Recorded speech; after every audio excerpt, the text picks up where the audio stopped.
in the dim light, stumble and fall and be lost in some labyrinth of passageway or stair.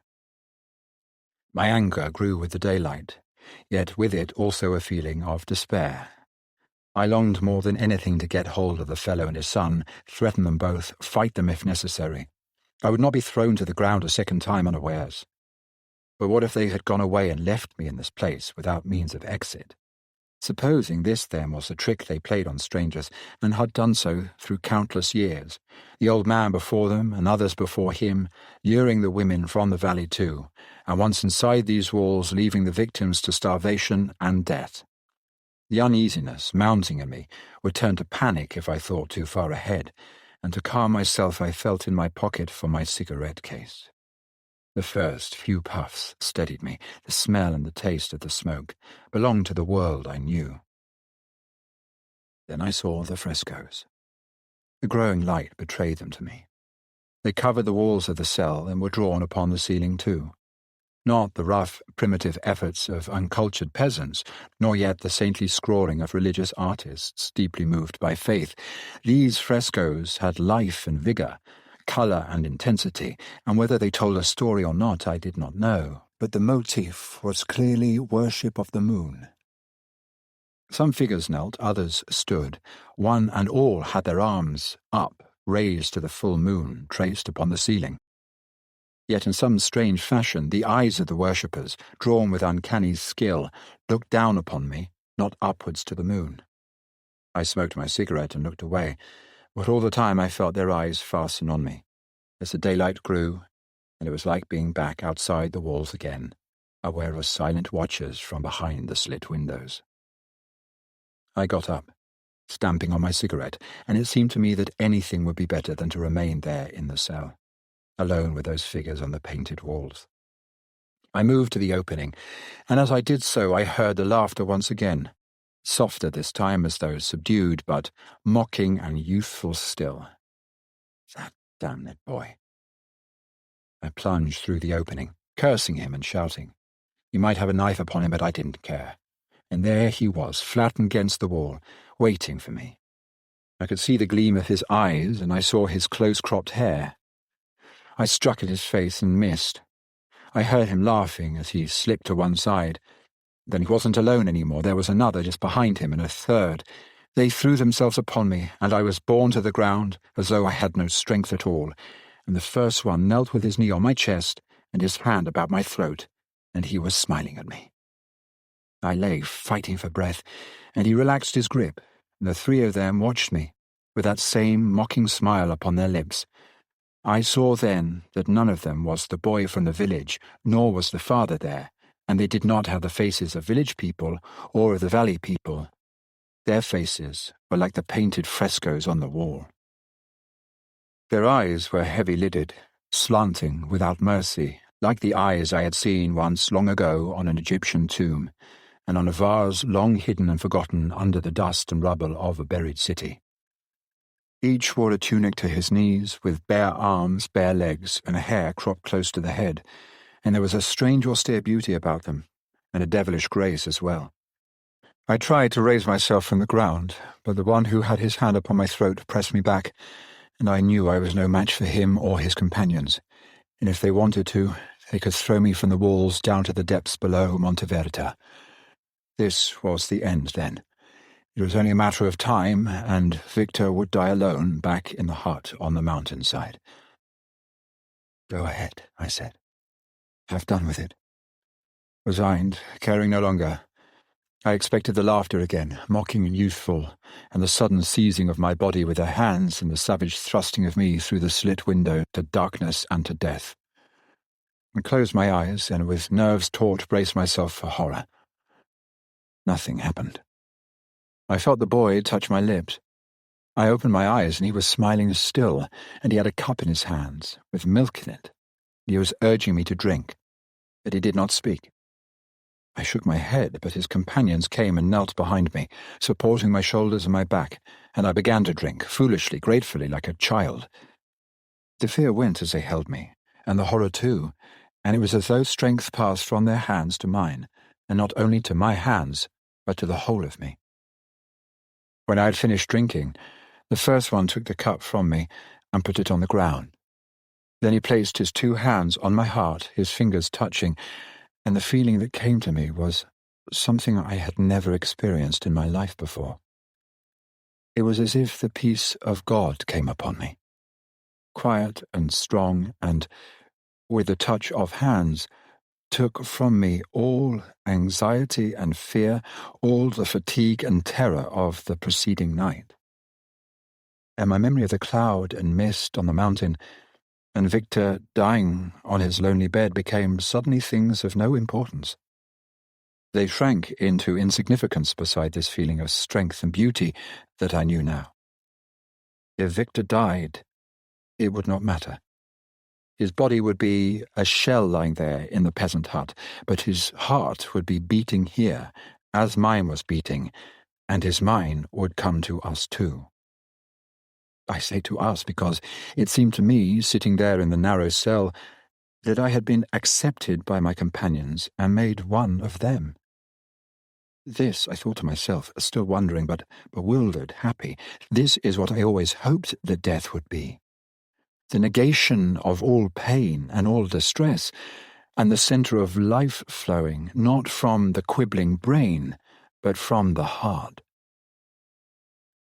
The boy took his hands from me, still smiling, but the feeling of strength, of power, was with me still. He rose to his feet, and I did the same, and I followed him and the 2 others through the gap in the cell.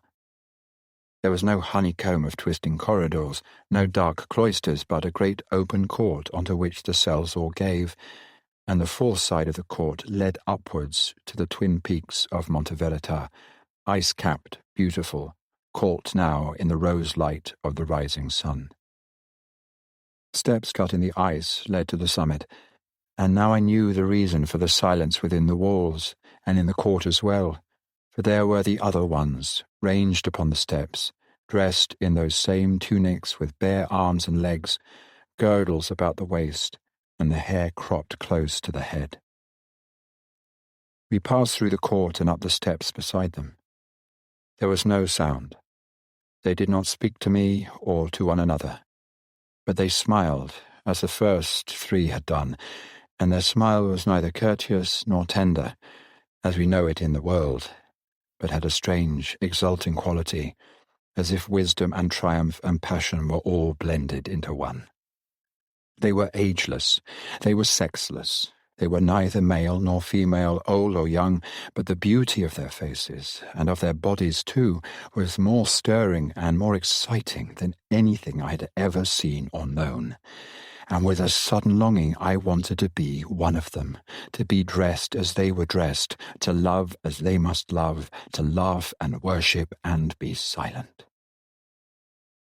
I looked down at my coat and shirt, my climbing breeches, my thick socks and shoes, and suddenly I hated and despised them. They were like grave clothes covering the dead, and I flung them off in haste to have them gone, throwing them over my shoulder down to the court below, and I stood naked under the sun. I was without embarrassment or shame. I was quite unconscious how I looked, and I did not care. All I knew was that I wanted to have done with the trappings of the world, and my clothes seemed to symbolize the self I had once been.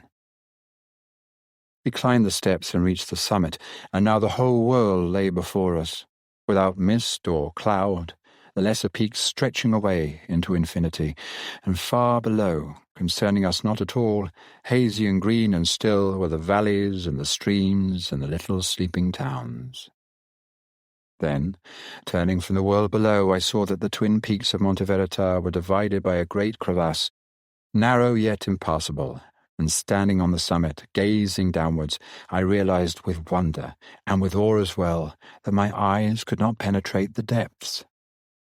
The ice-blue walls of the crevasse descended smooth and hard without a break to some great bottomless chasm, hidden forever in the mountain heart.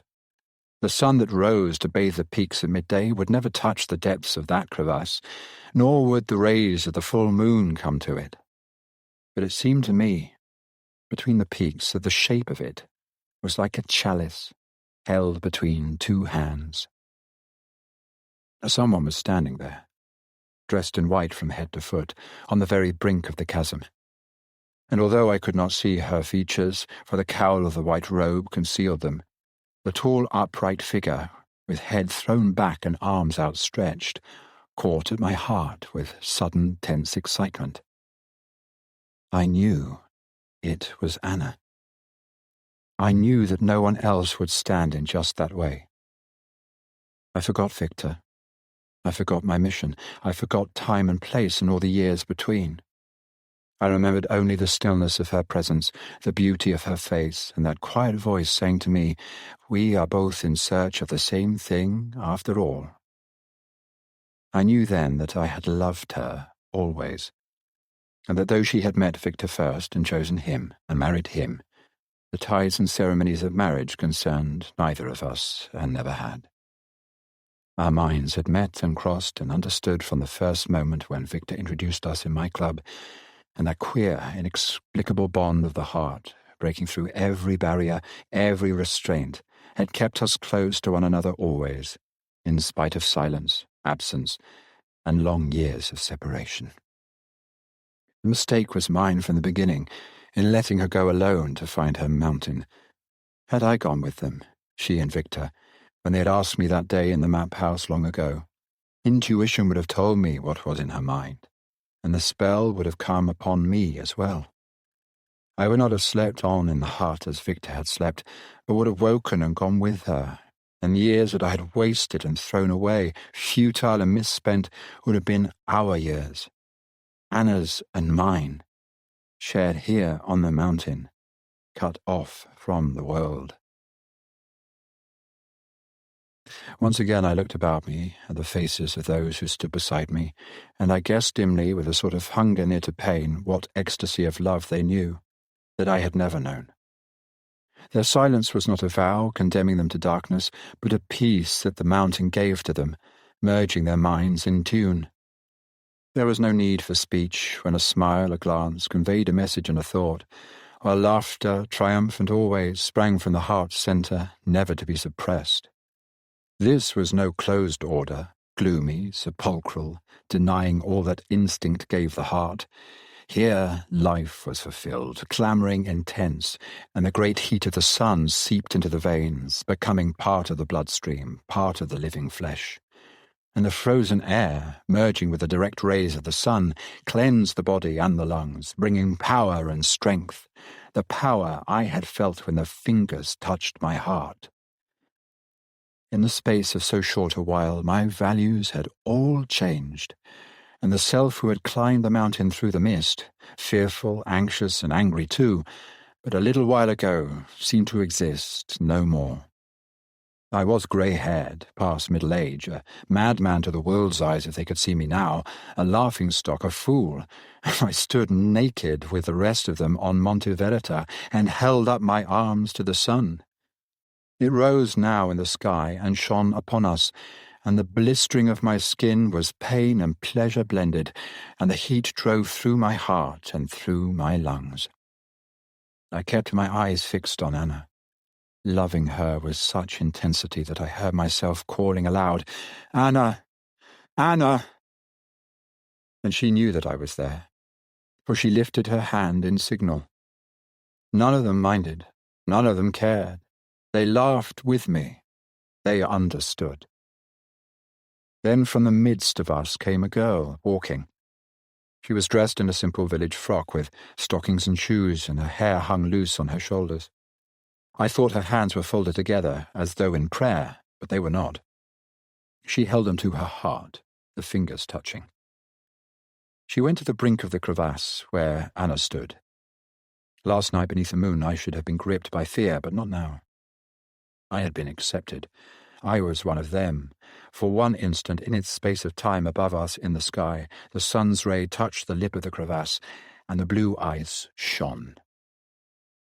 We knelt with one accord, our faces to the sun, and I heard the hymn of praise. This, I thought, was how men worshipped in the beginning, how they will worship in the end. Here is no creed, no saviour, and no deity, only the sun which gives us light and life. This is how it has always been from the beginning of time.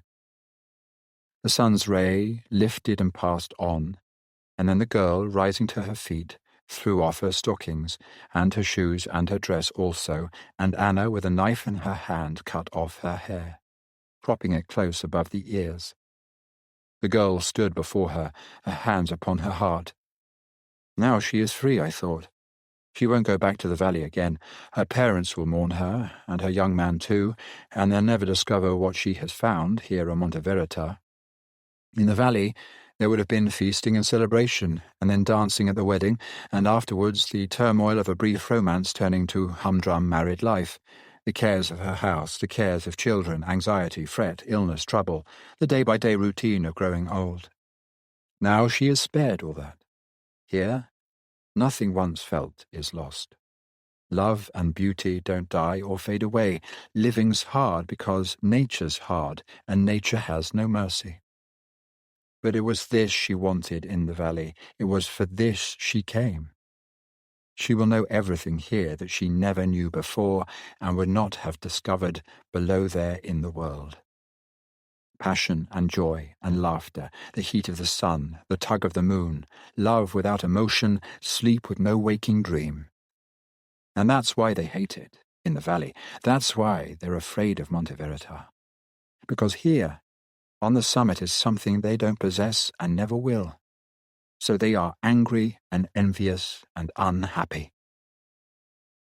Then Anna turned, and the girl who had thrown her sex away with her past life and her village clothes followed barefoot, bare-armed, cropped hair, like the others. And she was radiant, smiling, and I knew that nothing would ever matter to her again. They descended to the court, leaving me alone on the summit, and I felt like an outcast before the gates of heaven. My brief moment had come and gone.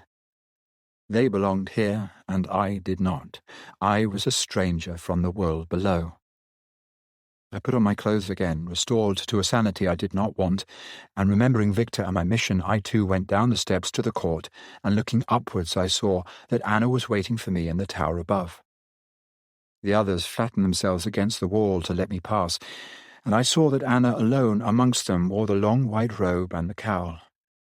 The tower was lofty, open to the sky, and characteristically, with that same gesture, I remembered when she used to sit on the low stool before the fire in the great hall. Anna sat down now on the topmost step of the tower, one knee raised, an elbow on that knee. Today was yesterday. Today was 26 years ago, and we were alone once more in the manor house in Shropshire. And the peace she had brought to me then, she brought me now. I wanted to kneel beside her and take her hand. Instead, I went and stood beside the wall, my arms folded. "So you found it at last," she said. "It took a little time." Her voice was soft and still and quite unchanged. "Did you bring me here?" I asked. "Did you call me when the aircraft crashed?" She laughed, and I had never been away from her. Time stood still on Monte Verita. "I wanted you to come long before that," she said, "but you shut your mind away from me. It was like clamping down a receiver. It always took two to make a telephone call, does it still?" "It does," I answered. "And our more modern inventions need valves for contact. Not the mind, though." "Your mind has been a box for so many years," she said. "It was a pity. We could have shared so much. Victor had to tell me his thoughts in letters, which wouldn't have been necessary with you." It was then, I think, that the first hope came to me. I must feel my way towards it, though with care. "You've read his letter?" I asked. "And mine as well? You know that he's dying?" "Yes," she said. "He's been ill for many weeks. That's why I wanted you to be here at this time, so that you could be with him when he died. And it will be all right for him now, when you go back to him and tell him that you've spoken to me. He'll be happy then." "Why not come yourself?" "Better this way," she said. "Then he can keep his dream." His dream? What did she mean? They were not then all powerful here on Monte Verita. She understood the danger in which they stood. "Anna," I said, "I'll do what you want me to do. I'll return to Victor and be with him at the last. But time is very short.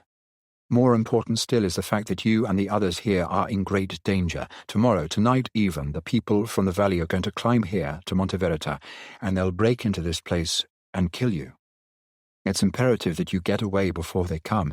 If you have no means of saving yourselves, then you must allow me to do something to help you. We're not so far from civilization as to make that impossible. I can get down to the valley, find a telephone, get through to the police, to the army, to some authority in charge. My words trailed off.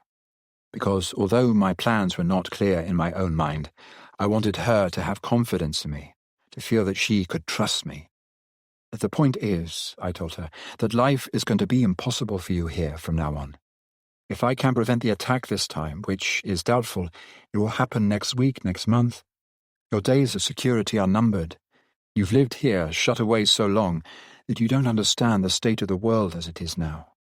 Even this country here is torn in two with suspicion, and the people in the valley aren't superstitious peasants any longer. They're armed with modern weapons, and they've got murder in their hearts. You won't stand a chance, you and the rest, here on Monte Verita. She did not answer. She sat there on the step, listening, a remote and silent figure in her white robe and cowl. "Anna," I said, "Victor's dying. He may be already dead. When you leave here, he can't help you, but I can. I've loved you always. No need to tell you that, you must have guessed it. You destroyed 2 men, you know, when you came to live on Monte Verita 26 years ago. But that doesn't matter anymore. I found you again, and there are still places far away, inaccessible to civilization, where we could live, you and I. And the others with you here, if they wish to come with us. I have money enough to arrange all that. You won't have to worry about anything." I saw myself discussing practicalities with consuls, embassies, going into the question of passports, papers, clothing. I saw too in my mind's eye the map of the world. I ranged in thought from a ridge of mountains in South America to the Himalayas, from the Himalayas to Africa, or the northern wastes of Canada were still vast and unexplored, and stretches of Greenland. And there were islands, innumerable, countless islands where no man ever trod, visited only by seabirds, washed by the lonely sea. Mountain or island, scrubby wilderness or desert, impenetrable forest or Arctic waste, I did not care which she chose. But I had been without sight of her for so long, and now all I wanted was to be with her always. This was now possible because Victor, who would have claimed her, was going to die. I was blunt, I was truthful, I told her this as well. And then I waited to hear what she would say. She laughed, that warm, much-loved and well-remembered laugh, and I wanted to go to her and put my arms around her, because the laugh held so much life in it and so much joy and promise. "Well," I said. And she got up from the step and came and stood beside me, very still. "There once was a man," she said, "who went to the booking office at Waterloo and said to the clerk, eagerly, 'Hopefully, I want a ticket to paradise. A single ticket, no return.'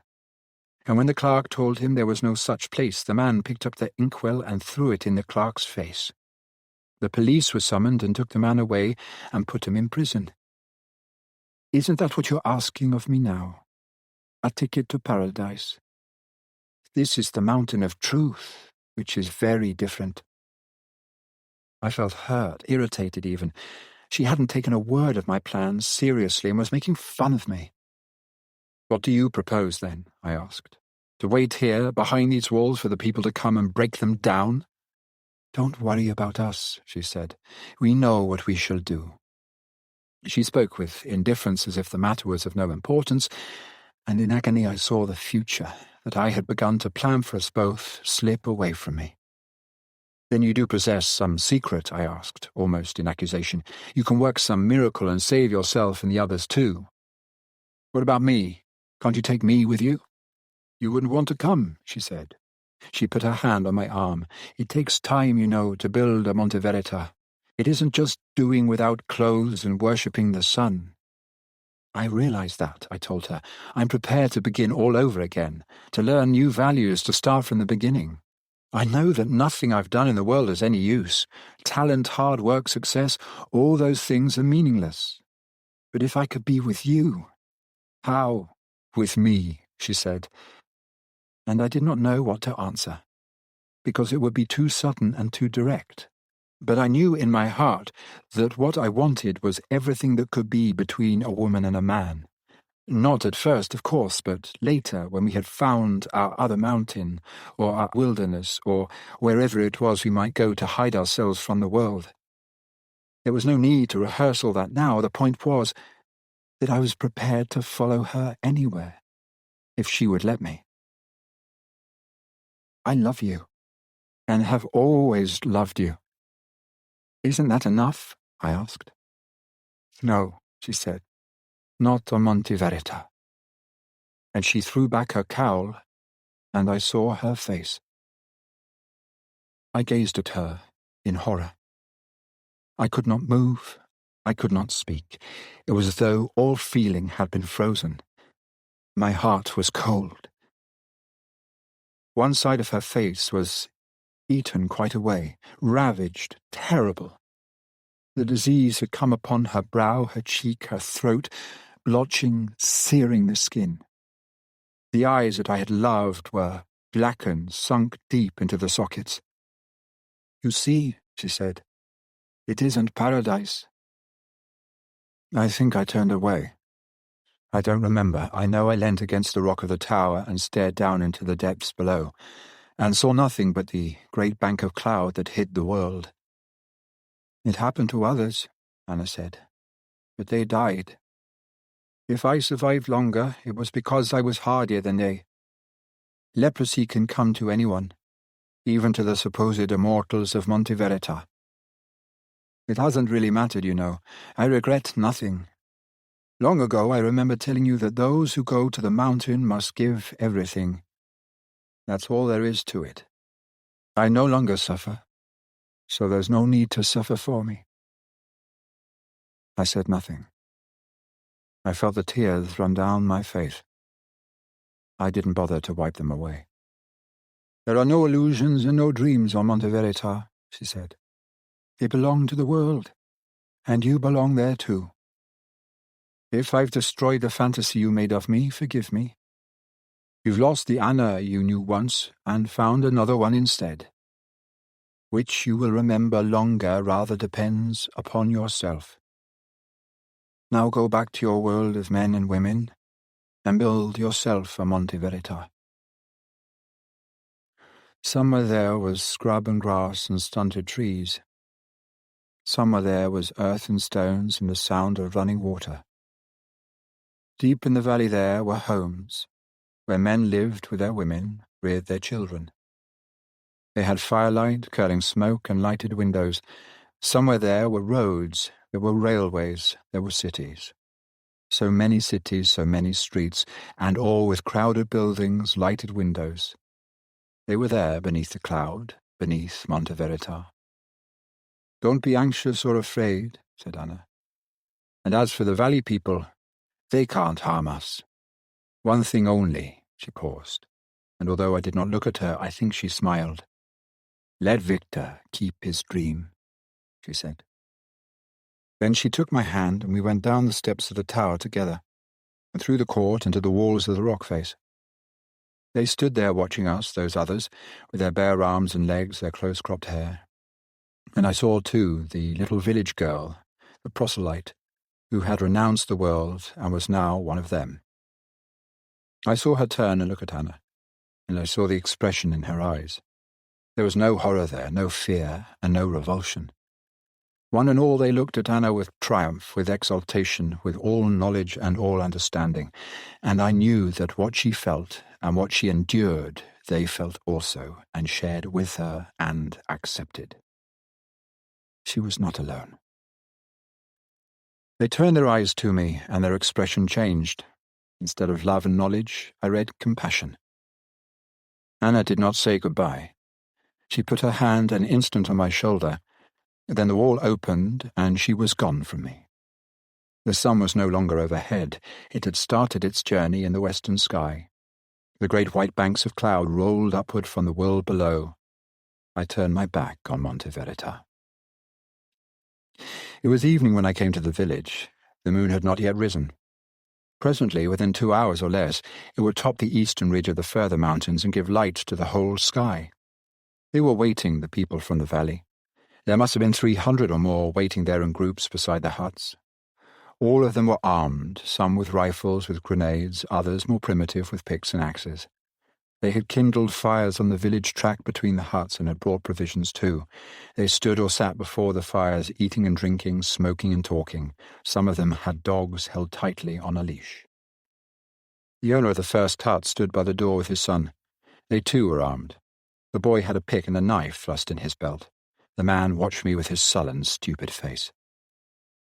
"Your friend is dead," he said. "He has been dead these many hours." I pushed past him and went into the living room of the hut. Candles had been lit. One at the head of the bed, one at the foot. I bent over Victor and took his hand. The man had lied to me. Victor was breathing still. When he felt me touch his hand, he opened his eyes. "Did you see her?" he asked. "Yes," I answered. "Something told me you would," he said.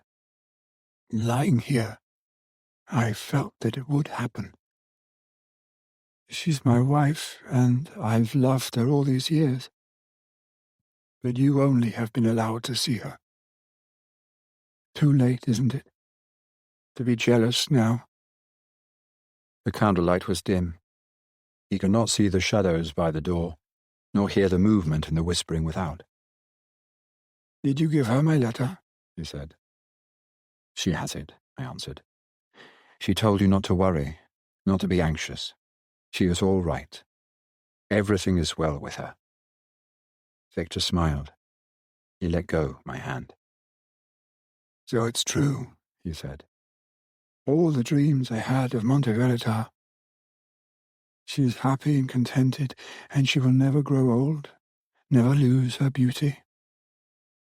Tell me, her hair, her eyes, her smile, are they still the same?" "Just the same," I said. "Anna will always be the most beautiful woman you or I have ever known." He did not answer. And as I waited there beside him, I heard the sudden blowing of a horn, echoed by a second and a third. I heard the restless movement of the men outside in the village as they shouldered their weapons, kicked out the fires, and gathered together for the climb. I heard the dogs barking and the men laughing, ready now, excited. When they had gone, I went and stood alone in the deserted village, and I watched the full moon rising from the dark valley. The pool. The children ran out onto the lawn. There was space all around them, and light and air, with the trees indeterminate beyond. The gardener had cut the grass. The lawn was crisp and firm now because of the hot sun through the day. But near the summer house where the tall grass stood, there were dewdrops like frost clinging to the narrow stems. The children said nothing. The first moment always took them by surprise.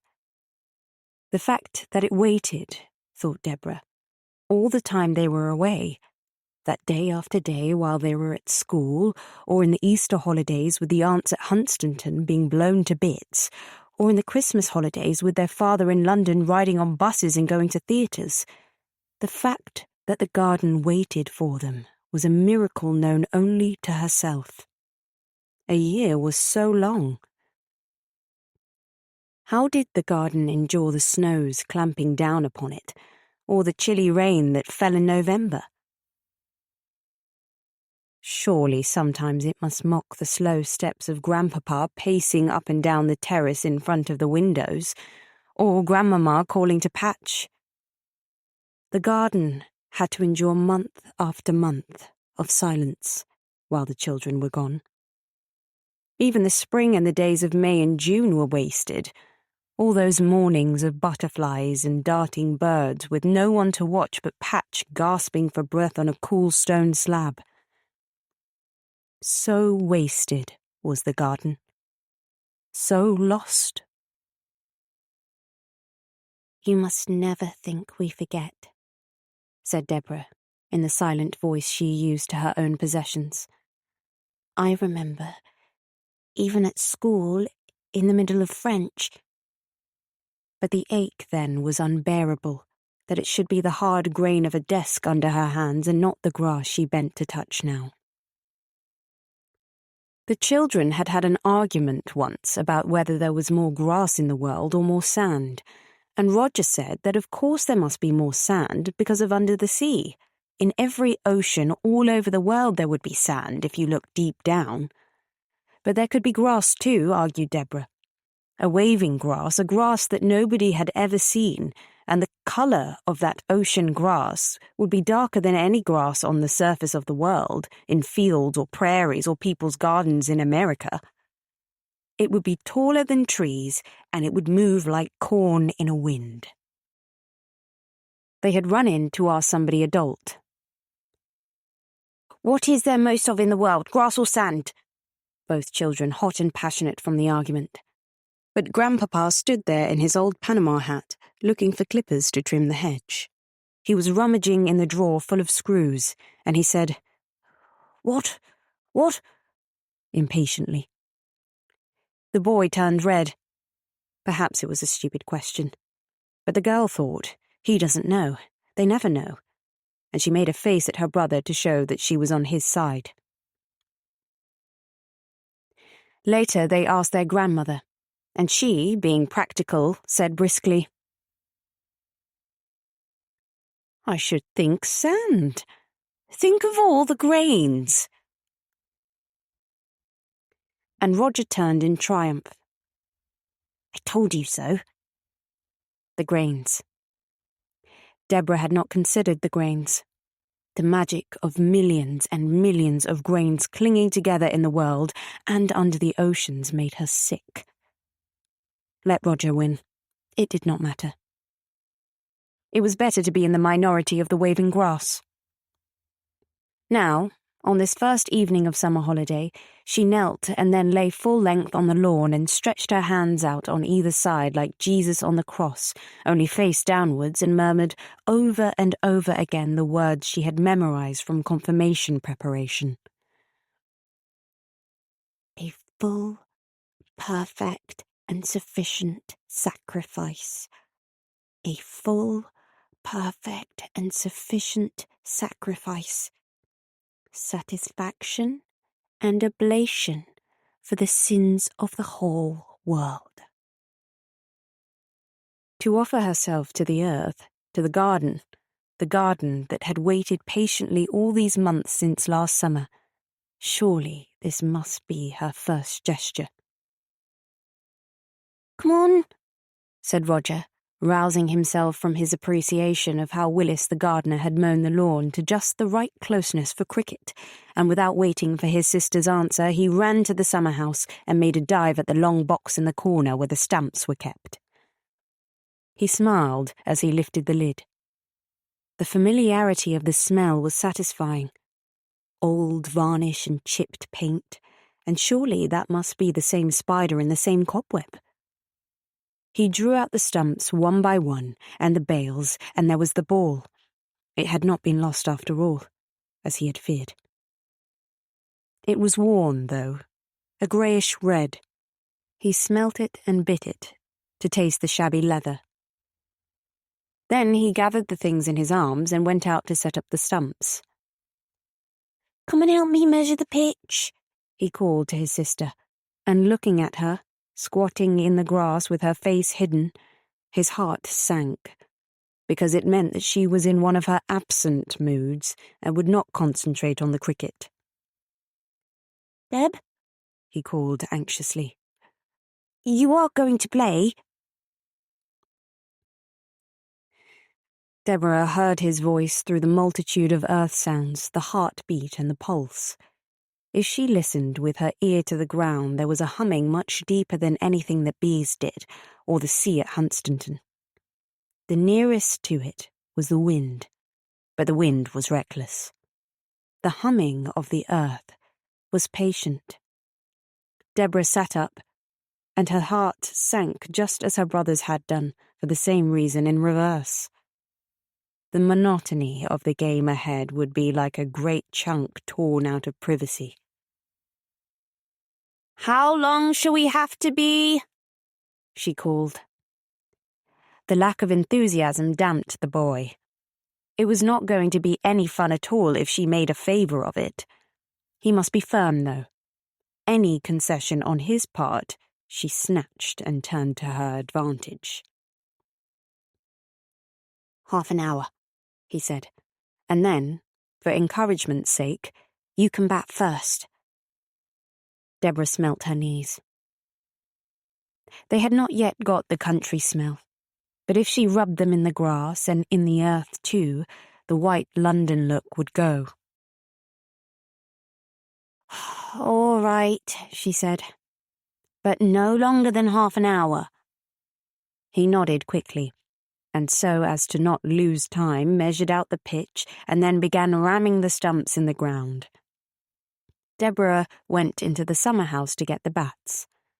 The familiarity of the little wooden hut pleased her as it had her brother. It was a long time now, many years, since they had played in the summer house, making yet another house inside this one with the help of broken deck chairs, but just as the garden waited for them a whole year, so did the summer house, the windows on either side, cobweb-wrapped and stained, gazing out like eyes. Deborah did her ritual of bowing twice. If she should forget this on her first entrance, it spelt ill luck. She picked out the 2 bats from the corner, where they were stacked with old croquet hoops, and she knew at once that Roger would choose the one with the rubber handle, even though they could not bat at the same time, and for the whole of the holiday she must make do with a smaller one that had half the whipping off. There was a croquet clip lying on the floor.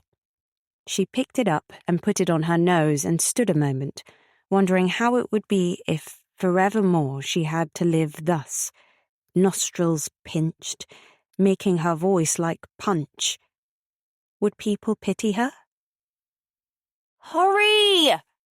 shouted Roger, and she threw the clip into the corner, then quickly returned when she was halfway to the pitch, because she knew the clip was lying apart from its fellows, and she might wake in the night and remember it.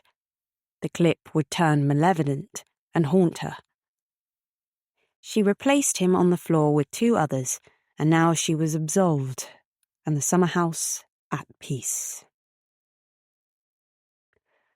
"Don't get out too soon," warned Roger, as she stood in the crease he had marked for her, and with a tremendous effort of concentration, Deborah forced her eyes to his retreating figure, and watched him roll up his sleeves and pace the required length for his run-up. Down came the ball, and she lunged out, smacking it in the air in an easy catch. The impact of ball on bat stung her hands.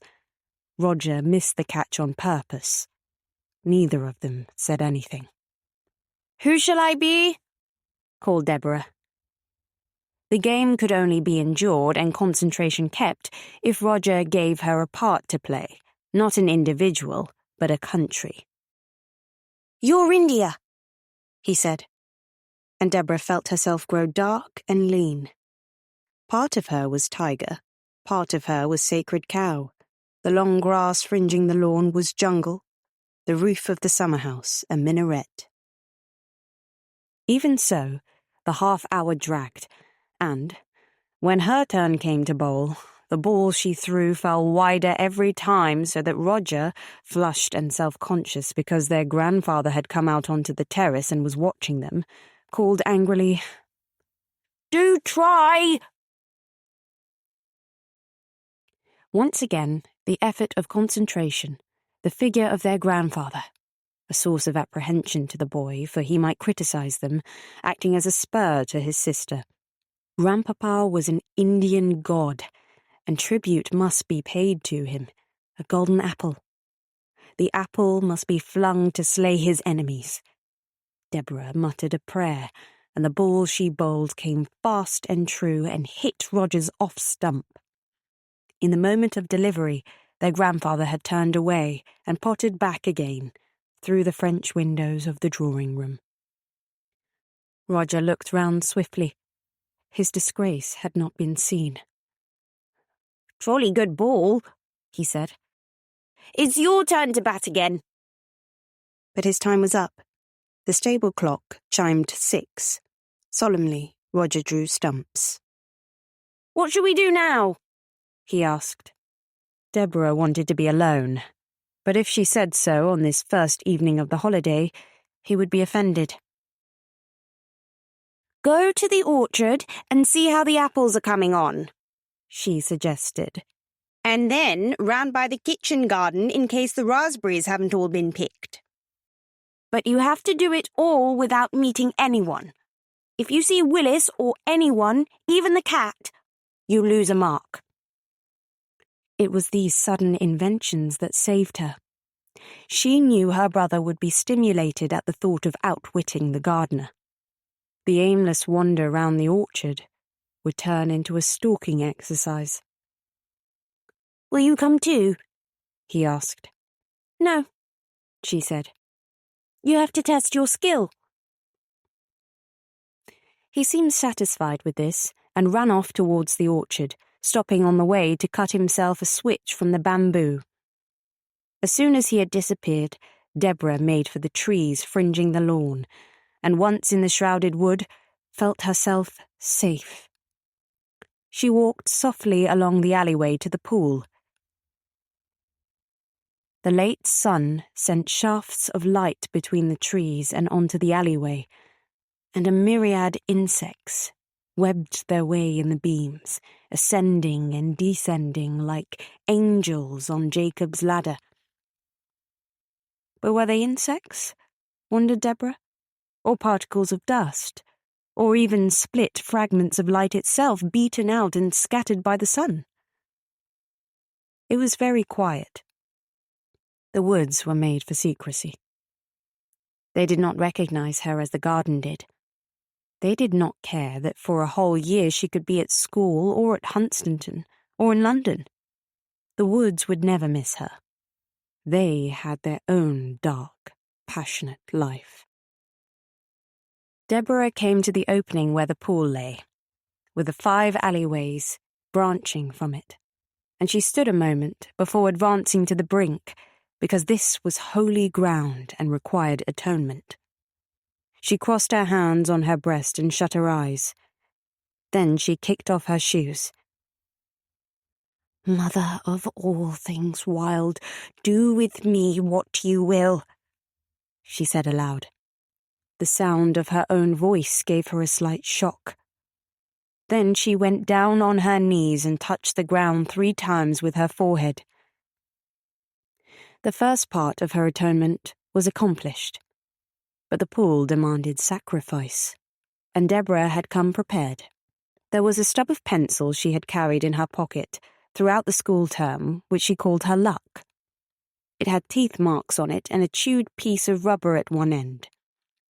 This treasure must be given to the pool just as other treasures had been given in the past: a miniature jug, a crested button, a china pig. Deborah felt for the stub of pencil and kissed it. She had carried and caressed it for so many lonely months, and now the moment of parting had come. The pool must not be denied. She flung out her right hand, her eyes still shut, and heard the faint plop as the stub of pencil struck the water. Then she opened her eyes and saw in mid-pool a ripple. The pencil had gone, but the ripple moved, gently shaking the water lilies. The movement symbolized acceptance. Deborah, still on her knees and crossing her hands once more, edged her way to the brink of the pool, and then, crouching there beside it, looked down into the water. Her reflection wavered up at her, and it was not the face she knew, not even the looking-glass face, which, anyway, was false, but a disturbed image, dark-skinned and ghostly. The crossed hands were like the petals of the water lilies themselves, and the colour was not waxen white, but phantom green. The hair, too, was not the live clump she brushed every day and tied back with ribbon, but a canopy, a shroud. When the image smiled, it became more distorted still. Uncrossing her hands, Deborah leant forward, took a twig, and drew a circle 3 times on the smooth surface. The water shook in ever-widening ripples, and her reflection, broken into fragments, heaved and danced, a sort of monster, and the eyes were there no longer, nor the mouth. Presently, the water became still. Insects, long-legged flies, and beetles with spread wings hummed upon it. A dragonfly had all the magnificence of a lily leaf to himself. He hovered there, rejoicing. But when Deborah took her eyes off him for a moment, he was gone. At the far end of the pool, beyond the clustering lilies, green scum had formed, and beneath the scum were rooted, tangled weeds. They were so thick, and had lain in the pool so long, that if a man walked into them from the bank, he would be held and choked. A fly, though, or a beetle, could sit upon the surface, and to him the pale green scum would not be treacherous at all, but a resting place, a haven. And if someone threw a stone so that the ripples formed, eventually they came to the scum and rocked it, and the whole of the mossy surface moved in rhythm, a dancing floor for those who played upon it. There was a dead tree standing by the far end of the pool. He could have been fir, or pine, or even larch, for time had stripped him of identity. He had no distinguishing mark upon his person, but with grotesque limbs straddled the sky. A cap of ivy crowned his raked head. Last winter a dangling branch had broken loose, and this now lay in the pool half submerged, the green scum dripping from the withered twigs. The soggy branch made a vantage point for birds, and as Deborah watched, a nestling suddenly flew from the undergrowth enveloping the dead tree, and perched for an instant on the mossy filigree. He was lost in terror. The parent bird cried warningly from some dark safety, and the nestling, pricking to the cry, took off from the branch that had offered him temporary salvation. He swerved across the pool, his flight mistimed yet reached security. The chitter from the undergrowth told of his scolding. When he was gone, silence returned to the pool. It was, so Deborah thought, the time for prayer. The water lilies were folding upon themselves. The ripples ceased, and that dark hollow in the centre of the pool, that black stillness where the water was deepest, was surely a funnel to the kingdom that lay below. Down that funnel had travelled the discarded treasures. The stub of pencil had lately plunged the depths. He had now been received as an equal among his fellows. This was the single law of the pool, for there were no other commandments. Once it was over, that first cold, headlong flight, Deborah knew that the softness of the welcoming water took away all fear. It lapped the face and cleansed the eyes, and the plunge was not into darkness at all, but into light. It did not become blacker as the pool was penetrated, but paler, more golden green, and the mud that people told themselves was there was only a defence against strangers. Those who belonged, who knew, went to the source at once, and there were caverns and fountains and rainbow-coloured seas. There were shores of the whitest sand.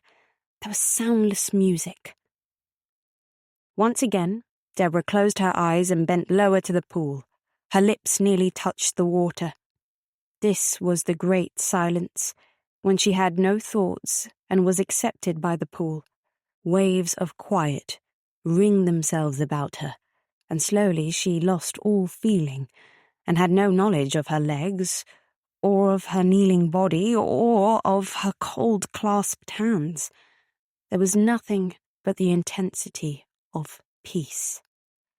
It was a deeper acceptance than listening to the earth, because the earth was of the world.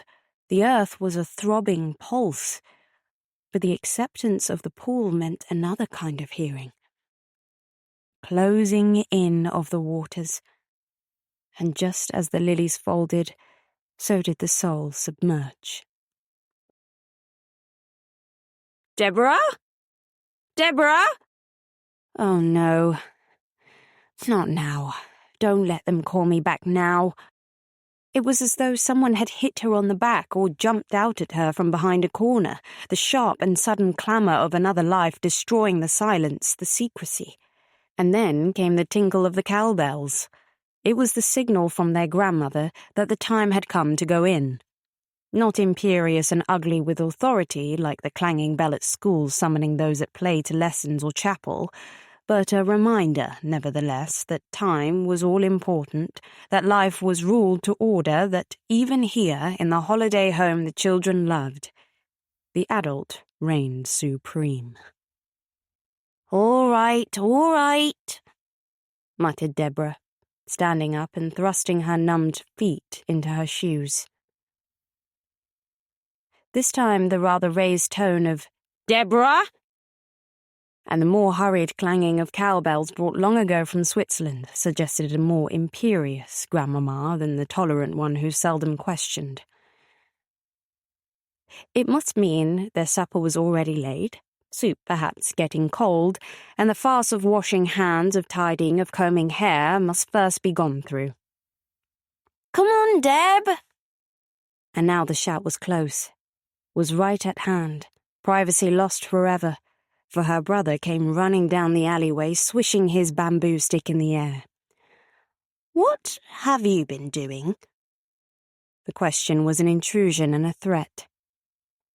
She would never have asked him what he had been doing, had he wandered away wanting to be alone, but Roger, alas, did not claim privacy.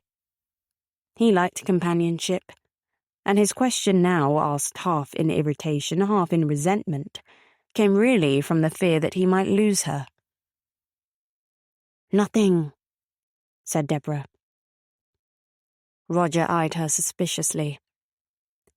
She was in that mourning mood, and it meant, when they went to bed, that she would not talk. One of the best things in the holidays was having the two adjoining rooms and calling through to Deb, making her talk. "Come on," he said. "They've rung." And the making of their grandmother into they, turning a loved individual into something impersonal, showed Deborah that even if he did not understand, he was on her side. He had been called from play just as she had.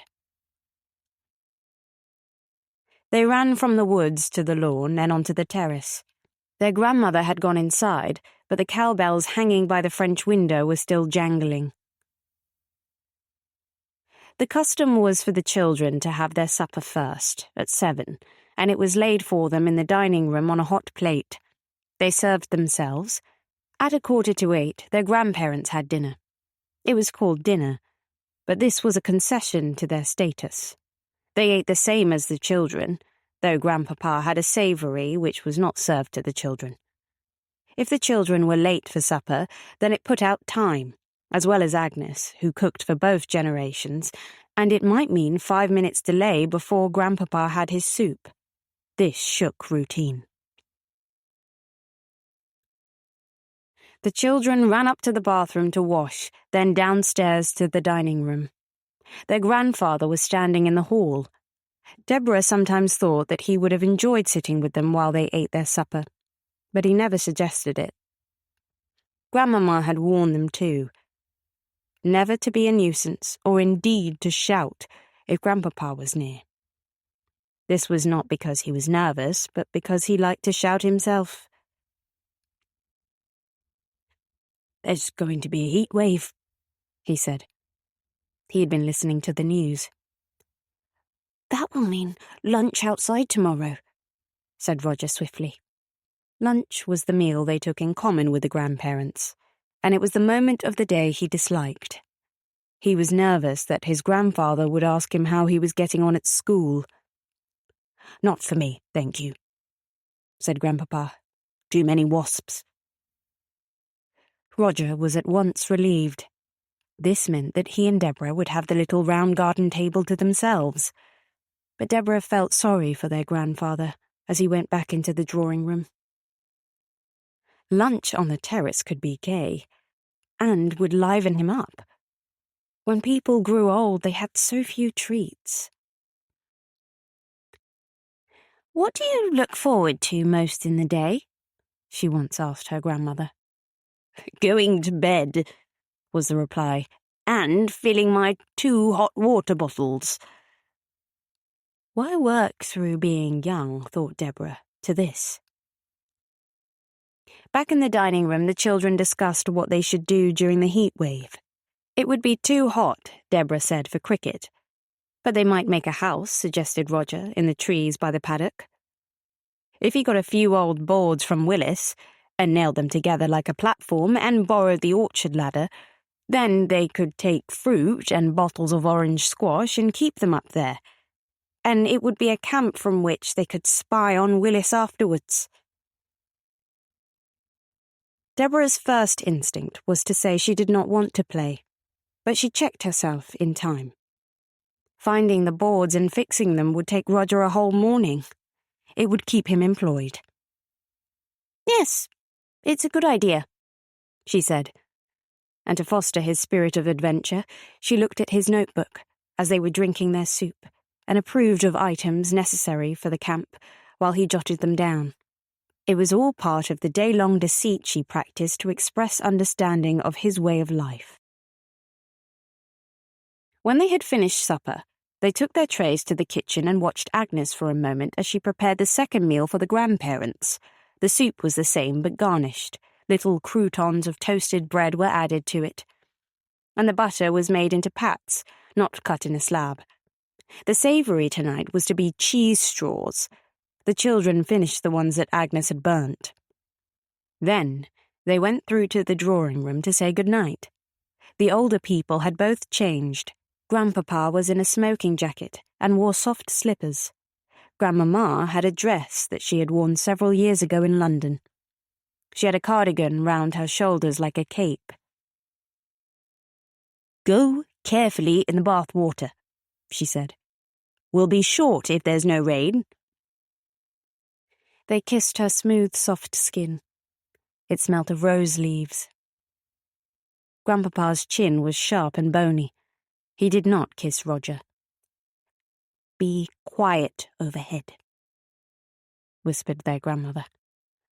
The children nodded. The dining room was underneath their rooms, and any jumping about or laughter would make a disturbance. Deborah felt a wave of affection for the 2 old people. Their lives must be empty and sad. "We are glad to be here," she said. Grandmama smiled. This was how she lived, thought Deborah, on little crumbs of comfort. Once out of the room, their spirits soared, and to show relief, Roger chased Deborah upstairs, both laughing for no reason. Undressing, they forgot the instructions about the bath, and when they went into the bathroom, Deborah was to have first go. The water was gurgling into the overflow. They tore out the plug in a panic and listened to the waste roaring down the pipe to the drain below. If Agnes did not have the wireless on, she would hear it. The children were too old now for boats or play, but the bathroom was a place for confidences, for a sharing of those few tastes they agreed upon, or, after quarrelling, for moody silence. The one who broke silence first would then lose face. "Willis has a new bicycle," said Roger. "I saw it propped against the shed. I couldn't try it because he was there, but I shall tomorrow. It's a Raleigh. He liked all practical things, and the trying of the gardener's bicycle would give an added interest to the morning of next day. Willis had a bag of tools in a leather pouch behind the saddle. These could all be felt and the spanners smelling of oil tested for shape and usefulness. "If Willis died," said Deborah, "I wonder what age he would be." It was the kind of remark that Roger resented always. What had death to do with bicycles? "He's 65, he said. "So he'd be 65. "No," said Deborah. "What age when he got there?" Roger did not want to discuss it. "I bet I can ride it round the stables if I lower the seat," he said. "I bet I don't fall off." But if Roger would not rise to death, Deborah would not rise to the wager. "Who cares?" she said. The sudden streak of cruelty stung the brother. Who cared indeed?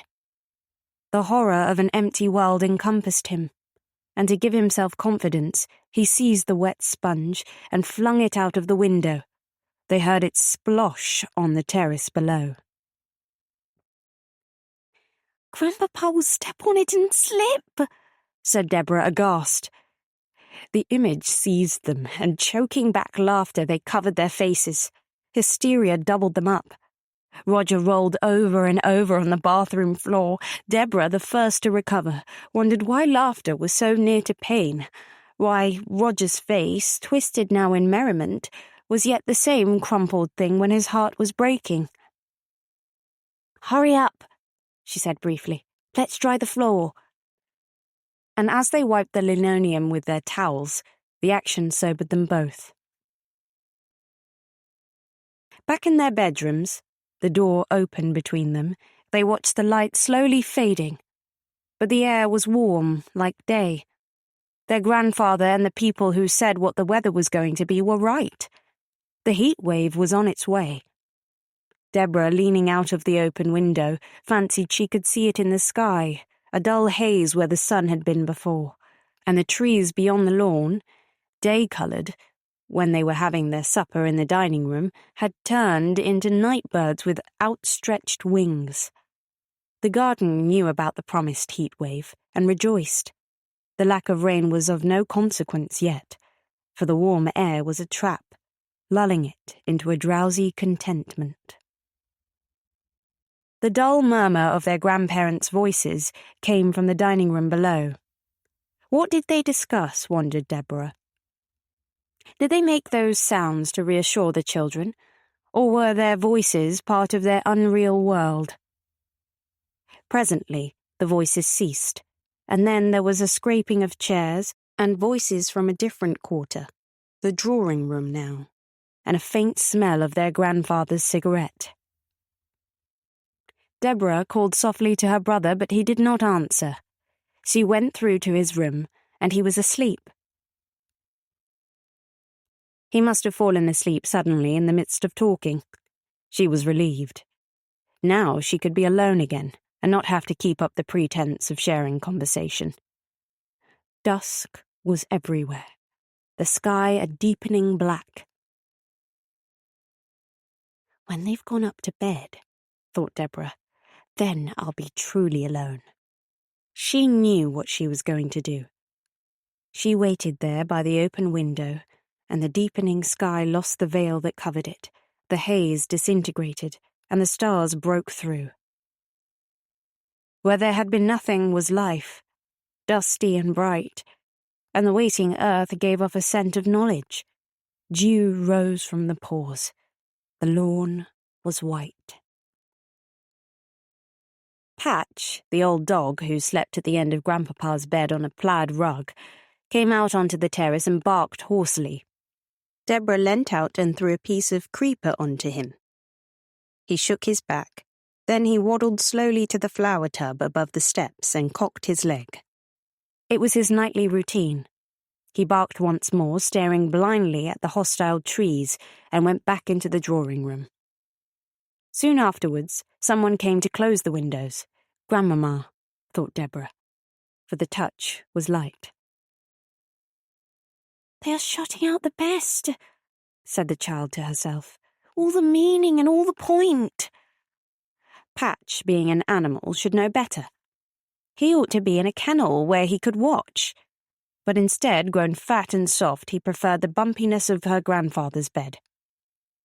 He had forgotten the secrets. So had they, the old people. Deborah heard her grandparents come upstairs. First her grandmother, the quicker of the two, and then her grandfather, more laboured, saying a word or two to Patch as the little dog wheezed his way up. There was a general clicking of lights and shutting of doors, then silence. How remote, the world of the grandparents undressing with curtains closed. A pattern of life unchanged for so many years. What went on without would never be known. "He that has ears to hear, let him hear," said Deborah. And she thought of the callousness of Jesus, which no priest could explain. Let the dead bury their dead. All the people in the world, undressing now or sleeping, not just in the village but in cities and capitals, they were shutting out the truth. They were burying their dead. They wasted silence. The stable clock struck 11. Deborah pulled on her clothes. Not the cotton frock of the day, but her old jeans that Grandmama disliked, rolled up above her knees. And a jersey. Sand shoes with a hole that did not matter. She was cunning enough to go down by the back stairs. Patch would bark if she tried the front stairs, close to the grandparents' rooms. The back stairs led past Agnes's room, which smelt of apples, though she never ate fruit. Deborah could hear her snoring. She would not even wake on Judgment Day. And this led her to wonder on the truth of that fable too. For there might be so many millions by then who liked their graves. Grandpapa, for instance, fond of his routine, and irritated at the sudden riot of trumpets. Deborah crept past the pantry and the servants' hall. It was only a tiny sitting room for Agnes, but long usage had given it the dignity of the name, and unlatched and unbolted the heavy back door.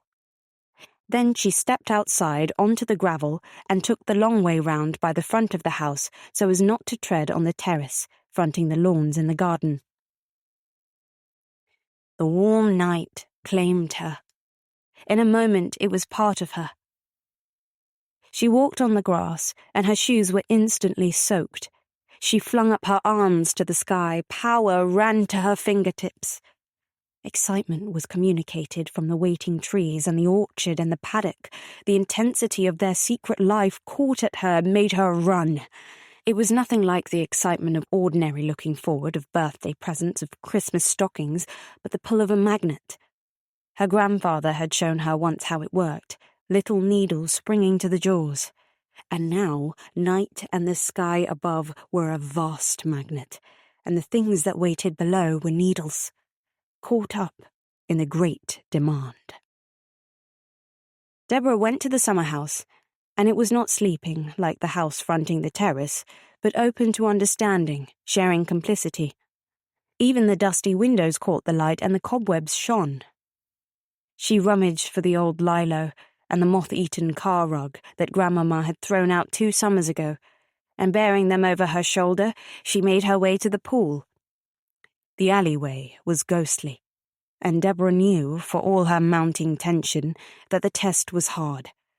Part of her was still body-bound and afraid of shadows. If anything stirred, she would jump and know true terror. She must show defiance, though. The woods expected it. Like old wise llamas, they expected courage. She sensed approval as she ran the gauntlet, the tall trees watching.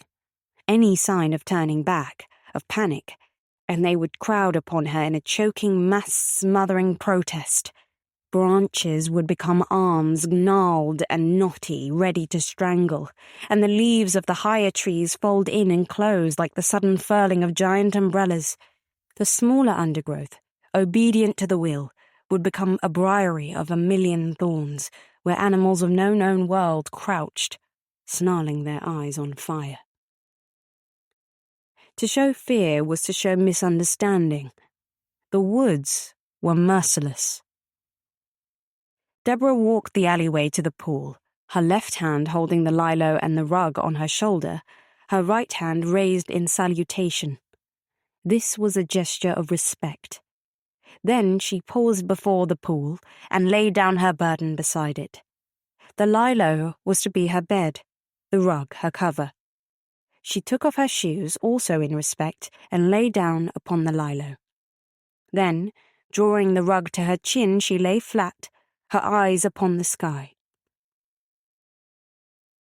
The gauntlet of the alleyway over, she had no more fear. The woods accepted her, and the pool was the final resting place, the doorway, the key. I shan't sleep, thought Deborah. I shall just lie awake here all the night and wait for morning. But it will be a kind of introduction to life, like being confirmed. The stars were thicker now than they had been before. No space in the sky without a prick of light, each star a sun. Some, she thought, were newly born, white hot, and others wise and colder, nearing completion. The law encompassed them, fixing the riotous path, but how they fell and tumbled depended upon themselves. Such peace, such stillness, such sudden quietude, excitement gone. The trees were no longer menacing, but guardians, and the pool was primeval water, the first, the last. Then Deborah stood at the wicket gate, the boundary, and there was a woman with outstretched hand demanding tickets. "Pass through," she said when Deborah reached her. "We saw you coming." The wicket gate became a turnstile. Deborah pushed against it, and there was no resistance. She was through. "What is it?" she asked. "Am I really here at last? Is this the bottom of the pool?" "It could be," smiled the woman. "There are so many ways. You just happen to choose this one." Other people were passing to come through. They had no faces. They were only shadows. Deborah stood aside to let them by, and in a moment they had gone. All phantoms. "Why only now, tonight?" asked Deborah. "Why not in the afternoon when I came to the pool?" "It's a trick," said the woman. "You seize on the moment in time. We were here this afternoon. We're always here. Our life goes on around you, but nobody knows it. The trick's easier by night, that's all." "Am I dreaming, then?" asked Deborah. "No," said the woman. "This isn't a dream, and it isn't death either. It's the secret world." The secret world. It was something Deborah had always known, and now the pattern was complete. The memory of it and the relief were so tremendous that something seemed to burst inside her heart. "Of course," she said. "Of course." And everything that had ever been fell into place. There was no disharmony. The joy was indescribable, and the surge of feeling, like wings about her in the air, lifted her away from the turnstile and the woman, and she had all knowledge. That was it. The invasion of knowledge. "I'm not myself then after all," she thought. "I knew I wasn't. It was only the task given."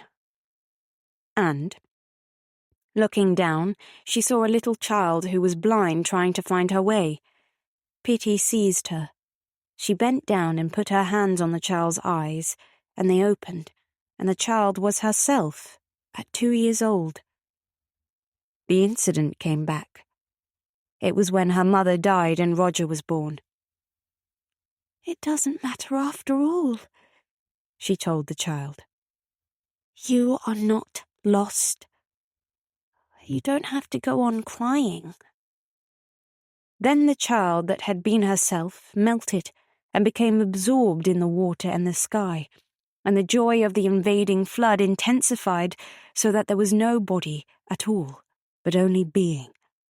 No words, only movements, and the beating of wings. This above all. The beating of wings.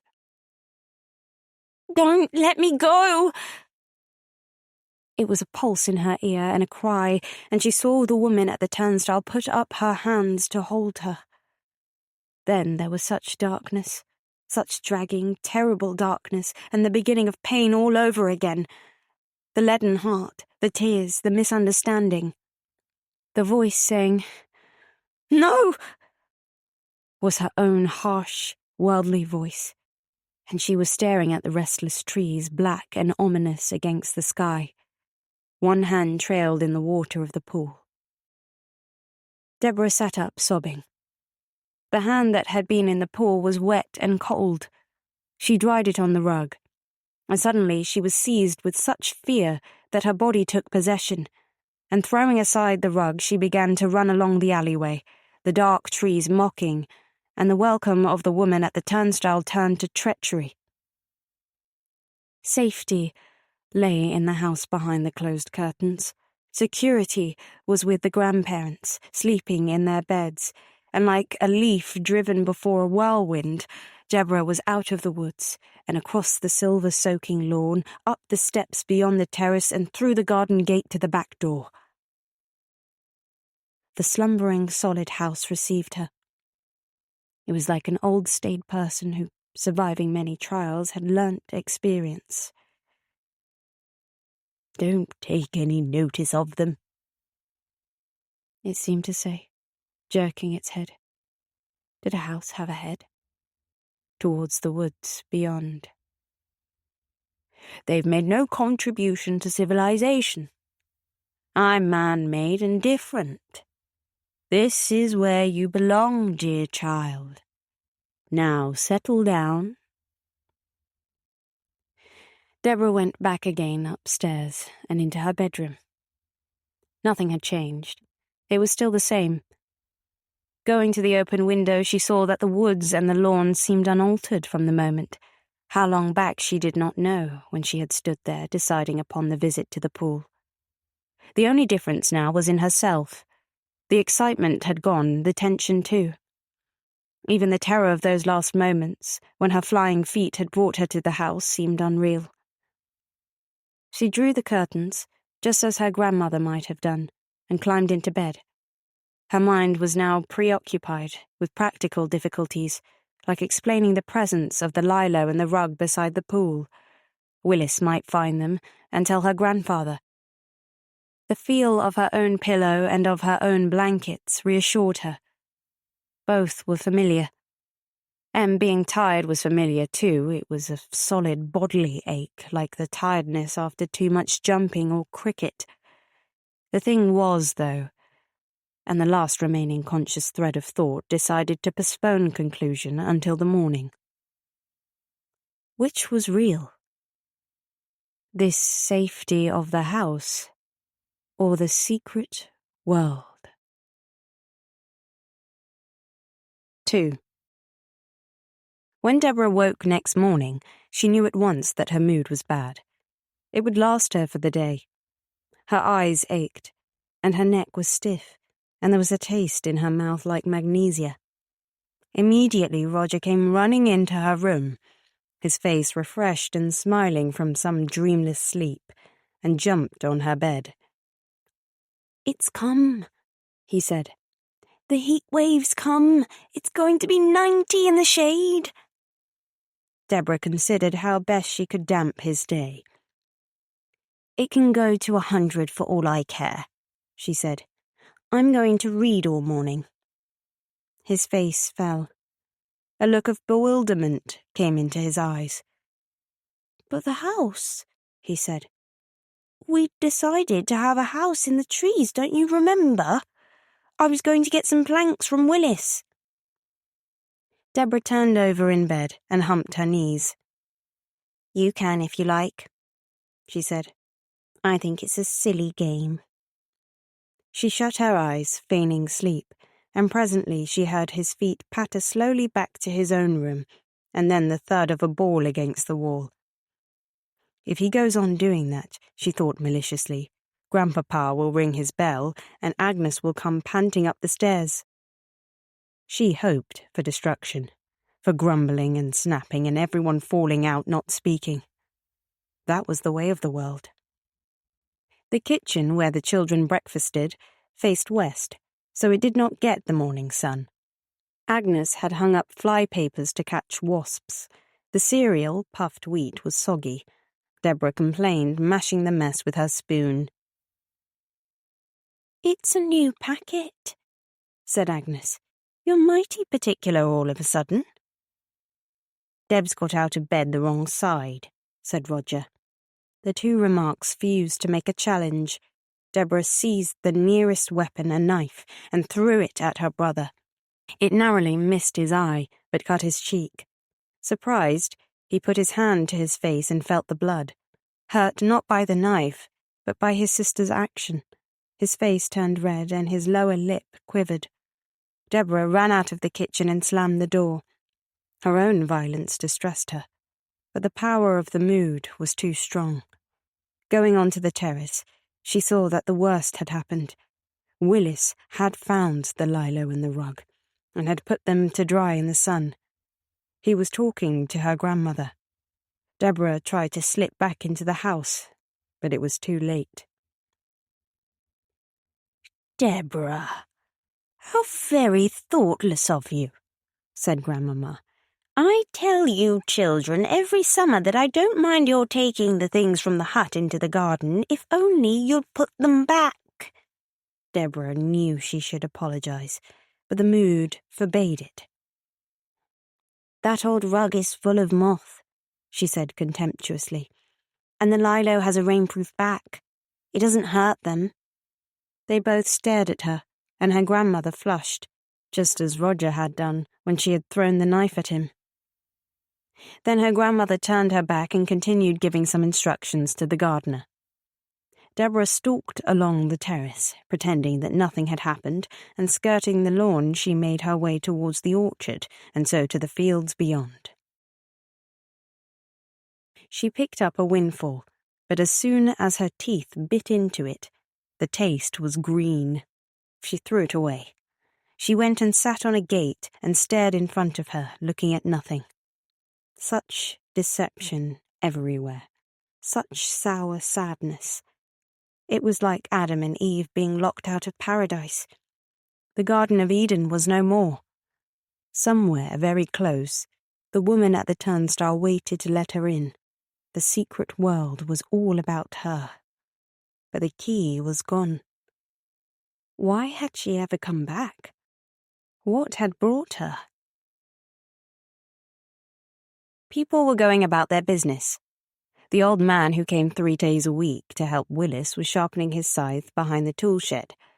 Beyond the field, where the lane ran towards the main road, she could see the top of the postman's head. He was pedalling his bicycle towards the village. She heard Roger calling, "Deb! Deb!" which meant that he had forgiven her. But still the mood held sway, and she did not answer. Her own dullness made her own punishment. Presently, a knocking sound told her that he had got the planks from Willis and had embarked on the building of his house. He was like his grandfather. He kept to the routine set for himself. Deborah was consumed with pity, not for the sullen self humped upon the gate, but for all of them, going about their business in the world, who did not hold the key. The key was hers and she had lost it. Perhaps if she worked her way through the long day, the magic would return with evening and she would find it once again. Or even now by the pool there might be a clue, a vision. Deborah slid off the gate and went the long way round. By skirting the fields parched under the sun, she could reach the other side of the wood and meet no one. The husky wheat was stiff. She had to keep close to the hedge to avoid brushing it, and the hedge was tangled. Foxgloves had grown too tall and were bending with empty sockets, the flowers gone. There were nettles everywhere. There was no gate into the wood, and she had to climb the pricking hedge with the barbed wire tearing her knickers. Once in the wood, some measure of peace returned, but the alleyways this side had not been scythed, and the grass was long. She had to wade through it like a sea, brushing it aside with her hands. She came upon the pool from behind the monster tree, the hybrid whose naked arms were like a dead man's stumps protecting at all angles. This side, on the lip of the pool, the scum was carpet thick, and all the lilies, coaxed by the risen sun, had opened wide. They basked, as lizards bask, on hot stone walls. But here, with stems in water, they swung in grace, cluster upon cluster, pink and waxen white. "They're asleep," thought Deborah. "So is the wood. The morning is not their time." And it seemed to her, beyond possibility, that the turnstile was at hand and the woman waiting, smiling. "She said they were always there, even in the day. But the truth is that, being a child, I'm blinded in the day. I don't know how to see." She dipped her hands in the pool, and the water was tepid brown. She tasted her fingers, and the taste was rank. Brackish water, stagnant from long stillness. Yet, beneath, she knew, by night the woman waited, and not only the woman, but the whole secret world. Deborah began to pray. "Let it happen again," she whispered. "Let it happen again. Tonight. I won't be afraid." The sluggish pool made no acknowledgement, but the very silence seemed a testimony of faith, of acceptance. Beside the pool, where the imprint of the lilo had marked the moss, Deborah found a Kirby grip, fallen from her hair during the night. It was proof of visitation. She threw it into the pool as part of the treasury. Then she walked back into the ordinary day and the heat wave, and her black mood was softened. She went to find Roger in the orchard. He was busy with the platform. 3 of the boards were fixed, and the noisy hammering was something that had to be borne.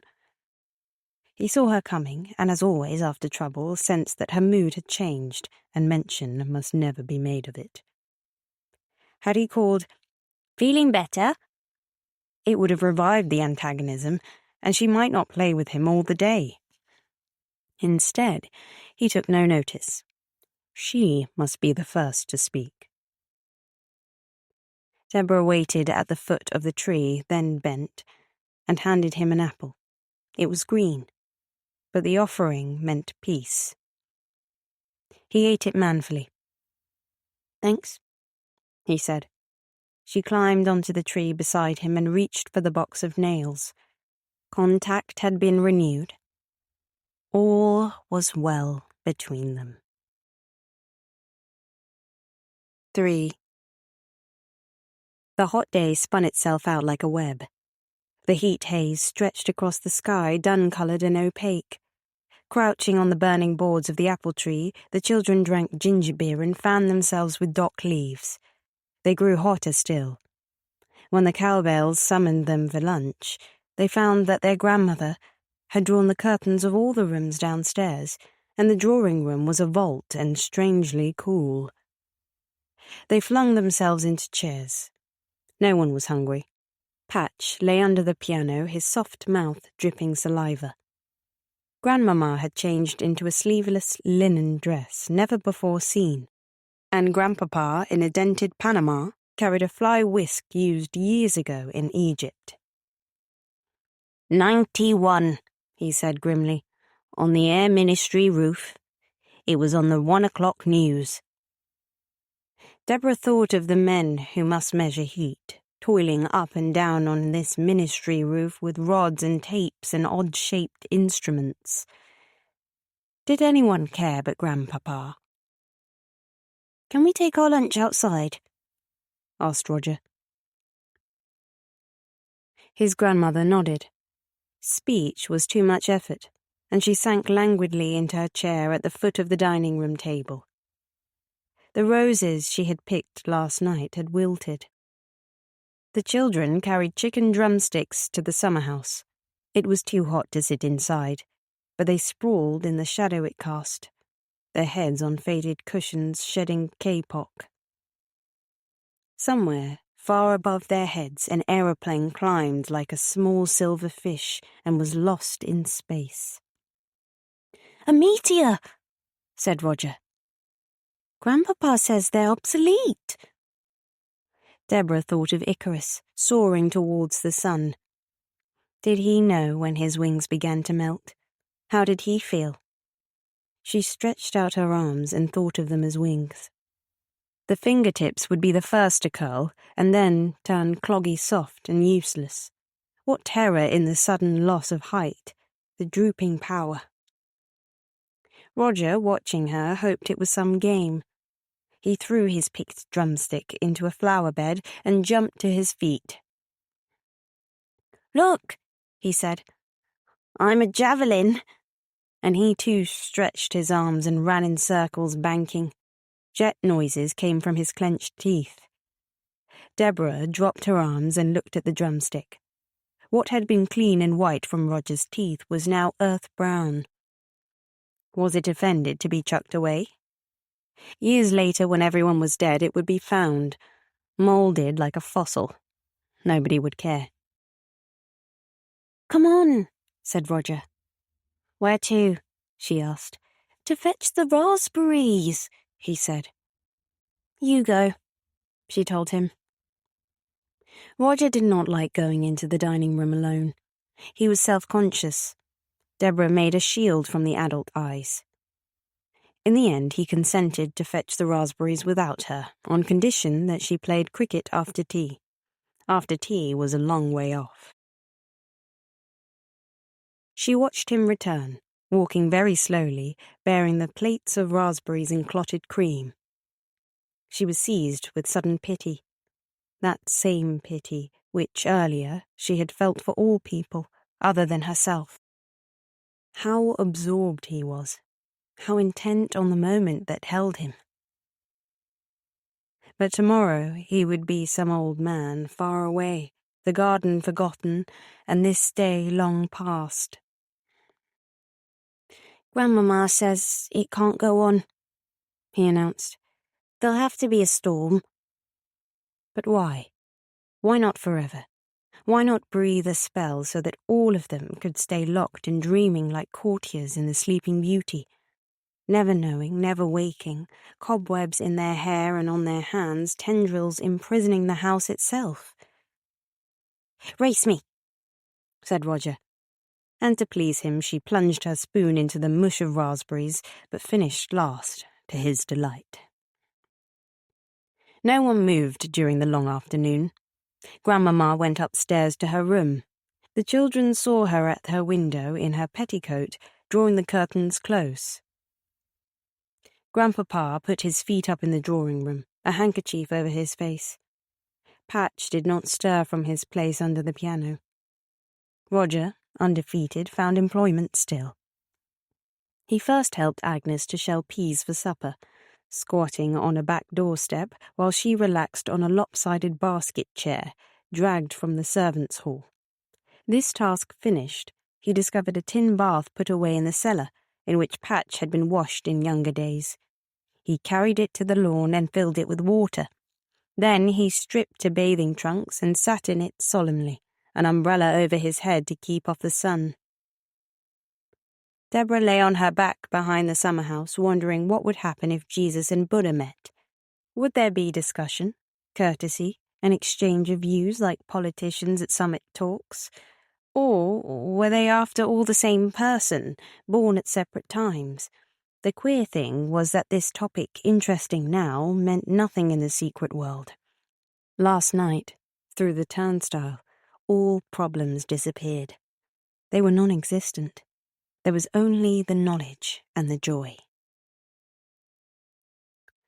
She must have slept, because when she opened her eyes, she saw to her dismay that Roger was no longer in the bath, but was hammering the cricket stumps into the lawn. It was 5:15. "Hurry up," he called when he saw her move. "I've had tea." She got up and dragged herself into the house, sleepy still and giddy. The grandparents were in the drawing room, refreshed from the long repose of the afternoon. Grandpapa smelt of eau de cologne. Even Patch had to come and was lapping his saucer of cold tea. "You look tired," said Grandmama critically. "Are you feeling all right?" Deborah was not sure. Her head was heavy. It must have been sleeping in the afternoon, a thing she never did. "I think so," she answered. "But if anyone gave me roast pork, I know I'd be sick." "No one suggested you should eat roast pork," said her grandmother, surprised. "Have a cucumber sandwich, they're cool enough." Grandpapa was lying in wait for a wasp. He watched it hover over his tea, grim, expectant.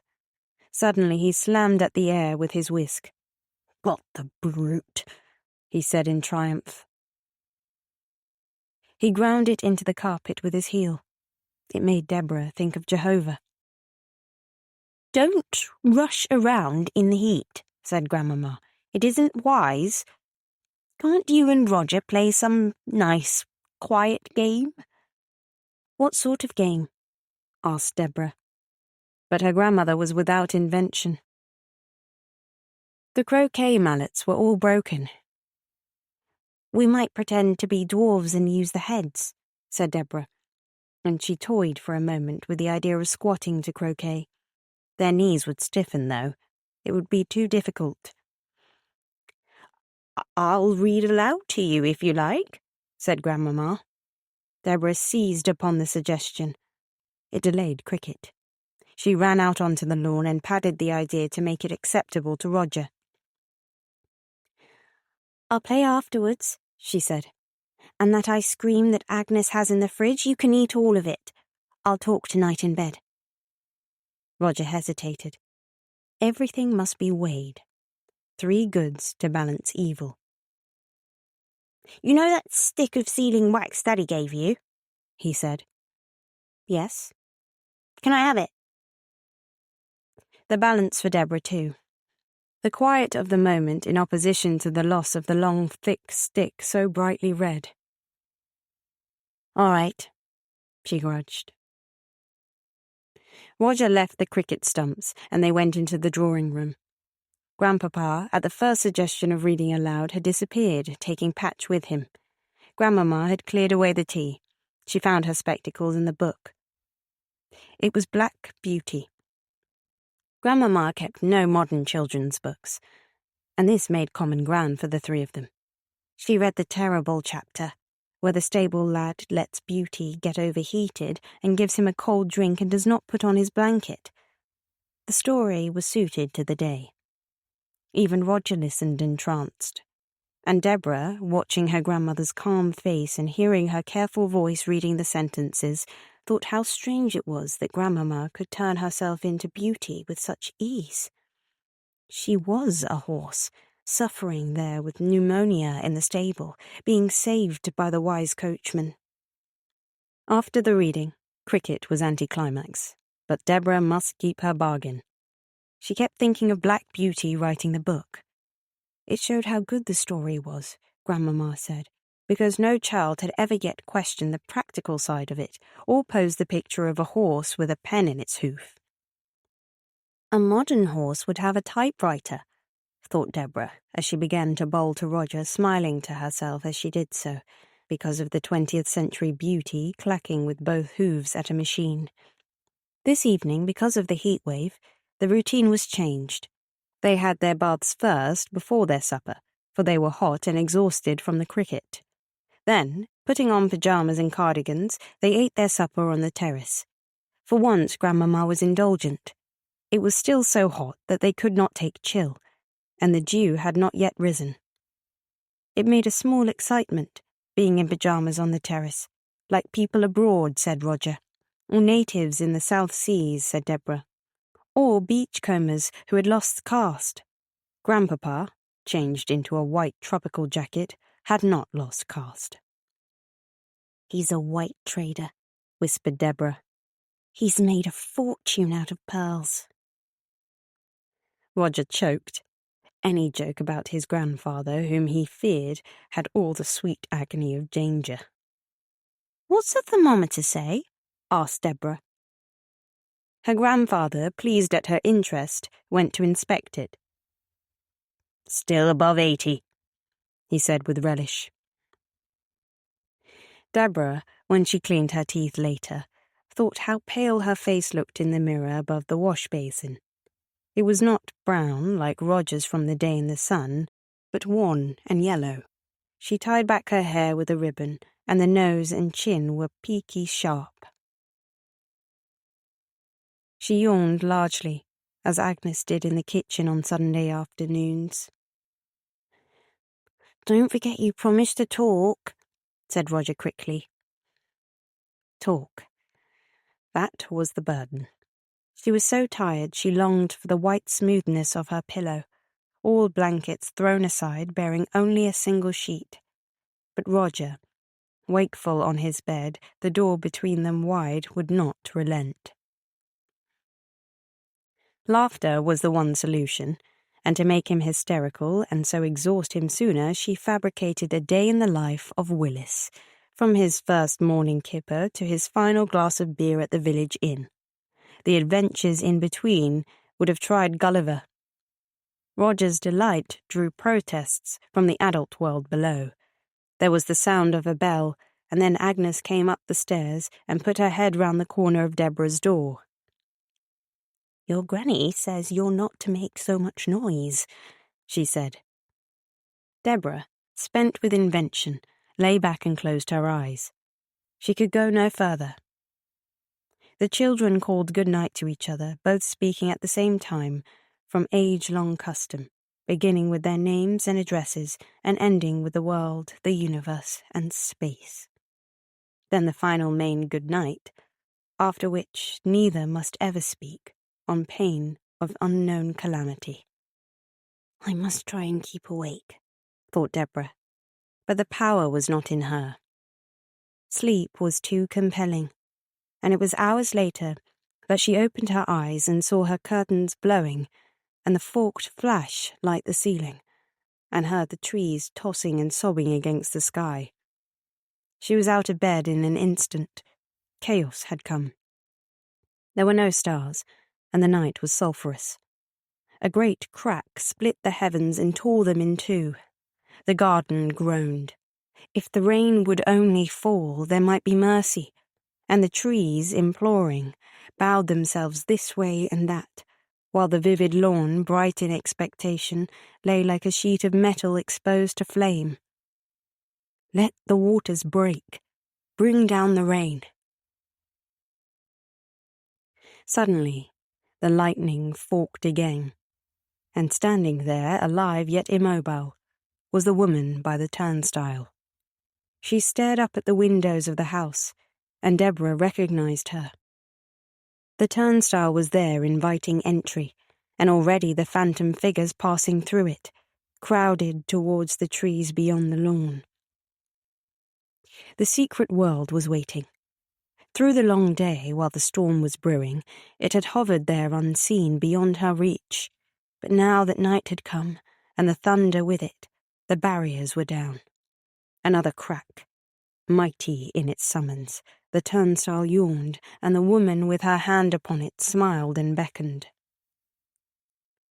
Deborah ran out of the room and down the stairs. Somewhere somebody called. Roger, perhaps, it did not matter. And Patch was barking. But caring nothing for concealment, she went through the dark drawing room and opened the French window onto the terrace.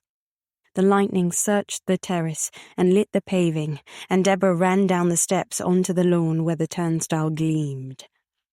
Haste was imperative. If she did not run, the turnstile might be closed, the woman vanish, and all the wonder of the sacred world be taken from her. She was in time. The woman was still waiting. She held out her hand for tickets, but Deborah shook her head. "I have none." The woman, laughing, brushed her through into the secret world where there were no laws, no rules, and all the faceless phantoms ran before her to the woods, blown by the rising wind. Then the rain came. The sky, deep brown as the lightning pierced it, opened, and the water hissed to the ground, rebounding from the earth in bubbles. There was no order now in the alleyway. The ferns had turned to trees, the trees to titans. All moved in ecstasy with sweeping limbs, but the rhythm was broken up, tumultuous, so that some of them were bent backwards, torn by the sky, and others dashed their heads to the undergrowth, where they were caught and beaten. In the world behind, laughed Deborah as she ran. This would be punishment, but here in the secret world it was a tribute. The phantoms who ran beside her were like waves. They were linked one with another, and they were, each of them, and Deborah too, part of the night force that made the sobbing and the laughter. The lightning forked where they willed it, and the thunder cracked as they looked upwards to the sky. The pool had come alive. The water lilies had turned to hands with palms upraised, and in the far corner, usually so still under the green scum, bubbles sucked at the surface, steaming and multiplying as the torrents fell. Everyone crowded to the pool. The phantoms bowed and crouched by the water's edge, and now the woman had set up her turnstile in the middle of the pool, beckoning them once more. Some remnant of a sense of social order rose in Deborah and protested. "But we've already paid," she shouted, and remembered a second later that she had passed through free. Must there be duplication? Was the secret world a rainbow, always repeating itself, alighting on another hill when you believed yourself beneath it? No time to think. The phantoms had gone through. The lightning, streaky white, lit the old dead monster tree with his crown of ivy, and because he had no spring now in his joints, he could not sway in tribute with the trees and ferns, but had to remain there rigid like a crucifix. "And now! And now! And now!" called Deborah. The triumph was that she was not afraid, was filled with such wild acceptance. She ran into the pool. Her living feet felt the mud and the broken sticks and all the tangle of old weeds, and the water was up to her armpits and her chin. The lilies held her. The rain blinded her. The woman and the turnstile were no more. "Take me too," cried the child. "Don't leave me behind." In her heart was a savage disenchantment. They had broken their promise. They had left her in the world. The pool that claimed her now was not the pool of secrecy, but dank, dark, brackish water choked with scum. 4. "Grandpapa says he's going to have it fenced round," said Roger. "It should have been done years ago. A proper fence, then nothing can ever happen. But barrowloads of shingle tipped in it first. Then it won't be a pool, but just a dew pond. Dew ponds aren't dangerous." He was looking at her over the edge of her bed. He had risen in status, being the only one of them downstairs, the bearer of tidings good or ill, the go-between. Deborah had been ordered 2 days in bed. "I should think by Wednesday," he went on, "you'd be able to play cricket. It's not as if you're hurt, People who walk in their sleep are just a bit potty." "I did not walk in my sleep," said Deborah. "Grandpapa said you must have done," said Roger. "It was a good thing that Patch woke him up and he saw you going across the lawn." Then, to show his release from tension, he stood on his hands. Deborah could see the sky from her bed. It was flat and dull. The day was a summer day that had worked through storm. Agnes came into the room with junket on a tray. She looked important. "Now run off," she said to Roger. "Deborah doesn't want to talk to you. She's supposed to rest." Surprisingly, Roger obeyed, and Agnes placed the junket on the table beside the bed. "You don't feel hungry, I expect," she said. "Never mind. You can eat this later, when you fancy it. Have you got a pain?" "It's usual the first time." "No," said Deborah. What had happened to her was personal. They had prepared her for it at school, but nevertheless it was a shock not to be discussed with Agnes. The woman hovered a moment, in case the child asked questions, but seeing that none came, she turned and left the room. Deborah, her cheek on her hand, stared at the empty sky. The heaviness of knowledge lay upon her, a strange, deep sorrow. "I won't come back," she thought. "I've lost the key." The hidden world, like ripples on the pool, so soon to be filled in and fenced, was out of her reach. Forever. The Doll. Forward. The following pages were found in a shabby pocket-book, very much sodden and discoloured by salt water, tucked away between the crevices of a rock in Bay. Their owner has never been traced, and the most diligent inquiries have failed to discover his identity. Either the wretched man drowned himself near the spot where he hid his pocket-book, and his body has been lost at sea, or he is still wandering about the world trying to forget himself and his tragedy. Some of the pages of his story were so damaged by exposure as to render them completely illegible. Thus there are many gaps, and much of it seems without sequence, including the abrupt and unsatisfactory termination. I have placed 3 dots between sentences when words or lines were undecipherable. Whether the wild improbabilities of the story are true, or whether the whole is but the hysterical product of a diseased mind, we shall never know. My sole reason for publishing these pages is to satisfy the entreaties of many friends who have been interested in my discovery. Signed, Dr. E. Strongman, Bay, south of England. I want to know if men realize when they are insane.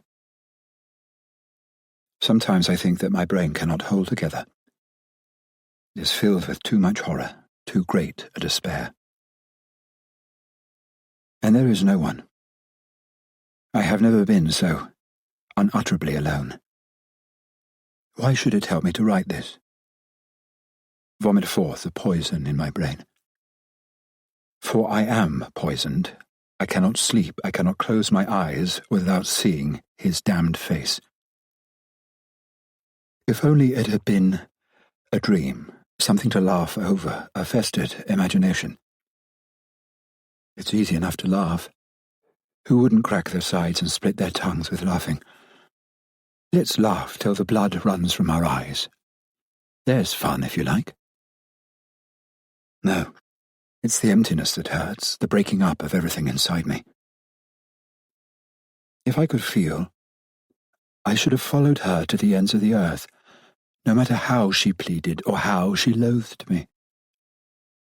I should have taught her what it is to be loved by a man. Yes, a man. And I would have thrown his filthy battered body from the window, watched him disappear forever, his evil scarlet mouth distorted.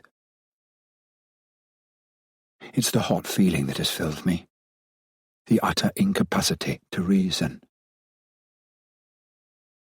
And I am deceiving myself when I say she would have come to me. I did not follow her because I knew that it was hopeless. She would never have loved me. She will never love any man. Sometimes I can think of it all dispassionately, and I pity her. She misses so much, and no one will ever know the truth. What was her life before I knew her? What is it now? Rebecca. Rebecca, when I think of you, with your pale, earnest face, your great, wide, fanatical eyes like a saint, the narrow mouth that hid your teeth, sharp and white as ivory, and your halo of savage hair, electric, dark, uncontrolled. There has never been anyone more beautiful. Who will ever know your heart? Who will ever know your mind? Intense, restrained and soulless, for you must be soulless to have done what you have done. You have that fatal quality of silence, of a tight repression that suggests a hidden fire, yes, a burning fire unquenchable. What have I not done with you in dreams, Rebecca? You would be fatal to any man, a spark that lights and does not burn itself, a flame fanning other flames. What did I love in you but your indifference, and the suggestions that lay beneath your indifference? I loved you too much, wanted you too much, had for you too great a tenderness. Now all of this is like a twisted root in my heart, a deadly poison in my brain. You have made of me a madman. You fill me with a kind of horror, a devastating hate that is akin to love, a hunger that is nausea.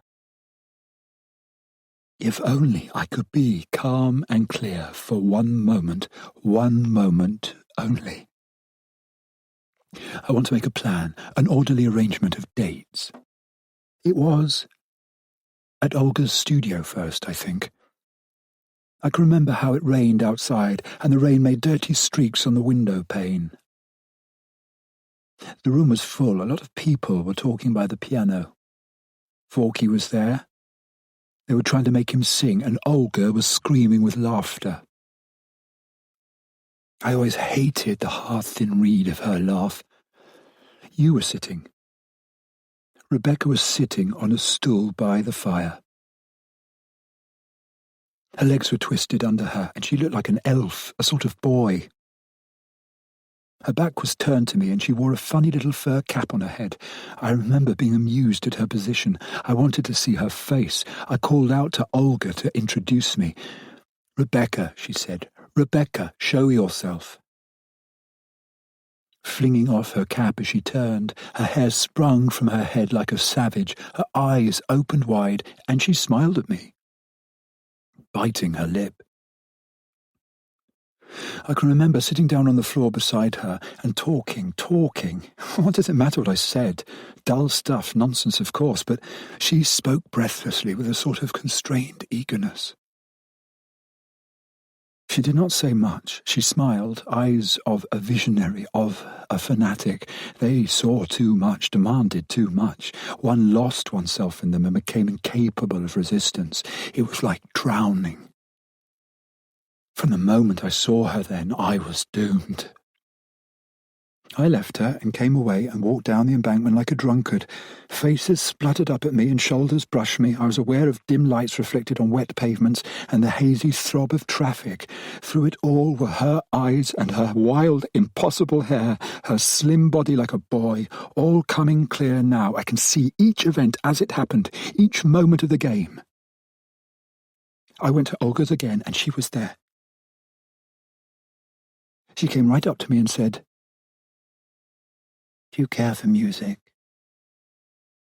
Gravely, like a child. Why did she say this? I don't know. There was no one at the piano. I answered vaguely and noticed the colour of her skin, pale coffee and clear as water. She was dressed in brown, some sort of velvet, I think, with a red scarf round her neck. Her throat was very long and thin, like a swan's. I remember thinking how easy it would be to tighten the scarf and strangle her. I imagined her face when dying, her lips parted and the inquiring look in her eyes. They would show white, but she would not be afraid. All this in the space of a moment, and while she was talking to me. I could drag very little from her. She was a violinist, apparently, an orphan, and lived alone in Bloomsbury. Yes, she had travelled much, she said, and especially in Hungary. She had lived in Budapest for 3 years, studying music. She did not care for England. She wanted to go back to Budapest. It was the only city in the world. "Rebecca," someone called, and she glanced over her shoulder with a smile. How much could I write about Rebecca's smile? It was so vivid, so intensely alive, and yet apart, unearthly. It had no relation to anything one said. Her eyes would be transfigured, as if by a shaft of silver. She left early that day, and I crossed the room to ask Olga about her. I was in an agony of impatience to know everything. Olga could tell me little. She comes from Hungary, she said. No one knows who were her parents, Jewish, I imagine. Vorky brought her here. He found her in Paris playing the violin in one of those Russian cafes. She won't have anything to do with him, though. She lives entirely alone. Vorky says her talent is marvellous. If she only goes on, there will be no one to touch her. But she won't work. She doesn't seem to care. I heard her at Vorky's flat. It sent cold shivers down my spine. She stood at the end of the room, looking like something off another planet, her hair sticking out, a sort of fur bush round her head, and she played. The notes were weird, haunting. I've never known anything quite like it. It's impossible to describe.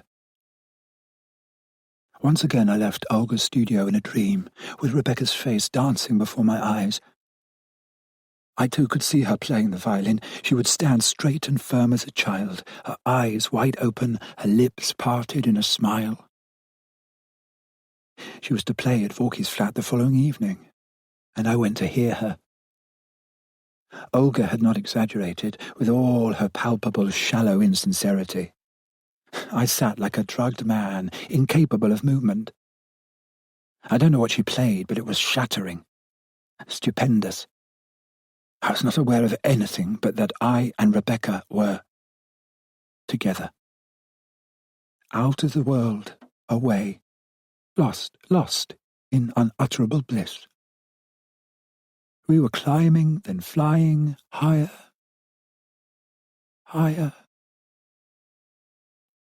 At one time the violin seemed to protest, and it was as if she were refusing me, and I were pursuing her. Then there came a torrent of sound, a medley of acceptance and denial, a confusion of notes in which were mingled desire and sweetness and intolerable pleasure. I could feel my heart beating like the throb of some mighty vessel, and the blood pounded in my temples. Rebecca was part of me. She was myself.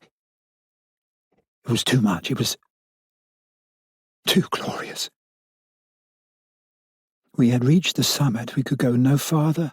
The sun seemed to strike into my eyes. I looked up. Rebecca was smiling at me. The violin broke on a note of exquisite beauty. It was fulfillment. I leant back, exhausted, on the sofa, my senses swimming. It was too wonderful, too wonderful. 3 minutes passed before I came fully conscious again. I felt as if I had plunged in the black abyss of eternity to sleep, and had come awake once more. No one had noticed me. Vorky was handing round drinks, and Rebecca was sitting by the piano turning over some music. When they asked her to play again, she refused. She was tired, she said. They implored her, so she took up her violin and played once more, something quite short, but very lovely and pure, like a child's prayer.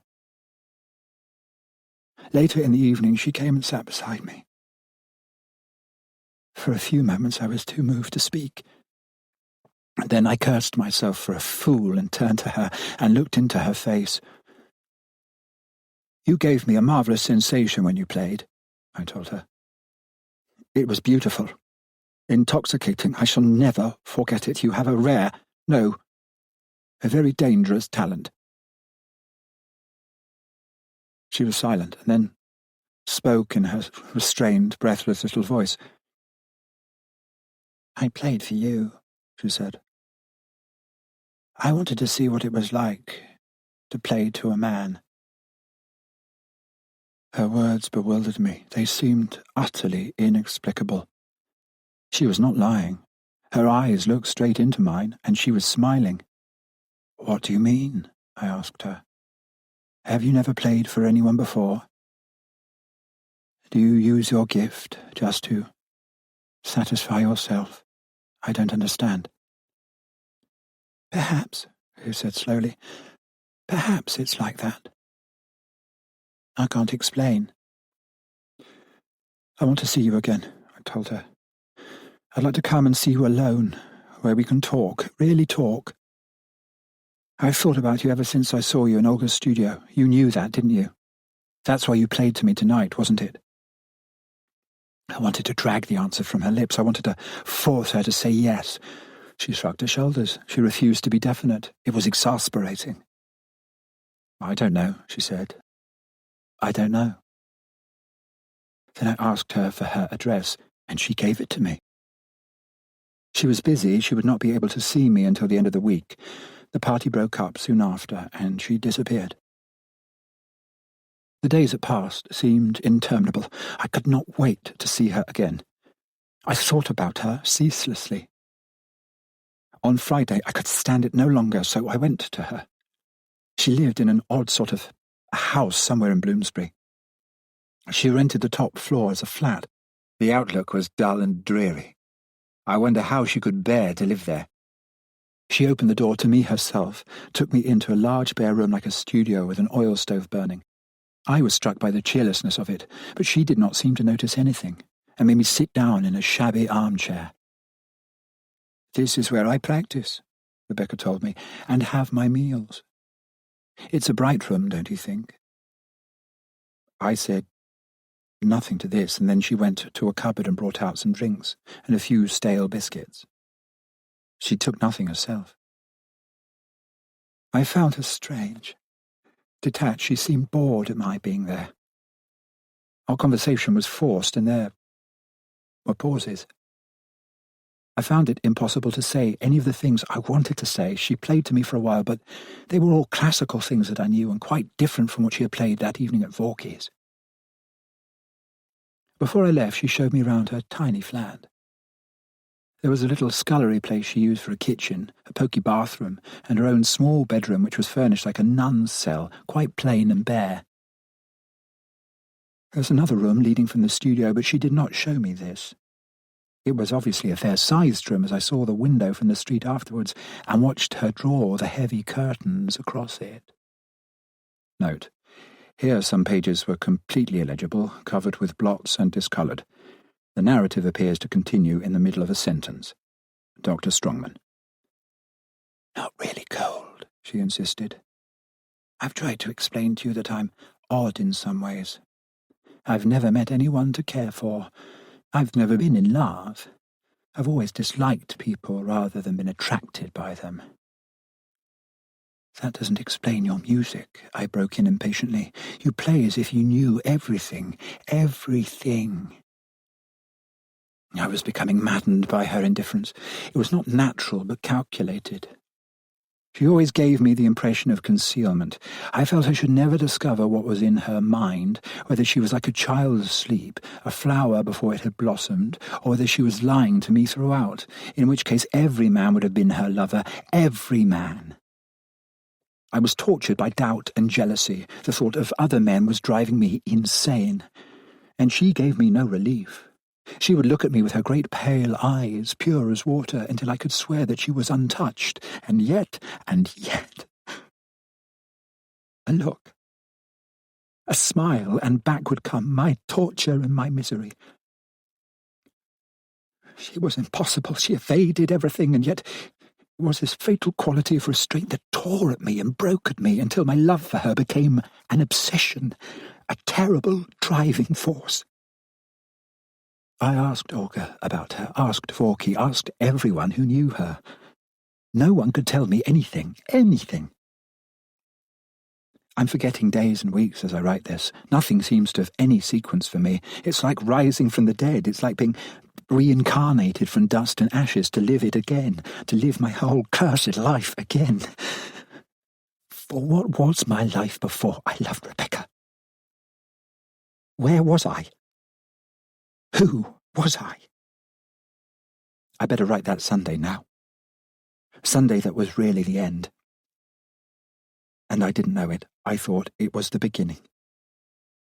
I was like someone walking in the dark, no, walking in the light with my eyes open and not seeing, deliberately blinding himself. Sunday, day of hollow and mistaken happiness. I went to her flat about 9 in the evening. She was waiting for me. She was dressed in scarlet, like Mephistopheles, odd, strange clothes that only Rebecca could wear. She seemed excited, intoxicated. She ran about the room like an elf. Then she sat down at my feet with her legs tucked under her and held out her thin brown hands to the stove. She laughed and giggled childishly. She reminded me of a mischievous child planning some naughtiness. Then all at once she turned to me, her face pale, her eyes strangely alight. She said, "Is it possible to love someone so much that it gives one a pleasure, an unaccountable pleasure, to hurt them? To hurt them by jealousy, I mean, and to hurt oneself at the same time. Pleasure and pain, an equal mingling of pleasure and pain, just as an experiment, a rare sensation." She puzzled me. But I tried to explain to her what was meant by sadism. She seemed to understand and nodded her head thoughtfully once or twice. Then she rose and went slowly across the room to the door I had never yet seen opened. She looked oddly pale as she stood there, her mass of queer savage hair springing from her head, her hand on the knob of the door. "I want to introduce you to Julio," she said. I left my chair and went towards her. I had no idea of what she was talking about. She took my hand and then opened the door. I saw a low, round-shaped room, whose walls were draped with some sort of velvet hangings, as if to deaden any sound, and long, thick curtains were drawn across the window. There was a log fire, but it had burnt very low. Near the fireplace was a divan, covered with cushions, thrown anyhow, and the only light came from a small shaded lamp, thus leaving the room in a half-darkness. There was one chair in the room, and this was facing the divan. Something was sitting in the chair. I felt an eerie cold feeling in my heart, as if the room were haunted. "What is it?" I whispered. Rebecca took the lamp and held it over the chair. "This is Julio," she said softly.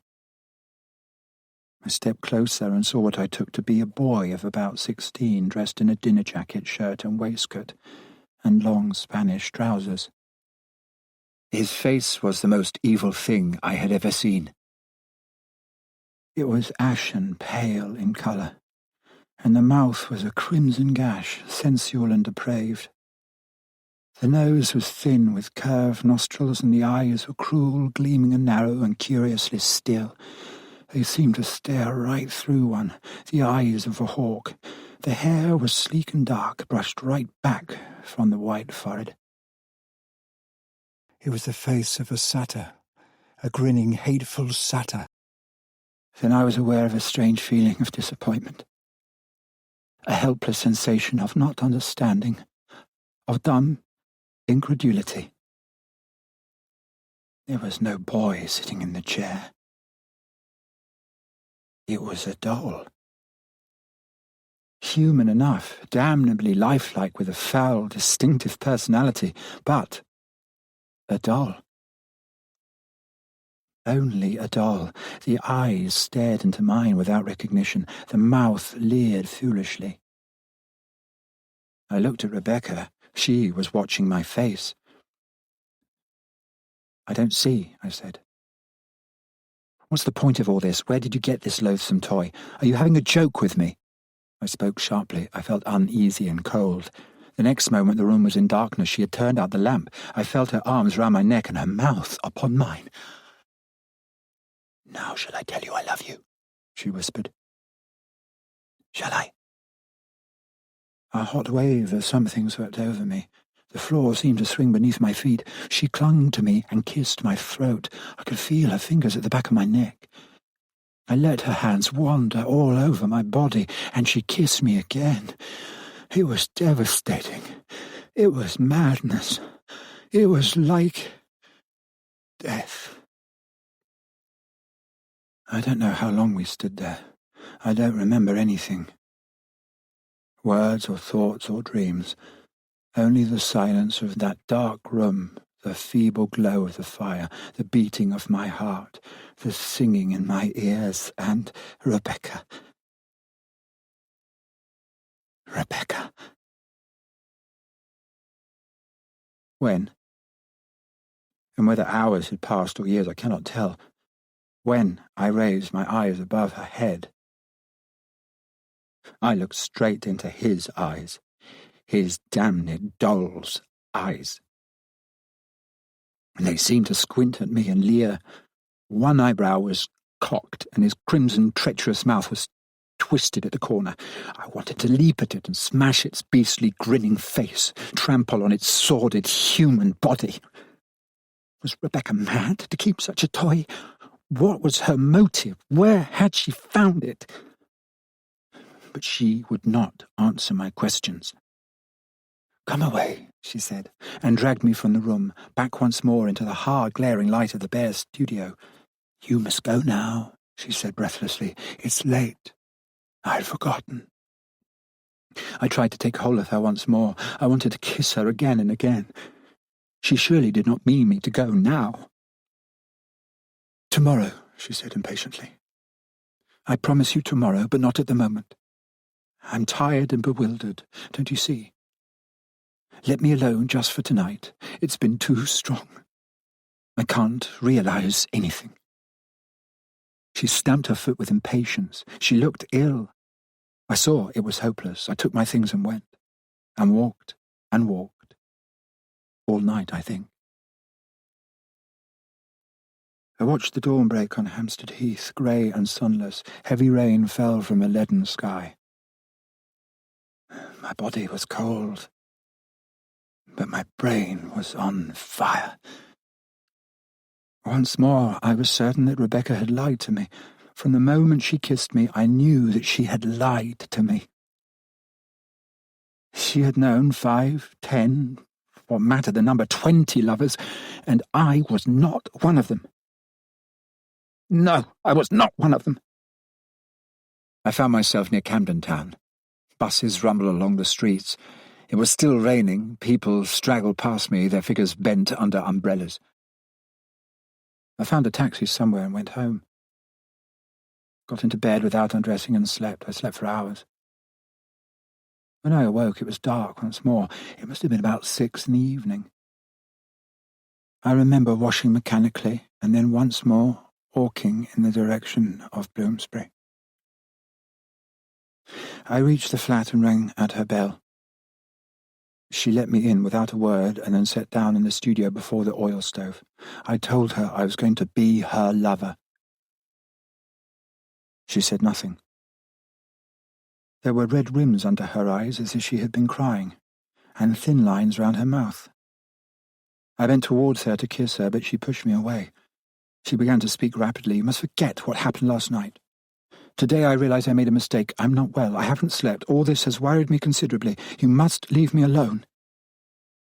I tried to seize her and break down her iron restraint. It was like hammering at an iron wall. She lay cold and still in my arms. Her mouth was icy. I left her in despair. Then followed a week of doubt and torture. Sometimes she sat apart from me without a word. Sometimes I could have sworn that she loved me. And she would not let me touch her. She was not in the mood, she said. I must wait until she wanted me again. I must wait in suspense, in agony. She never mentioned Julio. We never went into that room again. I asked her what she had done with him. I wanted to know what was at the back of it all. She would answer evasively and change the subject. It was useless to press her. She was maddening. She was intolerable. And yet, I could not keep away from her. I could not live without her. One evening she would be gentle and affectionate. She would sit at my feet and talk about her music, about her future plans. She was always changing. She was never the same. I felt hopeless. My position was ridiculous, but what was I to do? She had become a madness to me. An obsession. I've now come to the last evening. The very last. Then crash. Blankness. The depths of hell and desolation. Utter desolation. Let me get it clear. When was it? What time was it? 7, 8 perhaps? I can't remember. I was leaving the flat and she came to the door with me. She suddenly put her arms round me and kissed me. There have been men in arid deserts where the sun has so disfigured them that they have become things of horror, parched and blackened, twisted and torn. Their eyes run blood, their tongues are bitten through, and then they come upon water. I know because I was one of their number. Laugh at all these comparisons, call me a madman, but the laugh is on my side. There are women. But you have not kissed Rebecca. You cannot know. You are a fool asleep. You have never begun to imagine. Note, much of this seems completely unintelligible, and the quarter page that follows consists of nothing but broken sentences and half-formed ideas. Then the narrative continues. It was shattering. She let me kiss her again. And again. I took her face in my hands and looked down into her eyes. Who were your lovers? I said. How often did you kiss them like that? Who taught you to kiss them like that? Who was the first, the very first? Tell me. A haze of fury was before my eyes. My hands shook. I swear to you that you are the first man I have ever kissed. I swear to you there has been no man before you. Never, never. She looked straight at me. Her voice was firm. I saw that she was speaking the truth. Now you must go, she said. Tomorrow you shall come, and then we shall have so much to tell each other, so much. She smiled at me. I saw right through her wall of restraint, right through ice, to the flame, the hidden fire. I remember leaving the flat and having dinner somewhere. My head was on fire. I seemed to walk among the gods. It was incredible that Rebecca should love me. It was incredible that I should know such happiness. I wanted to shout. I wanted to chuck myself off a roof. I went home and paced up and down the room. I couldn't sleep. Every nerve in my body seemed alive. Then suddenly at midnight I could stand it no longer. I had to go to Rebecca. I had to. I felt my love for her was so strong that she would know. She would wait for me. She would understand. She would have to understand. I don't know how I got to her flat. Seconds seemed to flash by, and I was standing outside in the street, gazing up at the windows. I persuaded the night porter to let me in. He was half asleep, and he let me pass upstairs. I listened outside her door. Not a sound came from within. It might have been the entrance to a tomb. I put my hand on the doorknob and turned it slowly. To my surprise, it was not locked. Rebecca must have forgotten to turn the key after I left. I stepped inside. Everything was in darkness. "Rebecca," I called softly. "Rebecca." No answer. The door of her bedroom was open. There was no one inside. Then I went into the kitchen and the bathroom. Both were empty. Then I knew. Something gripped my heart, cold, clammy fear. I looked towards the other room, his room, Giulio's room. I knew that Rebecca was in there. With the doll. With Giulio. I felt my way across the room and beat against the door. It was locked. I kicked against the panel and tore at it with my nails. It gave way beneath my weight. I heard a cry of fury from Rebecca, and she turned on the lamp. Oh, Christ. I shall never forget her eyes. The terrible light, the unholy rapture in her eyes, and her ashen face. I saw everything. The room, the divan. I knew everything. I was seized with deadly sickness, a terrible despair. And all the time, his vile, filthy face was looking at me. His eyes never left me, staring with a lifeless, glassy immobility. The wet crimson mouth was sneering, the sleek dark hair hung in streaks across his cheek. He was a machine, something worked by screws. He was not alive, not human, but terrible, ghastly. And Rebecca turned to me. Her voice was cold, apart, unearthly. "And you expect me to love you? Don't you see that I can't? I can't. How can I care for you or any man? Go away. Leave me. I loathe you. I loathe you all. I don't need you. I don't want you." And something cracked inside my heart. I turned away. I left them alone. I ran into the street. Tears were pouring down my face. I sobbed aloud. I shook my fist at the stars. And that is all. There is no more to say, no more to tell. I went the next day, and she had gone. They had both gone. No one knew where she was. I asked everyone I saw. No one could tell me. Everything is dim. Everything is useless. I shall never see Rebecca again. No one will see her again. It will always be Rebecca and Giulio. Days will come, and nights, and nothing. They will haunt me. I shall never sleep. I'm cursed. I don't know what I'm saying. What I'm writing. What am I going to do? Oh, God, what am I going to do? I can't live. I can't cope. Ganymede. 1. They call it Little Venice.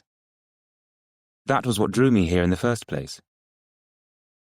And you have to admit that there is a curious resemblance, at least for people like myself, with imagination. There is a corner, for instance, where the canal takes a bend, fronted by a row of terraced houses, and the water itself has a particular stillness, especially at night. And the glaring discordancies that are noticeable during the day, like the noise of the shunting from Paddington Station, the rattle of the trains, the ugliness, all that seems to vanish. Instead, The yellow light from the street lamps might be the mysterious glow you get from those old lanterns set in brackets on the corner of some crumbling palazzo, whose shuttered windows look blindly down upon the stagnant sweetness of a side canal.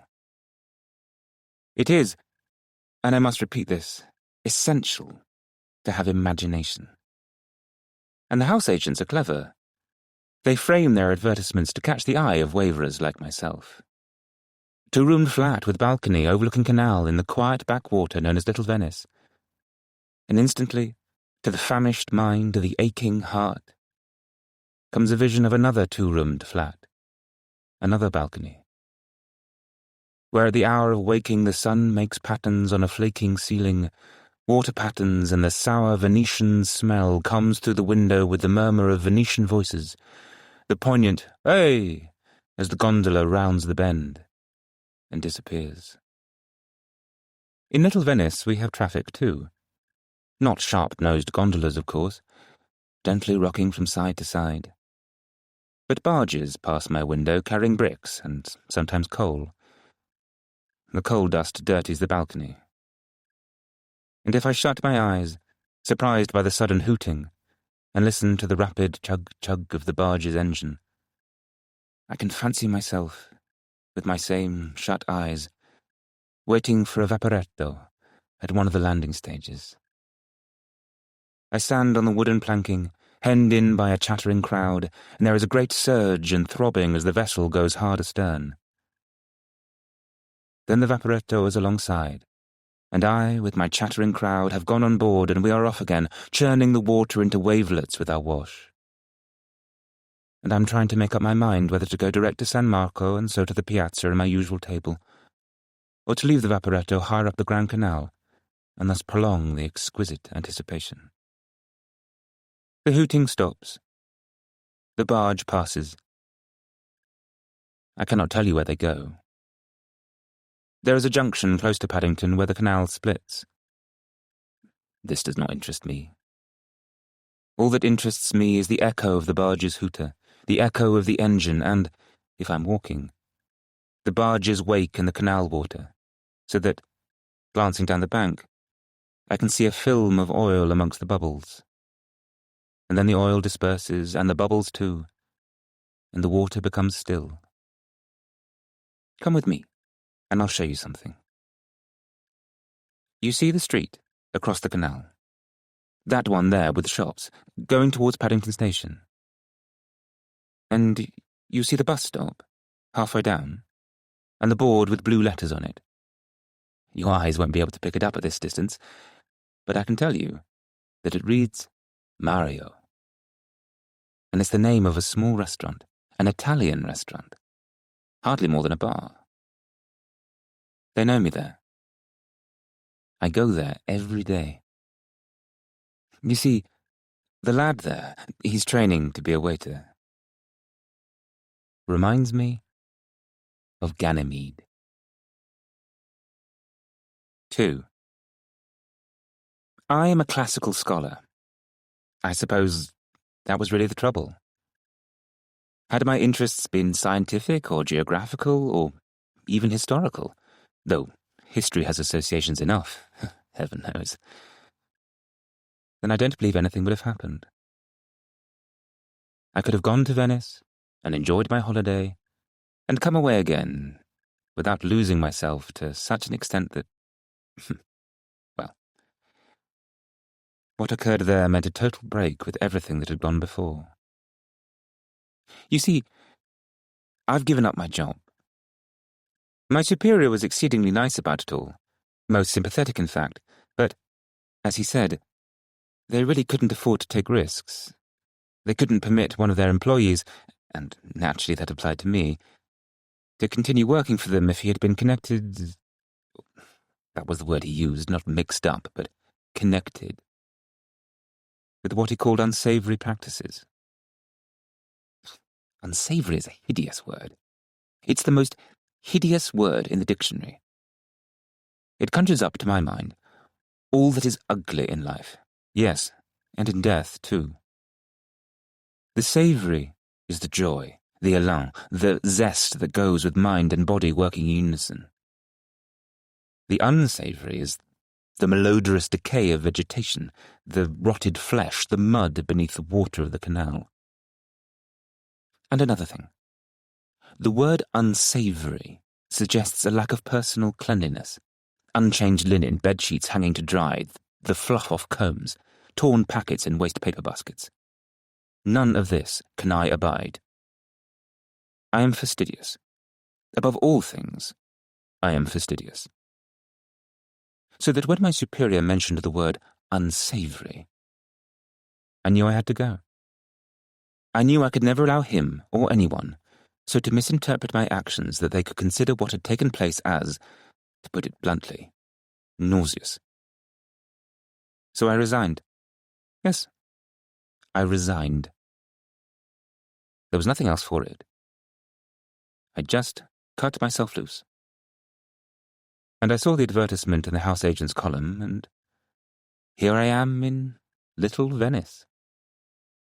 I took my holiday late that year because my sister, who lives in Devon, and with whom I usually spend 3 weeks in August, suddenly had domestic trouble. A favourite cook left after a lifetime of devotion, and the household was disorganised. My nieces wanted to hire a caravan, my sister wrote me. They were all determined to go camping in Wales. And although I would be welcome, she was sure it was not the sort of break that would appeal to me. She was right. The idea of hammering tent pegs into the ground in a tearing wind, or sitting humped 4 abreast in a tiny space while my sister and her daughters produced luncheon out of a tin, filled me with misgiving. I cursed the cook whose departure had put an end to the pleasurable series of long, lazy days to which I had been accustomed, when, relaxing in a chaise-longue, favourite book in hand, and most delightfully fed, I had idled away my Augusts for many years.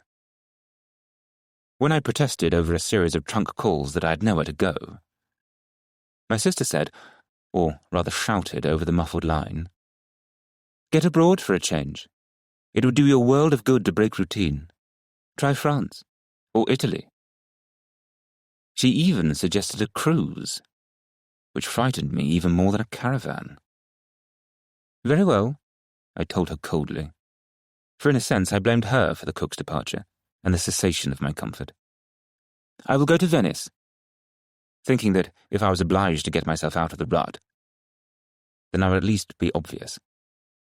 I would go, guidebook in hand, to a tourist's paradise. But not in August. Definitely not in August. I would wait until my compatriots and my friends across the Atlantic had been and gone again. Only then would I venture forth, when the heat of the day was done, and some measure of peace had returned to the place I believed was beautiful. I arrived the first week in October. You know how sometimes a holiday, even a brief one, a visit to friends for the weekend, can go wrong from the start. One departs in rain, or misses a connection, or wakes with a chill, and the thread of ill luck laced with irritation continues to mar every hour. Not so with Venice.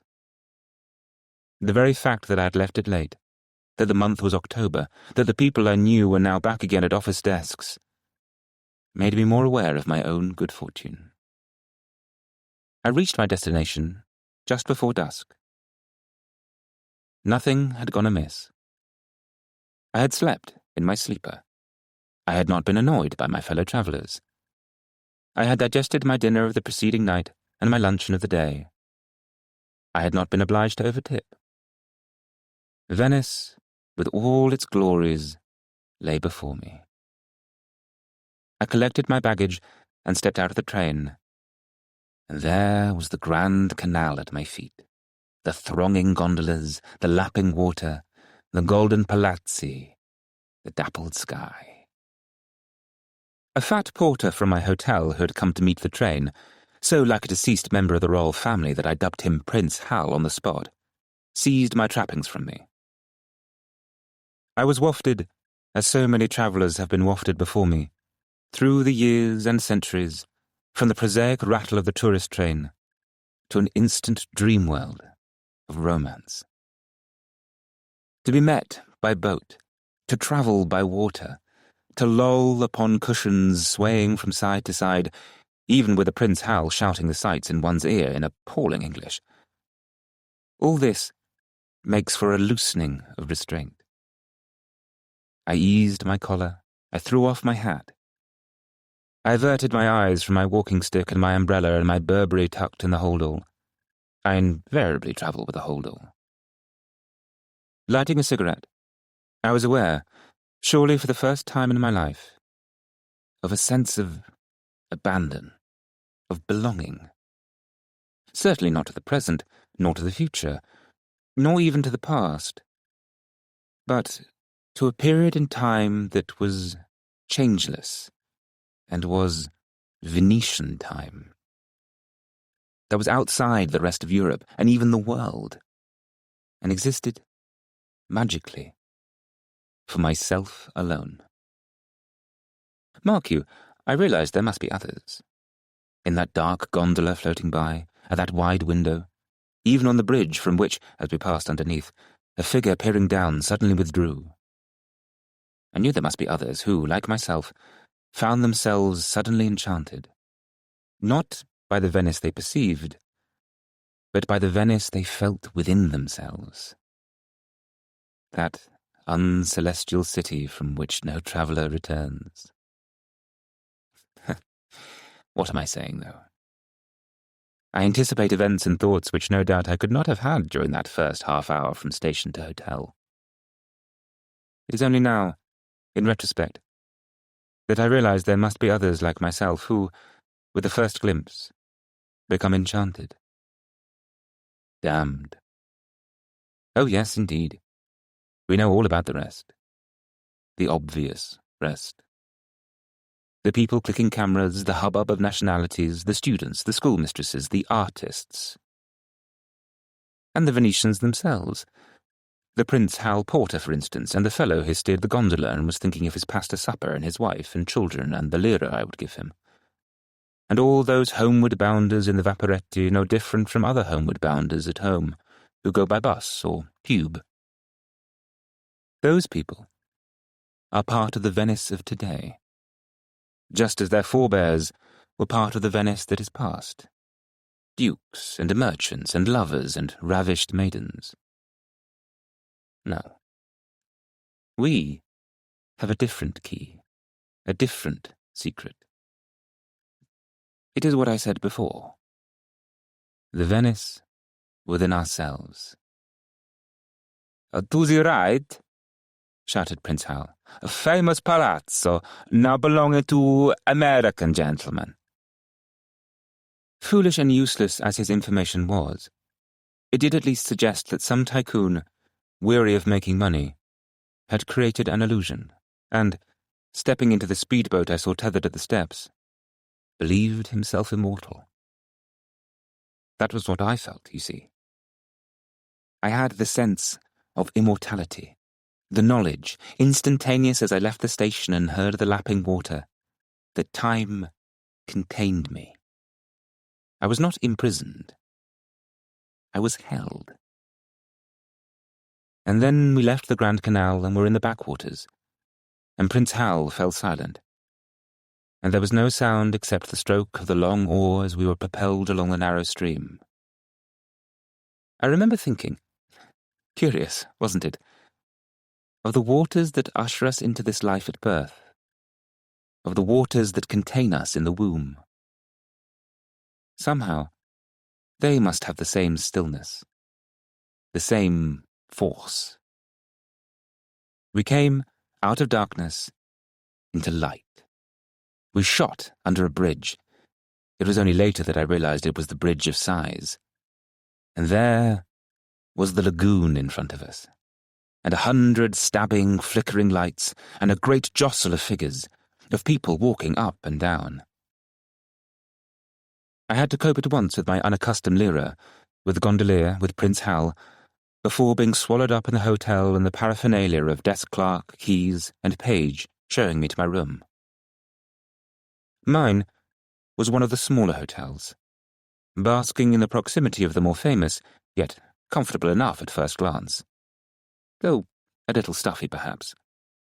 Odd how they keep a room tight closed before a guest arrives. As I threw open the shutters, the warm, damp air from the lagoon infiltrated slowly, and the laughter and footsteps of the promenaders floated upwards while I unpacked. I changed and descended. But one glance at the half-empty dining room decided me against dining there, although my pension terms permitted it. And I went out and joined the promenaders by the lagoon. The sensation I had was strange, and never experienced before. Not the usual anticipation of the traveller on the first evening of his holiday, who looks forward to his dinner and the pleasure of new surroundings. After all, in spite of my sister's mockery, I was no John Bull. I used to know Paris quite well. I had been to Germany. I had toured the Scandinavian countries before the war. I had spent an Easter in Rome.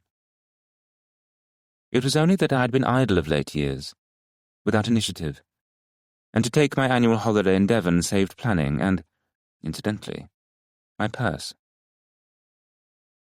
No, the sensation I had now, as inevitably I walked past the Doge's palace, which I recognized from postcards, and into the Piazza San Marco, was one of... I hardly know how to describe it. Recognition. I don't mean the feeling, I have been here before. I don't mean the romantic dream, this is reincarnation. Neither of those things. It was as though, intuitively, I had become, at last, myself. I had arrived. This particular moment in time had been waiting for me, and I for it. Curiously, it was like the first flavour of intoxication, but more heightened, more acute, and deeply secret. It is important to remember that. Deeply secret. This sensation was somehow palpable, invading the whole of me, the palms of my hands, my scalp. My throat was dry. Physically, I felt I was infused with electricity, that I had become some sort of powerhouse radiating into the damp atmosphere of this Venice I had never seen, currents which, becoming charged with other currents, returned to me again. The excitement was intense, almost unbearable. And, to look at me, nobody would guess anything. I was just another Englishman at the fag end of the tourist season, strolling, walking stick in hand, on his first night in Venice. Although it was nearly 9 o'clock, the crowd was still dense on the piazza. I wondered how many amongst them felt the same current, the same intuition. Nevertheless, I must dine, and to escape the crowd I chose a turning to the right halfway down the piazza, which brought me to one of the side canals, very dark and still, and as luck had it, to a restaurant nearby. I dined well, with excellent wine, at far less expense than I had feared, and, lighting a cigar, one of my small extravagances, a really good cigar, I strolled back again to the piazza, that same electric current with me still. The crowd had thinned, and instead of strolling, had concentrated into 2 marked groups, before 2 separate orchestras. These orchestras, rivals, so it appeared, had their stance in front of a couple of cafes, also rivals. Separated by perhaps some 70 yards, they played against one another with gay indifference. Tables and chairs were set about the orchestras, and the cafe clientele drank and gossiped and listened to the music in a semicircle, backs toward the rival orchestra whose beat and rhythm made discord to the ear. I happened to be closest to the orchestra in mid-piazza. I found an empty table and sat down. A burst of applause from the second audience nearer the church gave warning that the rival orchestra had come to a breathing space in its repertoire. This was the signal for ours to play louder still. It was Puccini, of course. As the evening progressed, there came the songs of the day, the hit tunes of the moment. But as I sat down and looked about for a waiter to bring me a liqueur, and accepted, at a price, the rose offered to me by an ancient crone in a black shawl, the orchestra was playing Madame Butterfly. I felt relaxed, amused. And then I saw him. I told you I was a classical scholar. Therefore you will understand, you should understand, that what happened in that second was transformation. The electricity that had charged me all evening focused on a single point in my brain to the exclusion of all else. The rest of me was jelly. I could sense the man at my table raise his hand and summon the lad in the white coat carrying a tray. But I, myself, was above him, did not exist in his time.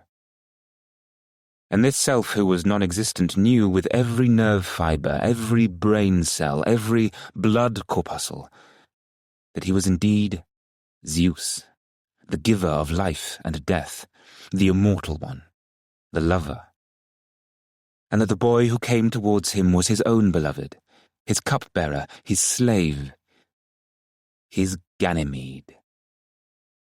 I was poised, not in the body, not in the world, and I summoned him. He knew me, and he came.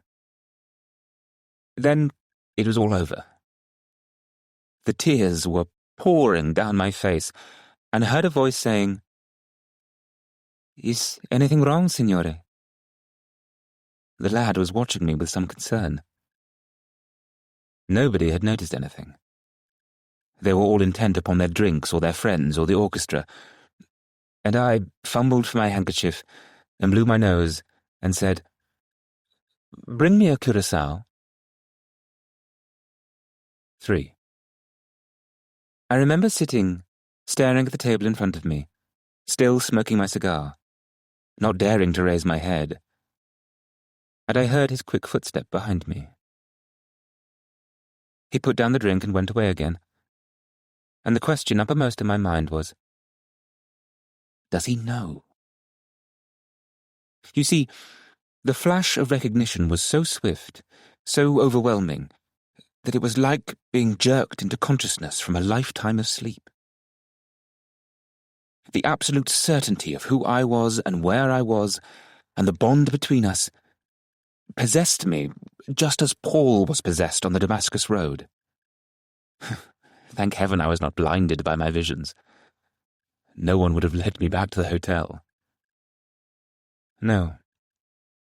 I was just another tourist, come to Venice, listening to a little string band and smoking a cigar. I let 5 minutes or so go by, and then I lifted my head and casually, very casually, looked over the heads of the people towards the cafe. He was standing alone, his hands behind his back, watching the orchestra. He seemed to me about 15, not more, and he was small for his age, and slight, and his white mess jacket and dark trousers reminded me of an officer's kit in Her Majesty's Mediterranean Fleet. He did not look Italian. His forehead was high, and he wore his light brown hair en brosse. His eyes were not brown but blue, and his complexion was fair, not olive. There were 2 other waiters hovering between the tables, one of them about 18 or 19, and both of them obvious Italians. The 18-year-old, swarthy and fat. You could tell at a glance they were born to be waiters. They would never rise to anything else. But my boy, my Ganymede, the very set of his proud head, the expression on his face, the air of grave tolerance with which he regarded the orchestra, showed him to be of a different stamp. My stamp. The stamp of the immortals. I watched him covertly, the small clasped hands, the small foot in its black shoe tapping time to the music. If he recognized me, I said to myself, he will look at me. This evasion, this play of watching the orchestra, is only a pretext, because what we have felt together in that moment out of time has been too strong for both of us. Suddenly, and with an exquisite feeling of delight and apprehension in one, I knew what was going to happen.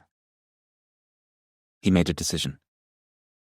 He looked away from the orchestra and directly across to my table, and, still grave, still thoughtful, walked up to me and said, "Do you wish for anything more, signore?" It was foolish of me, but, do you know, I could not speak. I could only shake my head. Then he took away the ashtray and put a clean one in its place. The very gesture was somehow thoughtful, loving, and my throat tightened, and I was reminded of a biblical expression surely used by Joseph about Benjamin. I forget the context, but it says somewhere in the Old Testament, "For his bowels did yearn upon his brother." I felt that exactly. I went on sitting there until midnight, when the great bells sounded and filled the air, and the orchestras, both of them, put away their instruments, and the straggling listeners melted away. I looked down at the scrap of paper, the bill, which he had brought me and put beside the ashtray, and, as I glanced at the scribbled figures and paid, it seemed to me that the smile he gave me, and the little bow of deference, were the answer I had been seeking. He knew. Ganymede knew. I went off alone across the now deserted piazza, and passed under the colonnade by the Doge's palace where an old, hunched man was sleeping. The lights were no longer bright, but dim. The damp wind troubled the water and rocked the rows of the gondolas on the black lagoon. But my boy's spirit was with me, and his shadow, too. I awoke to brilliance. The long day to be filled, and what a day! So much to experience and to see, from the obvious interiors of San Marco and the Doge's palace to a visit to the Accademia and an excursion up and down the Grand Canal. I did everything the tourist does, except feed the pigeons. Too fat, too sleek as they were, I picked my way amongst them with distaste. I had an ice at Florian's. I bought picture postcards for my nieces. I leant over the Rialto Bridge. And the happy day, of which I enjoyed every moment, was only a preliminary to the evening. Deliberately, I had avoided the cafe on the right-hand side of the piazza. I had walked only on the opposite side. I remember I got back to my hotel about 6, and lay down on my bed and read Chaucer for an hour, the Canterbury Tales in a Penguin edition. Then I had a bath and changed. I went to the same restaurant to dine where I had dined the night before. The dinner was equally good and equally cheap. I lit my cigar and strolled to the piazza. The orchestras were playing.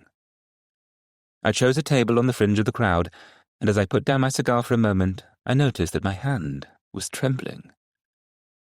The excitement, the suspense, were unbearable.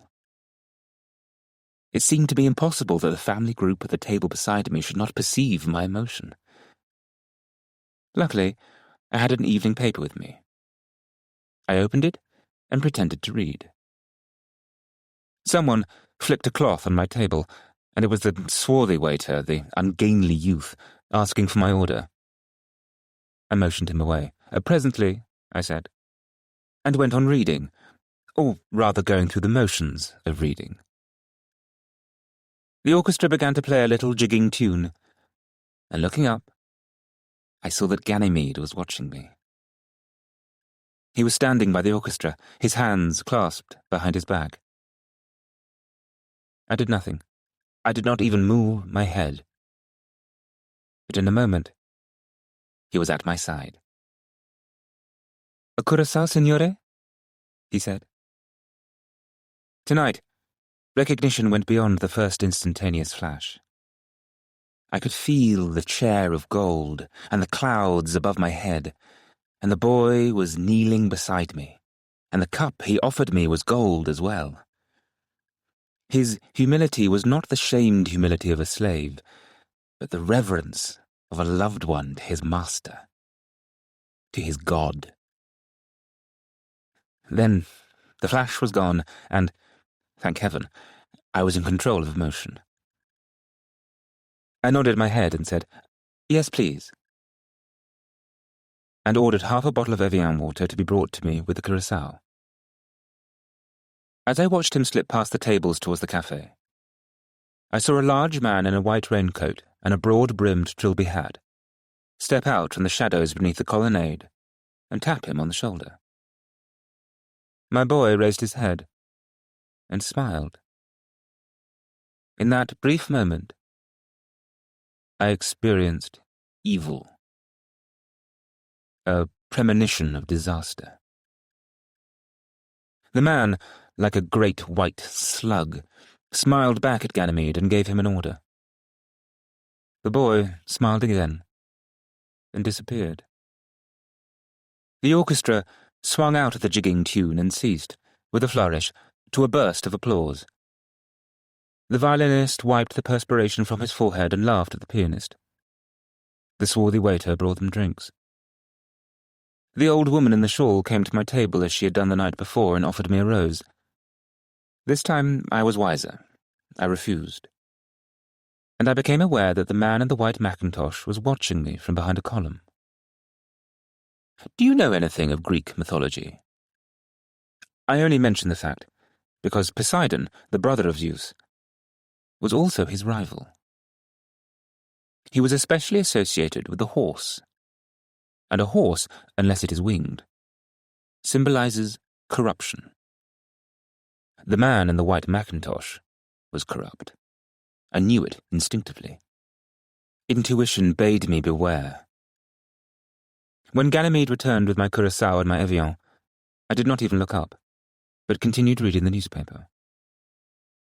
The orchestra, refreshed, took the air once more.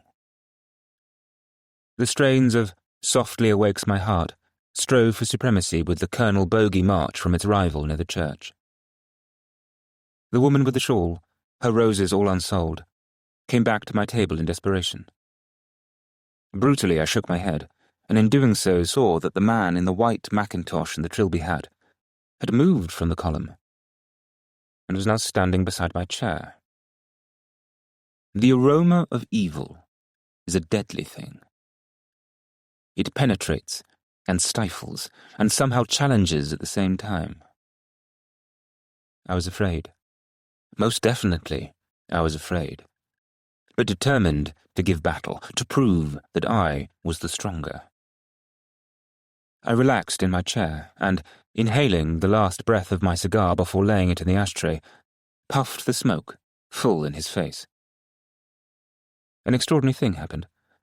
I don't know whether the final inhalation turned me giddy, but for an instant my head swam, and the smoke made rings before my eyes, and I saw his hideous, grinning face subside into what seemed to be a trough of sea and foam. I could even feel the spray. When I had recovered from the attack of coughing brought on me by my cigar, the air cleared.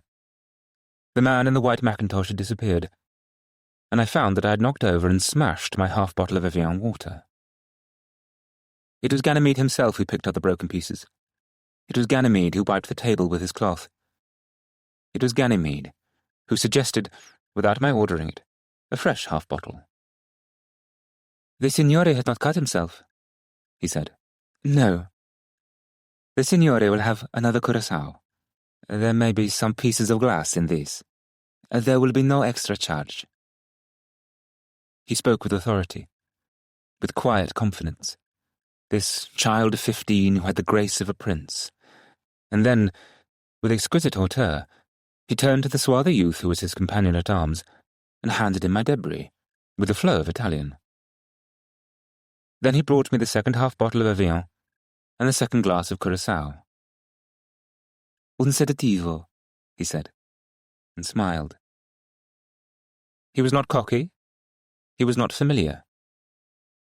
He knew, because he had always known, that my hands were trembling and my heart was beating. And I wanted to be calm, to be still. Piove, he said, lifting his face and holding up his hand. And indeed, it was beginning to rain, suddenly, for no reason, out of a star-studded sky. But a black, straggling cloud like a gigantic hand blotted out the stars as he spoke, and down came the rain onto the piazza. Umbrellas went up like mushrooms, and those without them spread across the piazza and away home like beetles to their lair. Desolation was instant. The tables were bare, the chairs upturned against them. The piano was covered with the tarpaulin, the music stands were folded. The lights inside the cafe became dim. Everyone melted away. It was as though there had never been an orchestra, never been an audience of clapping people. The whole thing was a dream. I was not dreaming, though.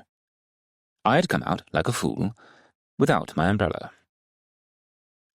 I waited under the colonnade beside the now deserted cafe, with the rain from a nearby spout spattering the ground in front of me. I could hardly believe it possible that 5 minutes ago all had been gay and crowded, and now this wintered gloom. I turned up the collar of my coat, trying to make up my mind whether to venture forth across the streaming piazza, and then I heard a quick, brisk footstep leaving the cafe and trot away under the colonnade. It was Ganymede, his small upright figure still clad in his white mess jacket, his large umbrella held above him like a pennant. My way was to the left, towards the church. He was walking to the right. In a moment or two he might turn away altogether and disappear. It was a moment of decision. You will say I made the wrong one. I turned to the right. I followed him. It was a strange and mad pursuit. I had never done such a thing in my life before. I could not help myself. He trotted ahead, his footsteps loud and clear along the tortuous narrow passages winding in and out beside the silent, dark canals, and there was no other sound at all except his footsteps in the rain. And I never once looked back to see who followed him. Once or twice I slipped. He must have heard me. On he went, over bridges, into the shadows, his umbrella bobbing up and down above his head, and a glimpse of his white mess jacket showing now and then as he lifted the umbrella higher.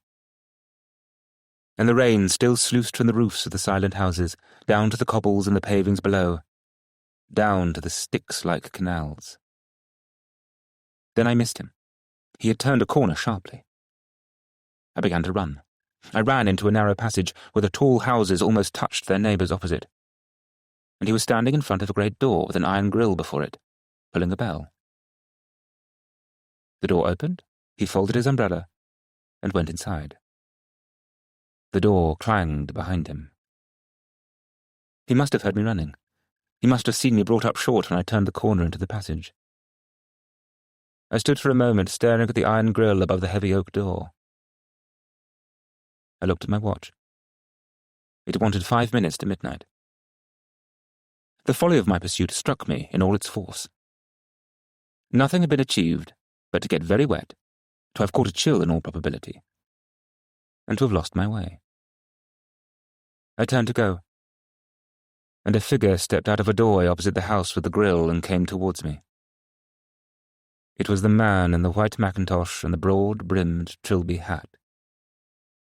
He said, with a bastard American accent, "Are you looking for somebody, signore?" 4. I ask you, what would you have done in my position? I was a stranger in Venice, a tourist. The alleyway was deserted. One had read stories of Italians and vendettas, of knives, of stabs in the back. One false move, and this might happen to me. "I was taking a walk," I replied, "but I seem to have missed my way." He was standing very close to me, much too close for comfort. "Ah, you miss your way," he repeated, the American accent blending with music-hall Italian. "In Venice that happens all the time. I see you home." The lantern light above his head turned his face yellow under the broad-brimmed hat. He smiled as he spoke, showing teeth full of gold stoppings. The smile was sinister. "Thank you," I said, "but I can manage very well." I turned and began to walk back to the corner. He fell into step beside me. "No trouble," he said. "No trouble at all." He kept his hands in the pockets of his white mackintosh, and his shoulder brushed mine as we walked side by side. We moved out of the alleyway into the narrow street by the side canal. It was dark. Drips of water fell from the roof gutters into the canal. "You like Venice?" he asked. "Very much," I answered. And then, foolishly perhaps, "It's my first visit." I felt like a prisoner under escort. The tramp, tramp of our feet echoed in hollow fashion. And there was no one to hear us. The whole of Venice slept. He gave a grunt of satisfaction. "Venice very dear," he said. "In the hotels, they rob you always. Where are you staying?" I hesitated. I did not want to give my address, but if he insisted on coming with me, what could I do? "The Hotel Byron," I said. He laughed in scorn. "They put a 20% on the bill," he said. "You ask for a cup of coffee, 20%. It's always the same. They rob the tourist." "My terms are reasonable," I said. "I can't complain." "What do you pay them?" he asked. The cheek of the man staggered me. But the path by the canal was very narrow, and his shoulder still touched mine as we walked. I told him the price of my room at the hotel and the pension terms. He whistled. "They take the skin off your back," he said. "Tomorrow, you send them to hell. I find you a little apartment. Very cheap, very okay." I did not want a little apartment. All I wanted was to be rid of the man and back in the comparative civilization of the Piazza San Marco. "Thank you," I replied, "but I'm quite comfortable at the Hotel Byron." He edged even closer to me, and I found myself nearer still to the black waters of the canal. "In a little apartment," he said. "You do as you like. You see your friends. Nobody worry you." "I'm not worried at the Hotel Byron," I said. I began to walk faster, but he kept pace with me, and suddenly he withdrew his right hand from his pocket, and my heart missed a beat. I thought he had a knife. But it was to offer me a tattered packet of Lucky Strikes. I shook my head. He lit one for himself. "I found you little apartment," he persisted. We passed over a bridge and plunged into yet another street, silent, ill-lit. And as we walked, he told me the names of people for whom he had found apartments. "You English?" he asked. "I thought so. I found apartment last year for Sir Johnson. You know Sir Johnson? Very nice man, very discreet. I find apartment too for film star Bertie Poole. You know Bertie Poole? I save him 500,000 lira. I had never heard of Sir Johnson or Bertie Poole. I became more and more angry, but there was nothing I could do. We crossed a second bridge, and to my relief I recognized the corner near the restaurant where I had dined. The canal here formed, as it were, a bay, and there were gondolas moored side by side. "Don't bother to come any further," I said. "I know my way now." The unbelievable happened. We had turned the corner together, marching as one man, and then, because the narrow path could not hold us two abreast, he dropped a pace behind, and, in doing so, slipped. I heard him gasp, and a second later he was in the canal, the white mackintosh splaying about him like a canopy, the splash of his great body rocking the gondolas. I stared for a moment, too surprised to take action. And then I did a terrible thing. I ran away. I ran into the passage that I knew would lead me finally into the Piazza San Marco, and when I came to it, walked across it briskly, and so past the Doge's palace, and back to my hotel. I encountered no one. As I said before, the whole of Venice slept. At the Hotel Byron, Prince Hal was yawning behind the desk. Rubbing the sleep from his eyes, he took me up in the lift. As soon as I entered my room, I went straight to the wash basin and took the small bottle of medicinal brandy with which I invariably travelled. I swallowed the contents at a single draught. 5. I slept badly and had appalling dreams, which did not surprise me. I saw Poseidon, the god Poseidon, rising from an angry sea, and he shook his trident at me, and the sea became the canal, and then Poseidon himself mounted a bronze horse, the bronze horse of Colleone, and rode away, with the limp body of Ganymede on the saddle before him. I swallowed a couple of aspirin with my coffee, and rose late. I don't know what I expected to see when I went out. Knots of people reading newspapers, or the police. Some intimation of what had happened. Instead, it was a bright October day, and the life of Venice continued. I took a steamer to the Lido and lunched there. I deliberately idled away the day at the Lido in case of trouble. What was worrying me was that, should the man in the white mackintosh have survived his ducking of the night before and bear malice towards me for leaving him to his plight, he might have informed the police, perhaps hinting, even, that I had pushed him in, and the police would be waiting for me at the hotel when I returned. I gave myself until 6 o'clock. Then, a little before sunset, I took the steamer back. No cloudbursts tonight. The sky was a gentle gold, and Venice basked in the soft light, painfully beautiful. I entered the hotel and asked for my key. It was handed to me by the clerk with a cheerful "Buonasera, signore," together with a letter from my sister. Nobody had inquired for me. I went upstairs and changed, came down again, and had dinner in the hotel restaurant. The dinner was not in the same class as the dinner in the restaurant the 2 preceding nights, but I did not mind. I was not very hungry. Nor did I fancy my usual cigar. I lit a cigarette instead. I stood for about 10 minutes outside the hotel, smoking, and watching the lights on the lagoon. The night was balmy.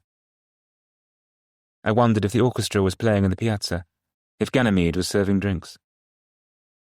The thought of him worried me. If he was in any way connected with the man in the white mackintosh, he might suffer for what had happened. The dream could have been a warning. I was a great believer in dreams. Poseidon carrying Ganymede astride his horse. I began to walk towards the Piazza San Marco. I told myself I would just stand near the church and see if both orchestras were playing. When I came to the piazza, I saw that all was as usual. There were the same crowds, the same rival orchestras, the same repertoires being played against each other. I moved slowly across the piazza towards the second orchestra, and I put on my dark glasses as a form of protection. Yes, there he was. There was Ganymede. I spotted his brush of light hair and his white mess jacket almost immediately. He and his swarthy companion were very busy. The crowd around the orchestra was thicker than usual because of the warm night. I scanned the audience and the shadows behind the colonnade. There was no sign of the man in the white mackintosh. The wisest thing, I knew, was to leave, return to the hotel, go to bed, and read my Chaucer. Yet I lingered. The old woman selling roses was making her rounds. I drew nearer. The orchestra was playing the theme song from a Chaplin film. Was it Limelight? I do not remember. But the song was haunting, and the violinist drew every ounce of sentiment from it. I decided to wait until the end of the song and then return to the hotel. Someone snapped his fingers to give an order, and Ganymede turned to take it. As he did so, he looked over the heads of the seated crowd, straight at me. I was wearing the dark glasses, and I had a hat. Yet he knew me. He gave me a radiant smile of welcome, and ignoring the client's order, darted forward, seized a chair, and placed it beside an empty table. "No rain tonight," he said. "Tonight everybody is happy. A curacao, signore?" How could I refuse him? The smile, the almost pleading gesture. If anything had been wrong, if he had been anxious about the man in the white mackintosh, surely, I thought, there would have been some sort of hint, some warning glance. I sat down. A moment later, he was back again with my curacao. Perhaps it was more potent than the night before, or perhaps, in my disturbed mood, it had a greater effect on me. Whatever it was, the curacao went to my head. My nervousness vanished. The man in the white mackintosh and his evil influence no longer troubled me. Perhaps he was dead. What of it? Ganymede remained unharmed. And to show his favour, he stood only a few feet away from my table, hands clasped behind his back, on the alert to serve my instant whim. "Do you never get tired?" I said boldly. He whisked away my ashtray and flipped the table. "No, signore," he answered, "for my work is my pleasure. This sort of work." He gave me a little bow. "Don't you go to school?" "School?" He jerked his thumb in a gesture of dismissal. "Finito school. I am a man. I work for my living, to keep my mother and my sister." I was touched. He believed himself a man. And I had an instant vision of his mother, a sad, complaining woman, and of a little sister. They all of them lived behind the door with a grill. "Do they pay you well here in the cafe?" I asked. He shrugged his shoulders. "In the season, not so bad," he said. "But the season is over. 2 more weeks, and it is finished. Everyone goes away." "What will you do?" He shrugged again. "I have to find work somewhere else," he said. "Perhaps I go to Rome.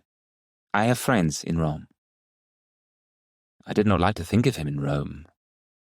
Such a child in such a city. Besides, who were his friends? "What would you like to do?" I inquired. He bit his lips. For a moment he looked sad. "I should like to go to London," he said. "I should like to go to one of your big hotels, but that is impossible. I have no friends in London." I thought of my own immediate superior, who happened to be a director amongst his other activities, of the Majestic, in Park Lane. "It might be arranged," I said, "with a little pulling of strings." He smiled, and made an amusing gesture of manipulating with both hands. "It's easy if you know how," he said. "But if you don't know how, better to—" And he smacked his lips and raised his eyes. The expression implied defeat. Forget about it. "We'll see," I said. "I have influential friends." He made no attempt to seize advantage. "You are kind to me, signore," he murmured. "Very kind indeed." At that moment the orchestra stopped, and as the crowd applauded, he clapped with them. His condescension, perfect. "Bravo, bravo," he said. I almost wept. When later I paid my bill, I hesitated to overtip in case he was offended. Besides, I did not want him to look upon me merely as a tourist client. Our relationship went deeper. "For your mother and your little sister," I said, pressing 500 lire into his hand, seeing in my mind's eye the 3 of them tiptoeing to Mass in St. Mark's, the mother voluminous, Ganymede in his Sunday black, and the little sister veiled for her first communion. Thank you, signore," he said, and added, "A domani." "A domani," I echoed, touched that he should already be looking forward to our next encounter. As for the wretch in the white mackintosh, he was already feeding the fishes in the Adriatic. The following morning I had a shock. The reception clerk telephoned my room to ask whether I would mind leaving it vacant by midday. I did not know what he meant. The room had been booked for a fortnight. He was full of excuses. There had been a misunderstanding, he said. This particular room had been engaged for many weeks. He thought the travel agent had explained the fact. Very well, I said, huffed. Put me somewhere else. He expressed 1,000 regrets. The hotel was full. But he could recommend a very comfortable little flat that the management used from time to time as an annex. And there would be no extra charge. My breakfast would be brought to me just the same, and I should even have a private bath. It's very upsetting, I fumed. I have all my things unpacked. Again, 1,000 regrets. The porter would move my luggage. He would even pack for me. I need not stir hand or foot myself. Finally, I consented to the new arrangement, though I certainly would not permit anyone but myself to touch my things. Then I went downstairs and found Prince Hal, with a barrow for my luggage, awaiting me below. I was in a bad humour, with my arrangements upset, and quite determined to refuse the room in the annex on sight and demand another. We skirted the lagoon, Prince Hal trundling the baggage, and I felt something of a fool stalking along behind him, bumping into the promenaders, and cursed the travel agent who had presumably made the muddle about the room in the hotel. When we arrived at our destination, though, I was obliged to change my tune. Prince Hal entered a house with a fine, even beautiful, facade, whose spacious staircase was spotlessly clean. There was no lift, and he carried my luggage on his shoulder. He stopped on the first floor, took out a key, fitted it to the left-hand door, and threw it open. "Please to enter," he said. It was a charming apartment, and must have been at some time or other the salon of a private palazzo. The windows, instead of being closed and shuttered like the windows in the Hotel Byron, were wide open to a balcony, and to my delight the balcony looked out upon the Grand Canal. I could not be better placed. "Are you sure," I inquired, "that this room is the same price as the room in the hotel?" Prince Hal stared. He obviously did not understand my question. "Please?" he said. I left it. After all, the reception clerk had said so. I looked about me. A bathroom led out of the apartment. There were even flowers by the bed. "What do I do about breakfast?" I asked. Prince Hal pointed to the telephone. "You will ring," he said. "They answer below. They bring it." Then he handed over the key. When he had gone, I went once more to the balcony and looked out. The canal was full of bustle and life. All Venice was below me. The speedboats and the vaporetti did not worry me. The changing, animated scene was one of which I felt I could never grow tired. Here I could sit and laze all day, if I so desired. My luck was incredible. Instead of cursing the travel agent, I blessed him. I unpacked my things for the second time in 3 days, but this time, instead of being a number on the 3rd floor of the Hotel Byron, I was lord and master of my own minute palazzo. I felt like a king. The great campanile bell sounded midday, and, since I had breakfasted early, I was in the mood for more coffee. I lifted the telephone. I heard a buzz in answer, and then a click. A voice said, "Yes?" "Café complet," I ordered. "At once," replied the voice. Was it? Could it be? That too familiar American accent.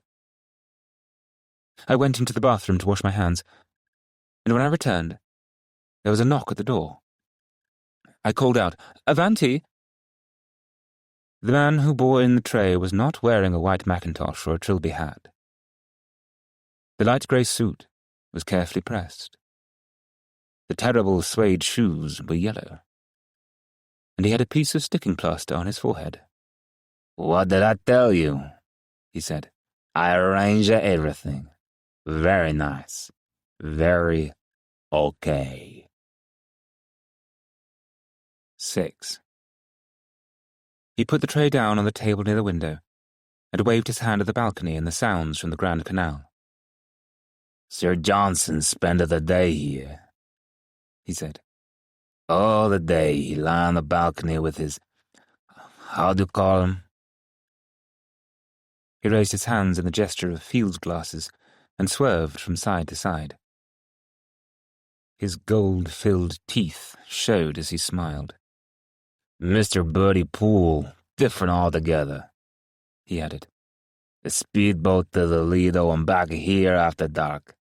Little dinners, little parties, with his friends. He made it the whoopee, The knowing wink filled me with disgust. Officiously, he began to pour out the coffee for me. It was too much. "Look here," I said. "I don't know your name, and I don't know how this business has come about. If you have come to an understanding with the clerk at the Hotel Byron, it's nothing to do with me." He opened his eyes in astonishment. "You don't like the apartment?" he said. "Of course I like it," I replied. "That's not the point. The point is, I made my own arrangements, and now—" But he cut me short. Don't worry," he said, waving his hand. "You pay here less than you pay at the Hotel Byron. I see to it. And nobody come to disturb you. Nobody at all." He winked again and moved heavily towards the door. "If there is anything you want," he said, "just ring the bell. Okay?" He left the room. I poured the coffee into the Grand Canal. For all I knew, it might be poisoned. Then I sat down to think out the situation. I had been in Venice for 3 days. I had booked, as I thought, my room at the Hotel Byron for a fortnight. I had, therefore, 10 days left of my holiday. Was I prepared to spend the 10 days in this delicious apartment, at what I had been assured was no extra expense, under the aegis of this tout? He apparently bore no malice towards me for his tumble in the canal. The sticking plaster bore evidence to his fall, but the subject had not been mentioned. He looked less sinister in his light grey suit than he had done in the white mackintosh. Perhaps I had let my imagination run away with me. And yet, I dipped my finger in the coffee pot and raised it to my lips. It tasted all right. I glanced at the telephone. If I lifted it, his odious American voice would answer. I had better telephone the Hotel Byron from outside, or, better still, make my inquiry in person. I locked the cupboards and the chest of drawers, and my suitcases too, and pocketed the keys. I left the room, locking the door of the apartment. No doubt he would have a pass key, but it could not be helped. Then I went downstairs, walking stick at the ready in case of attack, and so out into the street. No sign of the enemy anywhere below. The building appeared uninhabited. I went back to the Hotel Byron and tried to get some information from the staff, but my luck was out. The clerk at the reception desk was not the one who had telephoned me in the morning about the change of room. Some new arrival was waiting to check in, and the clerk was impatient. Because I was no longer under the roof, I did not interest him. Yes, he said. "It's all right. When we are full here, we make arrangements to board our guests outside. We have had no complaints." The couple waiting to check in sighed heavily. I was holding them up. Frustrated, I left the desk and walked away. There seemed nothing to be done. The sun was shining, a light breeze rippled the water of the lagoon, and the promenaders without coats and hats strolled peacefully, taking the air. I supposed I could do the same. After all, nothing very grave had happened. I was the temporary owner of an apartment overlooking the Grand Canal, a matter to strike envy into the breasts of all these tourists. Why should I worry? I boarded a vaporetto and went and sat in the church by the Accademia to gaze at the Bellini Madonna and Child. It calmed my nerves. I spent the afternoon sleeping and reading upon my balcony without benefit of field glasses, unlike Sir Johnson, whoever he may be, and nobody came near me. As far as I could see, none of my things had been touched. The little trap I had set, 100 lira note between two ties, was still in place. I breathed a sigh of relief. Possibly, after all, things would work out well. Before going out to dinner, I wrote a letter to my superior. He was always inclined to patronize me, and it was something of a coup to tell him that I had found myself a delightful apartment with quite the finest view in Venice. By the way, I said, what chance is there at the Majestic for young waiters to train? There is a very good lad here, of excellent appearance and manners, just the right type for the Majestic. Can I give him any hope? He is the sole support of a widowed mother and orphan sister. I dined in my favourite restaurant. I was persona grata by now, in spite of the lapse of the night before, and strolled on to the Piazza San Marco without a qualm. The tout might appear, white mackintosh and all, but I had dined too well to care. The orchestra was surrounded by sailors from a destroyer which had anchored in the lagoon. There was much changing of hats and laughter and demanding of popular tunes, and the audience entered into the fun, clapping the sailor who pretended to seize the fiddle. I laughed uproariously with the rest of them, Ganymede by my side. How right my sister had been to encourage me to go to Venice instead of to Devon. How I blessed the vagaries of her cook. It was in mid-laughter that I was carried out of myself. There were clouds above my head and below me, and my right arm, outstretched on the empty chair beside me, was a wing. Both arms were wings, and I was soaring above the earth. Yet I had claws, too. The claws held the lifeless body of the boy.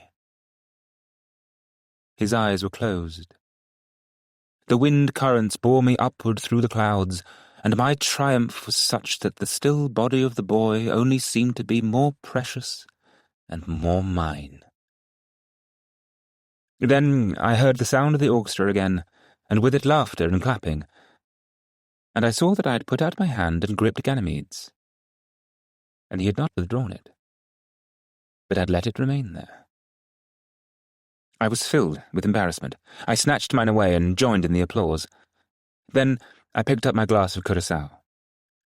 "Fortune," I said, raising my glass to the crowd, to the orchestra, to the world at large. It would not do to single out the child. Ganymede smiled. "The signore enjoys himself," he said. Just that, and no more.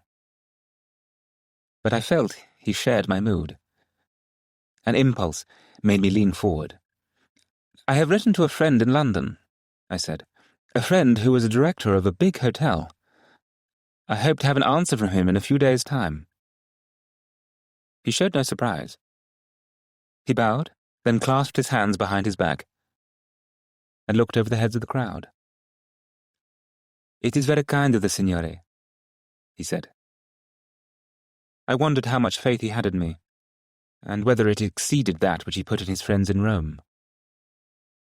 "You will have to give me your name and all particulars," I told him, "and I suppose a reference from the proprietor here." A brief nod of the head showed that he understood. "I have my papers," he said proudly. And I could not help smiling, thinking of the dossier that probably contained a report from his school and a recommendation to whoever might employ him. "My uncle, too, will speak for me," he added. "The signore has only to ask my uncle." "And who is your uncle?" I inquired. He turned to me, looking for the first time a little modest, a little shy. The Signore has moved to his apartment in the Via Goldini, I believe, he said. My uncle is a great man of business here in Venice. His uncle. The appalling tout was his uncle. All was explained. It was a family relationship. I need never have worried. Instantly I placed the man as the brother of the nagging mother, both of them no doubt playing on the feelings of my Ganymede, who wished to show his independence and get away from them. Still, it had been a narrow escape.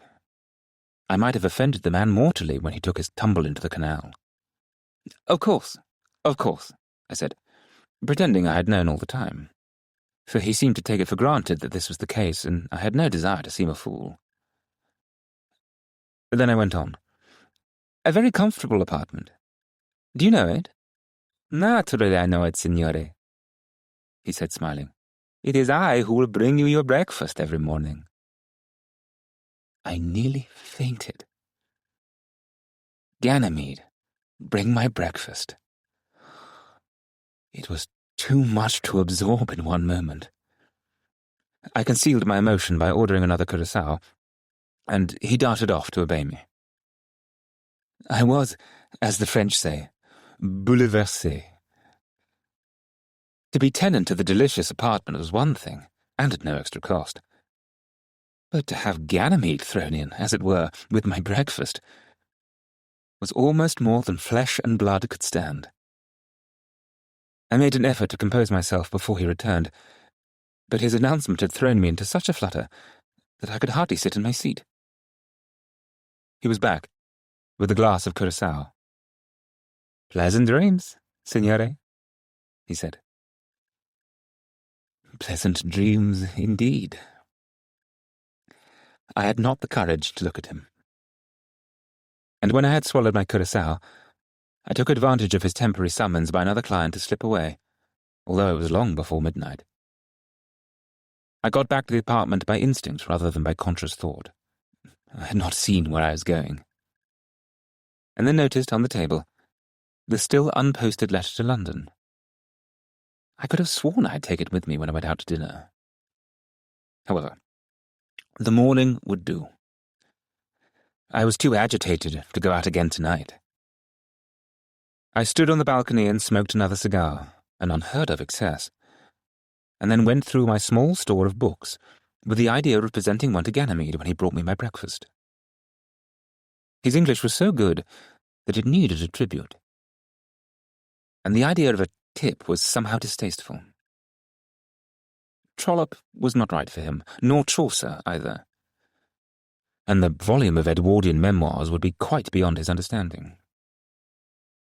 Could I bear to part with my well-worn Shakespeare sonnets? Impossible to come to a decision. I would sleep on it, if I could sleep, which seemed very doubtful. I took 2 Sonorol tablets and passed out. When I awoke, it was past 9 o'clock. The traffic on the canal might have indicated high noon. The day was brilliantly fine. I rushed from my bed to the bathroom and shaved, a thing I usually did after breakfast, and then, putting on my dressing gown and slippers, moved the table and the chair onto the balcony. Then, in trepidation, I went to the telephone and lifted the receiver. There came the buzz and the click, and with a rush of blood to the heart, I recognized the voice. Buongiorno, signore. You slept well? Very well, I answered. Will you bring me a café complet? Café complet, he repeated. I hung up and went and sat on the balcony. Then I remembered I had not unlocked the door. I did this and returned to the balcony. My excitement was intense and irrational. I even felt a trifle sick. Then, after 5 minutes that seemed eternity, came the knock on the door. He entered, tray poised high at shoulder level, and his bearing was so regal, his carriage so proud, that he might have been bringing me ambrosia or a swan, instead of coffee and a roll and butter. He was wearing a morning coat, with thin black stripes, the type of jacket worn by valets at a club. "A good appetite, signore," he said. "Thank you," I replied. I had my small present ready on my knee. The Shakespeare sonnets must be sacrificed. They were irreplaceable in that particular edition, but no matter. Nothing else would do.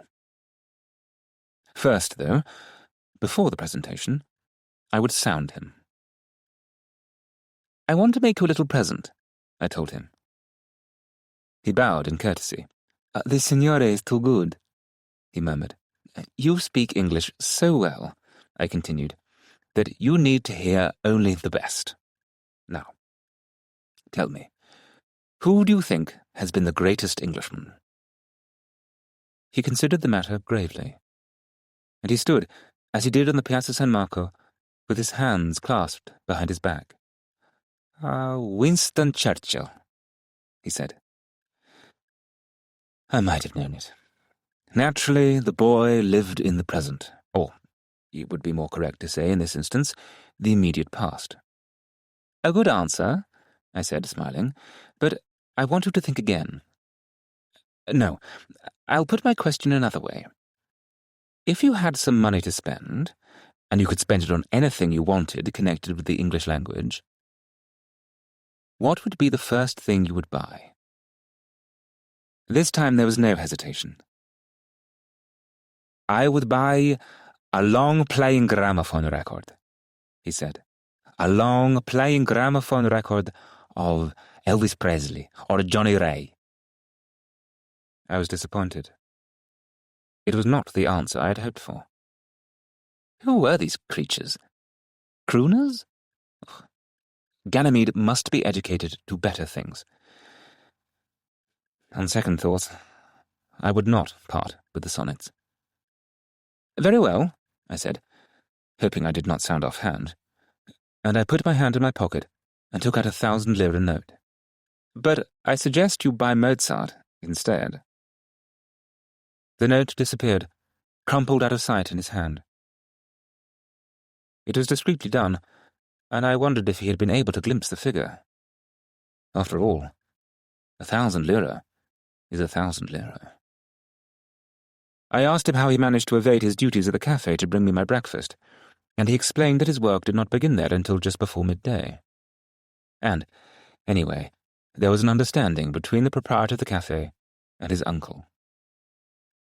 "Your uncle," I said, "seems to have an understanding with many people." I was thinking of the reception clerk at the Hotel Byron. Ganymede smiled. "In Venice," he said, "everybody knows everybody."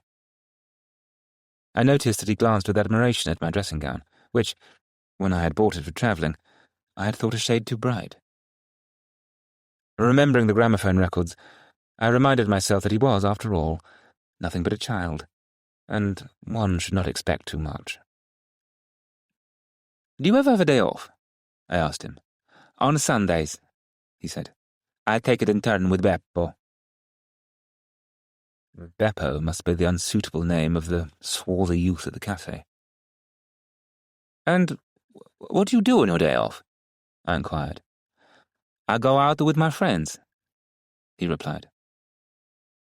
I poured myself more coffee and wondered if I dared.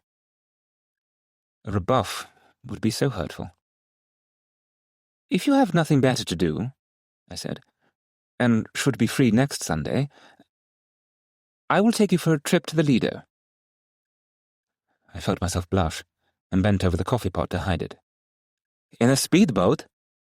he asked quickly. I was rather nonplussed. I had visualized the usual vaporetto.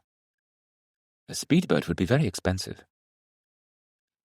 "That would depend," I hedged. "Surely on a Sunday they would all be booked." He shook his head firmly. "My uncle knows a man who has speedboats for hire," he said. They can be hired for the whole day. Heavens above, it would cost a fortune. It would not do to commit myself. We'll see, I said. It would depend on the weather.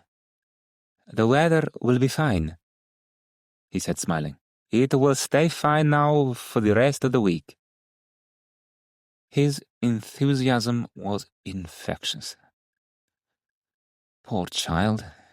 He must have few treats. On his feet all day and half the night serving tourists.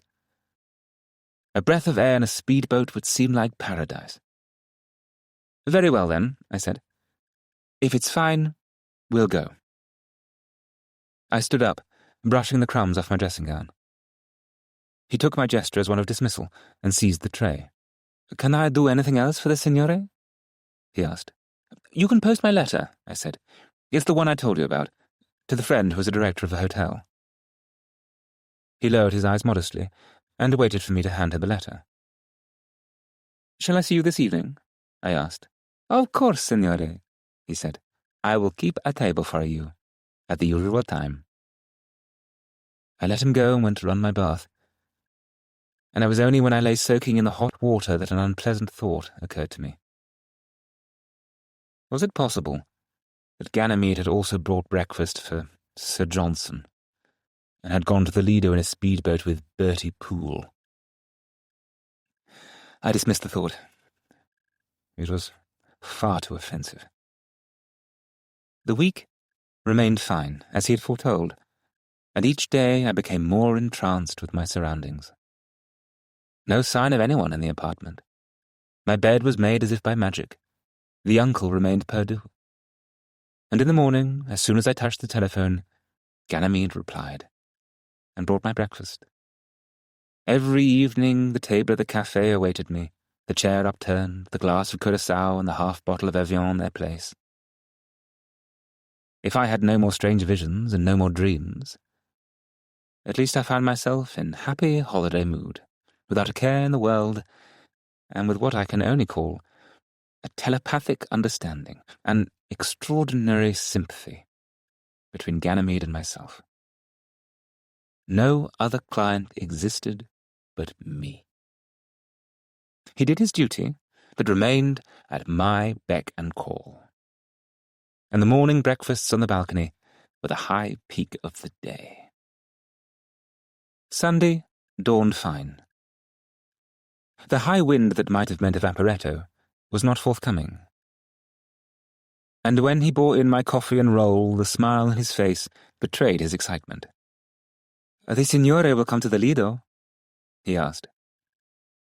I waved my hand. Of course, I said. I never break a promise. I will make arrangements, he said.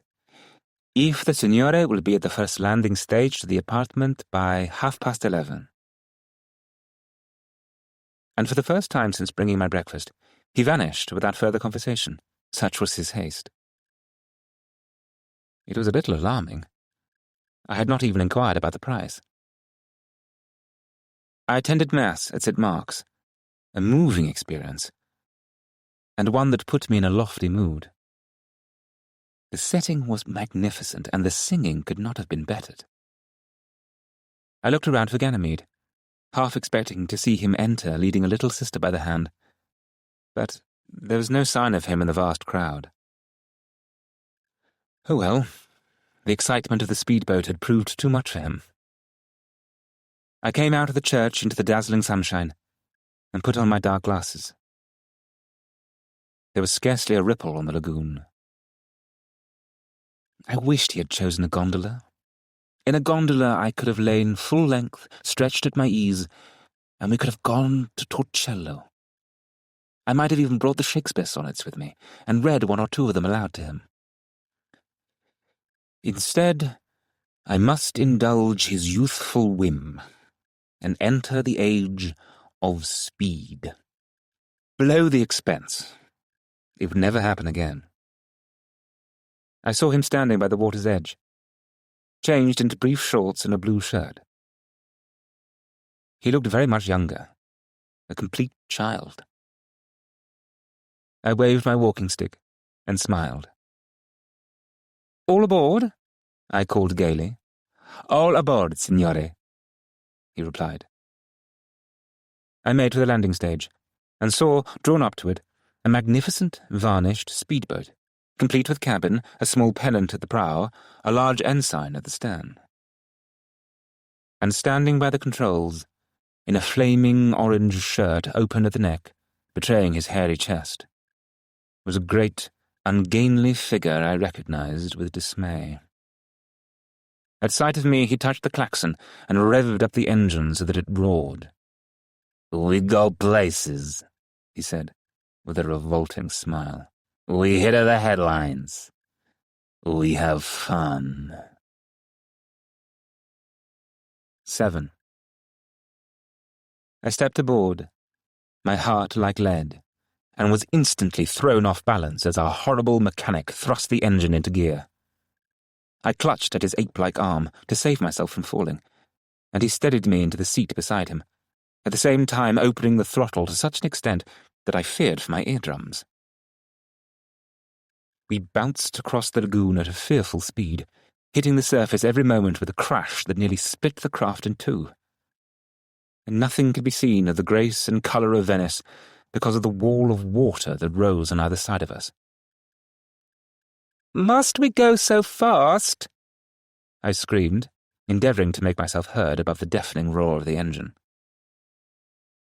The tout grinned at me, showing his gold-filled teeth, and shouted back, "We break the records. The most powerful boat in Venice." I resigned myself to doom. I was not only ill-prepared for the ordeal, but ill-dressed. My dark blue coat was already spattered with salt water, and there was a smear of oil on my trouser leg. The hat I had brought to protect me against the sun was useless. I needed a flying helmet and a pair of goggles. To leave my exposed seat and crawl to the cabin would be risking certain injury to my limbs. Besides, I should get claustrophobia, and the noise inside a confined space would be even worse. On and on we sped, rocking every craft in sight, heading for the Adriatic. And to show off his skill as a helmsman, the monster beside me began to perform acrobatics, making great circles and heading into our own wash. "You watch her rise," he bellowed in my ear. And rise we did, to such an extent that my stomach turned over with the inevitable thud of our descent. And the spray that we had not left behind us trickled over my collar and down my back. Standing in the prow, revelling in every moment, his light hair tossed about in the breeze we were making, stood Ganymede, a sea sprite, joyous and free. He was my only consolation, and the sight of him there, turning now and again to smile, prevented me from ordering an instant return to Venice. When we reached the Lido, a pleasant enough trip by Vaporetto, I was not only wet, but deaf into the bargain. The spray and the roar of the engine combined, having successfully blocked my right ear. I stepped ashore, shaken and silent, and it was odious when the tout took my arm in a familiar gesture and shepherded me into a waiting taxi, while Ganymede leapt in front beside the driver. Where to now? I asked myself. How fatal to make a picture of one's day in fantasy. In the church, during the singing of Mass, I had seen myself landing with Ganymede from some smooth craft piloted by a discreet nonentity, and then the two of us strolling to a little restaurant I had marked down on my previous visit. How delightful, I had thought, to sit at a corner table with him, choosing the menu, watching his happy face, seeing it colour perhaps with the wine, and getting him to talk about himself, about his life, about the complaining mother and little sister. Then, with the liqueurs, we would make plans for the future, should my letter to my London superior prove successful. None of this happened. The taxi drew up with a swerve before a modern hotel facing the Lido bathing beach. The place was crammed, despite the lateness of the season, and the tout, known apparently to the maitre d'hotel, thrust his way through the chattering crowd into the airless restaurant. To follow in his wake was bad enough, the flaming orange shirt making him conspicuous. But worse was to come. The table in the centre was already filled with hilarious Italians talking at the tops of their voices, who at the sight of us rose in unison, pushing back their chairs to make room. A dyed blonde, with enormous earrings and reeking of scent, swooped upon me with a flow of Italian. My sister, signore, said the tout. She make you welcome. She no speak the English. Was this Ganymede's mother? And the full-bosomed young woman beside her with scarlet fingernails and jangling bangles? Was this the little sister? My head whirled. "It is a great honor, signore," Ganymede murmured, "that you invite my family to lunch." I sat down, defeated. I had invited nobody. But the matter was out of my hands. The uncle, if uncle indeed he was, the monster, the tout, was handing round to everyone menus the size of placards. The maitre d'hotel was bending himself in two in his effort to please. And Ganymede was smiling into the eyes of some loathsome cousin who, with clipped moustache and crew cut, was making the motions of a speedboat going through the water with a pudgy olive hand. I turned to the tout in desperation. "I had not expected a party," I said. "I'm afraid I may not have brought enough money." He broke off his discussion with the maitre d'hotel. Don't worry, he said, waving the air. You leave the bill to me. We settle later. Settle later. It was all very well. By the time the day was over, I should not be in a position to settle anything. An enormous plate of noodles was set before me, topped with a rich meat sauce, and I saw that my glass was being filled with a particular Barolo that, taken in the middle of the day, means certain death. "You are having fun?" said Ganymede's sister, pressing my foot with hers.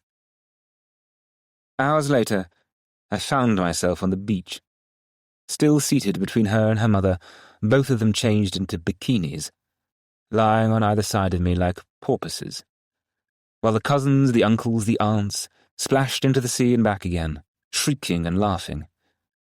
And Ganymede, beautiful as an angel from heaven, presided at the gramophone that had suddenly materialized from outer space, repeating again and again the long-playing record that he had bought with my 1,000 lira.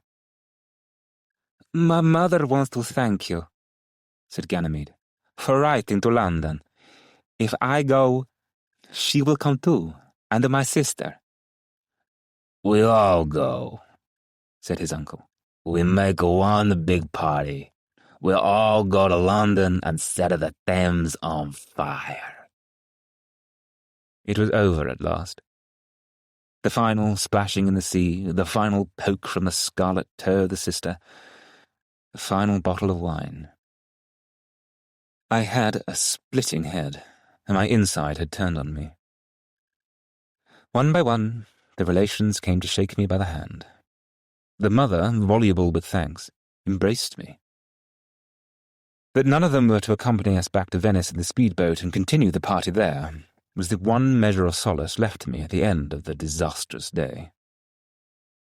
We climbed aboard. The engine started.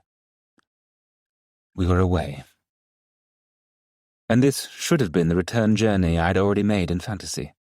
The smooth, rather idling return over limpid water, Ganymede at my side, a new intimacy having grown up between us because of the hours spent in each other's company.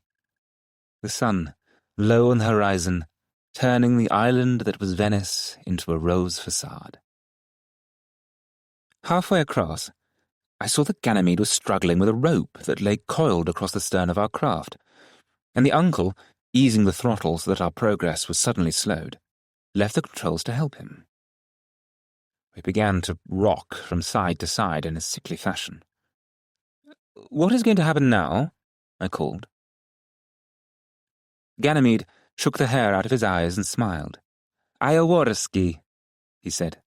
"I follow you home to Venice on my skis." He dived into the cabin and came out again with skis. Together, the uncle and nephew fixed the rope and the skis, and then Ganymede flung off his shirt and his shorts, and stood upright, a small bronzed figure in bathing slip. The uncle beckoned me. "You sit here," he said. "You pay out the rope, so." He secured the rope to a bollard in the stern and put the end into my hands, then rushed forward to the driving seat and started to roar the engine. "What do you mean?" I cried. "What do I have to do?" Ganymede was already over the side and in the water, fixing his bare feet into the slots of the skis, and then, unbelievably, pulling himself up into a standing position while the craft began to race ahead. The uncle sounded the klaxon with an air-splitting screech, and the craft, gathering momentum, sped over the water at top speed. The rope, made fast to the bollard, held, though I still clung to the end, while in our wake, steady as a rock on his dancing skis, the small figure of Ganymede was silhouetted against the already vanishing Lido. I seated myself in the stern of the boat and watched him. He might have been a charioteer, and the two skis his racing steeds. His hands were stretched before him, holding the guide rope as a charioteer would gather his reins, and as we circled once, twice, and he swung out in an arc on his corresponding course, he raised his hand to me in salutation, a smile of triumph on his face.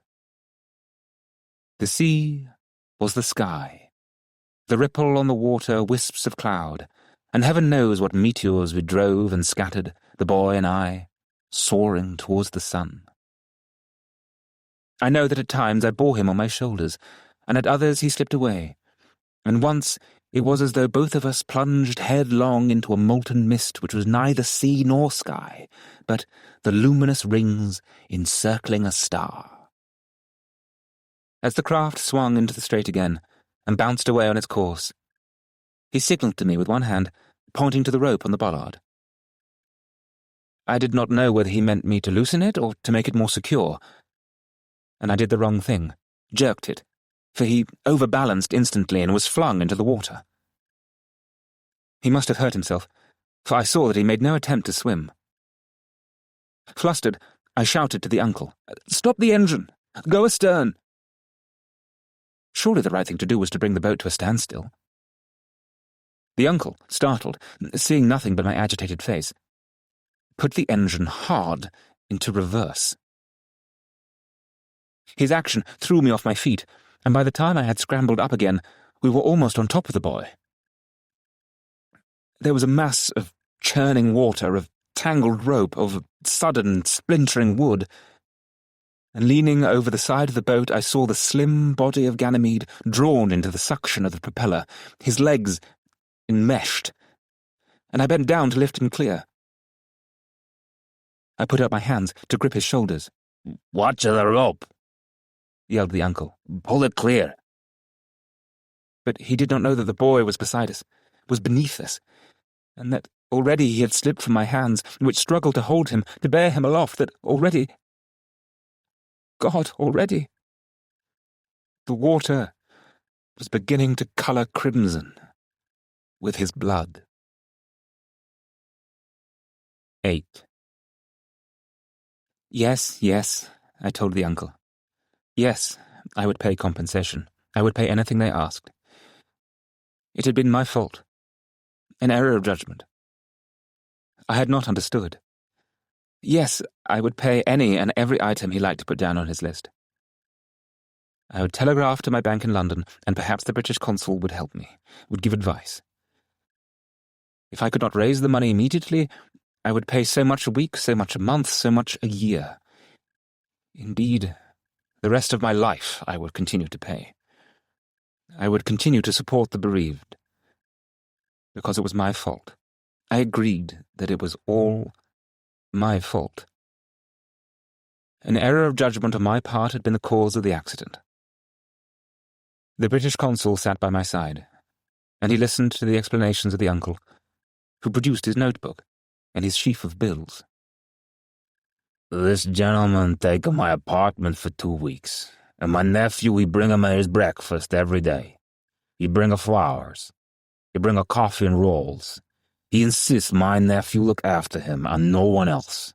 This gentleman take great fancy to the boy. Is that true? Yes, it's true. The lighting of the apartment was extra, it seemed, and the heating for the bath. The bath had to be heated from below in a special way. There was a man's time for coming in to repair a shutter. The boy's time, he told the consul, for bringing my breakfast, for not going to the cafe before midday. And the time for taking a Sunday off that was not the regular Sunday. He did not know if the gentleman was prepared to pay for these items. I have already said that I will pay for everything. The notebook was consulted again, and there was the damage to the engines of the speedboat, the cost of the water skis that were smashed beyond repair, the charge for the craft that had been hailed to tow us back to Venice, to tow the speedboat back to Venice with Ganymede unconscious in my arms, and the telephone call from the quayside for the ambulance. One by one, he read out the items from the notebook. The hospital charges, the doctor's fees, the surgeon's fees. This gentleman, he insists he pay for everything. Is that true? Yes, it's true. The yellow face against the dark suit seemed fatter than before, and the eyes, puffy with weeping, looked sideways at the consul. This gentleman, he write to his friend in London about my nephew. Perhaps already there is a job waiting for the boy, a job he can no longer take. I have a son, Beppo. My son also a very good boy, known to the gentleman here. Beppo and my nephew, they both work at the cafe every night and serve the gentleman. The gentleman's so fond of these boys. He follow them home. Yes, I see with my own eyes he follow them home. Beppo would like to go to London in place of his poor cousin. This gentleman arrange it, perhaps? He write again to his friend in London. The consul coughed discreetly. Is that true? Did you follow them home? Yes, it's true. The uncle took out a large handkerchief and blew his nose. My nephew was very well brought up boy. My son the same. Never give any trouble. All of the money they earn they give to their family. My nephew, he had very great trust in this gentleman. And he told all the family, his mother, his sister, that this gentleman will take him back to London. His mother, she buy a new dress, and his sister, too, she buy new clothes for the boy to go to London. No, she asked herself, what happens to the clothes that cannot be worn? They are no use. I said to the consul that I would pay for everything. His poor mother, she break her heart, the voice continued. And his sister, too. She lose all interest in her work. She become nervous, ill. Who is to pay for the funeral of my nephew? Then this gentleman, he kindly say no expense to be spared. No expense to be spared. And let that go too for the mourning, and the veils, and the wreaths, and the music, and the weeping, and the procession, the endless, long procession. And I would pay, too, for the tourists clicking cameras and feeding pigeons who knew nothing of what had happened, and for those lovers lying in each other's arms in gondolas, and for the echo of the Angelus sounding from the Campanile, and the lapping water from the lagoon, and the chug-chug of the Vaporetto leaving the landing stage, which turns into the chug-chug of a coal barge in the Paddington Canal. It passes, of course. Not the coal barge over there, I mean. But the horror. The horror of accident. Of sudden death. You see, as I told myself afterwards, if it had not been an accident,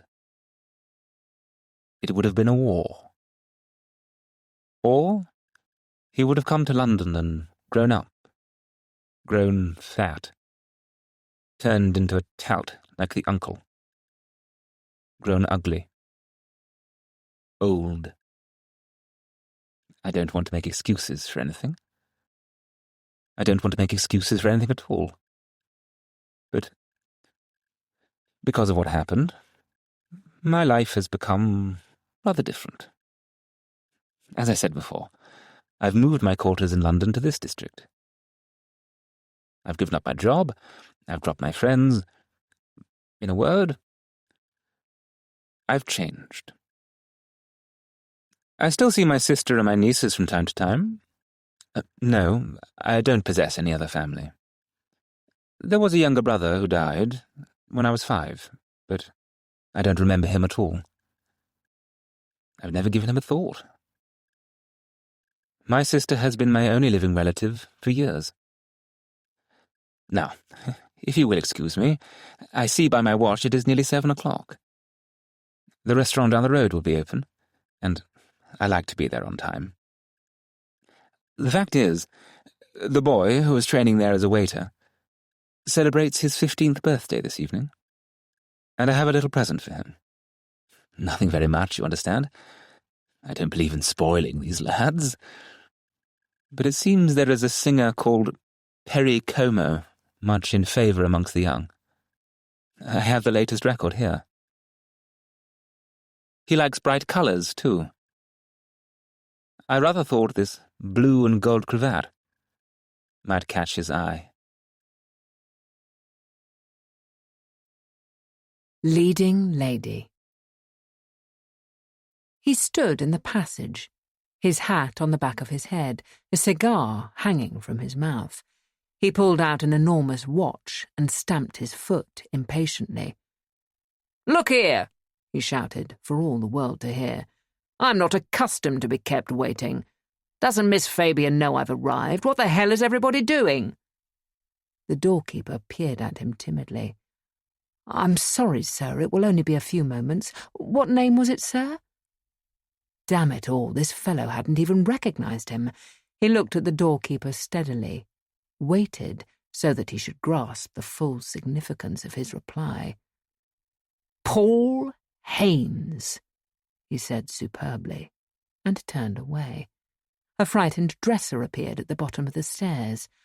"Will you please come this way, sir?" She knew who he was all right. Hers was the proper subservient attitude to take. Good God, once he got this theatre under his control, he'd change the whole damned staff. The doorkeeper will be the first to get the sack. He strode after the dresser along the passage, swaying from side to side like a turkey cock, spilling ash as he went. He stood on the threshold of the dressing room, his legs wide apart, his hat still on the back of his head. She was sitting before the looking-glass, patting her hair into place. She turned round with a little cry of distress. "Oh, but can you ever forgive me for having kept you waiting?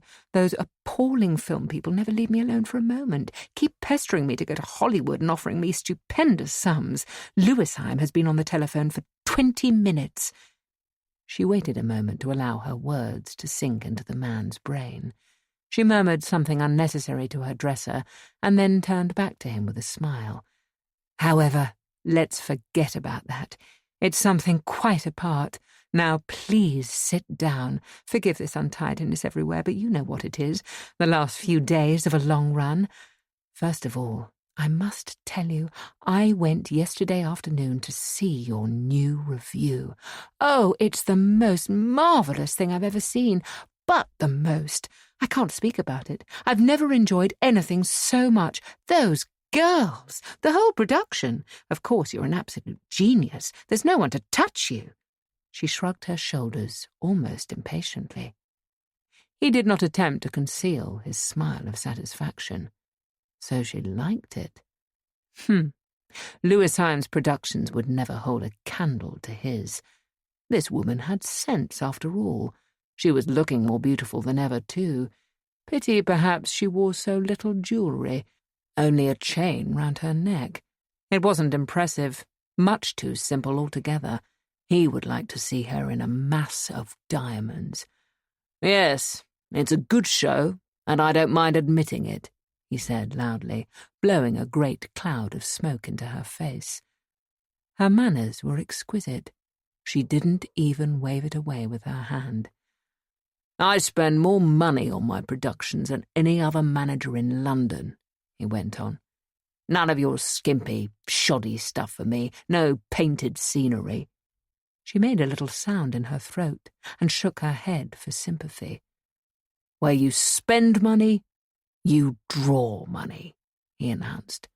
"And that's always the way I do things. If you and I put on this play of yours together, I'm going to see that you have the very best of everything. No, don't thank me." He spread out his large, fat hand. "You're a businesswoman. You know what you're about when you join forces with me. My dear, you're going to have a real big success, and you're going to make a packet of money." She said nothing for a moment. What a conceited fool the man was, talking to her as if she was some pathetic little actress striking out on her first venture. He didn't know anything about the theatre either. Because he was rich, he managed to surround himself with people who did. That was all. He was lucky, and they flattered him, but it was only his money they wanted. Then she leant back in her chair, as if defeated. "I think you are quite the most wonderful man I know," she said softly. He looked at her and put away his cigar. Once more he bent towards her. "I'm going to tell you something," he began in a slow, impressive tone.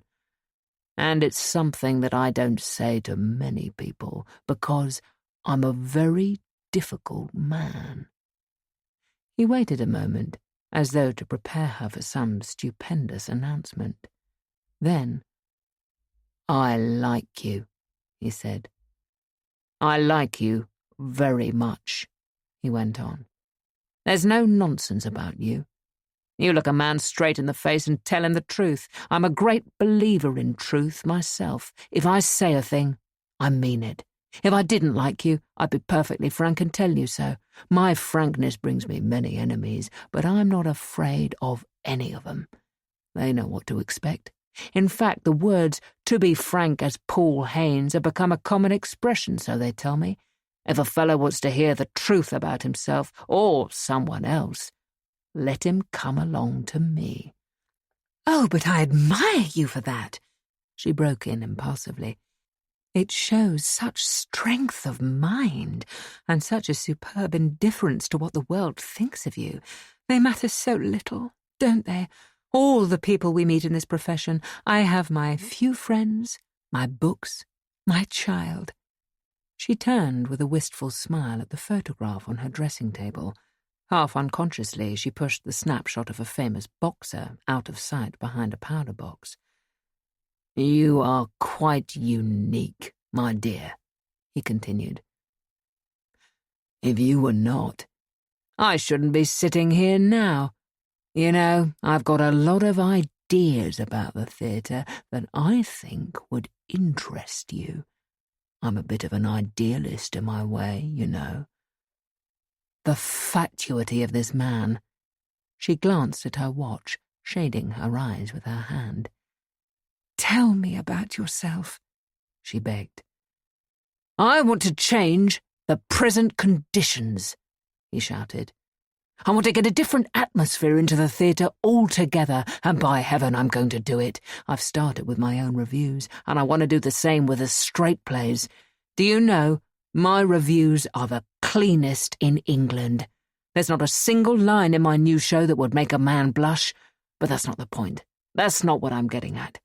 I'm going to put a stop to what goes on behind the scenes. All these dirty little love affairs, all this promiscuous stuff in dressing rooms. I'm going to make it my business to find out the private life of every actor and actress who works for me.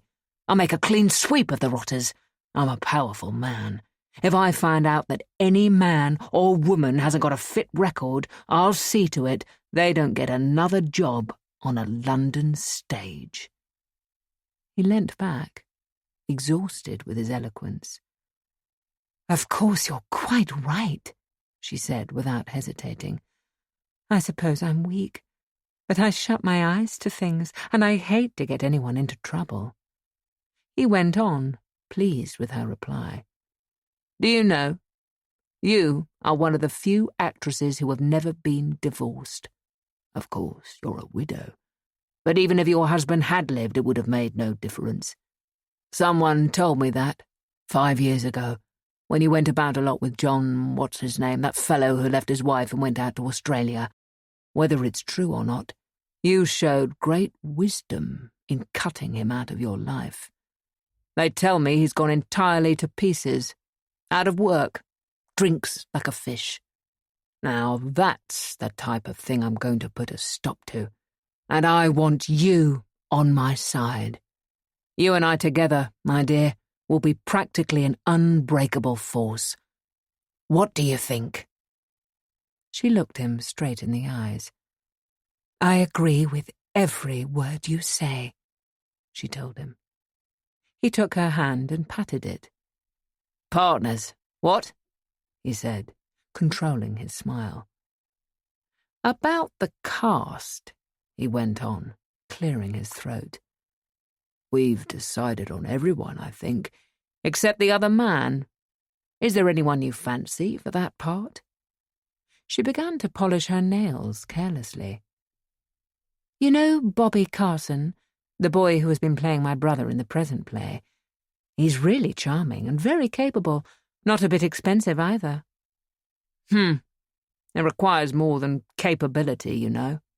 It's a striking, emotional part. The second act is almost entirely in his hands, if you remember. I don't care a damn about the expense. Now, the chap I want in the part is this young Martin Wilton. Have you seen him?" "No." She turned to the dressing table, frowning ever so slightly. "His play comes off next week, so we might be able to get him. Come along Friday afternoon. They have a matinee. I think he's the finest natural actor I've seen for years. Quite young, quite unspoiled. Doesn't know how good he is. See what you think of him, anyway. He can rehearse the part on trial." Yes, of course." She had heard too much already of this Martin Wilton. People were raving about him. The critics were almost nauseating in their praise. "Friday, then," she smiled. "How exciting! I shall adore it." A few minutes later, Haynes leant back in his taxi with a smile of satisfaction. He decided he had made a great impression on her. Well, it was not surprising. After all, he was rich. He had brains. He was under 60. He felt that she had probably never met anyone quite like him before. He admitted that her husband had been a remarkable man, but no doubt very dull to live with, always wrapped up in his work, seeing her only as a character in one of his plays. He couldn't have known how to make a woman happy. Good thing he had died when he did. Idly he wondered whether she was lonely.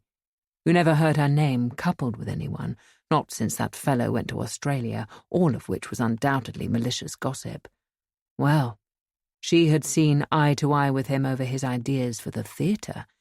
It was a wonderful scheme of his to launch a great purity campaign. With the Daily Recorder to back him up, he would get tremendous publicity. He would be known as the man who cleaned up the English stage. And Mary Fabian would help. Her beauty and his brains would make a great combination. He supposed she must be well in the 30s by now, with a child growing big. She wasn't everybody's money. Jove, what a figure, though. He would like to see her in a diamond necklace and with a little less on. This next play was going to be enjoyable in many ways. Back in the dressing room, Mary Fabian was cursing him for having kept her so long after the performance. He hadn't even apologized. What an appalling man, all that frightful twaddle about his clean reviews, while he smacked his lips at her as though she were butcher's meat.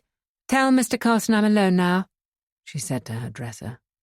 It was past midnight, and she wanted her supper. She threw off her clothes impatiently and began brushing her hair behind her ears. "Bobby!" she called through the wall. "Bobby, my sweet!" She sat in the stalls on Friday afternoon without moving a muscle of her face. She was alone, after all.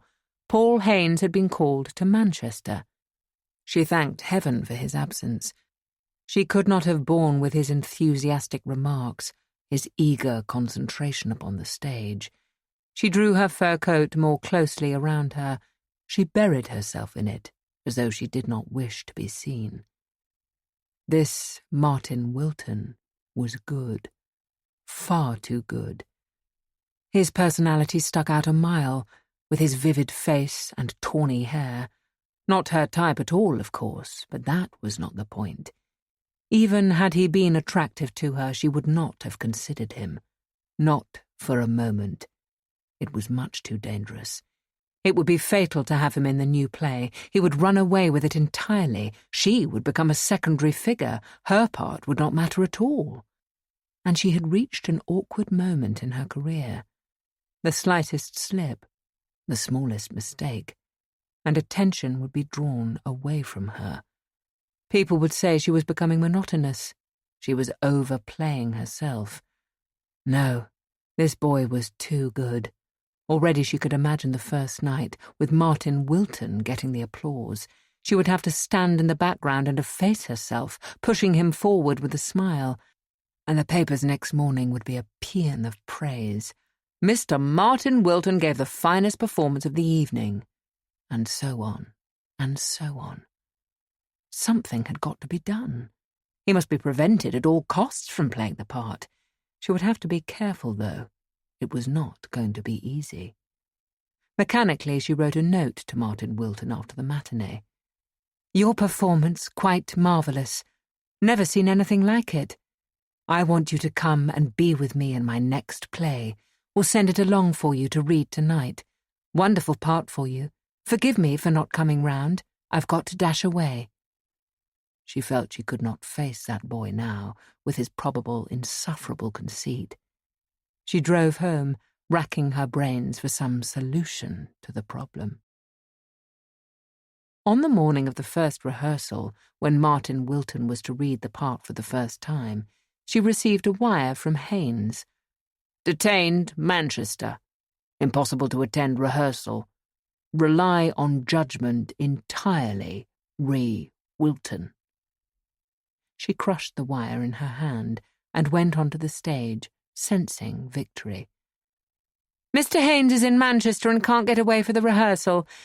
Is everybody here? Then we'll begin at once." At 8:00, when they had finished for the day, she flung herself down in her chair, exhausted. Things had gone exactly as she had feared.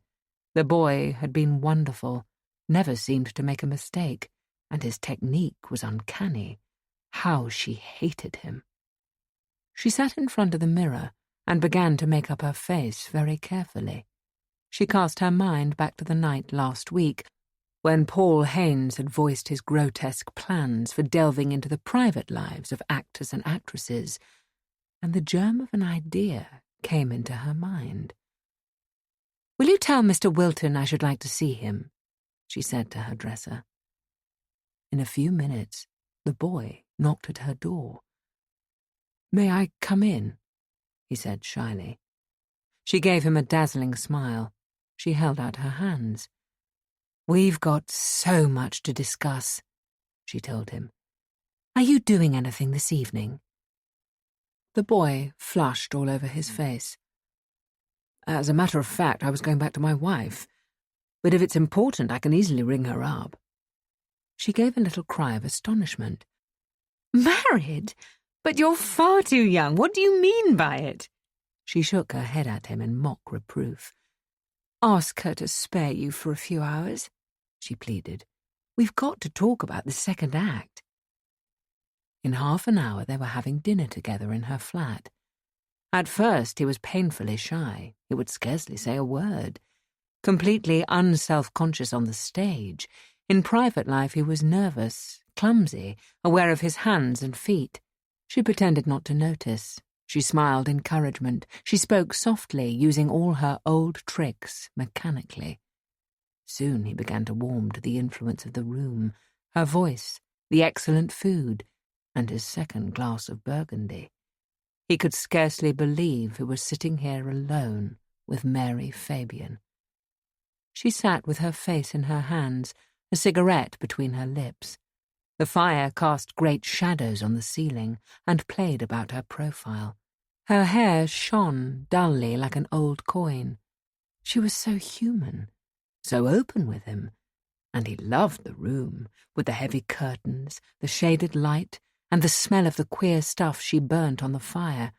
He was happy and at peace. She seemed to understand him so well. He had never found anyone who could listen to him like this, not even his wife. "I want you to sit by the fire and smoke a cigarette and tell me all about yourself," she had said.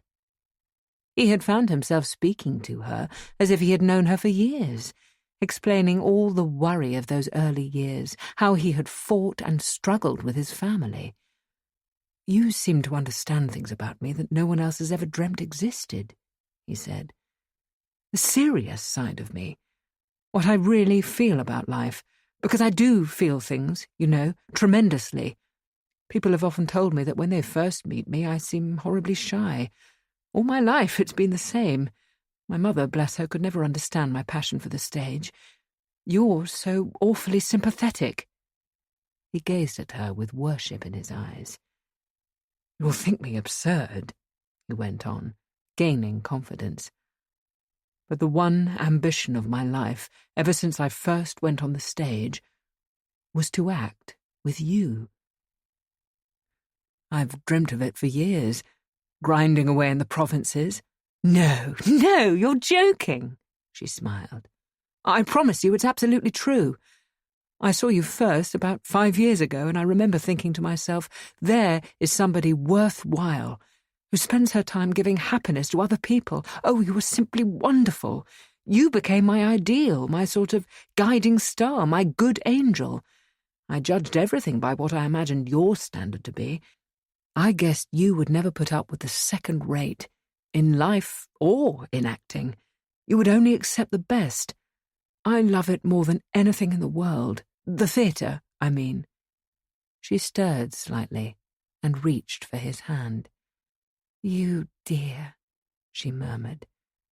"You dear, quixotic person." Then she leant back in her chair, pillowing her cheek against a cushion. If he went on much longer, she felt she would scream. It was incredible that anyone should talk so much. What a fool he was. She turned her rising yawn into a smile. "You know, you remind me of myself," she told him. "Oh, yes, quite a lot.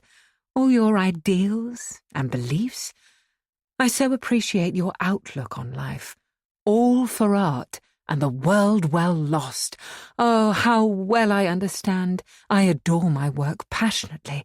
I couldn't live without it. One doesn't care about money, people, or success. It's just the longing to achieve something, isn't it?" Yes, he said eagerly, the light of a fanatic in his eyes. "To create a living character out of a mass of words, to breathe life into it, to... She made a little gesture with her hands, uncertain how to continue. "Oh, how marvellously you understand," she ended, "and we're going to be such friends, you and I." She slipped from her chair to the floor, crouching, her hand spread to the blaze of the fire. Her head was aching. She had had a tiring day. She was longing to go to bed and to sleep. What on earth was he talking about now?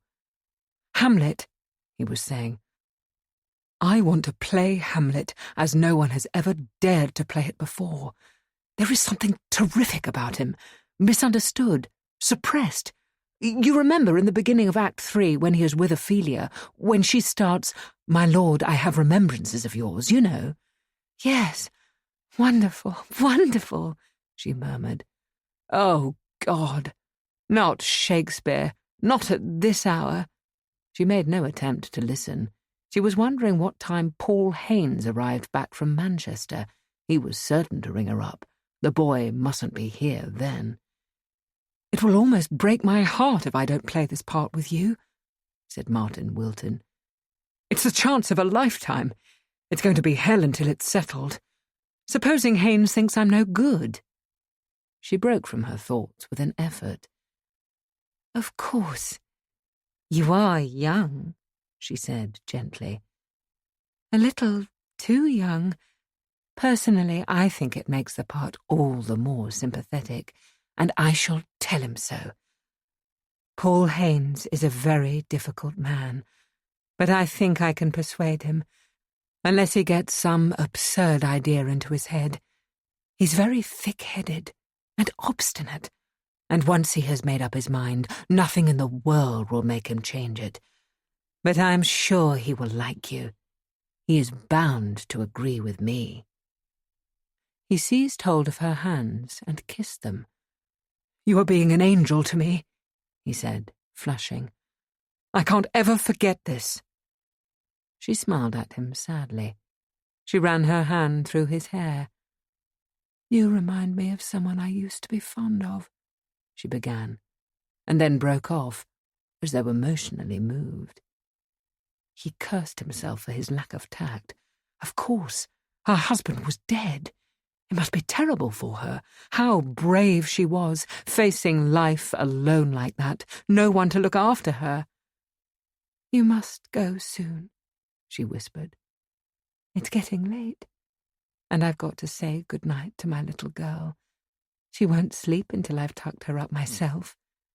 The child was with a nurse in lodgings on the East Coast, but he would never know that. He had probably seen pictures of her soon after she was widowed, holding the child in her arms.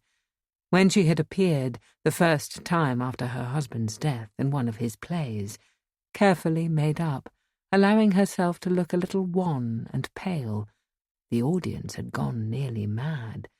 The publicity had helped her enormously at the time. "She is the only thing I have left," she said gently. He stroked her hand awkwardly, like a clumsy animal. "I wish I could help," he began. "I hate to think of you like this. I had no idea—" He fumbled with the bangle on her wrist. She seemed very young suddenly, very pathetic. He wished he knew how to comfort her. The world who watched her act would never guess that off the stage she was this sweet, simple woman, broken-hearted, her life empty. "It's all right," she was saying, "but sometimes one gets so frightfully lonely." Awkwardly, he put his arm round her, patting her shoulder as though she was a child. She reached for her scrap of a handkerchief, turning her face from him, blowing her nose and laughing shakily. "I feel so ashamed," she said. "I've never let this happen before."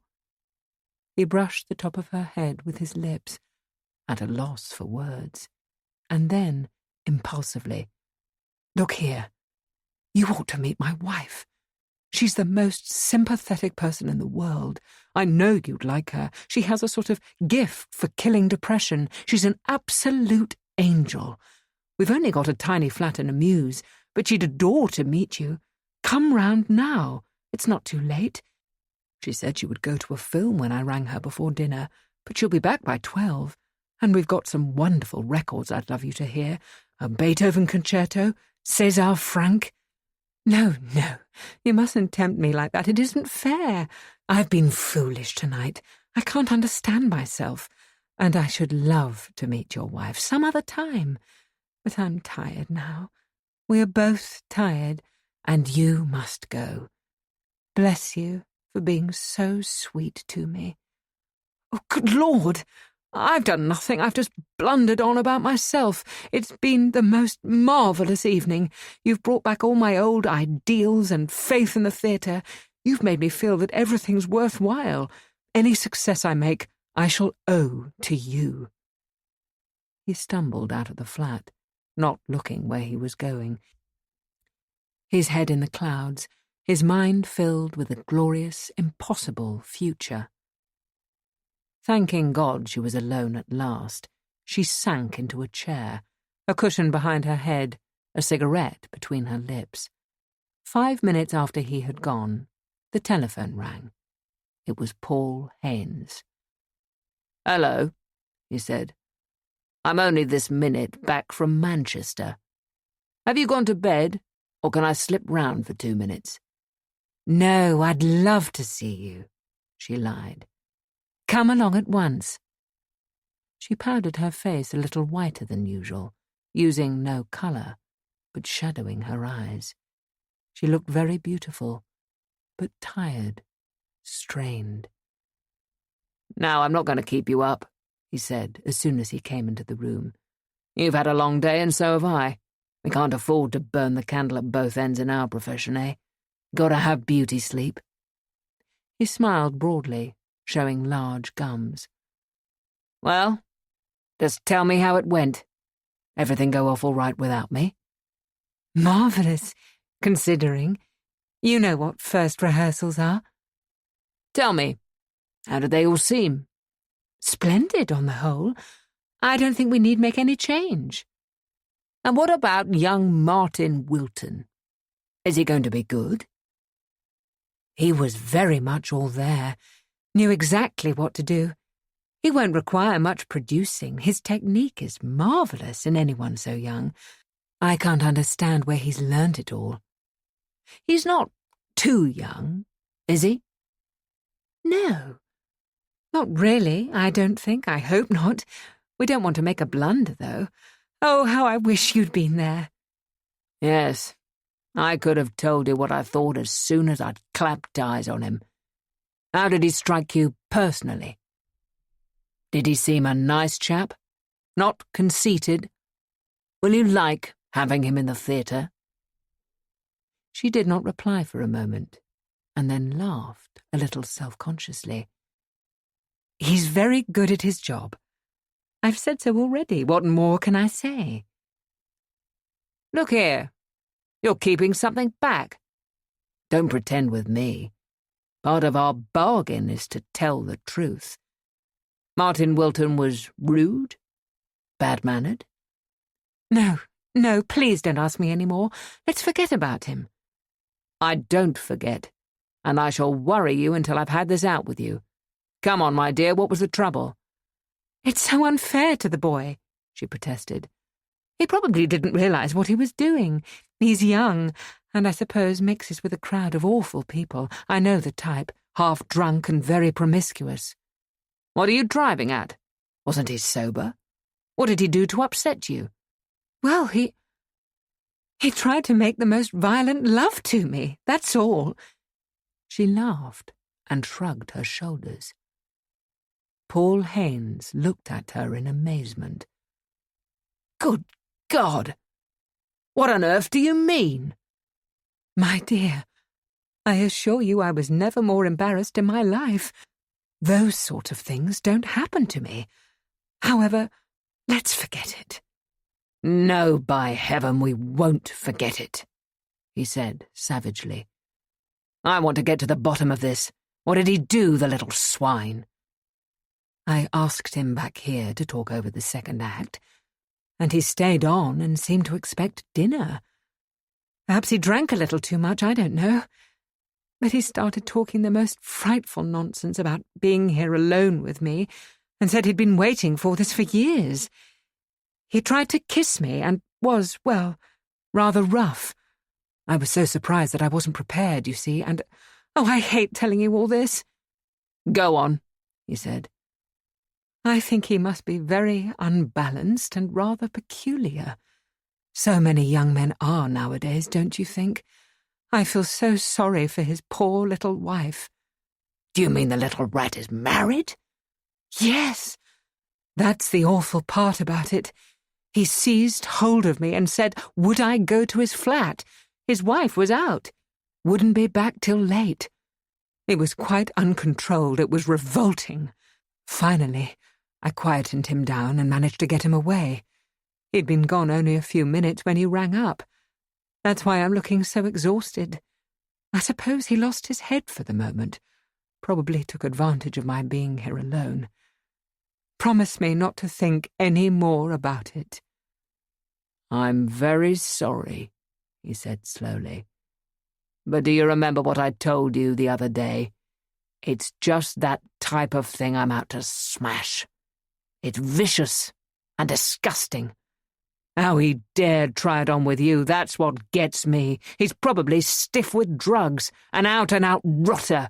And to think I was going to offer him the chance of his life. But, my dear, you weren't going to tell me. That's carrying chivalry a bit too far, isn't it? But I hate making trouble, she broke in. Trouble? Don't talk such nonsense. If I let that boy play the part, it would go against all my principles. It's one of my great ambitions to break up that gang of degenerates, and I'm going to start right now. Young Mr. Wilton is going to get the surprise of his life. He'll be finished in 6 months.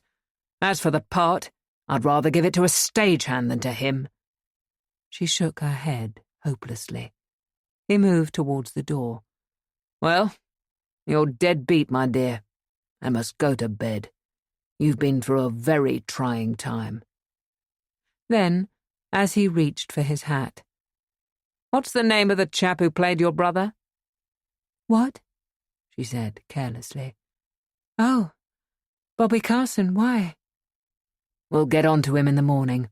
Tell him to be down at the theatre for rehearsal at 11 o'clock sharp.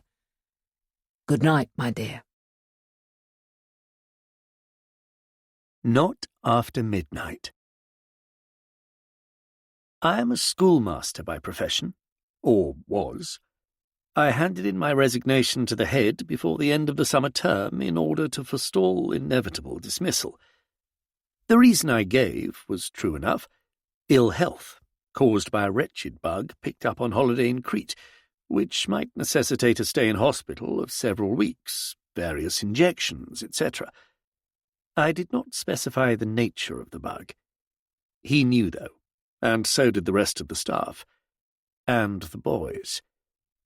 My complaint is universal, and has been so through the ages, an excuse for jest and hilarious laughter from earliest times, until one of us oversteps the mark and becomes a menace to society. Then we are given the boot. The passer-by averts his gaze, and we are left to crawl out of the ditch alone, or stay there and die. If I am bitter, it is because the bug I caught was picked up in all innocence. Fellow sufferers of my complaint can plead predisposition, poor heredity, family trouble, excess of the good life, and, throwing themselves on a psychoanalyst's couch, spill out the rotten beans within and so effect a cure. I can do none of this.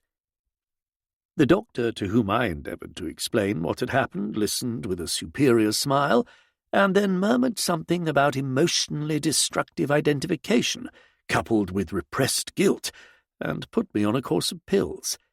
They might have helped me if I had taken them.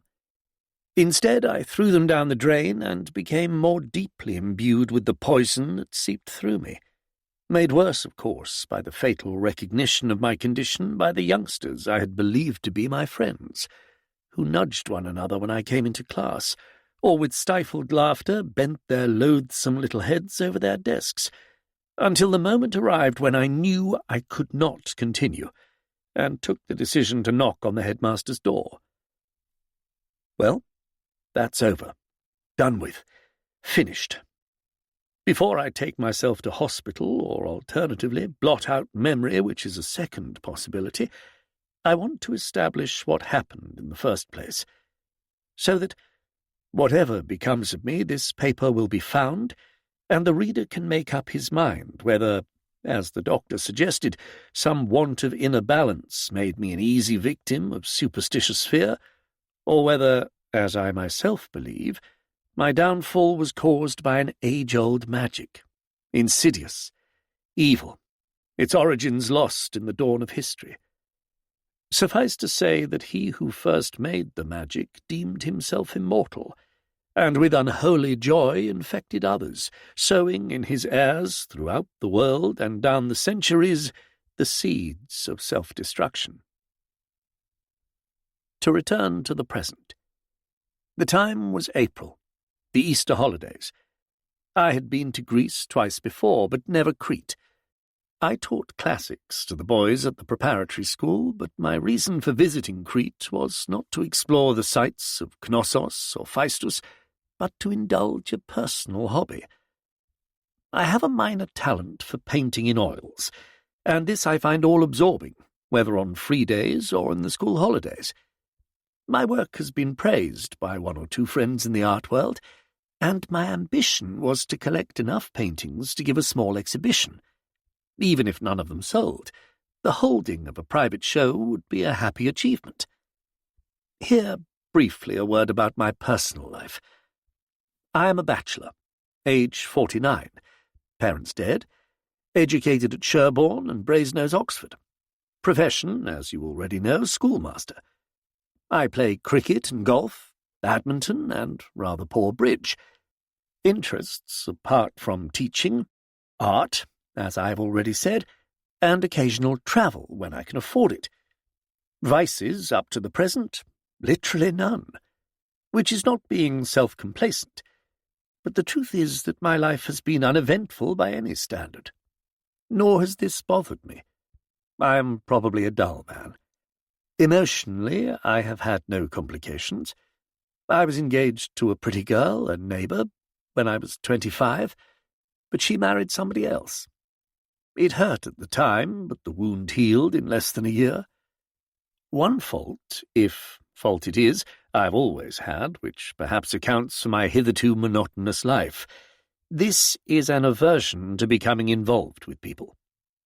Friends I possess, but at a distance. Once involved, trouble occurs, and too often disaster follows.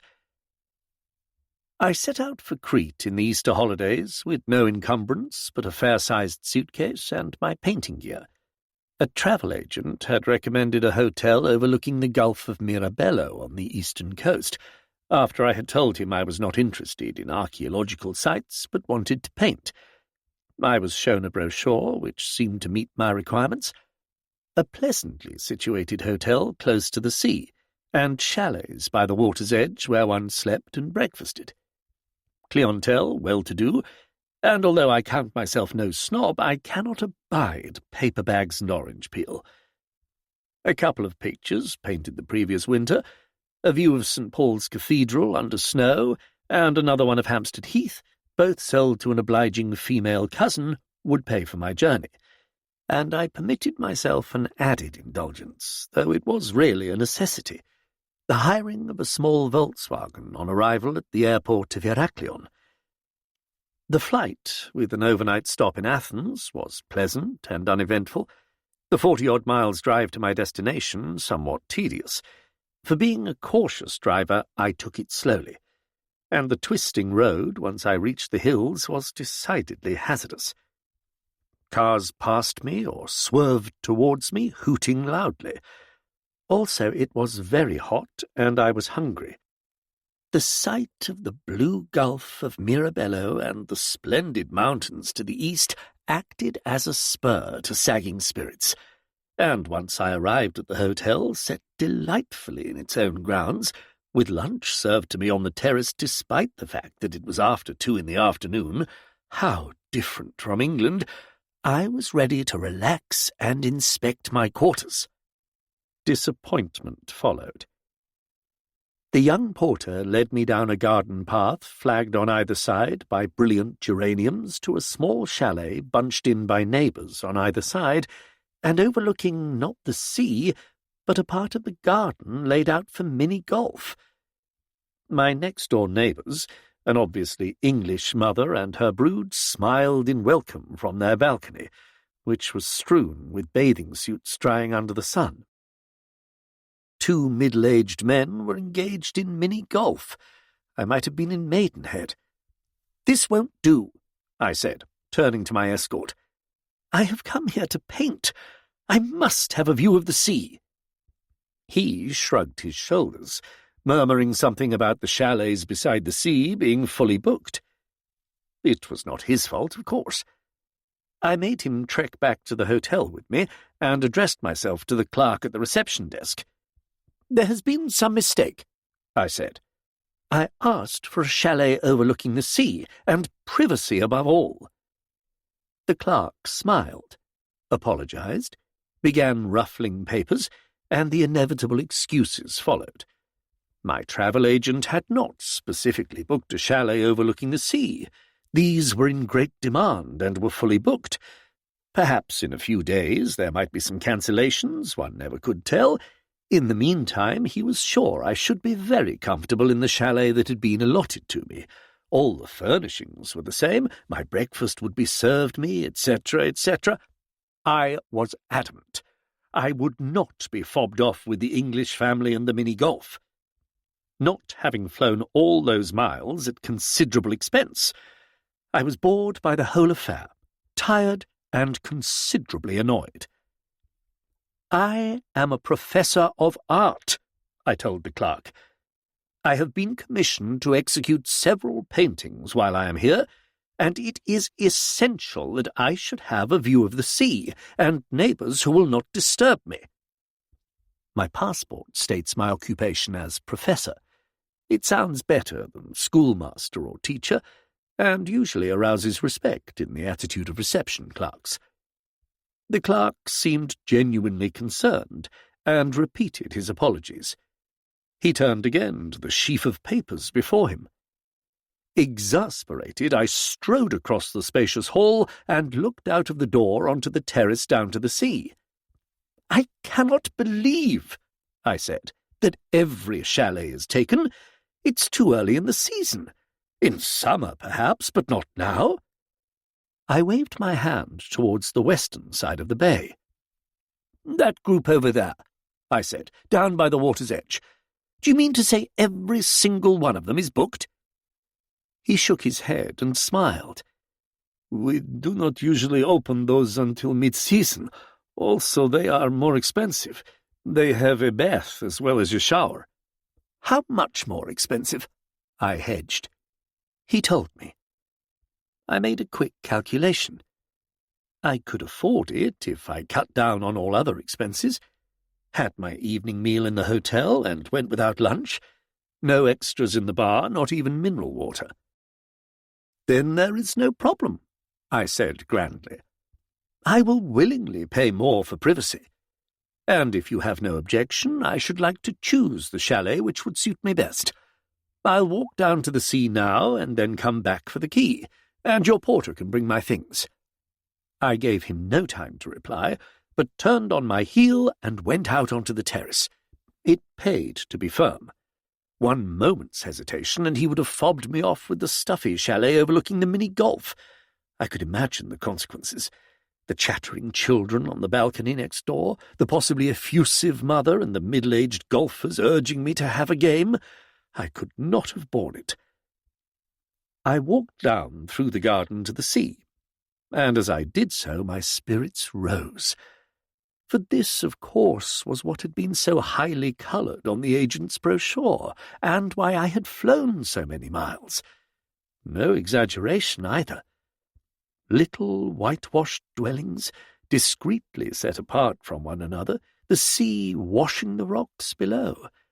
There was a beach, from which doubtless people swam in high season, but no one was on it now, and even if they should intrude, the chalets themselves were well to the left, inviolate, private.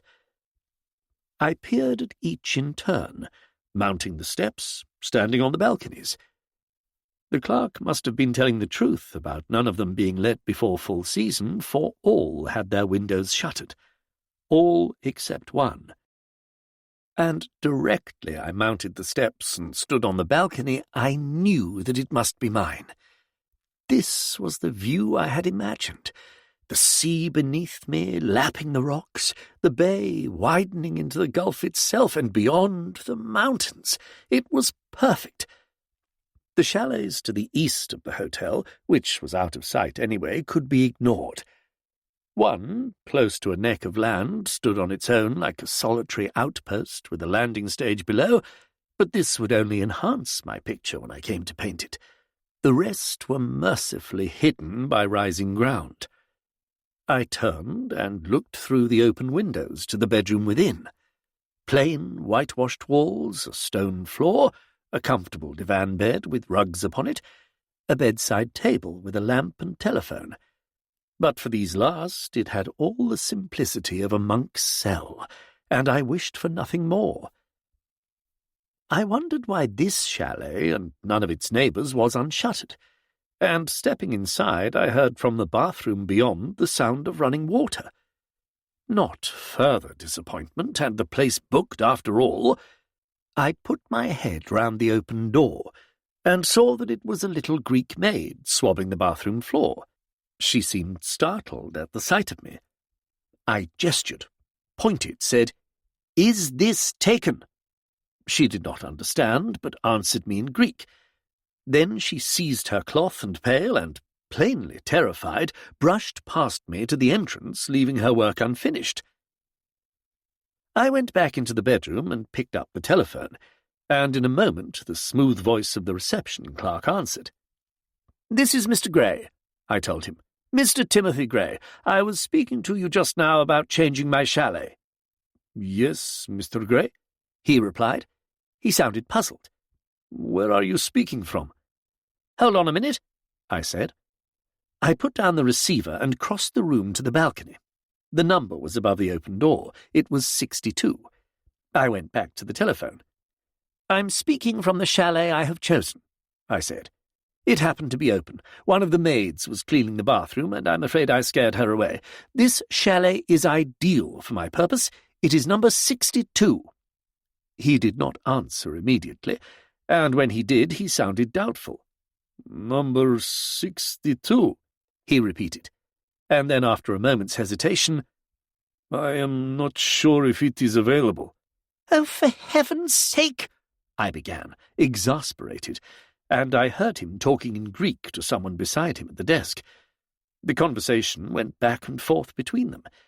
There was obviously some difficulty, which made me all the more determined. "Are you there?" I said. "What's the trouble?" More hurried whispers, and then he spoke to me again. "No trouble, Mr. Gray. It is just that we feel you might be more comfortable in number 57, which is a little nearer to the hotel." "Nonsense," I said. "I prefer the view from here. What's wrong with number 62? Doesn't the plumbing work?" "Certainly the plumbing works," he assured me, while the whispering started again. "There is nothing wrong with the chalet. If you have made up your mind, I will send down the porter with your luggage and the key." He rang off, possibly to finish his discussion with the whisperer at his side. Perhaps they were going to step up the price. If they did, I would have further argument. The chalet was no different from its empty neighbours, but the position, dead centre to sea and mountains, was all I had dreamed and more. I stood on the balcony, looking out across the sea and smiling. What a prospect! What a place! I would unpack and have a swim, then put up my easel and do a preliminary sketch before starting serious work in the morning. I heard voices, and saw the little maid staring at me from halfway up the garden path, cloth and pails still in hand. Then, as the young porter advanced downhill bearing my suitcase and painting gear, she must have realized that I was to be the occupant of number 62, for she stopped him midway and another whispered conversation began. I had evidently caused a break in the smooth routine of the hotel. A few moments later they climbed the steps to the chalet together, the porter to set down my luggage, the maid doubtless to finish her swabbing of the bathroom floor. I had no desire to be on awkward terms with either of them, and, smiling cheerfully, placed coins in both their hands. "Lovely view," I said loudly, pointing to the sea. "Must go for a swim." and made breaststroke gestures to show my intent, hoping for the ready smile of the native Greek, usually so responsive to goodwill. The porter evaded my eyes and bowed gravely, accepting my tip nevertheless. As for the little maid, distress was evident in her face, and forgetting about the bathroom floor, she hurried after him. I could hear them talking as they walked up the garden path together to the hotel. Well, it was not my problem. Staff and management must sort out their troubles between them. I had got what I wanted, and that was all that concerned me. I unpacked and made myself at home. Then, slipping on bathing trunks, I stepped down to the ledge of rock beneath the balcony and ventured a toe into the water. It was surprisingly chill, despite the hot sun that had been upon it all day. Never mind. I must prove my mettle, if only to myself. I took the plunge and gasped, and being a cautious swimmer at the best of times, especially in strange waters, swam round and round in circles, rather like a sea lion pup in a zoological pool. Refreshing, undoubtedly, but a few minutes were enough, and as I climbed out again onto the rocks, I saw that the porter and the little maid had been watching me all the time from behind a flowering bush up the garden path. I hoped I had not lost face. And anyway, why the interest? People must be swimming every day from the other chalets. The bathing suits on the various balconies proved it.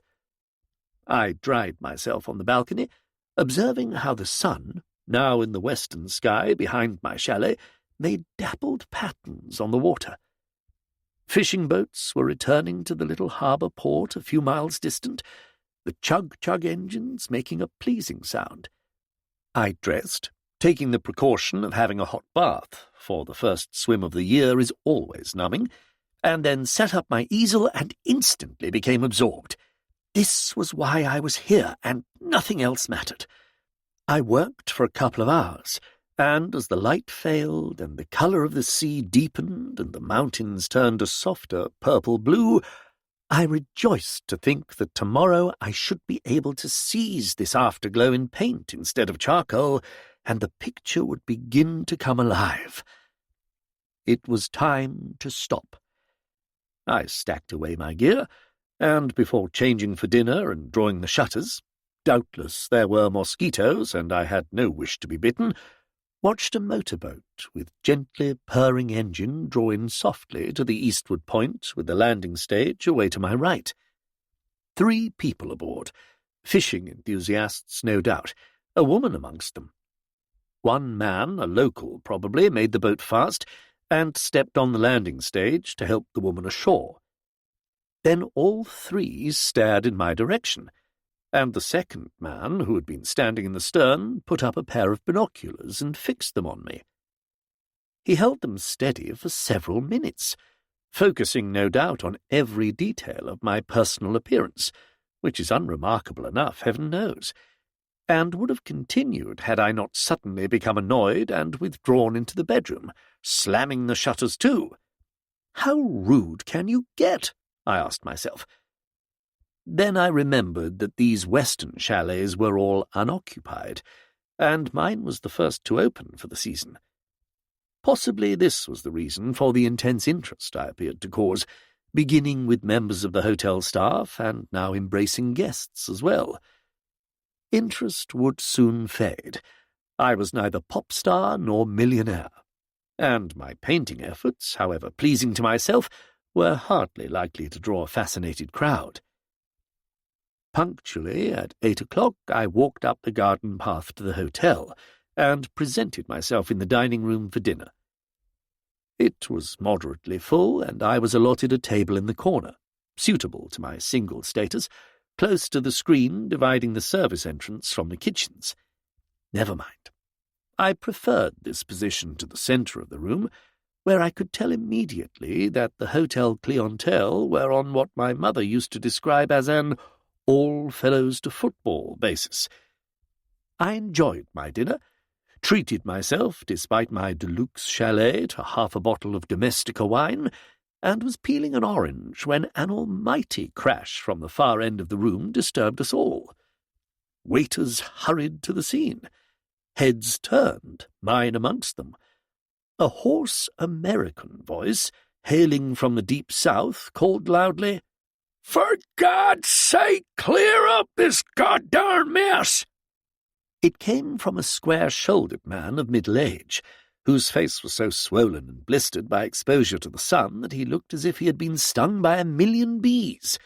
His eyes were sunk into his head, which was bald on top, with a grizzled thatch on either side, and the pink crown had the appearance of being tightly stretched, like the skin of a sausage about to burst. A pair of enormous ears the size of clams gave further distortion to his appearance, while a drooping wisp of moustache did nothing to hide the protruding underlip, thick as blubber and about as moist. I have seldom set eyes on a more unattractive individual. A woman, I suppose his wife, sat beside him, stiff and bolt upright, apparently unmoved by the debris on the floor, which appeared to consist chiefly of bottles. She was likewise middle-aged, with a mop of tow-coloured hair turning white, and a face as sunburnt as her husband's, but mahogany brown instead of red. "Let's get the hell out of here and go to the bar!" The hoarse strains echoed across the room. The guests at the other tables turned discreetly back to their own dinner, and I must have been the only one to watch the unsteady exit of the bee-stung spouse and his wife.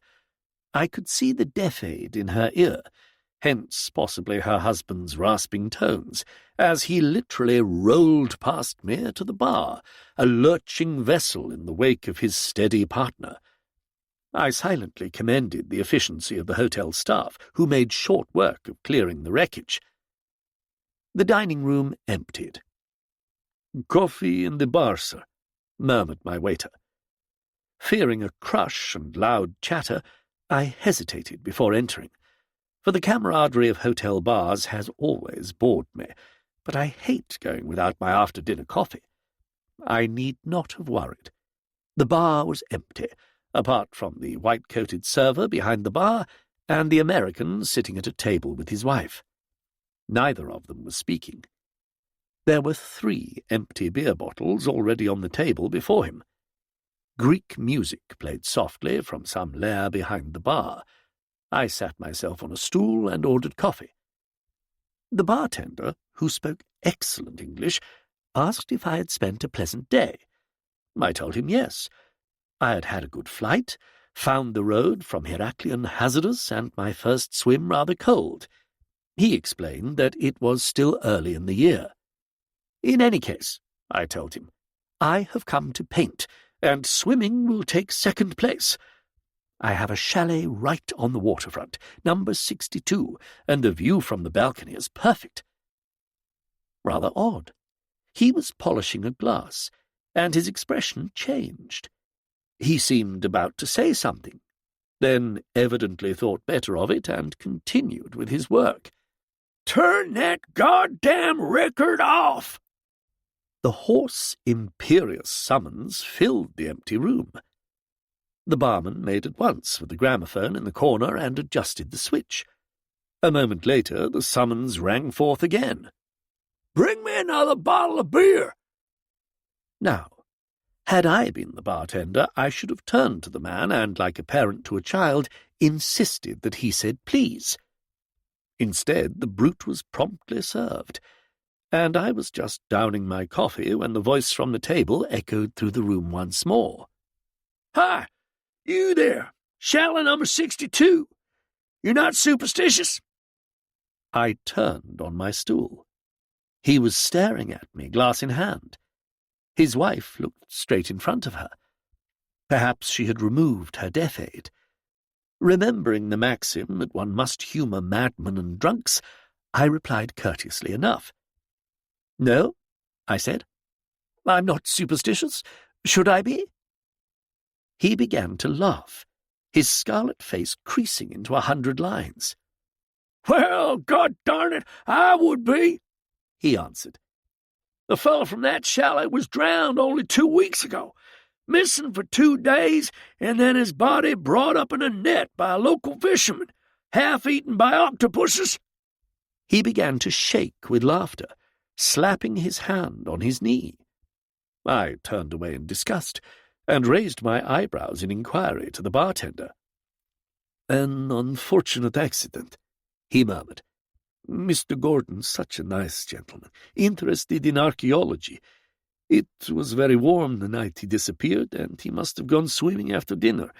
Of course, the police were called. We were all most distressed here at the hotel. You understand, sir, we don't talk about it much. It would be bad for business. But I do assure you that bathing is perfectly safe. This is the first accident we have ever had." "Oh, quite," I said. Nevertheless, it was rather off-putting, the fact that the poor chap had been the last to use my chalet. However, it was not as though he had died in the bed, and I was not superstitious. I understood now why the staff had been reluctant to let the chalet again so soon, and why the little maid had been upset. "I tell you one thing," boomed the revolting voice. "Don't go swimming after midnight, or the octopuses will get you too." This statement was followed by another outburst of laughter. Then he said, "Come on, Mort, we're for bed," and he noisily shoved the table aside. I breathed more easily when the room was clear and we were alone. "What an impossible man," I said. "Can't the management get rid of him?" The bartender shrugged. "Business is business. What can they do? The Stolls have plenty of money. This is their second season here, and they arrived when we opened in March. They seem to be crazy about the place. It's only this year, though, that Mr. Stoll has become such a heavy drinker. He'll kill himself if he goes on at this rate. It's always like this night after night. Yet his day must be healthy enough. Out at sea fishing from early morning until sundown. I dare say more bottles go over the side than he catches fish," I observed. "Could be," the bartender agreed. "He never brings his fish to the hotel. The boatman takes them home, I dare say. I feel sorry for the wife." The bartender shrugged. "She's the one with the money," he replied sotto voce, for a couple of guests had just entered the bar. "And I don't think Mr. Stoll has it all his own way. Being deaf may be convenient to her at times, but she never leaves his side, I'll grant her that. Goes fishing with him every day. Yes, gentlemen, what can I get for you?" He turned to his new customers, and I made my escape. The cliché that it takes all sorts to make a world passed through my head. Thank heaven it was not my world, and Mr. Stoll and his deaf wife could burn themselves black under the sun all day at sea as far as I was concerned, and break beer bottles every evening into the bargain. In any event, they were not neighbours. Number 62 may have had the unfortunate victim of a drowning accident for its last occupant, but at least this had ensured privacy for its present tenant. I walked down the garden path to my abode. It was a clear, starlit night. The air was balmy and sweet with the scent of the flowering shrubs planted thickly in the red earth. Standing on my balcony, I looked out across the sea towards the distant shrouded mountains and the harbour lights from the little fishing port. To my right winked the lights of the other chalets, giving a pleasing, almost fairy impression, like a clever backcloth on a stage. Truly a wonderful spot, and I blessed the travel agent who had recommended it. I let myself in through my shuttered doorway and turned on the bedside lamp. The room looked welcoming and snug. I could not have been better housed. I undressed, and before getting into bed remembered I had left a book I wanted to glance at on the balcony. I opened the shutters and picked it up from the deck chair where I had thrown it, and once more, before turning in, glanced out at the open sea. Most of the fairy lights had been extinguished, but the chalet that stood on its own, on the extreme point, still had its light burning on the balcony. The boat, tied to the landing stage, bore a riding light. Seconds later I saw something moving close to my rocks. It was the snorkel of an underwater swimmer. I could see the narrow pipe, like a minute periscope, move steadily across the still, dark surface of the sea. Then it disappeared to the far left out of sight. I drew my shutters and went inside. I don't know why it was, but the sight of that moving object was somehow disconcerting. It made me think of the unfortunate man who had been drowned during a midnight swim, my predecessor. He, too, perhaps, had sallied forth one balmy evening such as this, intent on underwater exploration, and by so doing lost his life. One would imagine the unhappy accident would scare off other hotel visitors from swimming alone at night. I made a firm decision never to bathe except in broad daylight, and, chicken-hearted maybe, well within my depth. I read a few pages of my book, then, feeling ready for sleep, turned to switch out my light. In doing so, I clumsily bumped the telephone, which fell to the floor. I bent over, picked it up, luckily no damage done, and saw that the small drawer that was part of the fixture had fallen open. It contained a scrap of paper, or rather card, with the name Charles Gordon upon it and an address in Bloomsbury. Surely Gordon had been the name of my predecessor. The little maid, when she cleaned the room, had not thought to open the drawer. I turned the card over. There was something scrawled on the other side, the words, "Not after midnight," and then, maybe as an afterthought, the figure 38. I replaced the card in the drawer and switched off the light. Perhaps I was overtired after the journey, but it was well past 2 before I finally got off to sleep. I lay awake for no rhyme or reason, listening to the water lapping against the rocks beneath my balcony. I painted solidly for 3 days, never quitting my chalet except for the morning swim and my evening meal at the hotel. Nobody bothered me. An obliging waiter brought my breakfast, from which I saved rolls for midday lunch. The little maid made my bed and did her chores without disturbing me, and when I had finished my impressionistic scene on the afternoon of the 3rd day, I felt quite certain it was one of the best things I had ever done. It would take pride of place in the planned exhibition of my work. Well satisfied, I could now relax, and I determined to explore along the coast the following day and discover another view to whip up inspiration. The weather was glorious, warm as a good English June, and the best thing about the whole sight was the total absence of neighbours.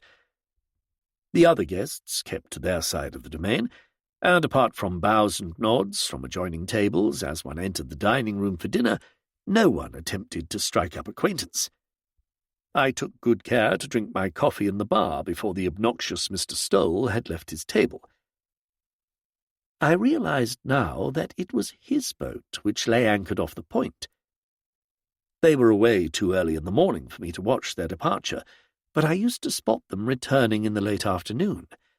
His square, hunched form was easily recognizable, and the occasional hoarse shout to the man in charge of the boat as they came to the landing stage.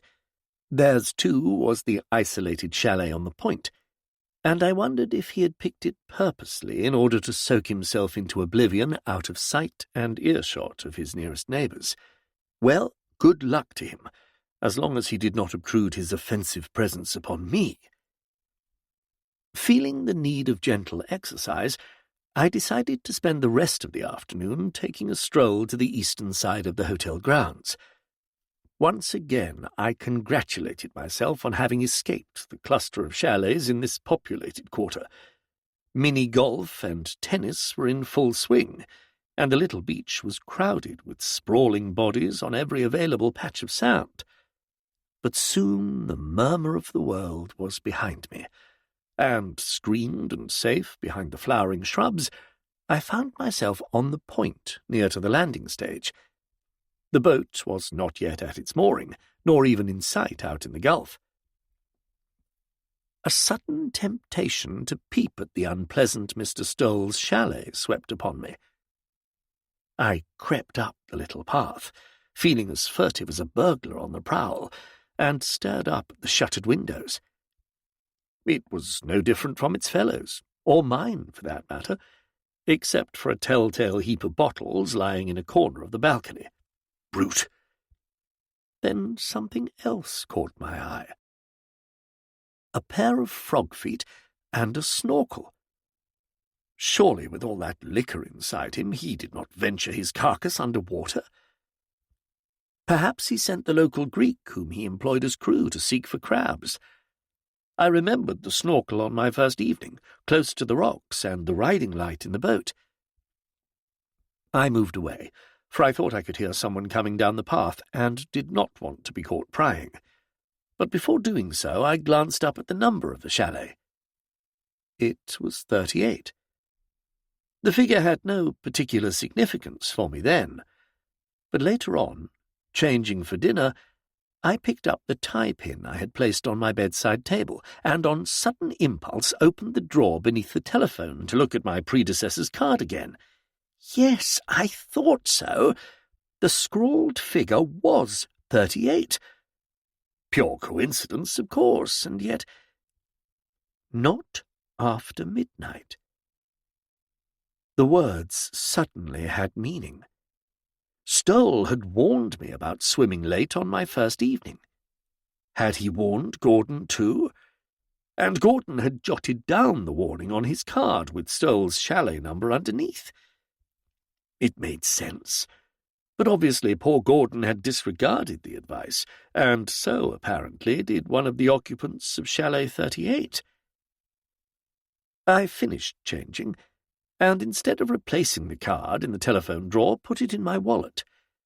I had an uneasy feeling that it was my duty to hand it in to the reception desk in case it threw any light on my unfortunate predecessor's demise. I toyed with the thought through dinner, but came to no decision. The point was, I might become involved, questioned by the police, and as far as I knew, the case was closed. There was little point in my suddenly coming forward with a calling card lying forgotten in a drawer that probably had no significance at all. It so happened that the people seated to the right of me in the dining room appeared to have gone, and the Stolls table in the corner now came into view without my being obliged to turn my head. I could watch them without making it too obvious, and I was struck by the fact that he never once addressed a word to her. They made an odd contrast. She, stiff as a ramrod, prim-looking, austere, forking her food to her mouth like a Sunday school teacher on an outing, and he, more scarlet than ever, like a great swollen sausage, pushing aside most of what the waiter placed before him after the first mouthful, and reaching out a pudgy, hairy hand to an ever-emptying glass. I finished my dinner and went through to the bar to drink my coffee. I was early, and had the place to myself. The bartender and I exchanged the usual pleasantries, and then, after an allusion to the weather, I jerked my head in the direction of the dining room. I noticed our friend Mr. Stoll and his lady spent the whole day at sea as usual, I said. The bartender shrugged. Day after day, it never varies, he replied, and mostly in the same direction, westward out of the bay into the Gulf. It can be squally, too, at times, but they don't seem to care. I don't know how she puts up with him, I said. I watched them at dinner. He didn't speak to her at all. I wonder what the other guests make of him. They keep well clear, sir. You saw how it was for yourself. If he ever does open his mouth, it's only to be rude, and the same goes for the staff. The girls dare not go in to clean the chalet until he's out of the way, and the smell! He grimaced and leant forward confidentially. The girls say he brews his own beer. He lights the fire in the chimney and has a pot standing filled with rotting grain like some sort of pig swill. Oh, yes, he drinks it right enough. Imagine the state of his liver after what he consumes at dinner and afterwards here in the bar. I suppose, I said. That's why he keeps his balcony light on so late at night. drinking pig swill until the small hours. Tell me, which of the hotel visitors is it who goes underwater swimming?" The bartender looked surprised. "No one, to my knowledge. Not since the accident, anyway. Poor Mr. Gordon liked the night swim, at least so we supposed. He was one of the few visitors who ever talked to Mr. Stoll, now I think of it. They had quite a conversation here one evening in the bar." "Indeed?" "Not about swimming, though, or fishing either. They were discussing antiquities. There's a fine little museum here in the village, you know, but it's closed at present for repairs. Mr. Gordon had some connection with the British Museum in London." "I wouldn't have thought," I said. "That would interest friend Stoll."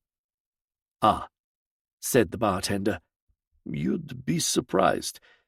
Mr. Stoll is no fool. Last year he and Mrs. Stoll used to take the car and visit all the famous sites, Knossos, Maya, and other places not so well known. This year it's quite different. It's the boat and fishing every day." "And Mr. Gordon?" I pursued. "Did he ever go fishing with them?" "No, sir. Not to my knowledge. He hired a car like you and explored the district.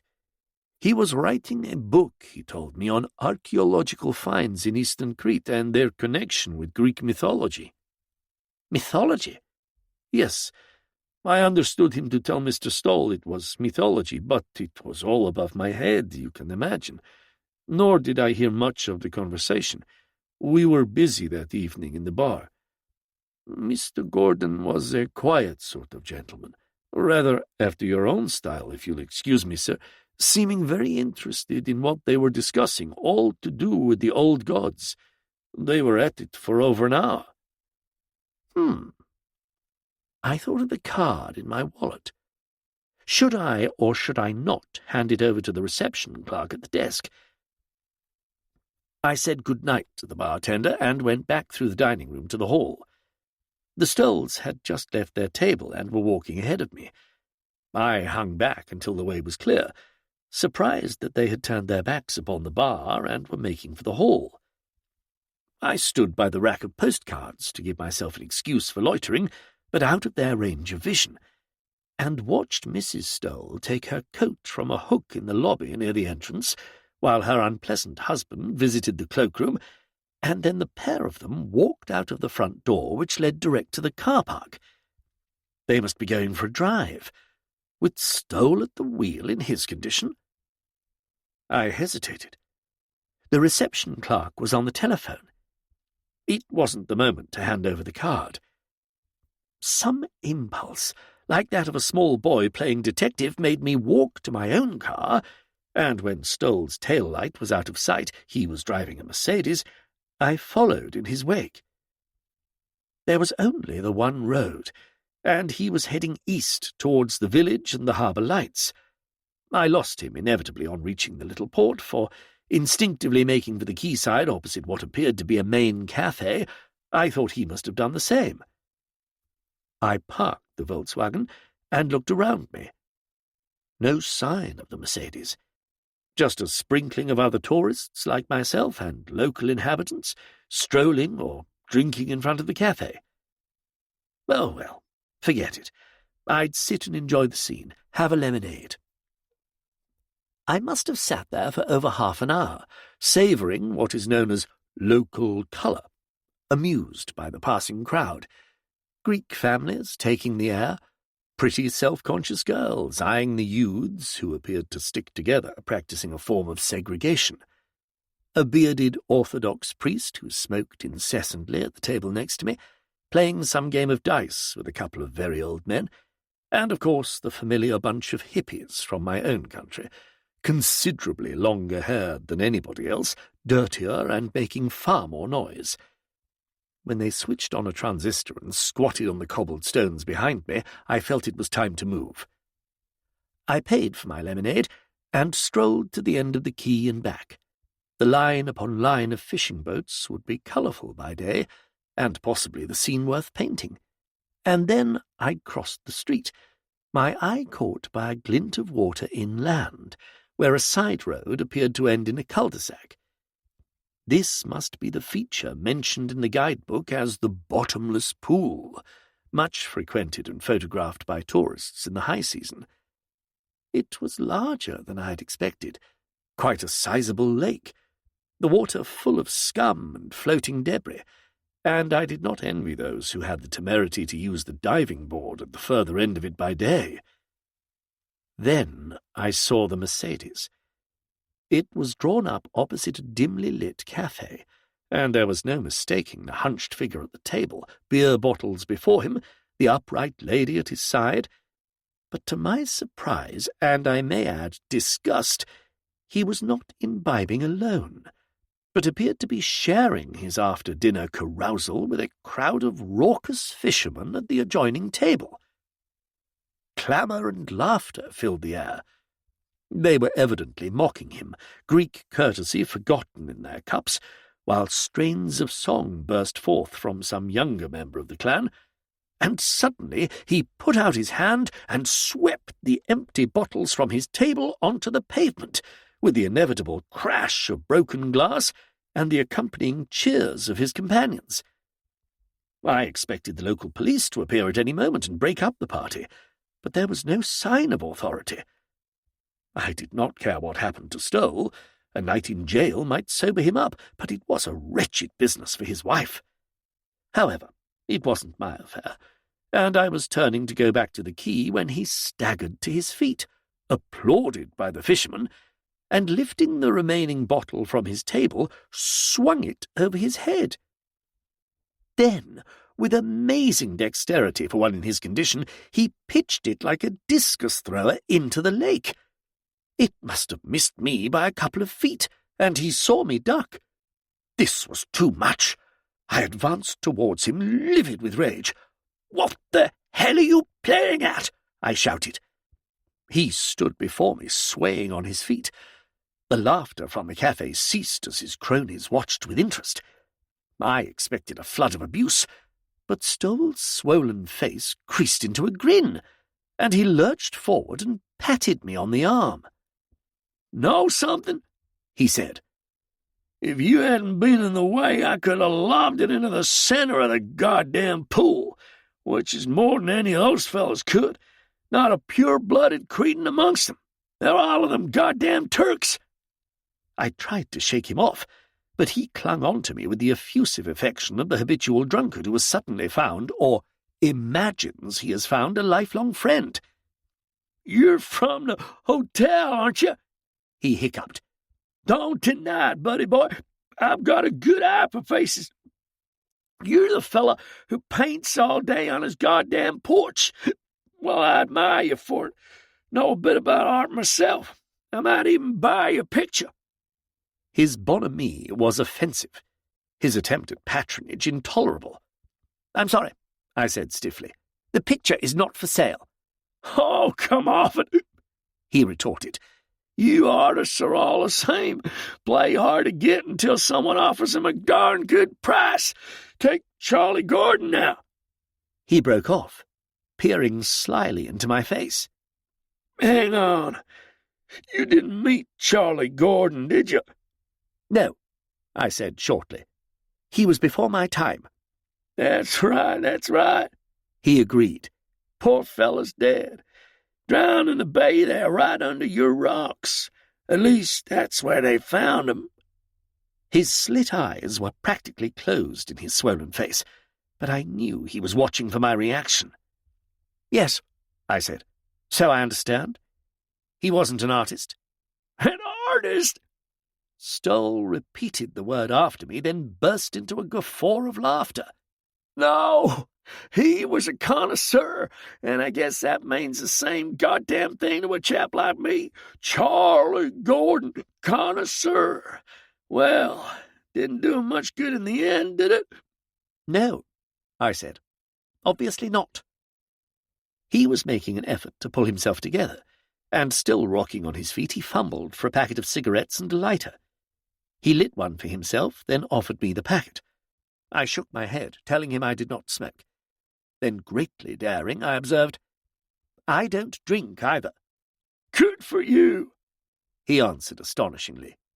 "Neither do I. The beer they sell you here is all piss anyway, and the wine is poison."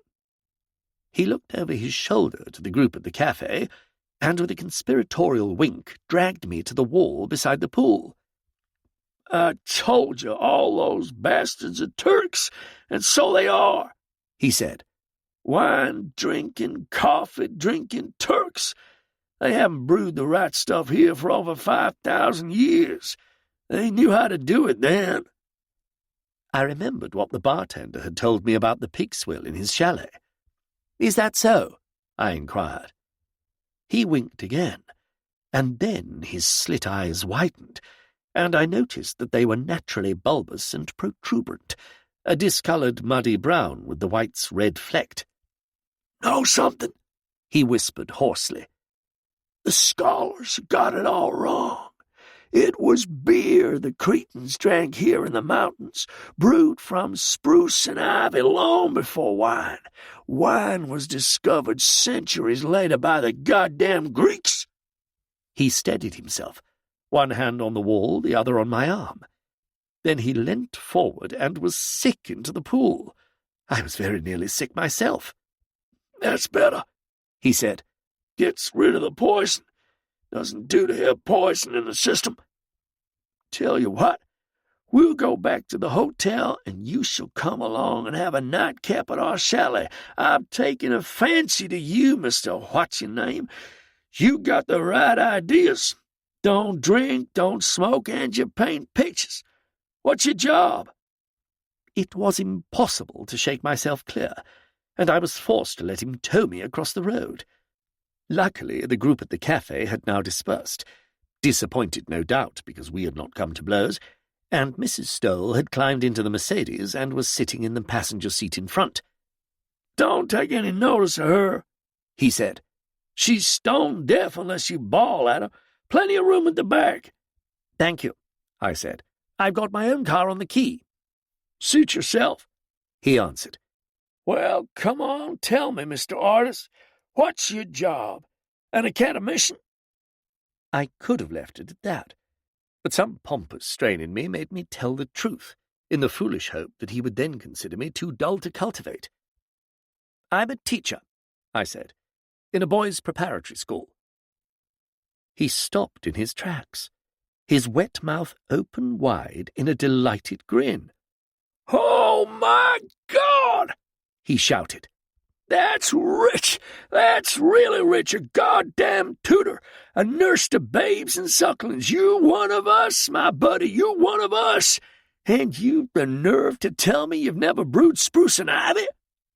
He was raving mad, of course, but at least this sudden burst of hilarity had made him free my arm, and he went on ahead of me to his car, shaking his head from side to side, his legs bearing his cumbersome body in a curious jog-trot, 1, 2, 1, 2, like a clumsy horse.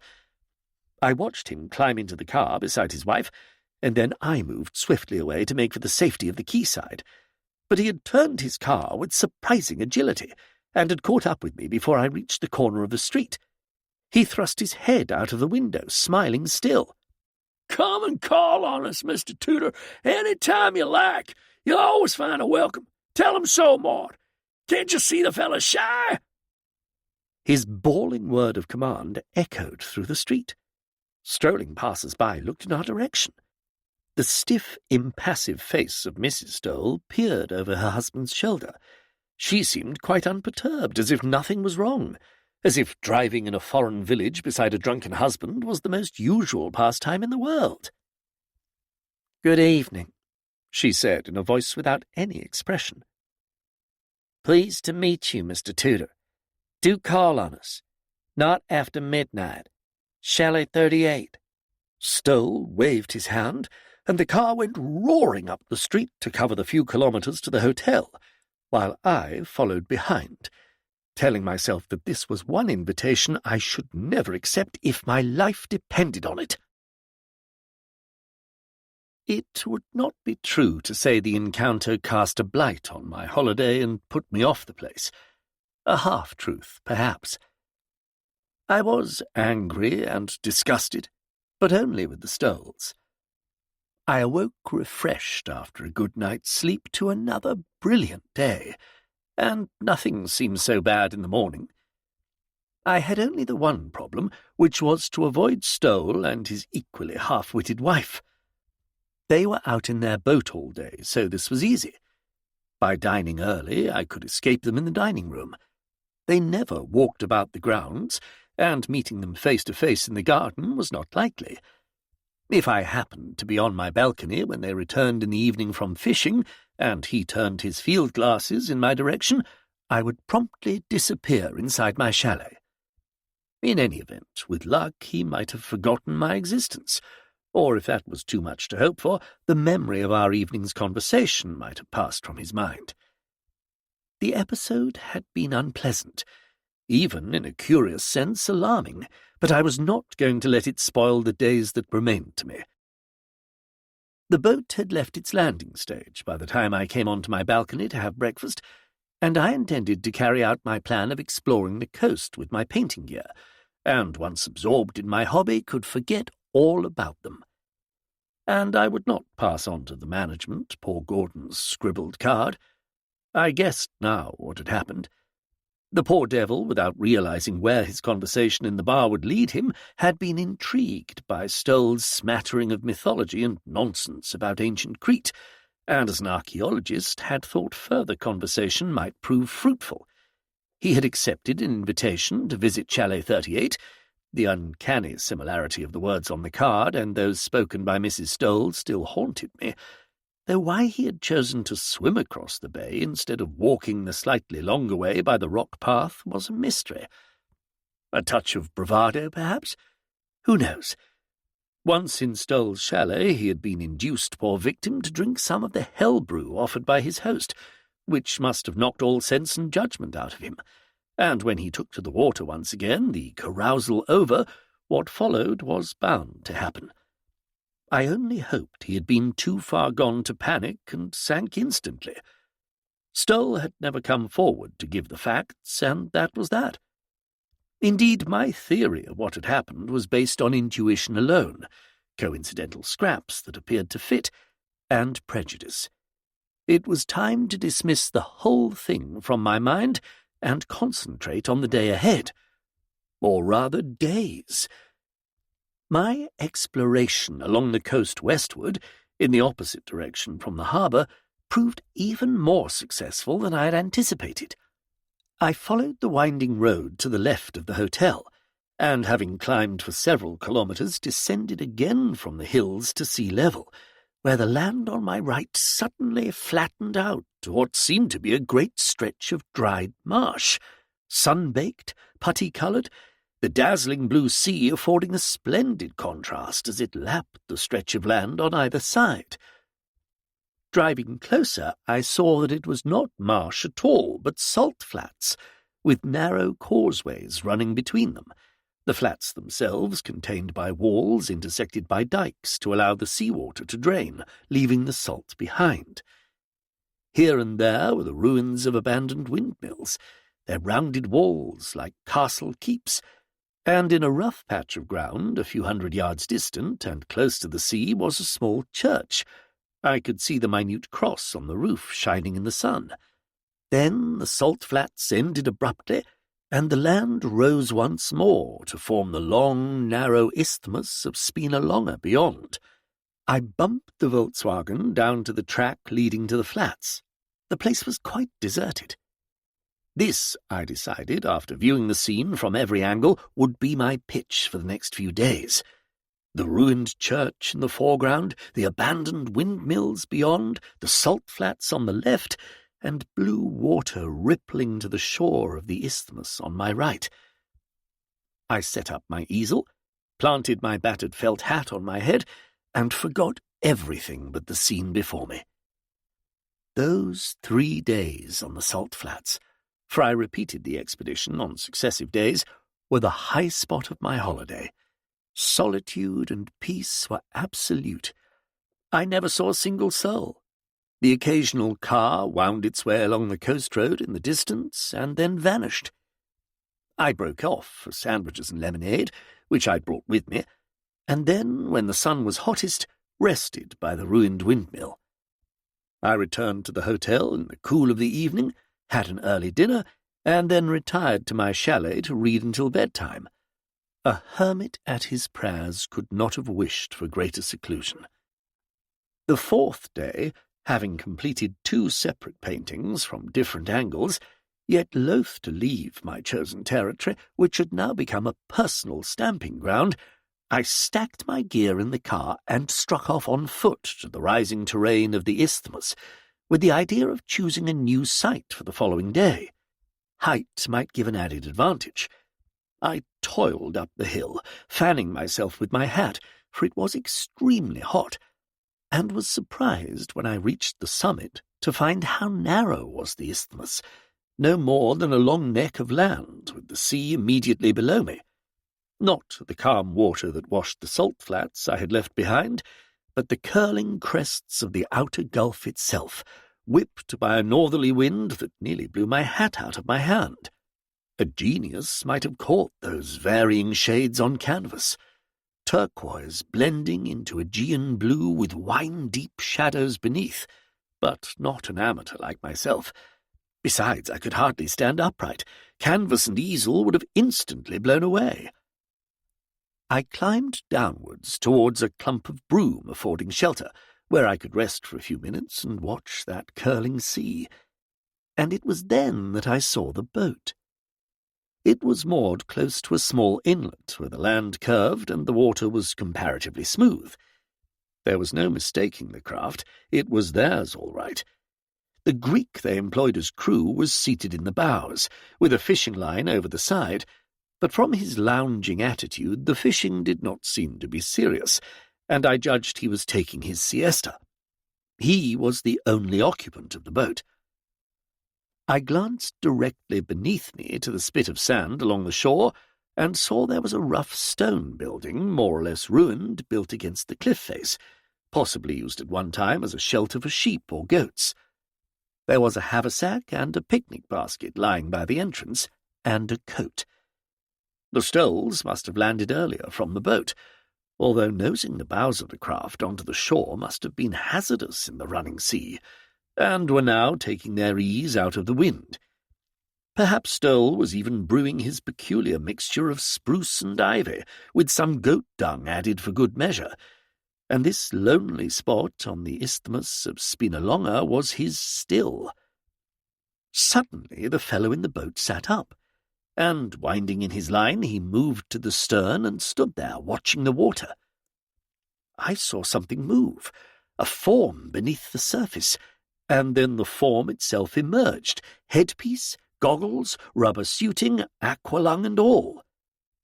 Then it was hidden from me by the Greek bending to assist the swimmer to remove his top gear, and my attention was diverted to the ruined shelter on the shore. Something was standing in the entrance. I say something because, doubtless owing to a trick of light, it had at first the shaggy appearance of a colt standing on its hind legs. Legs and even rump were covered with hair, and then I realized that it was Stoll himself, naked, his arms and chest as hairy as the rest of him. Only his swollen scarlet face proclaimed him for the man he was, with the enormous ears like saucers standing out from either side of his bald head. I had never in all my life seen a more revolting sight.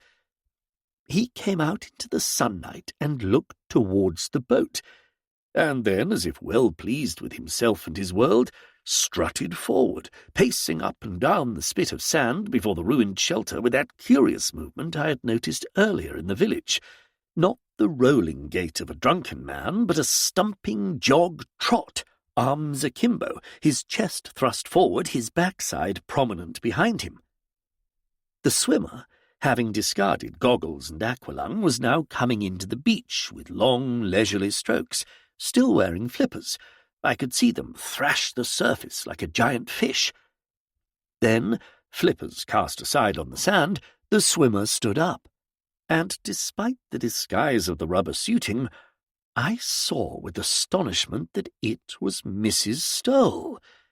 She was carrying some sort of bag around her neck, and advancing up the sand to meet her strutting husband, she lifted it over her head and gave it to him.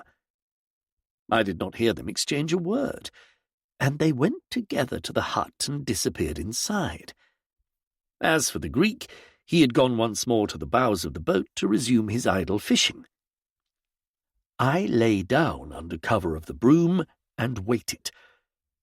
I would give them 20 minutes, half an hour perhaps, then make my way back to the salt flats and my car. As it happened, I did not have to wait so long. It was barely 10 minutes before I heard a shout below me on the beach, and peering through the broom I saw that they were both standing on the spit of sand, haversack, picnic basket, and flippers in hand. The Greek was already starting the engine, and immediately afterwards he began to pull up the anchor. Then he steered the boat slowly inshore, touching it beside a ledge of rock where the Stoles had installed themselves. They climbed aboard, and in another moment the Greek had turned the boat and it was heading out to sea, away from the sheltered inlet and into the gulf. Then it rounded the point and was out of my sight. Curiosity was too much for me.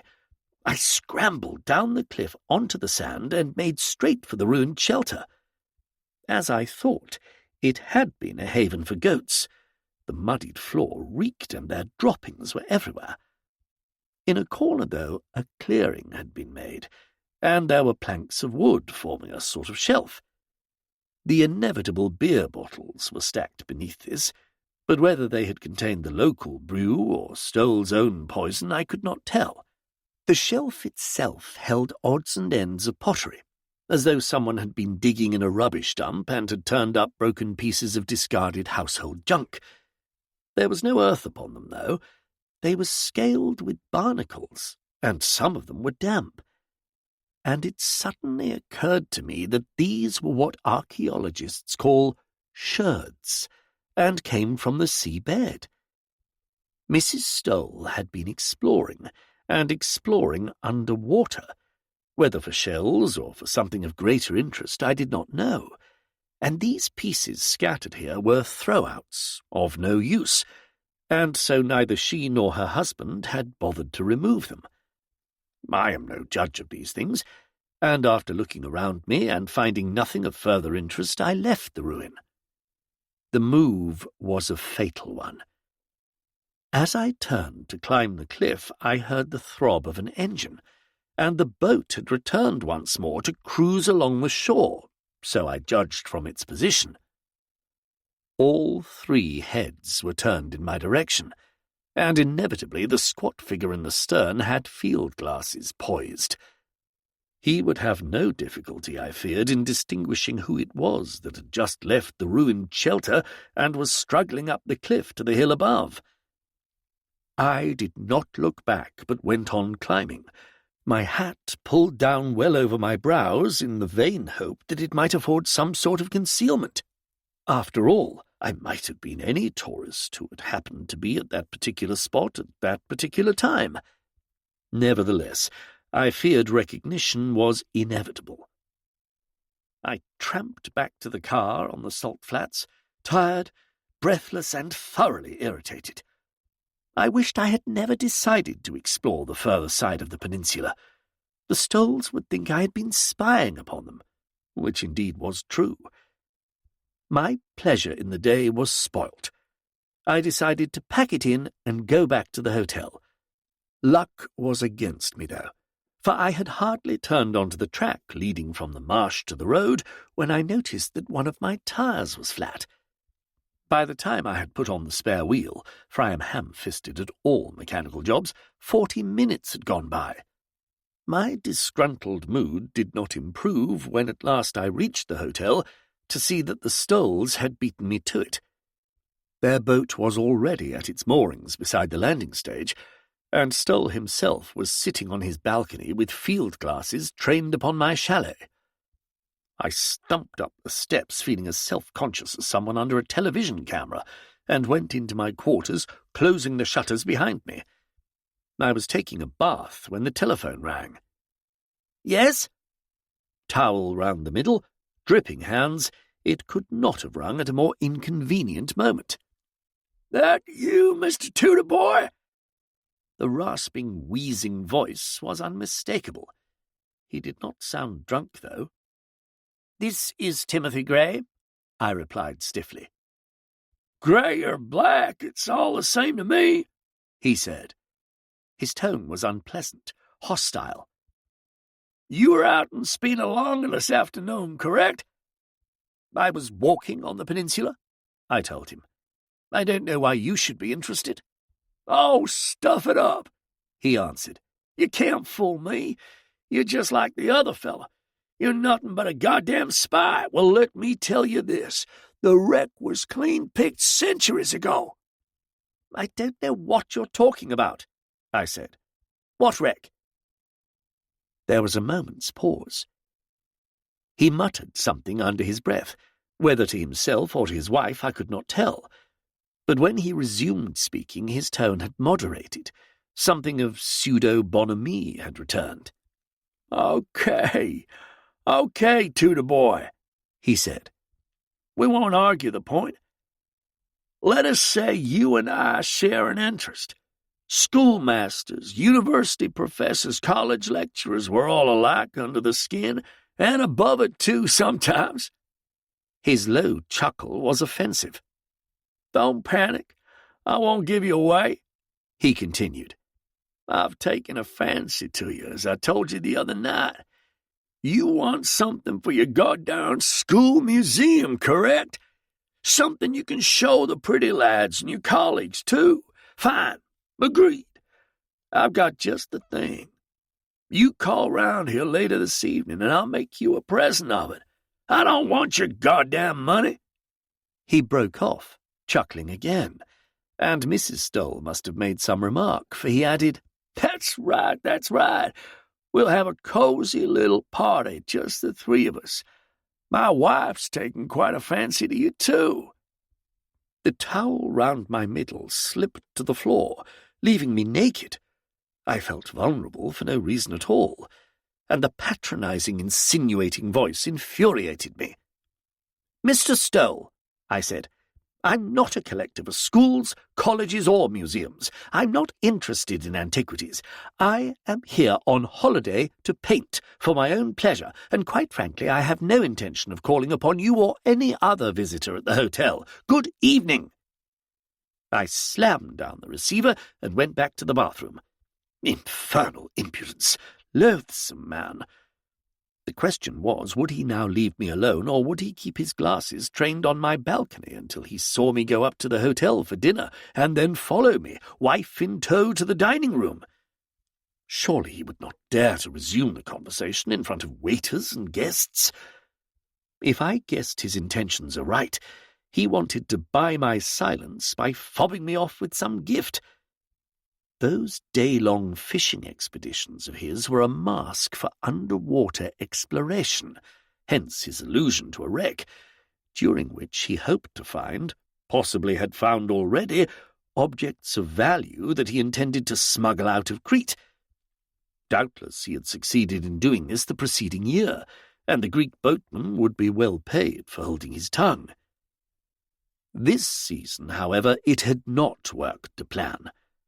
My unfortunate predecessor at Chalet 62, Charles Gordon, himself an expert in antiquities, had grown suspicious. Stoll's allusion, "You're like the other fella, nothing but a goddamn spy," made this plain. What if Gordon had received an invitation to Chalet 38, not to drink the spurious beer, but to inspect Stoll's collection and be offered a bribe for keeping silent? Had he refused, threatening to expose Stoll? Did he really drown accidentally, or had Stoll's wife followed him down into the water in her rubber suit and mask and flippers, and then, once beneath the surface— My imagination was running away with me. I had no proof of anything. All I knew was that nothing in the world would get me to Stoll's chalet, and indeed, if he attempted to pester me again, I should have to tell the whole story to the management. I changed for dinner, then opened my shutters a fraction and stood behind them, looking out towards his chalet. The light shone on his balcony, for it was already dusk, but he himself had disappeared. I stepped outside, locking the shutters behind me, and walked up the garden to the hotel. I was just about to go through to the reception hall from the terrace when I saw Stoll and his wife sitting on a couple of chairs inside, guarding, as it were, the passageway to lounge and dining room. If I wanted to eat, I had to pass them. Right, I thought, you can sit there all evening waiting. I went back along the terrace and, circling the hotel by the kitchens, went round to the car park and got into the Volkswagen. I would have dinner down in the village, and damn the extra expense. I drove off in a fury, found an obscure taverna well away from the harbour itself, and instead of the 3-course hotel meal I had been looking forward to on my en pension terms, for I was hungry after my day in the open and meagre sandwiches on the salt flats, I was obliged to content myself with an omelette, an orange, and a cup of coffee. It was after 10 when I arrived back in the hotel.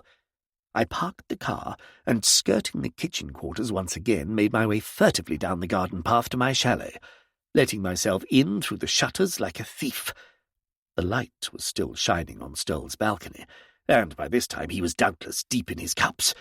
If there was any trouble with him the next day, I would definitely go to the management.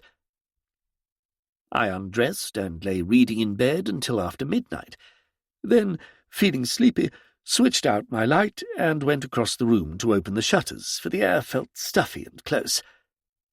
I stood for a moment looking out across the bay. The chalet lights were all extinguished except for one, Stoll's, of course. His balcony light cast a yellow streak on the water beside his landing stage. The water rippled, yet there was no wind. Then I saw it. I mean the snorkel. The little pipe was caught an instant in the yellow gleam, but before I lost it, I knew that it was heading in a direct course for the rocks beneath my chalet. I waited. Nothing happened. There was no sound, no further ripple on the water. Perhaps she did this every evening. Perhaps it was routine, and while I was lying on my bed reading, oblivious of the world outside, she had been treading water close to the rocks. The thought was discomforting, to say the least of it, that regularly after midnight she left her besotted husband asleep over his hell brew of spruce and ivy, and came herself, his underwater partner, in her black seal rubber suit, her mask, her flippers, to spy upon Chalet 62. And on this night in particular, after the telephone conversation and my refusal to visit them, coupled with my new theory as to the fate of my predecessor, her presence in my immediate vicinity was more than ominous. It was threatening. Suddenly, out of the dark stillness to my right, the snorkel pipe was caught in a finger-thread of light from my own balcony. Now it was almost immediately below me. I panicked, turned and fled inside my room, closing the shutters fast. I switched off the balcony light and stood against the wall between my bedroom and bathroom, listening. The soft air filtered through the shutters beside me. It seemed an eternity before the sound I expected, dreaded, came to my ears. A kind of swishing movement from the balcony, a fumbling of hands and heavy breathing.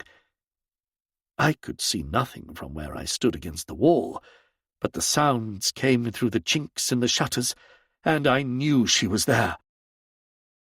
I knew she was holding on to the hasp, and the water was dripping from the skin-tight rubber suit, and that even if I shouted, "What do you want?" she would not hear. No deaf aids underwater, no mechanical device for soundless ears. Whatever she did by night must be done by sight, by touch. She began to rattle on the shutters. I took no notice. She rattled again. Then she found the bell, and the shrill summons pierced the air above my head with all the intensity of a dentist's drill upon a nerve. She rang 3 times, then silence. No more rattling of the shutters, no more breathing. She might yet be crouching on the balcony, the water dripping from the black rubber suit, waiting for me to lose patience to emerge. I crept away from the wall and sat down on the bed. There was not a sound from the balcony. Boldly I switched on my bedside light, half expecting the rattling of the shutters to begin again, or the sharp ping of the bell. Nothing happened, though. I looked at my watch. It was 12:30. I sat there, hunched on my bed, my mind that had been so heavy with sleep now horribly awake, full of foreboding, my dread of that sleek black figure increasing minute by minute so that all sense and reason seemed to desert me, and my dread was the more intense and irrational because the figure in the rubber suit was female. What did she want?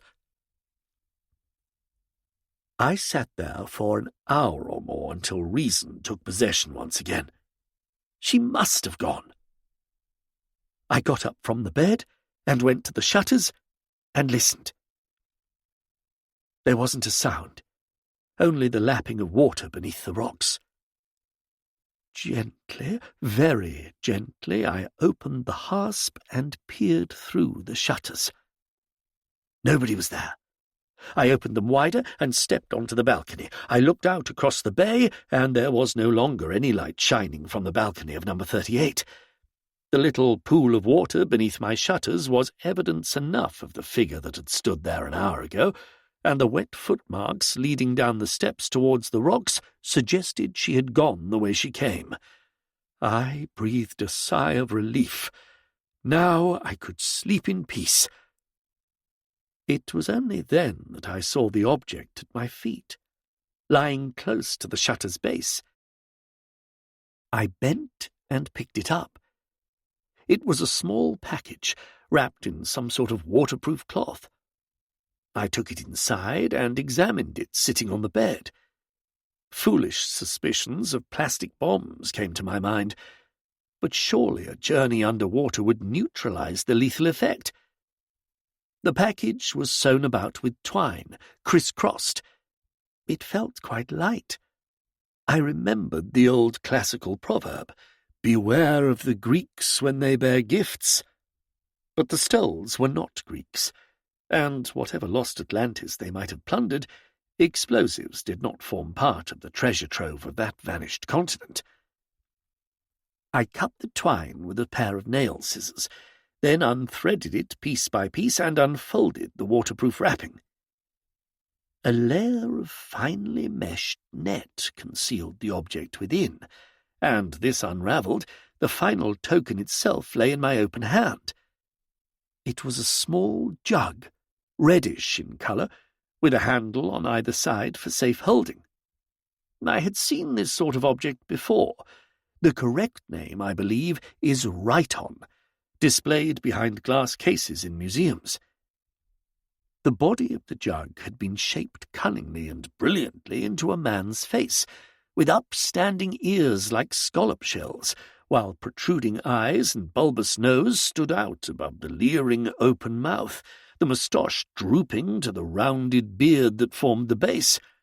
At the top, between the handles, were the upright figures of 3 strutting men, their faces similar to that upon the jug, but here human resemblance ended, for they had neither hands nor feet, but hooves, and from each of their hairy rumps extended a horse's tail. I turned the object over.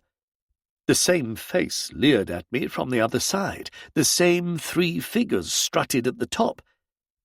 There was no crack, no blemish that I could see, except a faint mark on the lip. I looked inside the jug and saw a note lying on the bottom. The opening was too small for my hand, so I shook it out. The note was a plain white card, with words typed upon it. It read, "Silly Norse, earth-born satyr, half horse, half man, who, unable to distinguish truth from falsehood, reared Dionysus, god of intoxication, as a girl in a Cretan cave, then became his drunken tutor and companion. That was all, nothing more. I put the note back inside the jug, and the jug on the table at the far end of the room. Even then the lewd, mocking face leered back at me, and the 3 strutting figures of the horsemen stood out in bold relief across the top. I was too weary to wrap it up again. I covered it with my jacket and climbed back into bed. In the morning I would cope with the laborious task of packing it up and getting my waiter to take it across to Chalet 38. Stowell could keep his Righton. Heaven knew what the value might be, and good luck to him. I wanted no part of it. Exhausted, I fell asleep, but oh, God, to no oblivion. The dreams which came and from which I struggled to awaken, but in vain, belonged to some other unknown world horribly intermingled with my own. Term had started, but the school in which I taught was on a mountain top, hemmed in by forest, though the school buildings were the same and the classroom was my own. My boys, all of them familiar faces, lads I knew, wore vine leaves in their hair, and had a strange, unearthly beauty, both endearing and corrupt. They ran towards me, smiling, and I put my arms about them, and the pleasure they gave me was insidious and sweet, never before experienced, never before imagined. The man who pranced in their midst and played with them was not myself, not the self I knew, but a demon shadow emerging from a jug, strutting in his conceit as Stowell had done upon the spit of sand at Spinalonga. I awoke after what seemed like centuries of time, and indeed broad daylight seeped through the shutters, and it was 10:15. My head was throbbing. I felt sick, exhausted. I rang for coffee and looked out across the bay. The boat was at its moorings. The Stowells had not gone fishing. Usually they were away by 9. I took the jug from under my coat, and with fumbling hands began to wrap it up in the net and waterproof packing. I had made a botched job of it when the waiter came onto the balcony with my breakfast tray. He wished me good morning with his usual smile. "I wonder," I said, "if you would do me a favour." "You are welcome, sir," he replied. "It concerns Mr. Stowell," I went on. "I believe he has Chalet 38 across the bay. He usually goes fishing every day, but I see his boat is still at the landing stage." "That is not surprising." The waiter smiled. "Mr. and Mrs. Stowell left this morning by car." "I see. Do you know when they will be back?" "They will not be back, sir. They have left for good.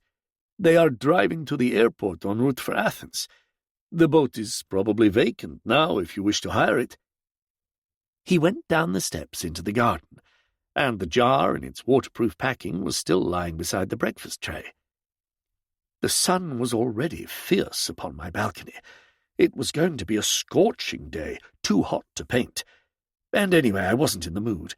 The events of the night before had left me tired, jaded, with a curious sapped feeling, due not so much to the intruder beyond my shutters as to those interminable dreams. I might be free of the Stowells themselves, but not of their legacy. I unwrapped it once again and turned it over in my hands. The leering, mocking face repelled me. Its resemblance to the human Stowell was not pure fancy, but compelling, sinister, doubtless his very reason for palming it off on me. I remembered the chuckle down the telephone, and if he possessed treasures of equal value to this Righton, or even greater, then one object the less would not bother him. He would have a problem getting them through customs, especially in Athens. The penalties were enormous for this sort of thing. Doubtless he had his contacts, knew what to do. I stared at the dancing figures near the top of the jar, and once more I was struck by their likeness to the strutting Stowell on the shore of Spinalonga, his naked, hairy form, his protruding rump, part man, part horse, a satyr, Silinos, drunken tutor to the god Dionysus. The jar was horrible, Evil! Small wonder that my dreams had been distorted, utterly foreign to my nature, but not perhaps to Stoll's. Could it be that he too had realized its bestiality, but not until too late? The bartender had told me that it was only this year he had gone to pieces, taken to drink. There must be some link between his alcoholism and the finding of the jar. One thing was very evident. I must get rid of it. But how? If I took it to the management, questions would be asked. They might not believe my story about its being dumped on my balcony the night before. They might suspect that I had taken it from some archaeological site, and then had second thoughts about trying to smuggle it out of the country or dispose of it somewhere on the island. So what? Drive along the coast and chuck it away? A rite-on centuries old and possibly priceless? I wrapped it carefully in my jacket pocket and walked up the garden to the hotel. The bar was empty, the bartender behind his counter polishing glasses. I sat down on a stool in front of him and ordered a mineral water. "No expedition today, sir?" he inquired. "Not yet," I said. "I may go out later." "A cool dip in the sea and a siesta on the balcony," he suggested. "And, by the way, sir, I have something for you." He bent down and brought out a small, screw-topped bottle filled with what appeared to be bitter lemon. "Left here last evening with Mr. Stoll's compliments," he said. "He waited for you in the bar until nearly midnight, but you never came, so I promised to hand it over when you did." I looked at it suspiciously. "What is it?" I asked. The bartender smiled. "Some of his chalet homebrew," he said. "It's quite harmless. He gave me a bottle for myself and my wife. She says it's nothing but lemonade. The real-smelling stuff must have been thrown away. Try it." He had poured some into my mineral water before I could stop him.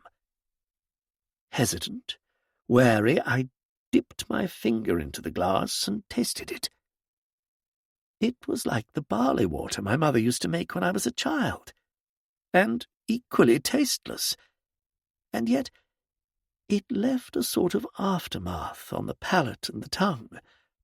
Not as sweet as honey, nor as sharp as grapes, but pleasant, like the smell of raisins under the sun, curiously blended with the ears of ripening corn. "Oh, well," I said, "here's to the improved health of Mr. Stoll." And I drank my medicine like a man. "I know one thing," said the bartender. "I've lost my best customer. They went away early this morning." "Yes," I said, "so my waiter informed me." "The best thing Mrs. Stoll could do would be to get him into hospital," the bartender continued. "Her husband's a sick man, and it's not just the drink." "What do you mean?" He tapped his forehead. "Something wrong up here," he said. "You could see for yourself how he acted. Something on his mind, some sort of obsession. I rather doubt we shall see them again next year." I sipped my mineral water, which was undoubtedly improved by the barley taste. "What was his profession?" I asked. "Mr. Stoll? Well, he told me he had been professor of classics in some American university, but you never could tell if he was speaking the truth or not. Mrs. Stoll paid the bills here, hired the boatman, arranged everything. Though he swore at her in public, he seemed to depend on her. I sometimes wondered, though." He broke off. "Wondered what?" I inquired. "Well, she had a lot to put up with. I've seen her look at him sometimes, and it wasn't with love. Women of her age must seek some sort of satisfaction out of life. Perhaps she found it on the side while he indulged his passion for liquor and antiques. He had picked up quite a few items in Greece and around the islands and here in Crete. It's not too difficult if you know the ropes." He winked. I nodded and ordered another mineral water. The warm atmosphere in the bar had given me a thirst. "Are there any lesser-known sites along the coast?" I asked. "I mean, places they might have gone ashore to from the boat." It may have been my fancy, but I thought he avoided my eye. "I hardly know, sir," he said. "I dare say there are, but they would have custodians of some sort. I doubt if there are any places the authorities don't know about." "What about wrecks?" I pursued. "Vessels that might have been sunk centuries ago and are now lying on the sea bottom." He shrugged his shoulders. "There are always local rumours," he said casually. "Stories that get handed down through generations. But it's mostly superstition. I've never believed in them myself, and I don't know anybody with education who does." He was silent for a moment, polishing a glass. I wondered if I had said too much. "We all know small objects are discovered from time to time," he murmured, "and they can be of great value. They get smuggled out of the country, or if too much risk is involved, they can be disposed of locally to experts and a good price paid. I have a cousin in the village connected with the local museum. He owns the cafe opposite the bottomless pool. Mr. Stoll used to patronize him. Papitos is the name. As a matter of fact, the boat hired by Mr. Stoll belongs to my cousin. He lets it out on hire to the visitors here at the hotel." "I see." "But there, you are not a collector, sir, and you're not interested in antiques?" "No," I said. "I am not a collector." I got up from the stool and bade him good morning. I wondered if the small package in my pocket made a bulge. I went out of the bar and strolled onto the terrace. Nagging curiosity made me wander down to the landing stage below the Stolls' chalet. The chalet itself had evidently been swept and tidied, the balcony cleaned, the shutters closed. No trace remained of the last occupants. Before the day was over, in all probability, it would be opened for some English family who would strew the place with bathing suits. The boat was at its moorings, and the Greek hand was swabbing down the sides. I looked out across the bay to my own chalet on the opposite side, and saw it for the first time from Stoll's viewpoint. As he stood there, peering through his field glasses, it seemed clearer to me than ever before that he must have taken me for an interloper, a spy, possibly even someone sent out from England to inquire into the true circumstances of Charles Gordon's death. Was the gift of the jar the night before departure a gesture of defiance, a bribe, or a curse? Then the Greek fellow on the boat stood up and faced towards me. It was not the regular boatman, but another one. I had not realized this before when his back was turned. The man who used to accompany the Stolls had been younger, dark, and this was an older chap altogether. I remembered what the bartender had told me about the boat belonging to his cousin, Papitos, who owned the cafe in the village by the bottomless pool. "Excuse me," I called. "Are you the owner of the boat?" The man climbed onto the landing stage and stood before me. "Nikolai Papitos is my brother," he said. "You want to go for a trip round the bay? Plenty good fish outside. No wind today, sea very calm." "I don't want to fish," I told him. "I wouldn't mind an outing for an hour or so. How much does it cost?" He gave me the sum in drachmae, and I did a quick reckoning and made it out to be not more than £2 for the hour, though it would doubtless be double that sum to round the point and go along the coast as far as that spit of sand on the isthmus of Spinalonga. I took out my wallet to see if I had the necessary notes, or whether I should have to return to the reception desk and cash a traveller's cheque. "You charge the hotel," he said quickly, evidently reading my thoughts. "The cost go on your bill." This decided me. Damn it all, my extras had been moderate to date. "Very well," I said. "I'll hire the boat for a couple of hours." It was a curious sensation to be chug-chugging across the bay as the Stolls had done so many times. The line of chalets in my wake, the harbour astern on my right, and the blue waters of the open gulf ahead. I had no clear plan in mind. It was just that, for some inexplicable reason, I felt myself drawn towards that inlet near the shore where the boat had been anchored on the previous day. The wreck was picked clean centuries ago. Those had been Stoll's words. Was he lying? Or could it be that day after day through the past weeks that particular spot had been his hunting ground, and his wife, diving, had brought the dripping treasure from its seabed to his grasping hands? We rounded the point, and inevitably, away from the sheltering arm that had hitherto encompassed us, the breeze appeared to freshen.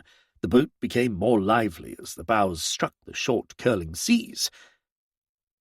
The long isthmus of Spinalonga lay ahead of us to the left, and I had some difficulty in explaining to my helmsman that I did not want him to steer into the comparative tranquillity of the waters bordering the salt flats, but to continue along the more exposed outward shores of the isthmus bordering the open sea. "You want to fish?" he shouted above the roar of the engine. "You find very good fish in there," pointing to my flats of yesterday. "No," I shouted back. "Further on along the coast." He shrugged. He couldn't believe I had no desire to fish, and I wondered when we reached our destination what possible excuse I could make for heading the boat inshore and anchoring, unless, and this seemed plausible enough, I pleaded that the motion of the boat was proving too much for me. The hills I had climbed yesterday swung into sight above the bows, and then, rounding a neck of land, the inlet itself, the ruined shepherd's hut close to the shore. "In there," I pointed. "Anchor close to the shore." He stared at me, puzzled, and shook his head. "No good," he shouted. "Too many rocks." "Nonsense," I yelled. "I saw some people from the hotel anchored here yesterday." Suddenly he slowed the engine, so that my voice rang out foolishly on the air. The boat danced up and down in the troughs of the short seas. "Not a good place to anchor," he repeated doggedly. "Wreck there, fouling the ground." So there was a wreck. I felt a mounting excitement, and I was not to be put off. "I don't know anything about that," I replied, with equal determination. "But this boat did anchor here, just by the inlet. I saw it myself." He muttered something to himself and made the sign of the cross. "And if I lose the anchor?" he said. "What do I say to my brother Nikolai?" He was nosing the boat gently, very gently, towards the inlet, and then, cursing under his breath, he went forward to the bows and threw the anchor overboard. He waited until it held, then returned and switched off the engine. "If you want to go in close, you must take the dinghy," he said sulkily. "I blow it up for you, yes?" He went forward once again, and dragged out one of those inflatable rubber affairs they use on air-sea rescue craft. "Very well," I said. "I'll take the dinghy." In point of fact, it suited my purpose better. I could paddle close inshore and would not have him breathing over my shoulder.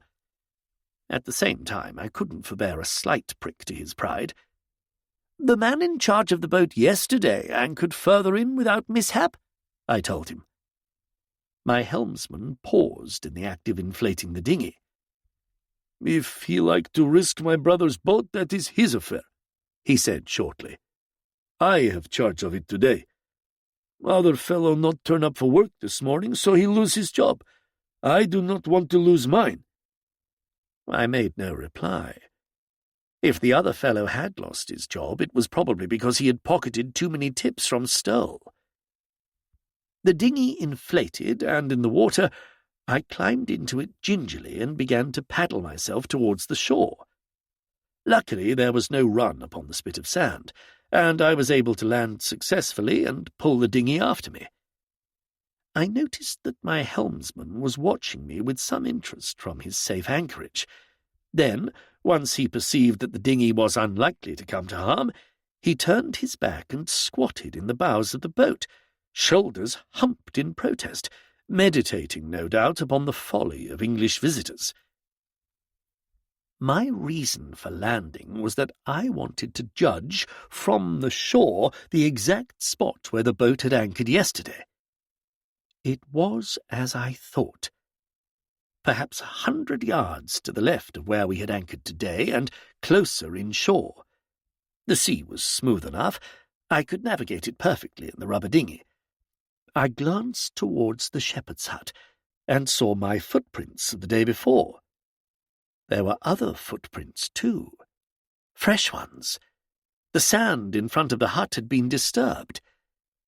It was as though something had lain there, and then been dragged to the water's edge where I stood now. The goat-herd himself, perhaps, had visited the place with his flock earlier that morning. I crossed over to the hut and looked inside. Curious. The little pile of rubble, odds and ends of pottery, had gone. The empty bottles still stood in the far corner, and 3 more had been added to their number, one of them half full. It was warm inside the hut, and I was sweating. The sun had been beating down on my bare head for nearly an hour. Like a fool, I had left my hat back in the chalet, not having prepared myself for this expedition, and I was seized with an intolerable thirst. I had acted on impulse, and was paying for it now. It was, in retrospect, an idiotic thing to have done. I might become completely dehydrated, pass out with heat-stroke. The half-bottle of beer would be better than nothing. I did not fancy drinking from it after the goat-herd, if it was indeed he who had brought it here. These fellows were none too clean. Then I remembered the jar in my pocket. Well, it would at least serve a purpose. I pulled the package out of its wrappings and poured the beer into it. It was only after I had swallowed the first draught that I realized it wasn't beer at all. It was barley water. It was the same home-brewed stuff that Stoll had left for me in the bar. Did the locals, then, drink it too? It was innocuous enough. I knew that. The bartender had tasted it himself, and so had his wife. When I had finished the bottle, I examined the jar once again. I don't know how it was, but somehow the leering face no longer seemed so lewd. It had a certain dignity that had escaped me before. The beard, for instance. The beard was shaped to perfection around the base. Whoever had fashioned it was a master of his craft. I wondered whether Socrates had looked thus when he strolled in the Athenian agora with his pupils and discoursed on life. He could have done. And his pupils may not necessarily have been the young men whom Plato said they were, but of a tenderer age, like my lads at school, like those youngsters of 11 and 12 who had smiled upon me in my dreams last night. I felt the scalloped ears, the rounded nose, the full, soft lips of the tutor Silinos upon the jar, the eyes no longer protruding but questioning, appealing, and even the naked horseman on the top had grown in grace. It seemed to me now they were not strutting in conceit, but dancing with linked hands, filled with a gay abandon, a pleasing wanton joy. It must have been my fear of the midnight intruder that had made me look upon the jar with such distaste. I put it back in my pocket, and walked out of the hut and down the spit of beach to the rubber dinghy.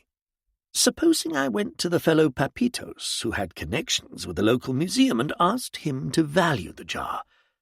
Supposing it was worth hundreds, thousands, and he could dispose of it for me, or tell me of a contact in London. Stoll must be doing this all the time and getting away with it, or so the bartender had hinted. I climbed into the dinghy and began to paddle away from the shore, thinking of the difference between a man like Stoll with all his wealth and myself.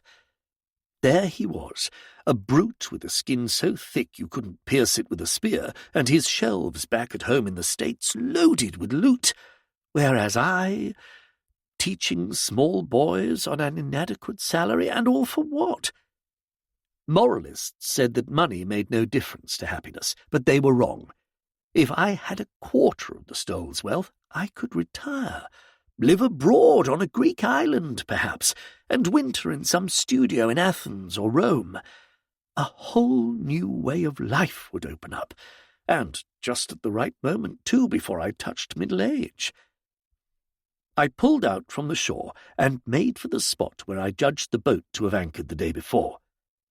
Then I let the dinghy rest, pulled in my paddles, and stared down into the water. The colour was pale green, translucent, yet surely fathoms deep, for as I looked down to the golden sands beneath, the seabed had all the tranquillity of another world, remote from the one I knew.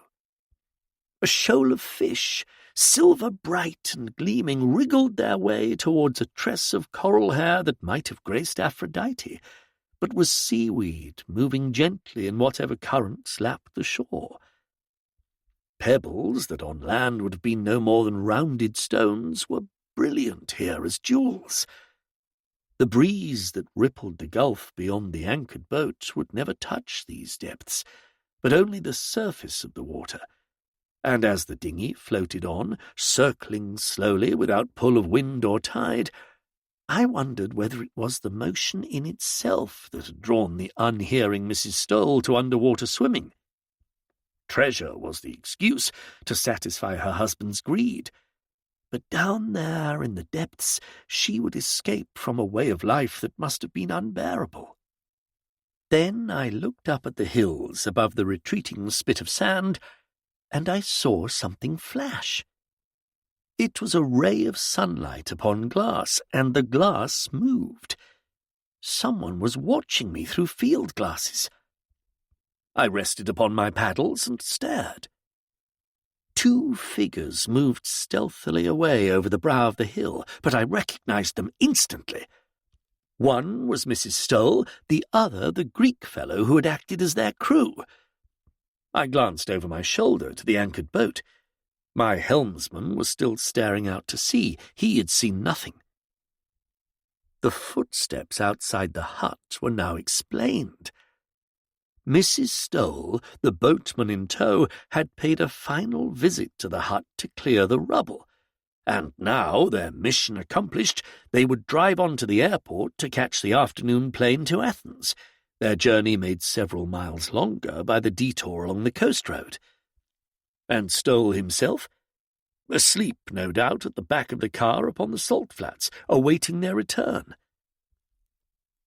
The sight of that woman once again gave me a profound distaste for my expedition. I wished I had not come. And my helmsman had spoken the truth.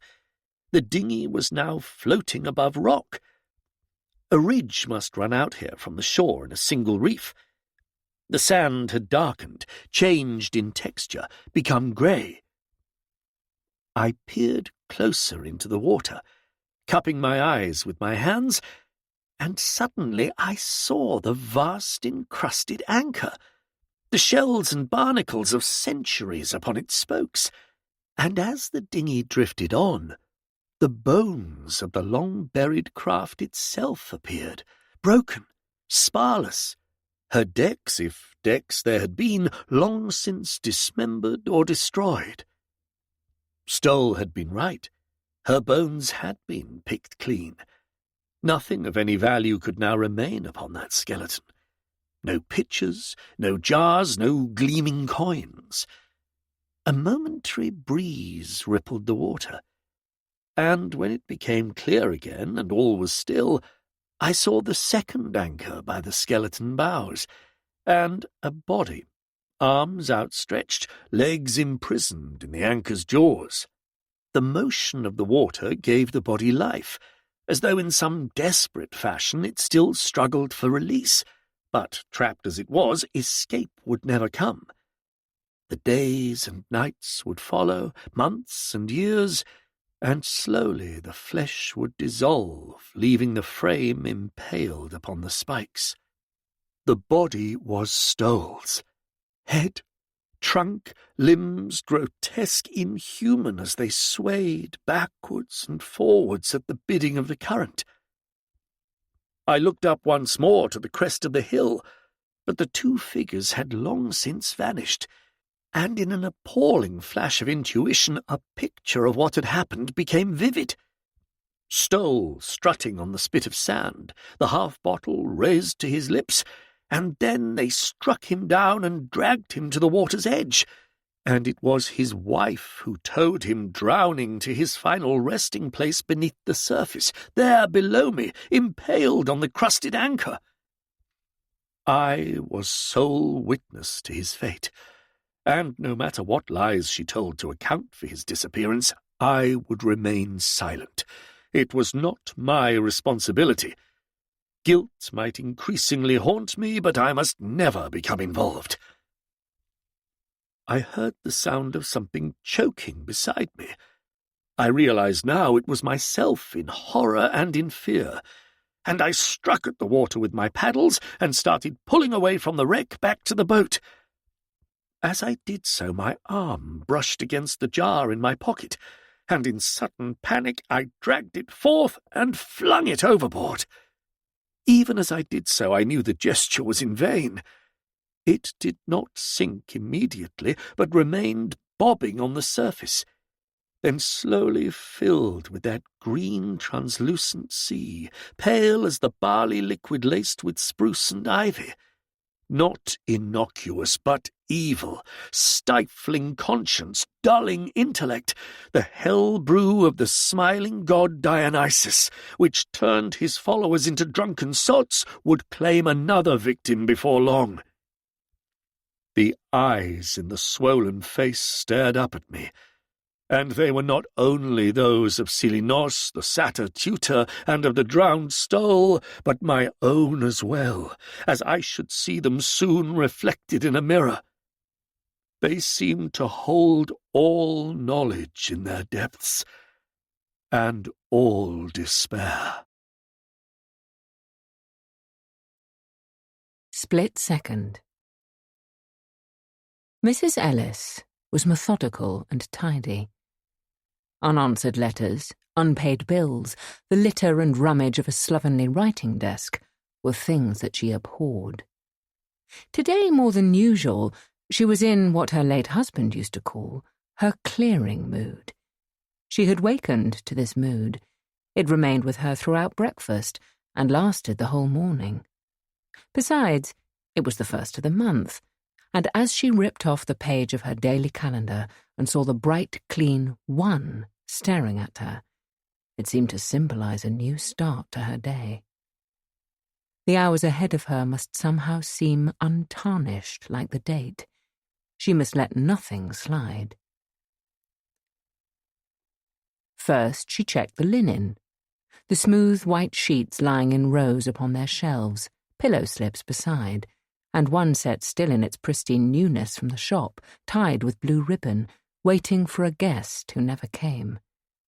Next, the store cupboard. The stock of homemade jam pleased her, the labels and the date in her own handwriting. There were also bottled fruit and tomatoes and chutney to her own recipe. She was sparing of these, keeping them in reserve for the holidays, when Susan should be home. And even then, when she brought them down and put them proudly on the table, the luxury of the treat was spoilt by a little stab of disappointment. It would mean a gap upon the store cupboard shelf. When she had closed the store cupboard and hidden the key, she could never be quite certain of Grace, her cook. Mrs. Ellis went into the drawing room and settled herself at her desk. She was determined to be ruthless. The pigeonholes were searched, and those old envelopes that she had kept because they were not torn and could be used again, to tradesmen, not to friends, were thrown away. She would buy fresh buff envelopes of a cheap quality instead. Here were some receipts of 2 years back, unnecessary to keep them now. Those of a year ago were filed and tied with tape. A little drawer, stiff to open, she found crammed with old counterfoils from her checkbook. This was wasting space. Instead, she wrote in her clear handwriting, "Letters to keep." In the future, the drawer would be used for this purpose. She permitted herself the luxury of filling her blotter with new sheets of paper. The pen tray was dusted, a new pencil sharpened. And steeling her heart, she threw the stub of the little old one, with worn rubber at the base, into the wastepaper basket. She straightened the magazines on the side table, pulled the books to the front on the shelf beside the fire. Grace had an infuriating habit of pushing them all to the back, and filled the flower vases with clean water. Then, with a bare 10 minutes before Grace popped her head round the door and said, "Lunch is in," Mrs. Ellis sat down, a little breathless, before the fire, and smiled in satisfaction. Her morning had been very full indeed. Happy, well spent. She looked about her drawing room.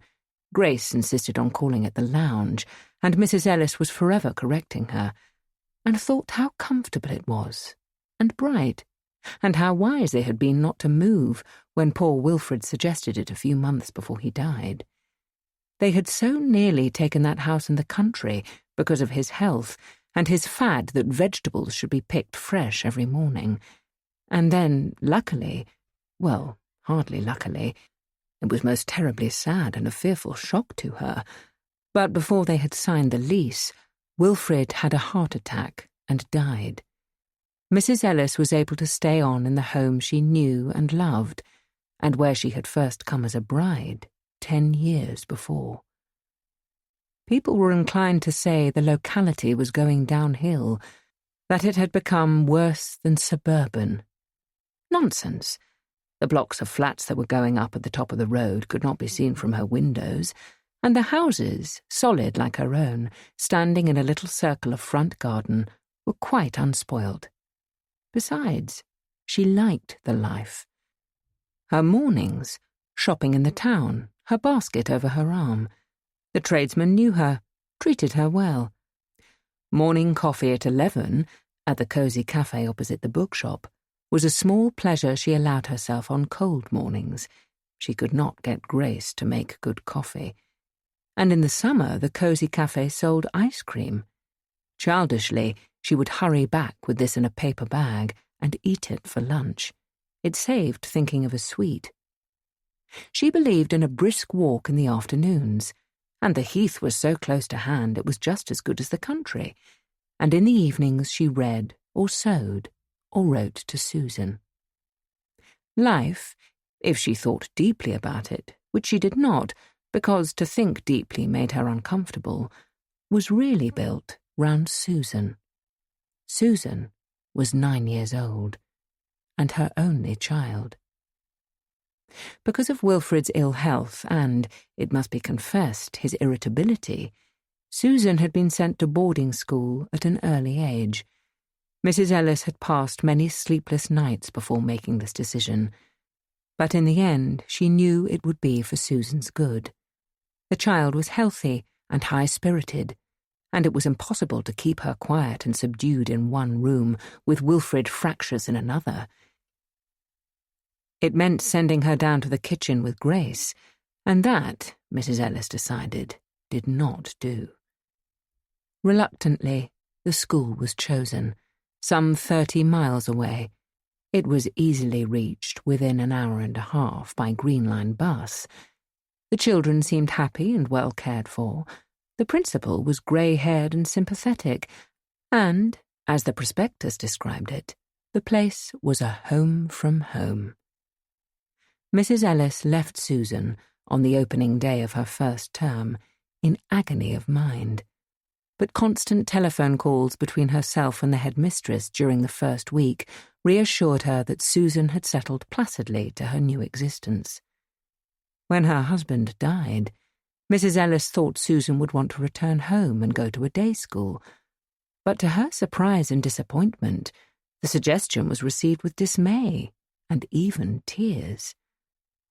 "But I love my school," said the child. We have such fun, and I have lots of friends." "You would make other friends at a day school," said her mother. "And think, we would be together in the evenings." "Yes," answered Susan doubtfully. "But what would we do?" Mrs. Ellis was hurt, but she did not permit Susan to see this. "Perhaps you are right," she said. "You are contented and happy where you are. Anyway, we shall always have the holidays." The holidays were like brightly coloured beads on a frame and stood out with significance in Mrs. Ellis's engagement diary, throwing the weeks between into obscurity. How leaden was February, in spite of its 28 days. How blue and interminable was March, for all that morning coffee at the cosy cafe, the choosing of library books, the visits with friends to the local cinema, or sometimes more dashing, a matinee in town. Then April came and danced its flowery way across the calendar. Easter and daffodils, and Susan with glowing cheeks whipped by a spring wind hugging her once again. Honey for tea, scones baked by Grace. "You've been and grown again." Those afternoon walks across the heath, sunny and gay because of the figure running on ahead. May was quiet, and June pleasant because of wide-flung windows and the snapdragons in the front garden. June was leisurely. Besides, there was the school play on Parents' Day, and Susan, with bright eyes, surely much the best of the pixies, and although she did not speak, her actions were so good. July dragged until the 24th, and then the weeks spun themselves into a sequence of glory until the last week in September. Susan at the sea, Susan on a farm, Susan on Dartmoor, Susan just at home, licking an ice cream, leaning out of a window. "She swims quite well for her age," thus casually to a neighbour on the beach.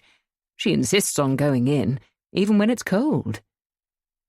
"I don't mind saying," this to Grace, "that I hated going through that field of bullocks, but Susan didn't mind a scrap. She has a way with animals." Bare scratched legs in sandals, summer frocks outgrown, a sun hat, faded, lying on the floor. October did not bear thinking about. But after all, there was always plenty to do in the house. Forget November, and the rain, and the fogs that turned white upon the heath. Draw the curtains, poke the fire, settle to something, the weekly home companion, fashions for young folk. Not that pink, but the green with a smocked top and a wide sash would be just the thing for Susan at parties in the Christmas holidays. December. Christmas. This was the best. This was the height of home enjoyment.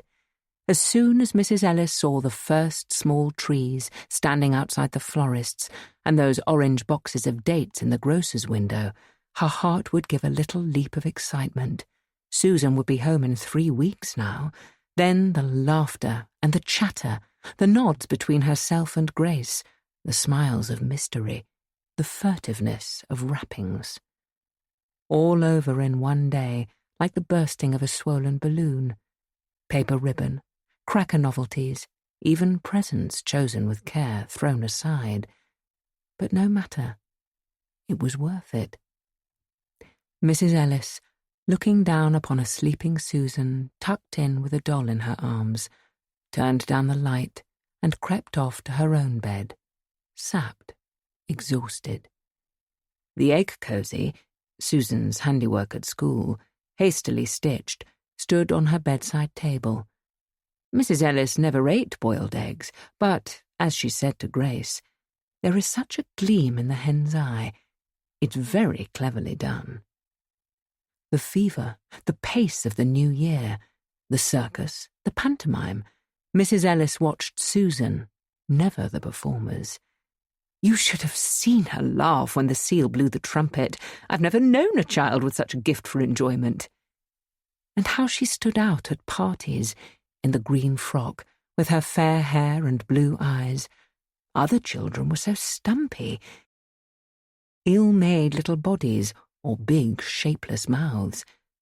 She said thank you for a lovely time when we left, which was more than most of them did, and she won at musical chairs. There were bad moments too, of course. The restless night, the high spot of colour, the sore throat, the temperature of 102, shaking hands on the telephone, the doctor's reassuring voice, and his footsteps on the stairs, the steady, reliable man. We'd better take a swab in case. A swab? That meant diphtheria? Scarlet fever? A little figure being carried down in blankets? An ambulance? Hospital? Thank God, it proved to be a relaxed throat. Lots of them about. Too many parties, keep her quiet for a few days. Yes, doctor, yes. The relief from dread anxiety, and on without a stop. The reading to Susan from her playbook annual, story after story, terrible and trite. And so Nicky Nod did lose his treasure after all, which just served him right, didn't it, children? All things pass, thought Mrs. Ellis. Pleasure and pain, and happiness and suffering. And I suppose my friend would say my life is a dull one, rather uneventful. But I am grateful for it, and contented. And although sometimes I feel I did not do my utmost for poor Wilfrid, his was a difficult nature. Luckily, Susan has not inherited it. At least I believe I have succeeded in making a happy home for Susan. She looked about her, that first day of the month, and noticed with affection and appreciation those bits and pieces of furniture, the pictures on the walls, the ornaments on the mantelpiece, all the things she had gathered about her during 10 years of marriage, which meant herself, her home. The sofa and 2 chairs, part of an original suite, were worn but comfortable. The poof by the fire, she had covered it herself. The fire irons, not quite so polished as they should be, she must speak to Grace. The rather melancholy portrait of Wilfrid in that dark corner behind the bookshelf. At least he looked distinguished, and was, thought Mrs. Ellis to herself hastily. The flower picture showed more to advantage over the mantelpiece. The green foliage harmonised so well with the green coat of the Staffordshire figure who stood with his lady beside the clock. I could do with new covers, thought Mrs. Ellis, and curtains too. But they must wait. Susan has grown so enormously the last few months. Her clothes are more important. The child is tall for her age. Grace looked round the door. "Lunch is in," she said. If she would open the door outright, thought Mrs. Ellis, and come right into the room. I have mentioned it 100 times. It's the sudden thrust of the head that is so disconcerting. And if I have anyone to lunch... She sat down to guinea fowl and apple charlotte, and wondered if they were remembering to give Susan extra milk at school this term, and the Minidex tonic the matron was inclined to be forgetful. Suddenly, for no reason, she laid her spoon down on the plate, swept with a wave of such intense melancholy as to be almost unbearable. Her heart was heavy. Her throat tightened. She could not continue her lunch. Something is wrong with Susan, she thought. This is a warning that she wants me. She rang for coffee and went into the drawing room. She crossed to the window and stood looking at the back of the house opposite. From an open window sagged an ugly red curtain, and a lavatory brush hung from a nail. The district is losing class, thought Mrs. Ellis. I shall have lodging houses for neighbours soon. She drank her coffee, but the feeling of uneasiness, of apprehension, did not leave her. At last she went to the telephone and rang up the school. The secretary answered. Surprised, and a little impatient, surely. Susan was perfectly all right, She had just eaten a good lunch. No, she had no sign of a cold. No one was ill in the school. Did Mrs. Ellis want to speak to Susan? The child was outside with the others playing, but could be called in if necessary. No, said Mrs. Ellis. It was just a foolish notion on my part that Susan might not be well. I'm so sorry to have bothered you. She hung up the receiver and went to her bedroom to put on her outdoor clothes. A good walk would do her good. She gazed in satisfaction upon the photograph of Susan on the dressing table. The photographer had caught the expression in her eyes to perfection. Such a lovely light on the hair, too. Mrs. Ellis hesitated. Was it really a walk she needed? Or was this vague feeling of distress a sign that she was overtired, that she had better rest? She looked with inclination at the downy quilt upon her bed. Her hot water bottle hanging by the washstand would only take a moment to fill. She could loosen her girdle, throw off her shoes, and lie down for an hour on the bed, warm with the bottle under the downy quilt. No, she decided to be firm with herself.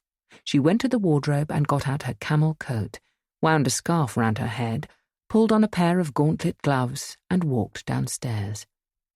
She went into the drawing-room, made up the fire, and put the guard in front of it.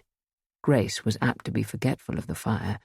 She opened the window at the top so that the room should not strike stuffy when she came back. She folded the daily papers ready to read when she returned, and replaced the marker in her library book. "I'm going out for a little while. I shan't be long," she called down to the basement to Grace. "All right, Ma'am," came the answer. Mrs. Ellis caught the whiff of cigarette and frowned. Grace could do as she liked in the basement, but there was something not quite right about a maidservant smoking.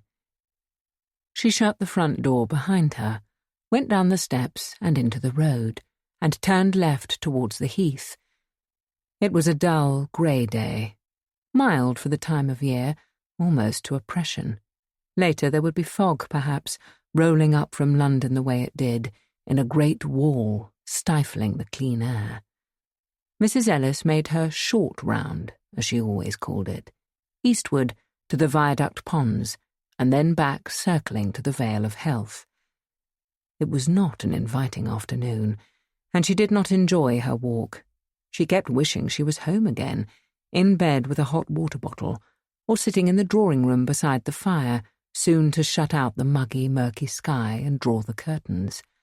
She walked swiftly past nurses pushing prams, 2 or 3 of them in groups chatting together, their charges running ahead.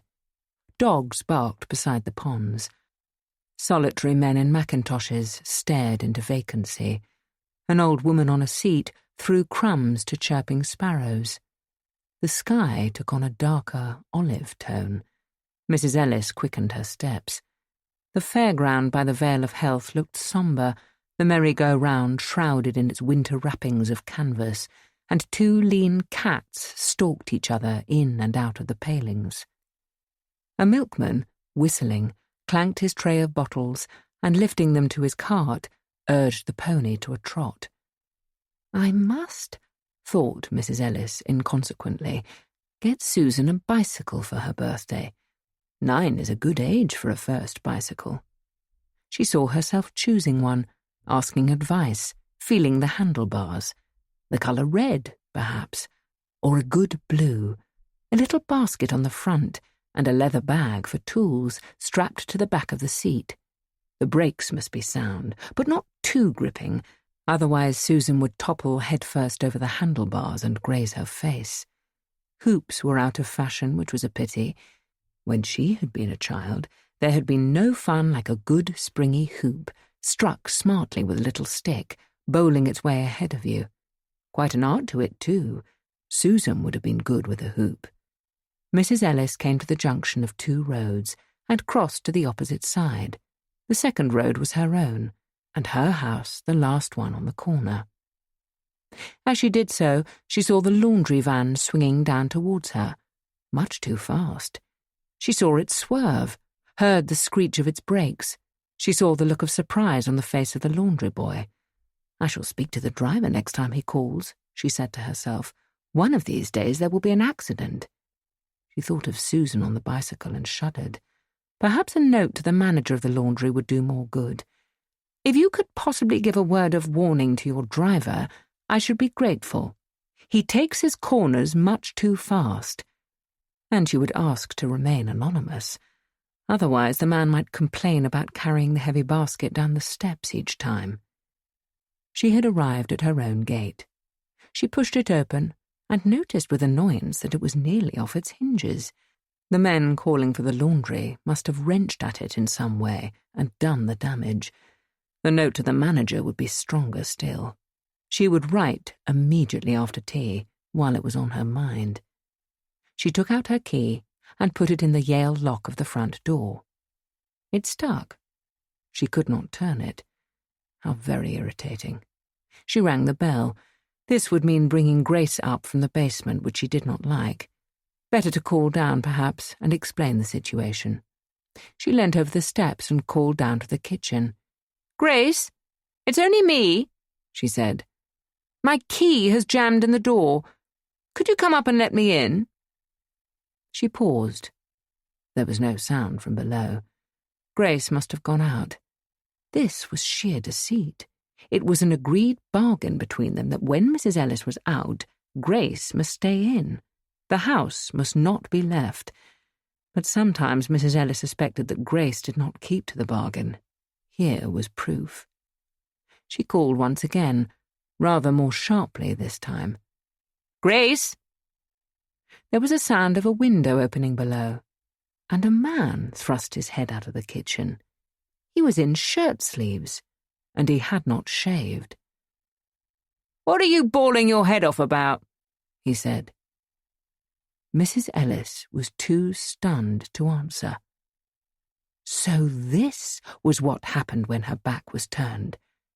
Grace, respectable, well over 30, had a man in the house. Mrs. Ellis swallowed, but kept her temper. "Perhaps you will have the goodness to ask Grace to come upstairs and let me in," she said. The sarcasm was wasted, of course. The man blinked at her, bewildered. "Who's Grace?" he said. This was too much. So Grace had the nerve to pass under another name. Something fanciful, no doubt. Shirley or Marlene. She was pretty sure now what must have happened. Grace had slipped out to the public house down the road to buy this man beer. The man was left to loll in the kitchen. He might even have been poking his fingers in the larder.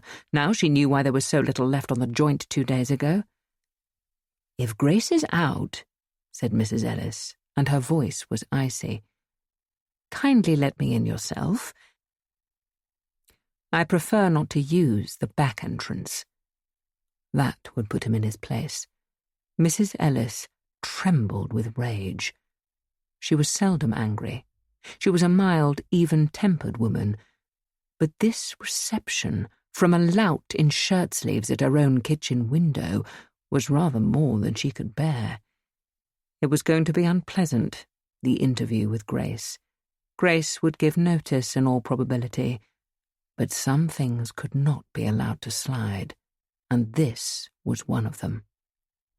She heard shuffling footsteps coming along the hall. The man had mounted from the basement. He opened the front door and stood there, staring at her. "Who is it you want?" he said. Mrs. Ellis heard the furious yapping of a little dog from the drawing-room. Callers. This was the end. How perfectly frightful, how really overwhelmingly embarrassing. Someone had called, and Grace had let them in, or, worse still, this man in his shirt-sleeves had done so. What would people think? "Who is in the drawing-room, do you know?" she murmured swiftly. "I think Mr. and Mrs. Bolton are in, but I'm not sure," he said. "I can hear the dog yapping.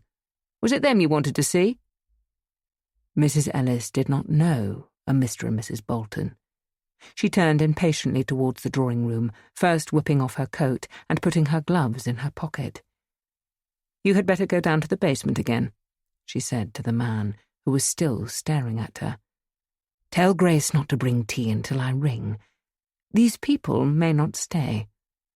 The man appeared bewildered. "All right," he said. "I'm going down. But if you want Mr. and Mrs. Bolton again, ring twice." He shuffled off down the basement stairs. He was drunk, no doubt. He meant to be insulting. If he proved difficult later in the evening after dark, it would mean ringing for the police. Mrs. Ellis slipped into the lobby to hang up her coat. No time to go upstairs if callers were in the drawing-room.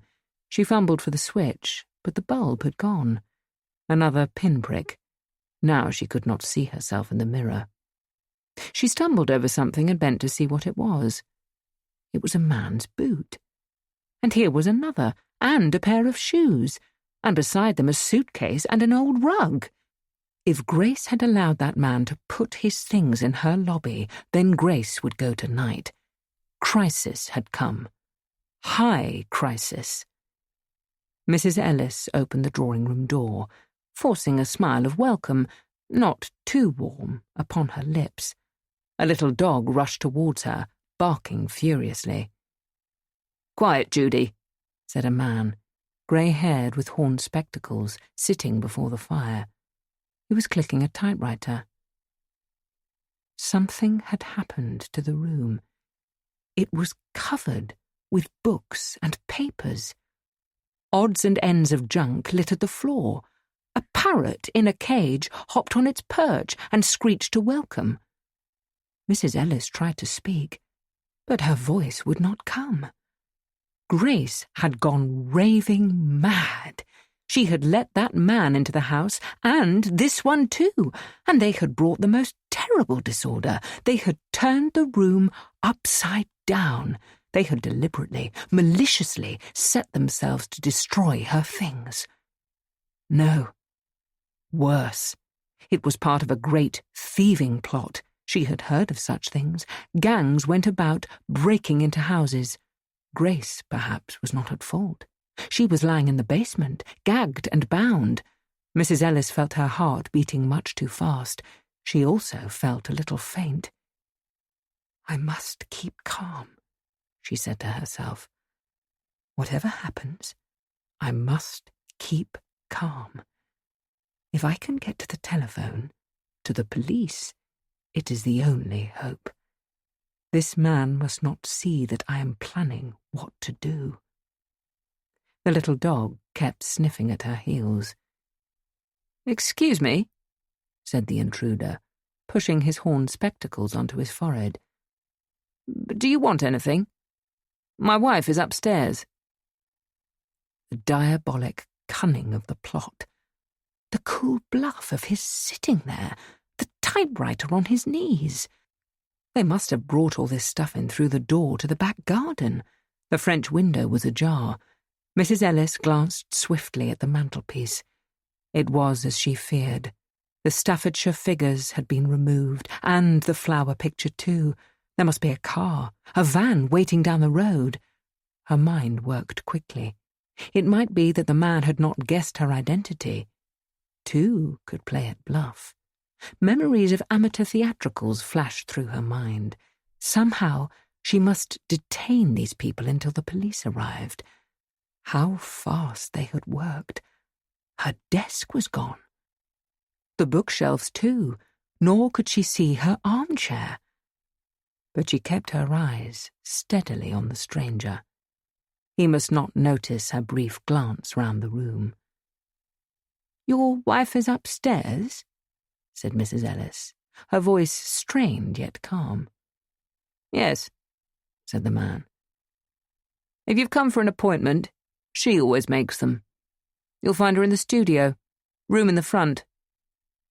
Steadily, softly, Mrs. Ellis left the drawing-room, but the wretched little dog had followed her. One thing was certain. The man had not realized who she was. They believed the householder out of the way for the afternoon, and that she, standing now in the hall, listening, her heart beating, was some caller to be fobbed off with a lie about appointments. She stood silently by the drawing-room door. The man had resumed typing on his machine. She marvelled at the coolness of it, the drawn-out continuity of the bluff. There had been nothing in the papers very recently about large-scale robberies. This was something new, something outstanding. It was extraordinary that they should pick on her house. But they must know she was a widow, on her own, with one maidservant. The telephone had already been removed from the stand in the hall. There was a loaf of bread on it instead, and something that looked like meat wrapped up in newspaper. So they had brought provisions. There was a chance that the telephone in her bedroom had not yet been taken away, nor the wires cut. The man had said his wife was upstairs. It may have been part of his bluff, or it might be that he worked with a woman accomplice. This woman, even now, was probably turning out Mrs. Ellis's wardrobe, seizing her fur coat, ramming the single string of cultured pearls into a pocket. Mrs. Ellis thought she could hear footsteps in her bedroom. Her anger overcame her fear. She had not the strength to do battle with the man, but she could face the woman. And, if the worst came to the worst, she would run to the window, put her head out and scream. The people next door would hear, or someone might be passing in the street. Stealthily, Mrs. Ellis crept upstairs. The little dog led the way with confidence. She paused outside her bedroom door. There was certainly movement from within. The dog waited, his eyes fixed upon her with intelligence. At that moment, the door of Susan's small bedroom opened, and a fat, elderly woman looked out, blousy and red in the face. She had a tabby cat under her arm. As soon as the dog saw the cat, it started a furious yapping. "Now that's torn it," said the woman. "What do you want to bring the dog upstairs for? They always fight when they meet. Do you know if the post's been yet? Oh, sorry, I thought you were Mrs. Bolton." She brought an empty milk bottle from under the other arm and put it down on the landing. "I'm blowed if I can manage the stairs today," she said. "Someone else will have to take it down for me. Is it foggy out?" "No," said Mrs. Ellis, shocked into a natural answer, and then, feeling the woman's eyes upon her, hesitated between entering her bedroom door and withdrawing down the stairs. This evil-looking old woman was part of the gang, and might call the man from below. "Got an appointment?" said the other. "She won't see you if you haven't booked an appointment." A tremor of a smile appeared on Mrs. Ellis's lips. "Thank you," she said. "Yes, I have an appointment." She was amazed at her own steadiness, and that she could carry off the situation with such aplomb. An actress on the London stage could not have played her part better. The elderly woman winked, and drawing nearer, plucked Mrs. Ellis by the sleeve. "Is she going to do you straight or fancy?" she whispered. "It's the fancy ones that get the men. You know what I mean." She nudged Mrs. Ellis and winked again. "I see by your ring you're married," she said. "You'd be surprised. Even the quietest husbands like their pictures fancy. Take a tip from an old pro. Get her to do you fancy." She lurched back into Susan's room, the cat under her arm, and shut the door. "It's possible," thought Mrs. Ellis, the faint feeling coming over her once again, "that a group of lunatics have escaped from an asylum, and in their terrible, insane fashion they have broken into my house not to thieve, not to destroy my belongings, but because in some crazed, deluded fashion they believe themselves to be at home. The publicity would be frightful once it became known. Headlines in the papers, her photograph taken, so bad for Susan. Susan! That horrible, disgusting old woman in Susan's bedroom. Emboldened, fortified, Mrs. Ellis opened her own bedroom door.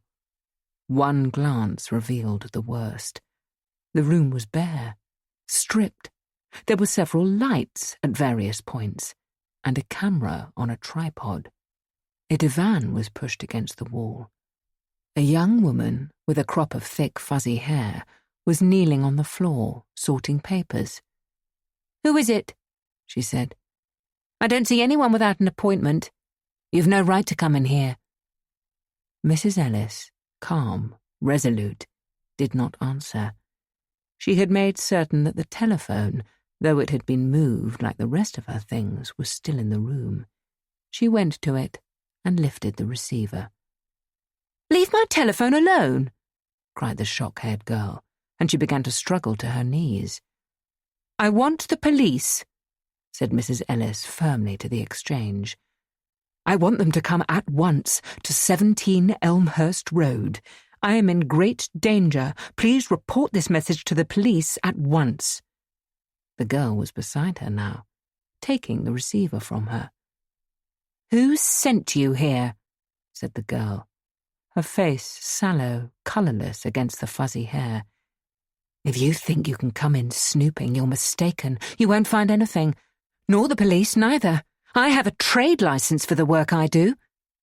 Her voice had risen, and the dog, alarmed, joined her with high-pitched barks. The girl opened the door and called down the stairs. "Harry!" she shouted. "Come here and throw this woman out!" Mrs. Ellis remained quite calm. She stood with her back to the wall, her hands folded. The exchange had taken her message. It would not be long now before the police arrived.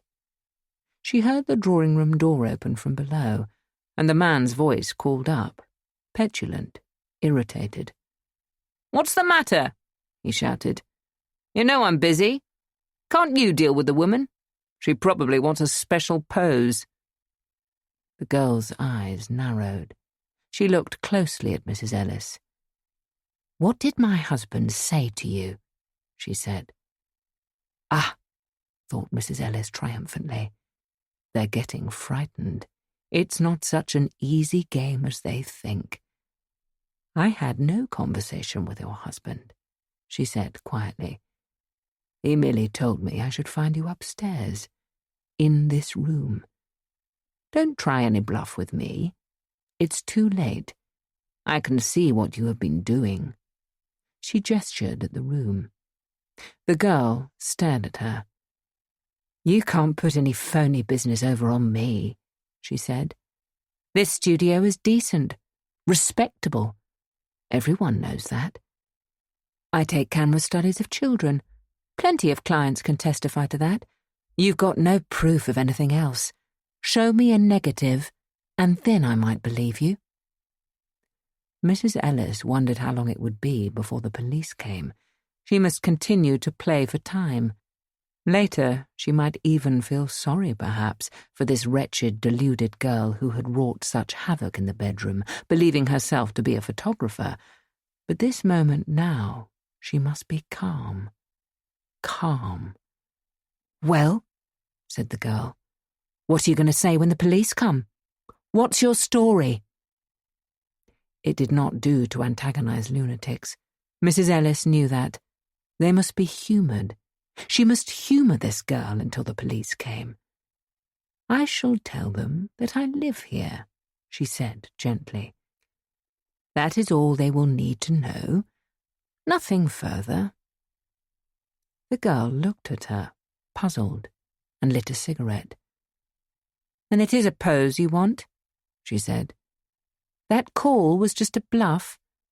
Why don't you come clean and say why you're here?" The sound of their voices had attracted the attention of the old woman in Susan's room. She tapped on the door, which was already open, and stood on the threshold. "Anything wrong, dear?" she said slyly to the girl. "Push on out of it," said the girl impatiently. "This is none of your business. I don't interfere with you, and you don't interfere with me." "I'm not interfering, dear," said the woman. "I only wanted to know if I could help. Difficult client, eh? Want something outsize?" "Oh, shut your mouth," said the girl. The girl's husband, Bolton or whatever his name was, the spectacled man from the drawing-room, came upstairs and into the bedroom. Just what's going on? He said. The girl shrugged her shoulders and glanced at Mrs. Ellis. I don't know, she said, but I think it's blackmail. Has she got any negatives? Said the man swiftly. Not that I know of. Never seen her before. She might have got them from another client, said the elderly woman, watching. The three of them stared at Mrs. Ellis. She was not afraid. She had the situation well in hand. I think we've all become a little overwrought, she said, and much the best thing to do would be to go downstairs, sit quietly by the fire, and have a little chat, and you can talk to me about your work. Tell me, are you all three photographers? As she spoke, half of her mind was wondering where they had managed to hide her things. They must have bundled her bed into Susan's room. The wardrobe was in 2 parts, of course, and could be taken to pieces very soon. But her clothes, her ornaments, these must have been concealed in a lorry. Somewhere there was a lorry filled with all her things. It might be parked down another road, or might have been driven off already by yet another accomplice. The police were good at tracing stolen goods, she knew that, and everything was insured. But such a mess had been made of the house. Insurance would never cover that, unless there was some clause, some proviso against damage by lunatics. Surely the insurance people would not call that an act of God. Her mind ran on and on, taking in the mess, the disorder these people had created. And how many days and weeks would it take for her and Grace to get everything straight again? Poor Grace! She had forgotten Grace. Grace must be shut up somewhere, in that basement with that dreadful man in shirt-sleeves, another of the gang, not a follower at all. Well, said Mrs. Ellis, with the other half of her mind, the half that was acting so famously. Shall we do as I suggest and go downstairs? She turned and led the way, and to her surprise they followed her, the man and his wife, not the horrible old woman. She remained above, leaning over the banisters. Call me if you want me, she said. Mrs. Ellis could not bear to think of her fingering Susan's things in the little bedroom. Won't you join us? She said, steeling herself to courtesy. It's far more cheerful down below. The old woman smirked. That's for Mr. and Mrs. Bolton to say, she said. I don't push myself. If I can get all three of them pinned into the drawing-room, thought Mrs. Ellis, and somehow lock the door and make a tremendous effort at conversation, I might possibly keep their attention until the police arrive. There is, of course, the door into the garden, but then they will have to climb the fence, fall over that potting shed next door. The old woman, at least, would never do it. Now, said Mrs. Ellis, her heart turning over inside at the havoc of the drawing-room, shall we sit down and recover ourselves, and you should tell me all about this photography? But she had scarcely finished speaking before there was a ring at the front door and a knock, authoritative, loud. The relief sent her dizzy. She steadied herself against the door. It was the police. The man looked at the girl, a question in his eye. Better have them in, he said. She's got no proof. He crossed the hall and opened the front door. Come in, officer, he said. There's 2 of you, I see. We had a telephone call, Mrs. Ellis heard the constable say. Some trouble going on, I understand. I think there must be some mistake, said Bolton. The fact is, we've had a caller, and I think she's got hysterical. Mrs. Ellis walked into the hall. She did not recognize the constable, nor the young policeman from the beat. It was unfortunate, but it did not really matter. Both were stout, well-built men. I am not hysterical, she said firmly. I am perfectly all right. I put the telephone call through the exchange. The constable took out a notebook and pencil. What's the trouble? He said. But give me first your name and address." Mrs. Ellis smiled patiently. She hoped he was not going to be a stupid man. "It's hardly necessary," she said. "But my name is Mrs. Wilfred Ellis, of this address." "Lodge here?" asked the constable. Mrs. Ellis frowned. "No," she said. "This is my house. I live here." And then, because she saw a look flash from Bolton to his wife, she knew the time had come to be explicit. "I must speak to you alone, Constable," she said. "The matter is terribly urgent. I don't think you quite understand." "If you have any charge to bring, Mrs. Ellis," said the officer, "you can bring it at the police station at the proper time. We were informed that somebody lodging here at number 17 was in danger. Are you or are you not the person who gave that information to the exchange?" Mrs. Ellis began to lose control. "Of course I am that person," she said. "I returned home to find that my house had been broken into by thieves. These people here, dangerous thieves, lunatics, I don't know what they are, and my things carried away. The whole of my house turned upside down, the most terrible disorder everywhere." She talked so rapidly, her words fell over themselves. The man from the basement had now joined them in the hall. He stared at the two policemen, his eyes goggling. "I saw her come to the door," he said. "I thought she was balmy. Wouldn't have let her in if I had known." The constable, a little nettled, turned to the interrupter. "Who are you?" he said. "Name of Upshaw," said the man. "William Upshaw. Me and my missus has the basement flat here." "That man is lying," said Mrs. Ellis. "He does not live here. He belongs to this gang of thieves. Nobody lives in the basement except my maid, perhaps I should say cook general, Grace Jackson, and if you will search the premises, you will probably find her gagged and bound somewhere, and by that ruffian." She had now lost all restraint. She could hear her voice, usually low and quiet, rising to a hysterical pitch. "Balmy," said the man from the basement. "You can see the straw in her hair." "Quiet, please," said the constable, and turned to the young policeman, who murmured something in his ear. "Oh, yes, he said. "I've got the directory here." He consulted another book. Mrs. Ellis watched him feverishly. Never had she seen such a stupid man. Why had they sent out such a slow-witted fool from the police station? The constable now turned to the man in the horn spectacles. "Are you Henry Bolton?" he asked. "Yes, officer," replied the man eagerly. "And this is my wife. We have the ground floor here. She uses an upstairs room for a studio. Camera portraits, you know." There was a shuffle down the stairs, and the evil old woman came to the foot of the banisters. "My name's Baxter," she said. "Billy Baxter, they used to call me in my old stage days. Used to be in the profession, you know. I have the first floor back here at number 17. I can witness this woman came as a sort of Paul Pry, and up to no good. I saw her looking through the keyhole of Mrs. Bolton's studio." "Then she doesn't lodge here?" asked the constable. "I didn't think she did. The name isn't in the directory."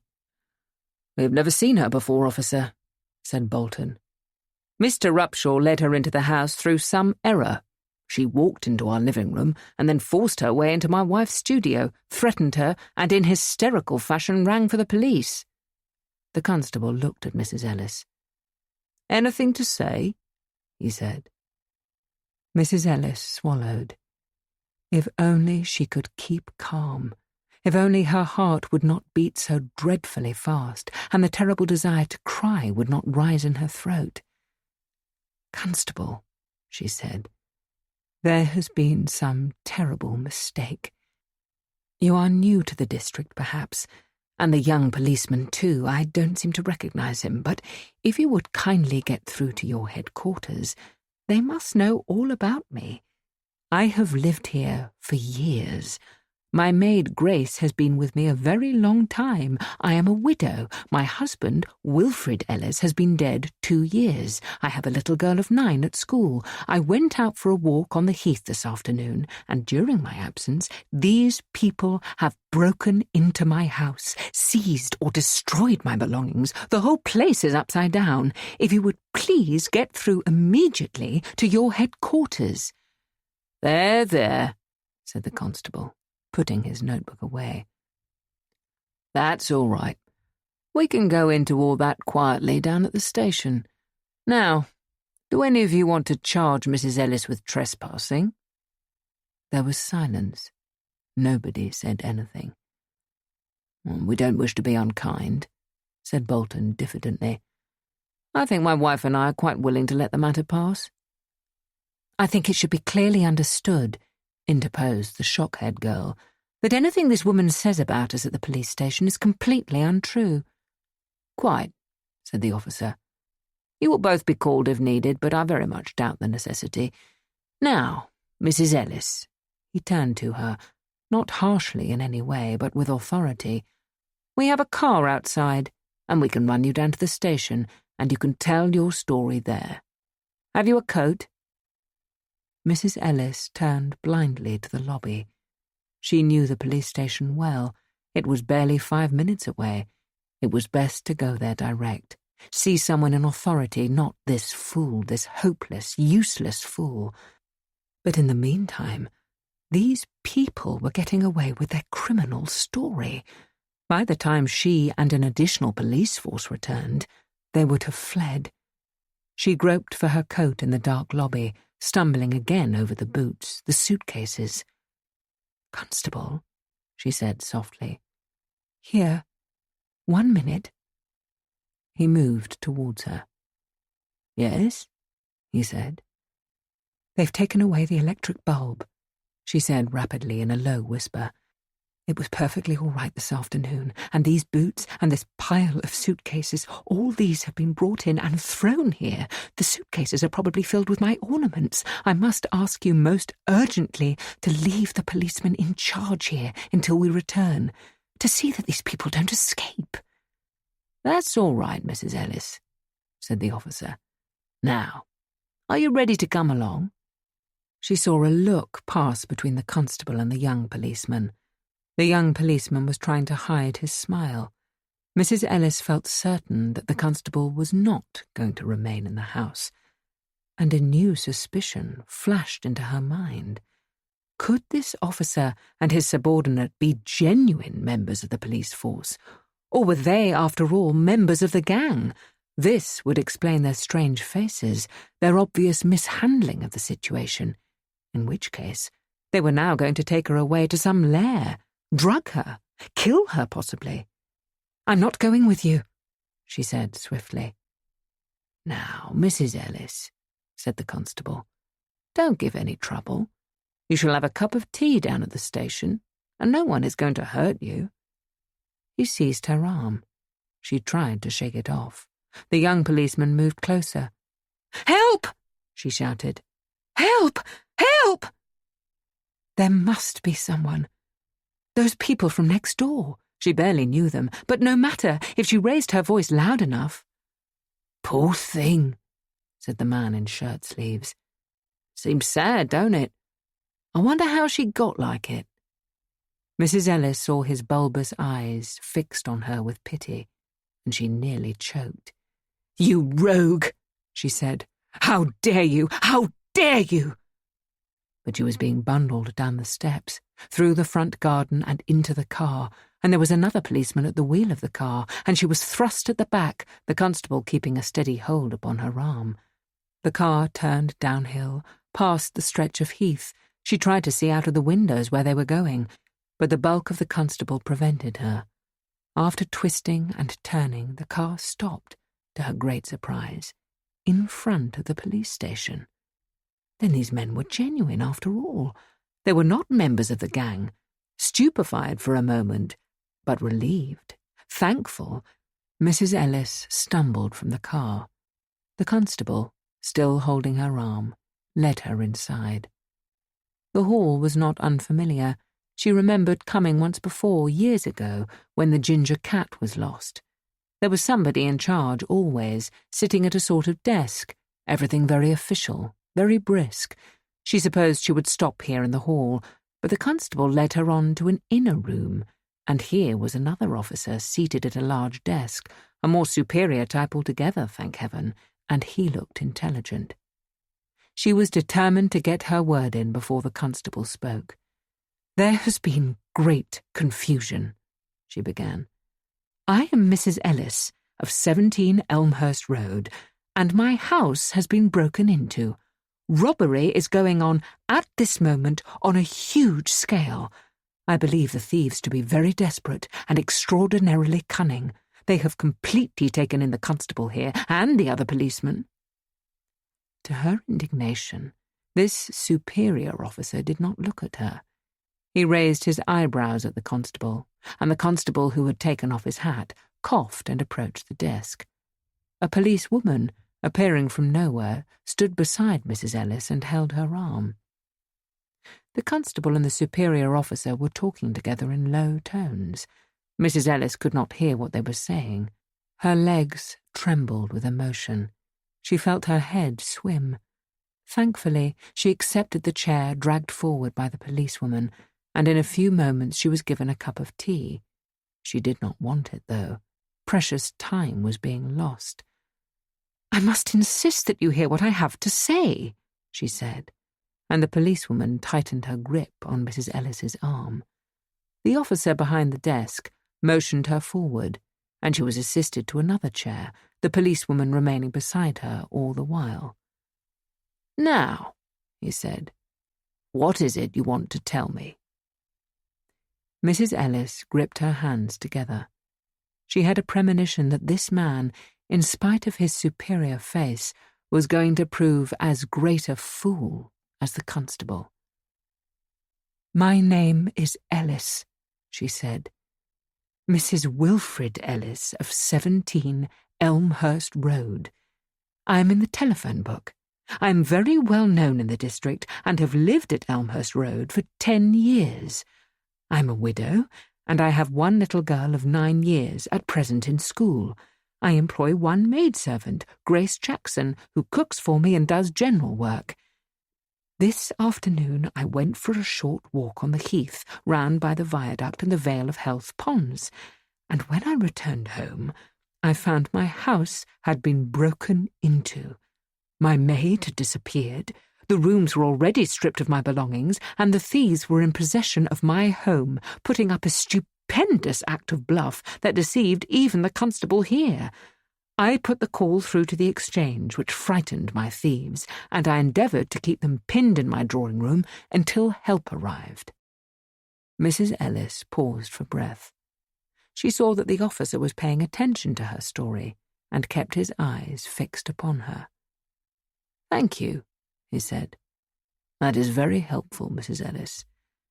Now, have you anything you can show me to prove your identity?"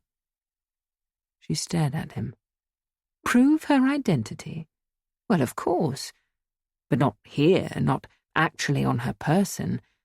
She had come away without her handbag, and her calling cards were in the writing desk, and her passport, she and Wilfred had been to Dieppe once, was, if she remembered rightly, in the left-hand pigeonhole of the small writing desk in her bedroom.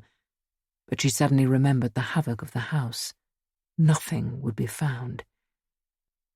"It's very unfortunate," she said to the officer, "but I didn't take my handbag with me when I went out for my walk this afternoon. I left it in the chest of drawers in the bedroom. My calling cards are in the desk in the drawing-room, and there is a passport, rather out of date, my husband and I did not travel much, in a pigeonhole in a small desk in my bedroom. But everything has been upset, taken by these thieves. The house is in utter chaos."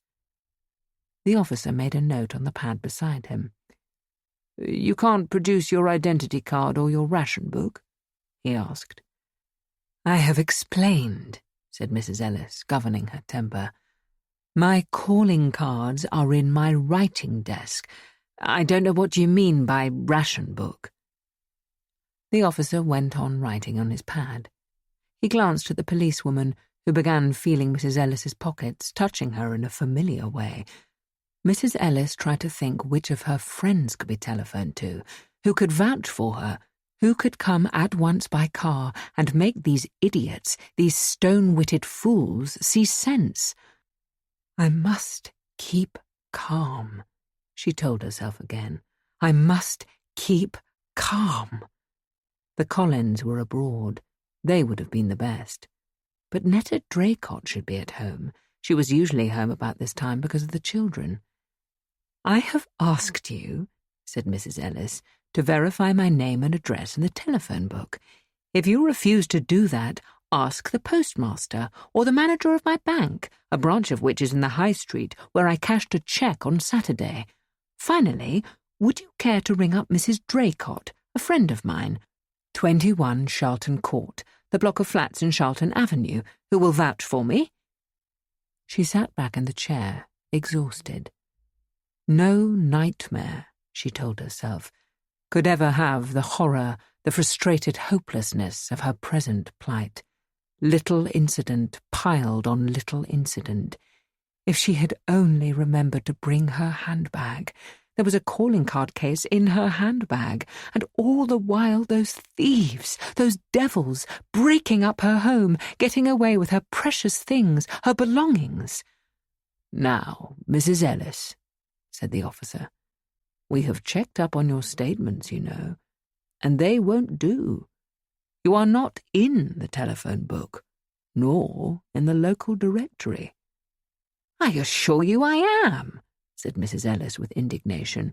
Give me the books and I'll show you. The constable, still standing, placed the books before her. She ran her finger down the name of Ellis to the position on the left-hand page where she knew it would be. The name Ellis was repeated, but not hers, and none with her address or number. She looked in the directory and saw that besides 17 Elmhurst Road were the names of Bolton, of Upshaw, of Baxter. She pushed both books away from her. She stared at the officer. There is something wrong with these books, she said. They are not up to date. They are false. They are not the books I have at home. The officer did not answer. He closed the books. Now, Mrs. Ellis, he said, I can see you are tired, and a rest would do you good. We will try to find your friends for you. If you will go along now, we will get in touch with them as soon as possible.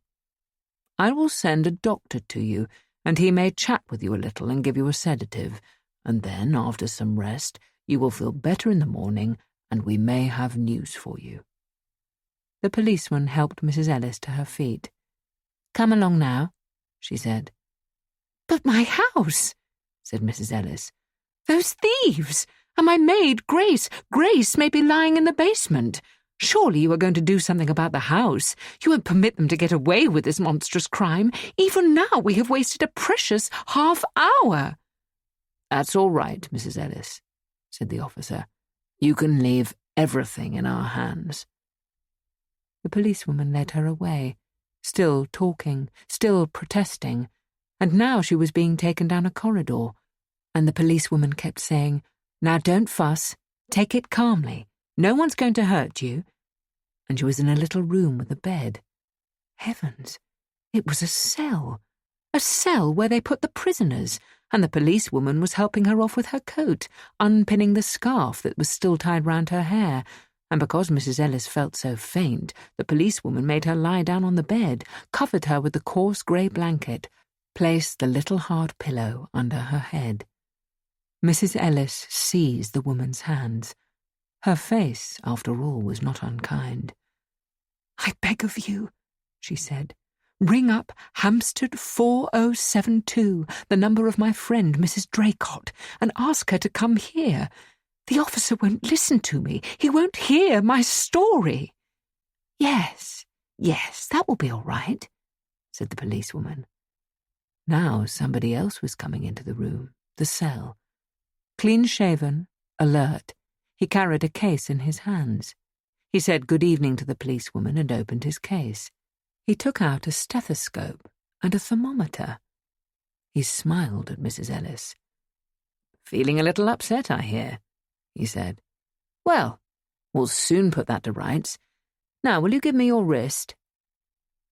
Mrs. Ellis sat up on the hard, narrow bed, pulling the blanket close. "Doctor," she said, "there is nothing whatever the matter with me. I admit I have been through a terrible experience, quite enough to unnerve anyone. My house has been broken into. No one here will listen to my story, but I am Mrs. Ellis, Mrs. Wilfred Ellis, if you can possibly persuade the authorities here." He was not listening to her. With the assistance of the policewoman, he was taking her temperature, under her arm, not in the mouth, treating her like a child, and now he was feeling her pulse, dragging down her eyelids, listening to her chest. Mrs. Ellis went on talking. "I realize this is a matter of routine. You are obliged to do this, but I want to warn you that my whole treatment, since I have been brought here, since the police came to my house before that, has been infamous, scandalous. I don't personally know our MP, but I sincerely believe that when he hears my story, he will take the matter up, and someone is going to answer for the consequences. Unfortunately, I am a widow, no immediate relatives. My little daughter is away at school. My closest friends, Mr. and Mrs. Collins, are abroad, but my bank manager—" He was dabbing her arm with spirit. He was inserting a needle, and with a whimper of pain, Mrs. Ellis fell back onto the hard pillow. The doctor went on holding her arm, and Mrs. Ellis, her head going round and round, felt a strange numb sensation as the injection worked into her bloodstream. Tears ran down her cheeks. She could not fight. She was too weak. "How is that?" said the doctor. "Better, eh?" Her throat was parched, her mouth without saliva. It was one of those drugs that paralyzed you, made you helpless. But the emotion bubbling within her was eased, was still. The anger, the fear and frustration that had keyed her nerves to a point of contraction seemed to die away. She had explained things badly. The folly of coming out without her handbag had caused half the trouble, and the terrible wicked cunning of those thieves. "Be still," she said to her mind. "Be still. Rest now." "Now," said the doctor, letting go her wrist, "supposing you tell me your story again. You say your name is Mrs. Ellis?" Mrs. Ellis sighed and closed her eyes. Must she go into it all again? Had they not got the whole thing written down in their notebooks? What was the use, when the inefficiency of the whole system was so obvious? Those telephone books, directories with wrong names, wrong addresses. Small wonder there were burglaries, murders, every sort of crime, with a police force that was obviously rotten to the core. What was the name of the member? It was on the tip of her tongue. A nice man, sandy-haired, always looked so trustworthy on a poster. Hampstead was a safe seat, of course. He would take up her case. "Mrs. Ellis," said the doctor, "do you think you can remember now your real address?" Mrs. Ellis opened her eyes. Wearily, patiently, she fixed them upon the doctor. "I live at 17 Elmhurst Road," she said mechanically. "I am a widow. My husband has been dead for 2 years. I have a little girl of 9 at school. I went for a short walk on the heath this afternoon after lunch, and when I returned—" He interrupted her. "Yes," he said, "we know that. We know what happened after your walk. What we want you to tell us is what happened before." "I had lunch," said Mrs. Ellis. "I remember perfectly well what I ate. Guinea fowl and apple charlotte, followed by coffee. Then I nearly decided to take a nap upstairs on my bed because I was not feeling very well, but decided the air would do me good." As soon as she said this, she regretted it. The doctor looked at her keenly. "Ah," he said, "you weren't feeling very well. Can you tell me what the trouble was?" Mrs. Ellis knew what he was after. He and the rest of the police force at the station wanted to certify her as insane. They would make out that she had suffered from some brainstorm, that her whole story was fabrication. "There was nothing much the matter," she said quickly. "I was rather tired from sorting things during the morning. I tidied the linen, cleared out my desk in the drawing room. All that took time." "Can you describe your house, Mrs. Ellis?" he said. "The furniture, for instance, of your bedroom, your drawing room." "Very easily," she answered. "But you must remember that the thieves who broke into the house this afternoon have done what I begin to fear is irreparable damage. Everything had been seized, hidden away. The rooms were strewn with rubbish, and there was a young woman upstairs in my bedroom pretending to be a photographer." "Yes," he said. "Don't worry about that. Just tell me about your furniture, how the various things were placed, and so on." He was more sympathetic than she had thought. Mrs. Ellis launched into a description of every room in her house. She named the ornaments, the pictures, the position of the chairs and tables. "And you say your cook is called Grace Jackson?" "Yes, Doctor. She has been with me several years. She was in the kitchen when I left this afternoon. I remember most distinctly calling down to the basement and saying that I was going for a short walk and would not be long. I'm extremely worried about her, Doctor. Those thieves will have got hold of her, perhaps kidnapped her." "We'll see to that," said the doctor. "Now, Mrs. Ellis, you have been very helpful, and you have given such a clear account of your home that I think we shan't be long in tracing it, and your relations. You must stay here tonight, and I hope in the morning we shall have news for you. Now, you say your small daughter is at school. Can you remember the address?" "Of course," said Mrs. Ellis, "and the telephone number too. The school is High Close, Bishop's Lane, Hatchworth, and the telephone number is Hatchworth 202. But I don't understand what you mean about tracing my home." "There is nothing to worry about," said the doctor. "You are not ill, and you are not lying. I quite realize that. You are suffering from a temporary loss of memory that often happens to all sorts of people, and it quickly passes. We've had many cases before." He smiled. He stood up, his case in his hand. "But it isn't true," said Mrs. Ellis, trying to raise herself from the pillow. "My memory is perfectly all right.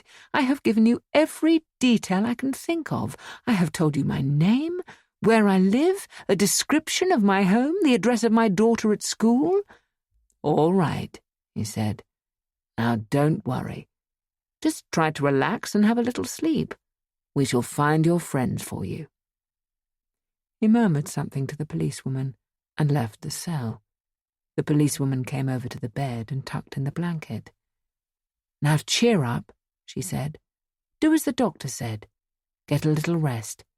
Everything will be all right, you'll see." Rest? But how? Relax? But to what purpose? Even now her house was being looted, sacked, every room stripped. The thieves getting clear away with their booty, leaving no trace behind them. They would take Grace with them. Poor Grace could not come down to the police station to give witness to her identity. But the people next door, the Ferbers, surely they would be good enough. It would not be too much trouble. Mrs. Ellis supposed she should have called, been more friendly, had them to tea. But after all, people did not expect that unless they lived in the country. It was out of date. If the police officer had not got hold of Netta Draycott, then the Ferbers must be got in touch with at once. Mrs. Ellis plucked the policewoman's sleeve. "The Ferbers," she said. "Next door at number 19. They will vouch for me. They are not friends of mine, but they know me well by sight. We have been neighbours for quite 6 years. The Ferbers." "Yes," said the policewoman. "Try to get some sleep." "Oh, Susan, My Susan, if this had happened in the holidays, how much more fearful, what would we have done? Coming back from an afternoon walk to find those devils in the house? And then, who knows, that dreadful photographer woman and her husband taking a fancy to Susan, so pretty, so fair, and wanting to kidnap her. At least the child was safe, knew nothing of what was happening, and if only the story could be kept out of the newspapers, she need never know. So shameful, so degrading, a night spent in a prison cell through such crass stupidity, such appalling blunders. "You've had a good sleep, then?" said the policewoman, handing her a cup of tea. "I don't know what you mean," said Mrs. Ellis. "I haven't slept at all." "Oh, yes, you have," the woman smiled. "They all say that." Mrs. Ellis blinked, sat up on the narrow bed. She had been speaking to the policewoman only a moment before. Her head ached abominably. She sipped at the tea, tasteless, unrefreshing. She yearned for her bed at home, for Grace coming in noiselessly, drawing the curtains.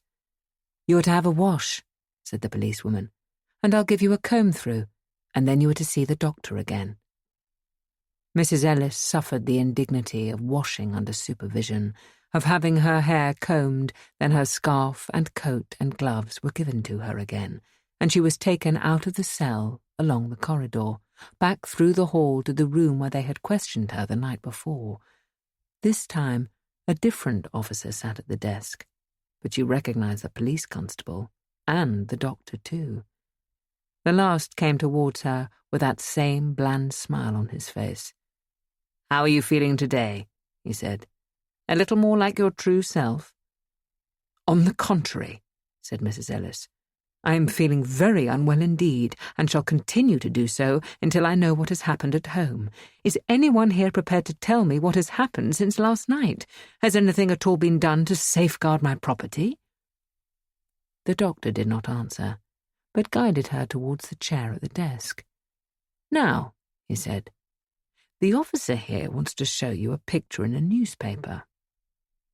Mrs. Ellis sat down in the chair. The officer handed her a copy of the News of the World, a paper Grace took on Sundays. Mrs. Ellis never looked at it. And there was a photograph of a woman with a scarf round her head and chubby cheeks, wearing some sort of light-coloured coat. The photograph had a red circle round it, and underneath was written, "Missing from home.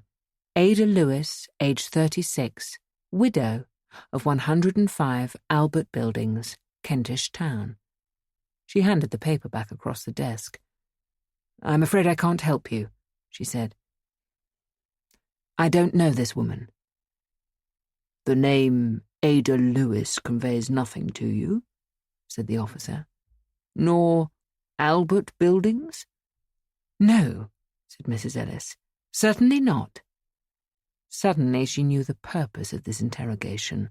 The police thought that she was this missing woman, this Ada Lewis from Albert Buildings, simply because she wore a light-coloured coat and had a scarf round her hair. She rose from the chair. "This is absolutely preposterous," she said. "I have told you my name and my address, and you persist in disbelieving me. My detention here is an outrage. I demand to see a lawyer, my own lawyer." But wait, she hadn't needed the services of a lawyer since Wilfred died, and the firm had moved or been taken over by somebody else. Better not give the name. They would think she was lying once again. It was safer to give the name of the bank manager. "One moment," said the officer, and she was interrupted once again, because somebody else came into the room, a seedy, common-looking man in a checked, shabby suit, holding his Trilby hat in his hand. "Can you identify this woman as your sister, Ada Lewis?" asked the officer. A flush of fury swept Mrs. Ellis as the man stepped forward and peered into her face. "No, sir," he said. "This isn't Ada. Ada isn't so stout, and this woman's teeth seem to be her own. Ada wore dentures. Never seen this woman before." "Thank you," said the officer. "That's all. You can go. We'll let you know if we find your sister." The seedy-looking man left the room. Mrs. Ellis turned in triumph to the officer behind the desk. "Now," she said, "perhaps you will believe me." The officer considered her for a moment, and then, glancing at the doctor, looked down at some notes on his desk. "Much as I would like to believe you," he said, "for it would save us all a great deal of trouble if I could. Unfortunately, I can't. Your facts have been proved wrong in every particular, so far." "What do you mean?" said Mrs. Ellis. "First, your address.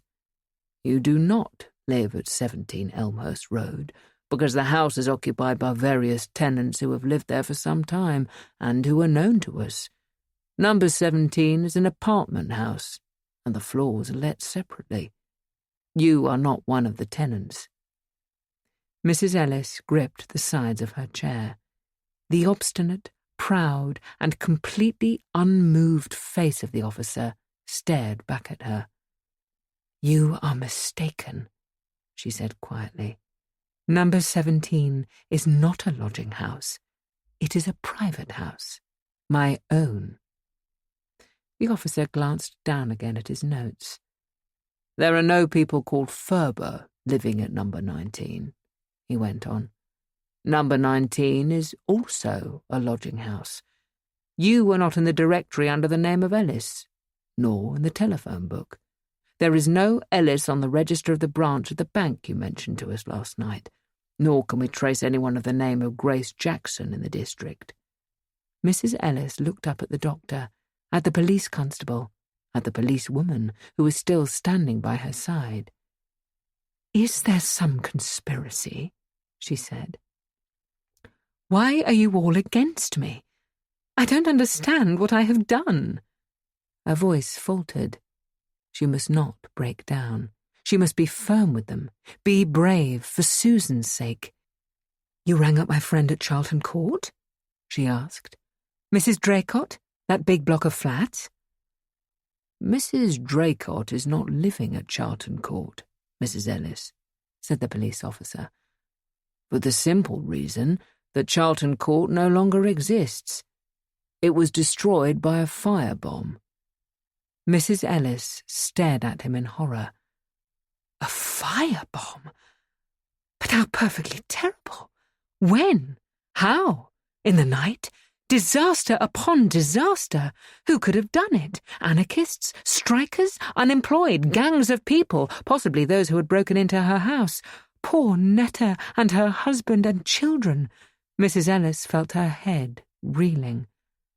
"Forgive me," she said, summoning her strength, her dignity. "I had no idea there had been such a fearful outrage. No doubt part of this same plot, those people in my house." Then she stopped, because she realized they were lying to her. Everything was lies. They were not policemen. They had seized the building. They were spies. The government was to be overthrown. But then why bother with her? With a simple, harmless individual like herself?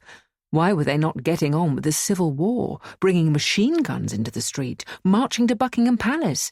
Why sit here pretending to her? A policeman came into the room and clicked his heels and stood before the desk. "Checked up on all the nursing homes," he said, "and the mental homes, sir, in the district, and within a radius of 5 miles. Nobody missing." "Thank you," said the officer. Ignoring Mrs. Ellis, he looked across at the doctor. "We can't keep her here," he said. "You'll have to persuade them to take her at Morton Hill. The matron must find a room. Say it's a temporary measure. Case of amnesia." "I'll do what I can," said the doctor. Morton Hill. Mrs. Ellis knew at once what they meant by Morton Hill. It was a well-known mental home somewhere near Highgate, very badly run, she always heard. A dreadful place. "Morton Hill," she said. "You can't possibly take me there. It has a shocking reputation. The nurses are always leaving. I refuse to go to Morton Hill. I demand to see a lawyer. No, my doctor, Dr. Godber. He lives in Parkwell Gardens." The officer stared at her thoughtfully. "She must be a local woman," he said. "She gets the names right every time. But Godber went to Portsmouth, didn't he? I remember Godber." "If he's at Portsmouth," said Mrs. Ellis, "he would only have gone for a few days. He's most conscientious, but his secretary knows me. I took Susan there last holidays." Nobody listened to her, though, and the officer was consulting his notes again. "By the way," he said, "you gave me the name of that school correctly. Wrong telephone number, but right school. Coeducational. I got through to them last night." "I'm afraid, then," said Mrs. Ellis, "that you got the wrong school. High Close is most certainly not coeducational, and I should never have sent Susan there if it had been." "High Close," repeated the officer, reading from his notes, "is a coeducational school run by a Mr. Foster and his wife." "It is run by a Miss Slater," said Mrs. Ellis, "a Miss Hilda Slater." "You mean it was run by a Miss Slater?" said the officer.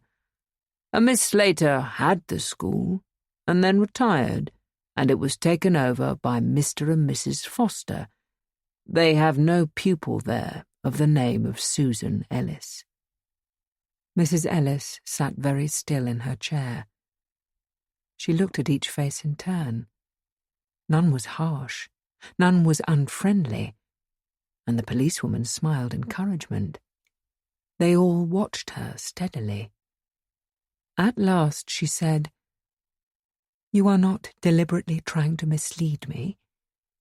You do realize that I am anxious, most desperately anxious to know what has happened? If all that you are saying is some kind of a game, some kind of torture, would you tell me so that I know, so that I can understand?" The doctor took her hand, and the officer leant forward in his chair. "We are trying to help you," he said. "We are doing everything we can to find your friends." Mrs. Ellis held tight to the doctor's hand. It had suddenly become a refuge. "I don't understand," she said. "What has happened? If I am suffering from loss of memory, why do I remember everything so clearly? My address, my name, people, the school. Where is Susan? Where is my little girl?" She looked round her in blind panic. She tried to rise from the chair. "If Susan is not at High Close, where is she?" Someone was patting her on the shoulder. Someone was giving her a glass of water. "If Miss Slater had retired to give place to a Mr. and Mrs. Foster, I should have heard. They would have told me," she kept repeating. "I telephoned the school only yesterday. Susan was quite well and playing in the grounds." "Are you suggesting that Miss Slater answered you herself?" inquired the officer. "No, the secretary answered. I telephoned because I had what seemed to me a premonition that Susan might not be well. The secretary assured me that the child had eaten a good lunch and was playing. I am not making this up. It happened yesterday. I tell you, the secretary would have told me if Miss Slater was making changes in the school." Mrs. Ellis searched the doubtful faces fixed upon her, and momentarily her attention was caught by the large 2 on the calendar standing on the desk. "I know it was yesterday," she said, "because today is the 2nd of the month, isn't it? And I distinctly remember tearing off the page in my calendar, and because it was the 1st of the month, I decided to tidy my desk, sort out my papers during the morning." The police officer relaxed and smiled. "You are certainly very convincing," he said. "And we can all tell from your appearance, the fact that you have no money on you, that your shoes are polished, and other little signs, that you do definitely belong somewhere in this district. You have not wandered from any great distance, but you do not come from 17 Elmhurst Road, Mrs. Ellis. that is quite certain. For some reason, which we hope to discover, that address has become fixed in your mind, and other addresses too. I promise you everything will be done to clear your mind and to get you well again, and you need have no fear about going to Morton Hill. I know it well, and they will look after you there. Mrs. Ellis saw herself shut up behind those grey forbidding walls, grimly situated, frowning down upon the further ponds, the far side of the heath. She had skirted those walls many times, pitying the inmates within. The man who came with the groceries had a wife who became insane. Mrs. Ellis remembered Grace coming to her one morning full of the story. "And he says they've taken her to Morton Hill." Once inside, she would never get out. These men at the police station would not bother with her any more, and now there was this new, hideous misunderstanding about Susan, and the talk of a Mr. and Mrs. Foster taking over the school. Mrs. Ellis leant forward, clasping her hands together. "I do assure you," she said, "that I don't want to make trouble.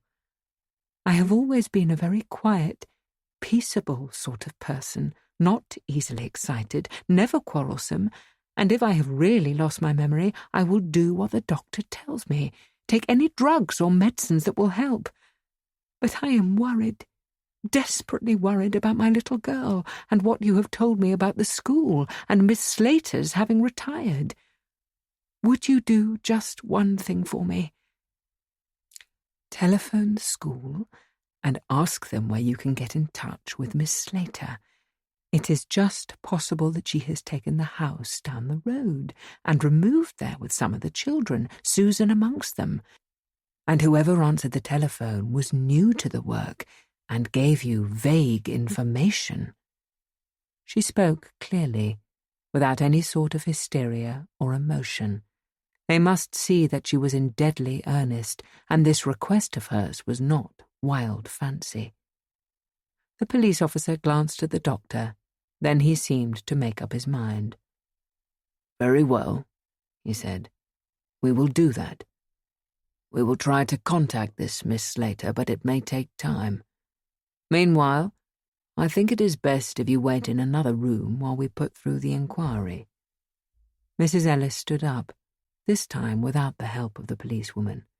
She was determined to show that she was well, mentally and bodily, and quite capable of managing her affairs without the assistance of anybody, if it could be permitted.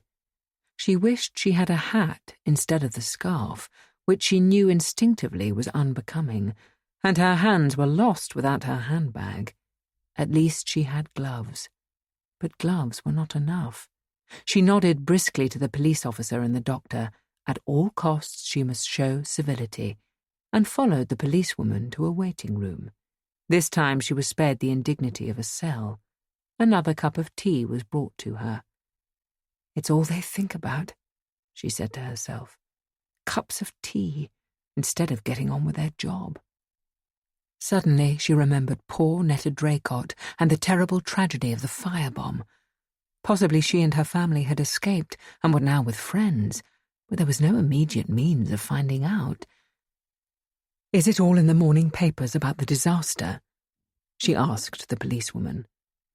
"What disaster?" said the woman. "The fire at Charlton Court, the officer spoke to me about." The policewoman stared at her with a puzzled expression. "I don't remember him saying anything about a fire," she said. "Oh, yes, he did," said Mrs. Ellis. "He told me that Charlton Court had been destroyed by fire, by some bomb. I was aghast to hear it because I have friends living there. It must surely be in all the morning papers." The woman's face cleared. "Oh, that," she said. "I think the officer was referring to some firebomb during the war." No, said Mrs. Ellis impatiently. "Charlton Court was built a long time after the war. I remember the block being built when my husband and I first came to Hampstead. No, this accident apparently happened last night. The most dreadful thing." The policewoman shrugged her shoulders. "I think you're mistaken," she said. There's been no talk of any accident or disaster here. An ignorant, silly sort of girl, thought Mrs. Ellis. It was a wonder she had passed her test into the force. She thought they only employed very intelligent women. She sipped her tea in silence. No use carrying on any sort of conversation with her. It seemed a long while before the door opened, but when it did, it was to reveal the doctor, who stood on the threshold with a smile on his face. "Well," he said, "I think we're a little nearer home. We were able to contact Miss Slater." Mrs. Ellis rose to her feet, her eyes shining. "Oh, Doctor, thank heaven! Have you news of my daughter?" "Steady a moment now. You mustn't get excited or we shall have all last night's trouble over again, and that would never do. I take it when you refer to your daughter you mean someone who is called, or was called, Susan Ellis?" Yes, of course," said Mrs. Ellis swiftly.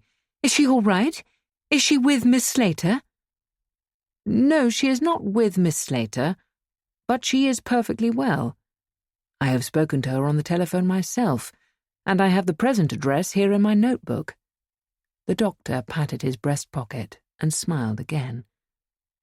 "Not with Miss Slater?" Mrs. Ellis stared in bewilderment. "Then the school has been handed over. You spoke to these people called Foster. Is it next door? Have they moved far? What has happened?" The doctor took her hand and led her to the seat once more. "Now," he said, "I want you to think quite calmly and quite clearly, and not be agitated in any way, and your trouble will be cleared up. Your mind will be free again. You remember last night you gave us the name of your maid, Grace Jackson?" "Yes, Doctor." "Now take your time. Tell us a little about Grace Jackson." "Have you found her? Is she at home? Is she all right?" "Never mind for the moment. Describe Grace Jackson." Mrs. Ellis was horribly afraid poor Grace had been found murdered, and they were going to ask her to identify the body.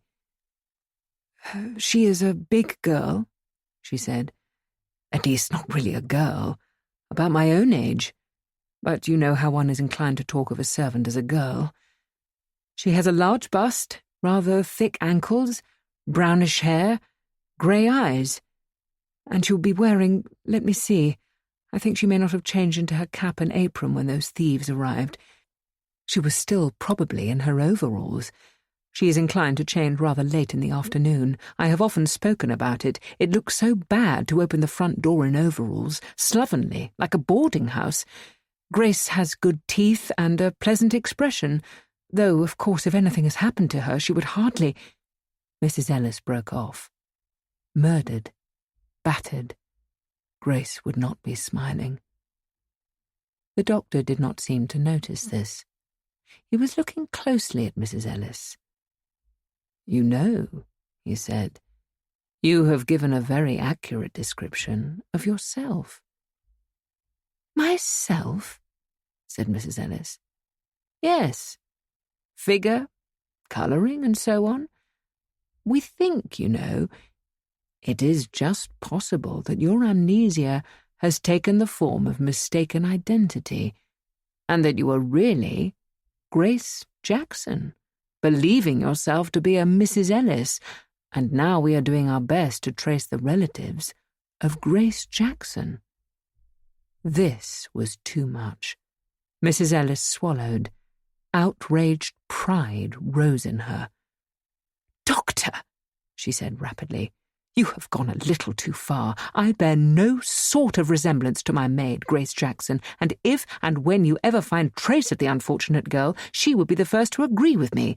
Grace has been in my employment 7 years. She came originally from Scotland. Her parents were Scottish, I believe. In fact, I know it because she used to go for her holiday to Aberdeen. Grace is a good, hard-working, and I like to think honest girl. We have had our little ups and downs, but nothing serious. She is inclined to be obstinate. I am obstinate myself, who is not, but—" If only the doctor would not look at her in that smiling, patronising way. "You see," he said. You do know a very great deal about Grace Jackson. Mrs. Ellis could have hit him. He was so self-assured, so confident. I must keep my temper, she told herself. I must. Aloud, she said, Doctor, I know about Grace Jackson because, as I have told you, she has been in my employment for 7 years. If she is found ill or in any way hurt, I shall hold the police force here responsible because, in spite of my entreaties, I do not believe they kept a watch on my house last night. Now perhaps you will be good enough to tell me where I can find my child. She, at least, will recognize me. Mrs. Ellis considered she had been very restrained, very calm. In spite of terrible provocation, she had not lost control of herself. You insist that your age is 35, said the doctor, switching the subject, and that Grace Jackson was approximately the same? I was 35 in August last, said Mrs. Ellis. I believe Grace to be a year younger. I'm not sure. You certainly don't look more, said the doctor, smiling. Surely at such a moment he was not going to attempt to appease her by gallantry. But, he continued, following upon the telephone conversation I have just had, Grace Jackson would be today at least 55 or 56. There are probably, said Mrs. Ellis icily, several persons of the name of Grace Jackson employed as domestic servants. If you propose tracing every one of them, it will take you and the police force a considerable time. I am sorry to insist, but I must know the whereabouts of my daughter Susan before anything else. He was relenting. She could see it in his eye. As a matter of fact, he said, it happens very conveniently that Miss Slater was able to put us in touch with her. We have spoken to her on the telephone, and she is only a short distance away in St. John's Wood. She is not sure, but she thinks she would remember Grace Jackson if she saw her. For a moment Mrs. Ellis was speechless. What in the world was Susan doing in St. John's Wood? And how monstrous to drag the child to the telephone and question her about Grace. Of course she would be bewildered and say she thought she would remember Grace, though goodness only knows it was only 2 months since Grace was waving her goodbye from the doorstep when she left for school. Then she suddenly remembered the zoo. Perhaps if these changes at school were all being decided upon in a great hurry, one of the junior mistresses had taken a party of children up to London to the zoo to be out of the way. The zoo or Madame Tussauds. Do you know where she spoke from? Asked Mrs. Ellis sharply. I mean, someone was in charge. Someone was looking after her. She spoke from 2A Halifax Avenue, said the doctor. And I don't think you will find she needs any looking after. She sounded very capable, and I heard her turn from the telephone and call to a little boy named Keith to keep quiet and not make so much noise because she couldn't hear herself speak. A tremor of a smile appeared on Mrs. Ellis's lips. How clever of Susan to have shown herself so quick and lively. It was just like her, though. She was so advanced for her age. Such a little companion. But Keith... It sounded very much as though the school had suddenly become coeducational. This was a mixed party being taken to the zoo or Madame Tussauds. They were all having lunch, perhaps, at Halifax Avenue, relations of Miss Slater's, or those Fosters. But really the whole thing was most inexcusable, that changes should come about like this, and the children be taken backwards and forwards from High Close to London, without any attempt to notify the parents. Mrs. Ellis would write very strongly to Miss Slater about it, and if the school had changed hands and was to be coeducational, she would remove Susan at the end of the term. Doctor, she said, I am ready to go to Halifax Avenue at once, if the authorities here will permit me to do so. Very well, said the doctor. I'm afraid I can't accompany you, but we have arranged for that, and Sister Henderson, who knows all about the matter, will go with you." He nodded to the policewoman, who opened the door of the waiting room and admitted a severe, middle-aged woman in nurse's uniform. Mrs. Ellis said nothing, but her mouth tightened. She was very sure that Sister Henderson had been summoned from Morton Hill. "Now, sister," said the doctor cheerfully, "this is the lady, and you know where to take her and what to do. And I think you will only be a few minutes at Halifax Avenue, and then we hope things will be straightened out." "Yes, doctor," said the nurse. She looked across at Mrs. Ellis with a quick, professional eye. "If only I had a hat," thought Mrs. Ellis. "If only I had not come out with nothing but this wretched scarf, and I can feel bits and pieces of hair straggling at the back of my neck. No powder compact on me, no comb, nothing. Of course I must look terrible to them, ungroomed, common." She straightened her shoulders, resisted an impulse to put her hands in her pockets. She walked stiffly towards the open door. The doctor, the sister, and the policewoman conducted her down the steps of the police station to a waiting car. A uniformed chauffeur was to drive, she was thankful to see, and she climbed into the car, followed by the sister. The awful thought flashed through her mind that there might be some charge for the night's lodging in the cell and for the cups of tea. Also, should she have tipped the policewoman? But anyway, she had no money. It was impossible. She nodded brightly to the policewoman as a sort of sop, to show she had no ill feeling. She felt rather different towards the doctor. She bowed rather formally, coldly. The car drove away. Mrs. Ellis wondered if she was expected to make conversation with the sister, who sat stalwart and forbidding at her side. Better not, perhaps. Anything she said might be taken as evidence of mental disturbance. She stared straight in front of her, her gloved hands primly folded on her lap. The traffic jams were very bad, worse than she had ever known. There must be a motor exhibition on, so many American cars on the road. A rally, perhaps. She did not think much of Halifax Avenue when they came to it. Houses very shabby, and quite a number with windows broken. The car drew up at a small house that had 2A written on the pillar outside.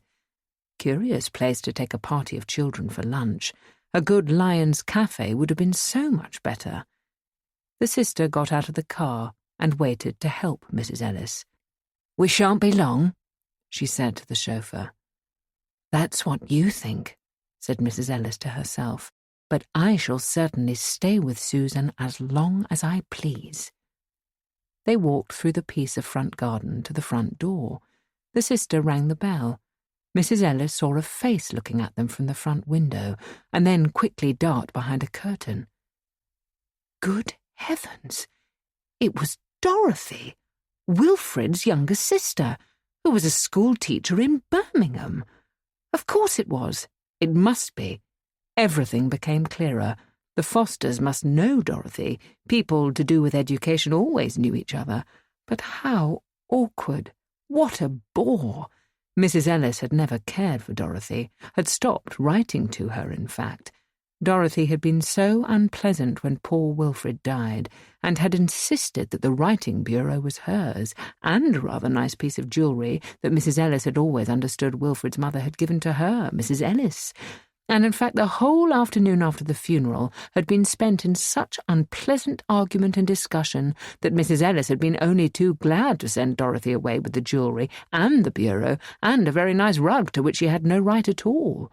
Dorothy was the last person Mrs. Ellis wanted to see, and especially in these very trying circumstances, with this sister at her side, and herself looking so untidy, without a hat or a bag.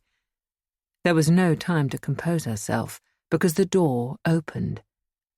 No, it was not Dorothy after all, but how strange, so very like her.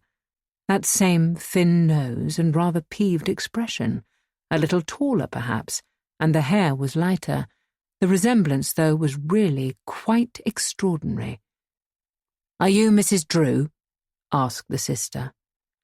"Yes," answered the young woman, and then, because a child was calling from an inner room, she called back over her shoulder impatiently, "Oh, be quiet, Keith, do, for heaven's sake!"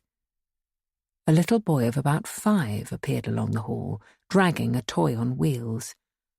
Dear little fellow, thought Mrs. Ellis. What a tiresome, nagging mother. But where are all the children?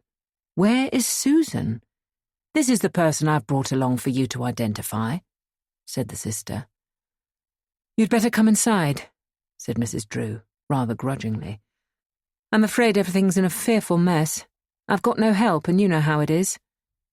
Mrs. Ellis, whose temper was beginning to rise again, stepped neatly over a broken toy on the doormat, and, followed by the sister, went into what she supposed was this Mrs. Drew's living room. It was certainly a mess. Remains of breakfast not cleared away, or was it lunch? And toys everywhere, and some material for cutting out spread on a table by the window. Mrs. Drew laughed apologetically. "What with Keith's toys and my material, I'm a dressmaker in my spare time, and trying to get a decent meal for my husband when he comes home in the evening. Life isn't a bed of roses," she said. Her voice was so like Dorothy's. Mrs. Ellis could hardly take her eyes off her, the same note of complaint. "We don't want to take up your time," said the sister civilly. "If you will just say whether this person is Grace Jackson or not." The young woman, Mrs. Drew, stared at Mrs. Ellis thoughtfully. "No," she said at length. "I'm sure she is not. I haven't seen Grace for years, not since I married. I used to look her up in Hampstead occasionally before then, but she had quite a different appearance from this person.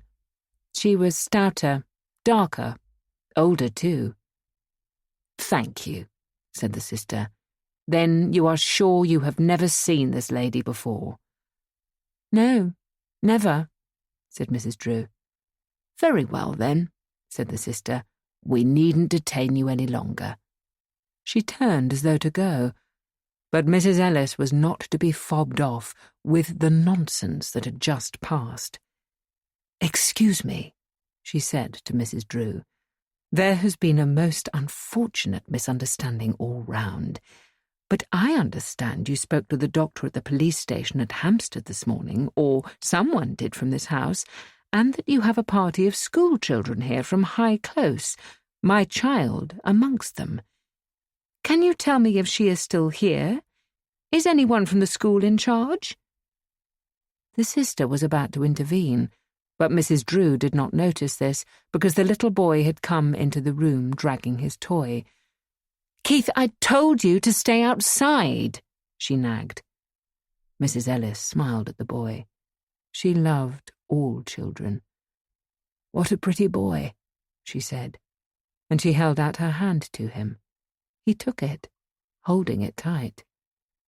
"He doesn't usually talk to strangers," said Mrs. Drew. "He's very shy. It makes me wild at times when he won't speak and hangs his head. I was shy myself as a child. I understand it," said Mrs. Ellis. Keith looked up at her with confidence and trust. Her heart warmed to him, but she was forgetting Susan. "We were talking about the party from High Close," she said. "Yes," said Mrs. Drew. "But that police officer was rather an idiot, I'm afraid, and got everything wrong. My name was Susan Ellis before I married, and I used to go to school at High Close, and that's where the mistake came in. There are no children from the school here." "What a remarkable coincidence," said Mrs. Ellis, smiling. "Because my name is Ellis, and my daughter is called Susan. And an even stranger coincidence is that you are so like a sister of my late husband's." "Oh," said Mrs. Drew. "Well, the name is common enough, isn't it? The butcher is Ellis down the road." Mrs. Ellis flushed. Not a very tactful remark. And she felt suddenly nervous, too, because the sister was advancing and was leaning forward as though to take her by the arm and walk to the front door. Mrs. Ellis was determined not to leave the house, or at any rate not to leave it with the sister. I've always found High Close such a homey sort of school, she said rapidly, but I'm rather distressed about the changes they're making there, and I'm afraid it is going to be on rather a different tone in the future. I don't think they've changed it much, said Mrs. Drew. Most small children are horrible little beasts anyway, and it does them good to not see too much of their parents and to be thoroughly well mixed up with every sort of type. I'm afraid I don't agree with you on that, said Mrs. Ellis. So peculiar. The tone, the expression might have been Dorothy's. Of course, said Mrs. Drew, I can't help being grateful to old Slaty. She's a funny old stick, but a heart of gold, and she did her best for me, I'll say that, and kept me in the holidays after my mother was killed in a street accident. How good of her, said Mrs. Ellis. And what a dreadful thing for you. Mrs. Drew laughed. I was pretty tough, I think, she said. I don't remember much about it. But I do remember my mother was a very kind person, and pretty too. I think Keith takes after her. The little boy had not relinquished Mrs. Ellis's hand. It's time we were getting along, said the sister. Come now, Mrs. Drew has told us all we need to know. I don't want to go, said Mrs. Ellis calmly, and you have no right to make me go. The sister exchanged a glance with Mrs. Drew. I'm sorry, she said in a low tone. I shall have to get the chauffeur. I wanted them to send another nurse with me, but they said it wouldn't be necessary. That's all right, said Mrs. Drew. So many people are bats these days, one extra doesn't make much difference. But perhaps I had better remove Keith to the kitchen, or she may kidnap him. Keith, protesting, was carried from the room. Once again the sister looked at Mrs. Ellis. Come along now, she said. Be reasonable. No, said Mrs. Ellis, and with a quickness that surprised herself, she reached out to the table where Mrs. Drew had been cutting out material and seized the pair of scissors. If you come near me, I shall stab you, she said. The sister turned and went quickly out of the room and down the steps, calling for the chauffeur. The next few moments passed quickly, but for all this, Mrs. Ellis had time to realize that her tactics were brilliant, rivaling the heroes of detective fiction. She crossed the room, opened the long French windows that gave onto a backyard. The window of the bedroom was open. She could hear the chauffeur calling. Tradesman's entrance is ajar, he shouted. She must have gone this way. Let them go on with their confusion, thought Mrs. Ellis, leaning against the bed. Let them. Good luck to them in their running about. This will take down some of the sisters' weight. Not much running about for her at Morton Hill. Cups of tea at all hours and sweet biscuits while the patients are given bread and water. The movement went on for some time. Somebody used the telephone. There was more talk. And then, when Mrs. Ellis was nearly dozing off against the bed valance, she heard the car drive away. Everything was silent. Mrs. Ellis listened. The only sound was the little boy playing in the hall below. She crept to the door and listened once again. The wheeled toy was being dragged backwards and forwards, up and down the hall, and there was a new sound coming from the living room, the sound of a sewing machine going at great speed. Mrs. Drew was at work. The sister and the chauffeur had gone. An hour. 2 hours must have passed since they had left. Mrs. Ellis glanced at the clock on the mantelpiece. It was 2 o'clock. What an untidy, scattered sort of room, everything all over the place.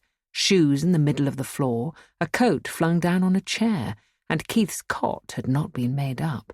The blankets were rumpled anyhow. Badly brought up, thought Mrs. Ellis, and such rough, casual manners. But poor girl, if she had no mother. She took a last glance round the room, and she saw with a shrug of her shoulder that even Mrs. Drew's calendar had a printing error. It said 1952 instead of 1932. How careless. She tiptoed to the head of the stairs. The door of the living room was shut. The sound of the sewing machine came at breathless speed. They must be hard up, thought Mrs. Ellis. If she has to do dressmaking, I wonder what her husband does for a living. Softly she crept downstairs. She made no sound, and if she had, the sound of the sewing machine would have covered it.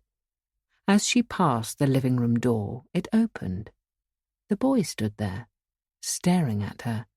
He said nothing. He smiled. Mrs. Ellis smiled back at him.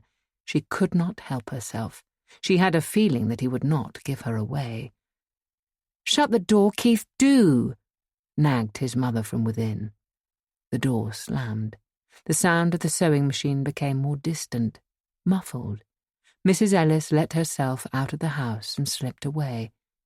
She turned northward, like an animal scenting direction, because northward was her home. She was soon swallowed up in traffic, the buses swinging past her in the Finchley Road. Her feet began to ache and she was tired, but she could not take a bus or summon a taxi because she had no money. No one looked at her. No one bothered with her. They were all intent upon their business, either going from home or returning, and it seemed to Mrs. Ellis as she toiled up the hill towards Hampstead that for the first time in her life she was friendless and alone. She wanted her house, her home, the consolation of her own surroundings. She wanted to take up her normal, everyday life that had been interrupted in so brutal a fashion. There was so much to straighten out, so much to do, and Mrs. Ellis did not know where to begin or whom to ask for help. "I want everything to be as it was before that walk yesterday," thought Mrs. Ellis, her back aching, her feet throbbing. "I want my home. I want my little girl." And here was the heath once again. This was where she had stood before crossing the road. She even remembered what she had been thinking about. She had been planning to buy a red bicycle for Susan, something light but strong, a good make. The memory of the bicycle made her forget her troubles, her fatigue. As soon as all this muddle and confusion were over, she would buy a red bicycle for Susan. Why, though? For the second time, that screech of brakes when she crossed the road, and the vacant face of the laundry boy looking down at her. The breakthrough.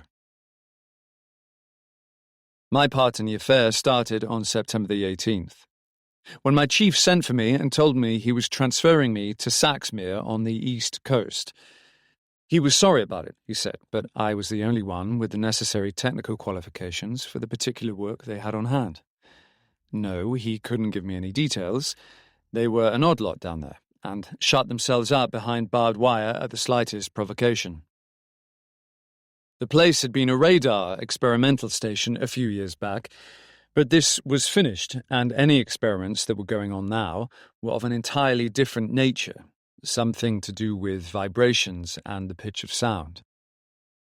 "I'll be perfectly frank with you," said my chief, removing his horn-rimmed spectacles and waving them in the air apologetically. "The fact is that James McLean is a very old friend of mine. We were at Cambridge together, and I saw a lot of him then and afterwards, but our paths diverged, and he tied himself up in experimental work of rather a dubious nature. Lost the government a lot of money, and didn't do his own reputation much good either. I gather that's forgotten, and he's been reinstated down at Saxmere with his own hand-picked team of experts and a government grant. They're stuck for an electronics engineer, which is where you come in. McLean has sent me an SOS for someone I can vouch for personally. In other words, he wants a chap who won't talk. You'd do me a personal favour if you went." Put like this, there was little I could do but accept.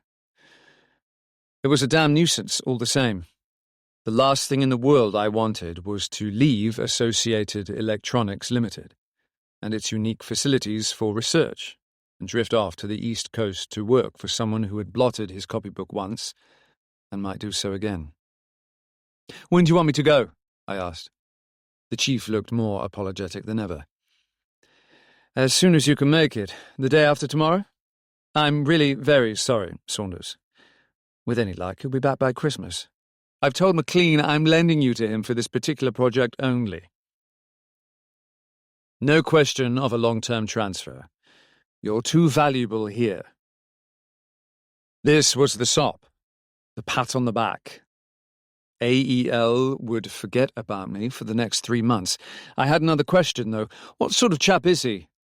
McLean? My chief paused before replacing his horn rims, always a signal of dismissal. He's what I'd call an enthusiast, the kind that don't let go. A fanatic in his way. Oh, he won't bore you. I remember at Cambridge he spent most of his time bird-watching. He had some peculiar theory then about migration, but he didn't inflict it on us. He nearly chucked physics for neurology, but thought better of it. The girl he later married persuaded him. Then came the tragedy. She died after they'd only been married a year. My chief replaced his spectacles. He had no more to say, or if he had, he was beside the point. As I was leaving the room, he called after me, "You can keep that last piece of information to yourself. About his wife, I mean. His staff down there may not know anything about it." It was not until I had actually packed up at AEL and left my comfortable digs, and the train was drawing out of Liverpool Street Station, that the full force of my situation hit me. Here I was, lumbered with a job I didn't want, in an outfit I knew nothing about, and all as a personal favour to my chief, who obviously had some private reason for obliging his one-time colleague. As I stared moodily out of the carriage window, feeling more bloody-minded every minute, I kept seeing the expression on my successor's face when I told him I was going to Saxmere. "That dump," he said. "Why, it's a joke. They haven't done any serious research there for years. The ministry have given it over to the crackpots, hoping they'll blow themselves to pieces." A few discreet offhand inquiries in other quarters had brought the same answer. A friend of mine with a sense of humour advised me over the telephone to take golf clubs and plenty of paperbacks. "There's no sort of organisation," he said. "McLean works with a handful of chaps who think he's the Messiah. If you don't fall into line, he ignores you, and you'll find yourself doing sweet FA." "Fine. That suits me. I need a holiday," I lied, hanging up with feelings of intense irritation against the world in general. It was typical, I suppose, of my approach to the whole business that I hadn't checked thoroughly on timetables, and therefore an added annoyance to find that I had to get out at Ipswich, wait 40 minutes and board a slow train to Thirlwall, which was the station for Saxmere.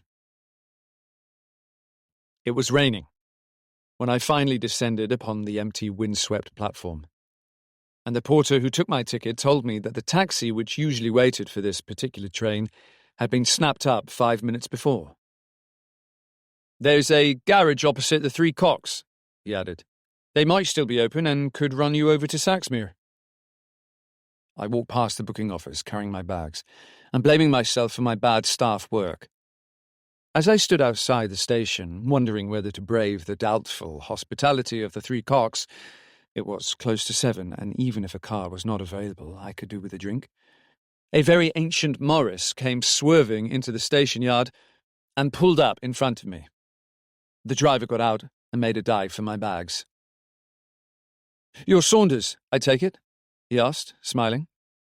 He was young, not more than about 19, with a shock of fair hair. "That's right," I said. "I was just wondering where the hell I'd raise a taxi." "You wouldn't," he answered. "On a wet night, the Yanks swipe the lot. Anything on wheels that would take them out of Thirlwall. Hop in, will you?" I'd forgotten about Thirlwall being a US airbase, and made a mental note to avoid the Three Cocks in my leisure hours. American personnel on the loose are not among my favourite companions. "Sorry about the rattle," apologised the driver, as we swerved through the town to the accompaniment of what sounded like a couple of petrol cans rolling under the back seat. "I keep meaning to fix it but never find the time. My name's Ryan, by the way. Ken Ryan, always known as Ken. We don't go in for surnames at Saxmere." I said nothing. My Christian name is Stephen, nor had anyone ever shortened it to Steve. My gloom increased, and I lit a cigarette. Already the houses of Thirlwall lay behind us, and our road, having traversed a mile or two of flat countryside consisting of turnip fields, suddenly shot up onto a sandy track across a heath over which we proceeded in a series of bumps until my head nearly hit the roof. My companion apologised once more. "I could have taken you in by the main entrance," he said, "but this way is so much shorter. Don't worry, the springs are used to it." The sandy track topped a rise, and there below us, stretching into infinity, lay acre upon acre of wasteland, marsh and reed, bounded on the left by sand dunes with the open sea beyond. The marshes were intersected here and there by dikes, beside which stood clumps of forlorn rushes bending to the wind and rain, the dikes in their turn forming themselves into dank pools, one or two of them miniature lakes ringed about with reeds. Our road, the surface of which was now built up with clinkers and small stones, descended abruptly to this scene of desolation, winding like a narrow ribbon with the marsh on either side. In the far distance, a square tower, grey and squat, stood out against the skyline, and as we drew nearer I could see beyond the tower itself the curving spiral of the one-time radar installation, brooding over the wasteland like a giant oyster shell. This, then, was Saxmere. My worst forebodings could not have conjured up a more forbidding place. My companion, sensing probably from my silence that I lacked enthusiasm, gave me a half glance. "It looks a bit grim in this light," he said, "but that's the rain. The weather's pretty good on the whole, though the wind is keen. We get some stunning sunsets." The laugh with which I greeted his remark was intended to be ironic, but it missed its mark, or was taken as encouragement, for he added, "If you're keen on birds, you've come to the right spot. Avocets breed here in the spring, and last March I heard the bittern boom." I choked back the expletive that rose to my lips. His phraseology struck me as naive, and while admitting indifference to all objects, furred or feathered, I expressed surprise that anything in such a dreary locality should have a desire to breed at all. My sarcasm was lost, for he said, quite seriously, "Oh, you'd be surprised," and ground the Morris to a halt before a gate set in a high wide fence. "Have to unlock this," he told me, jumping out of the car, and I saw that now we had come to Saxmere itself. The area ahead was bounded on all sides by this same fence, some 10 feet in height, giving the place the look of a concentration camp. This agreeable vista was enhanced by the sudden appearance of an Alsatian dog, who loped out of the marshes to the left and stood wagging its tail at young Ken as he unlocked the gate. "Where are the Tommy guns?" I asked when he climbed back into the driving seat. "Or does the dog's handler watch us unseen from some concrete dugout in the marsh?" This time he had the grace to laugh as we passed through the barricade.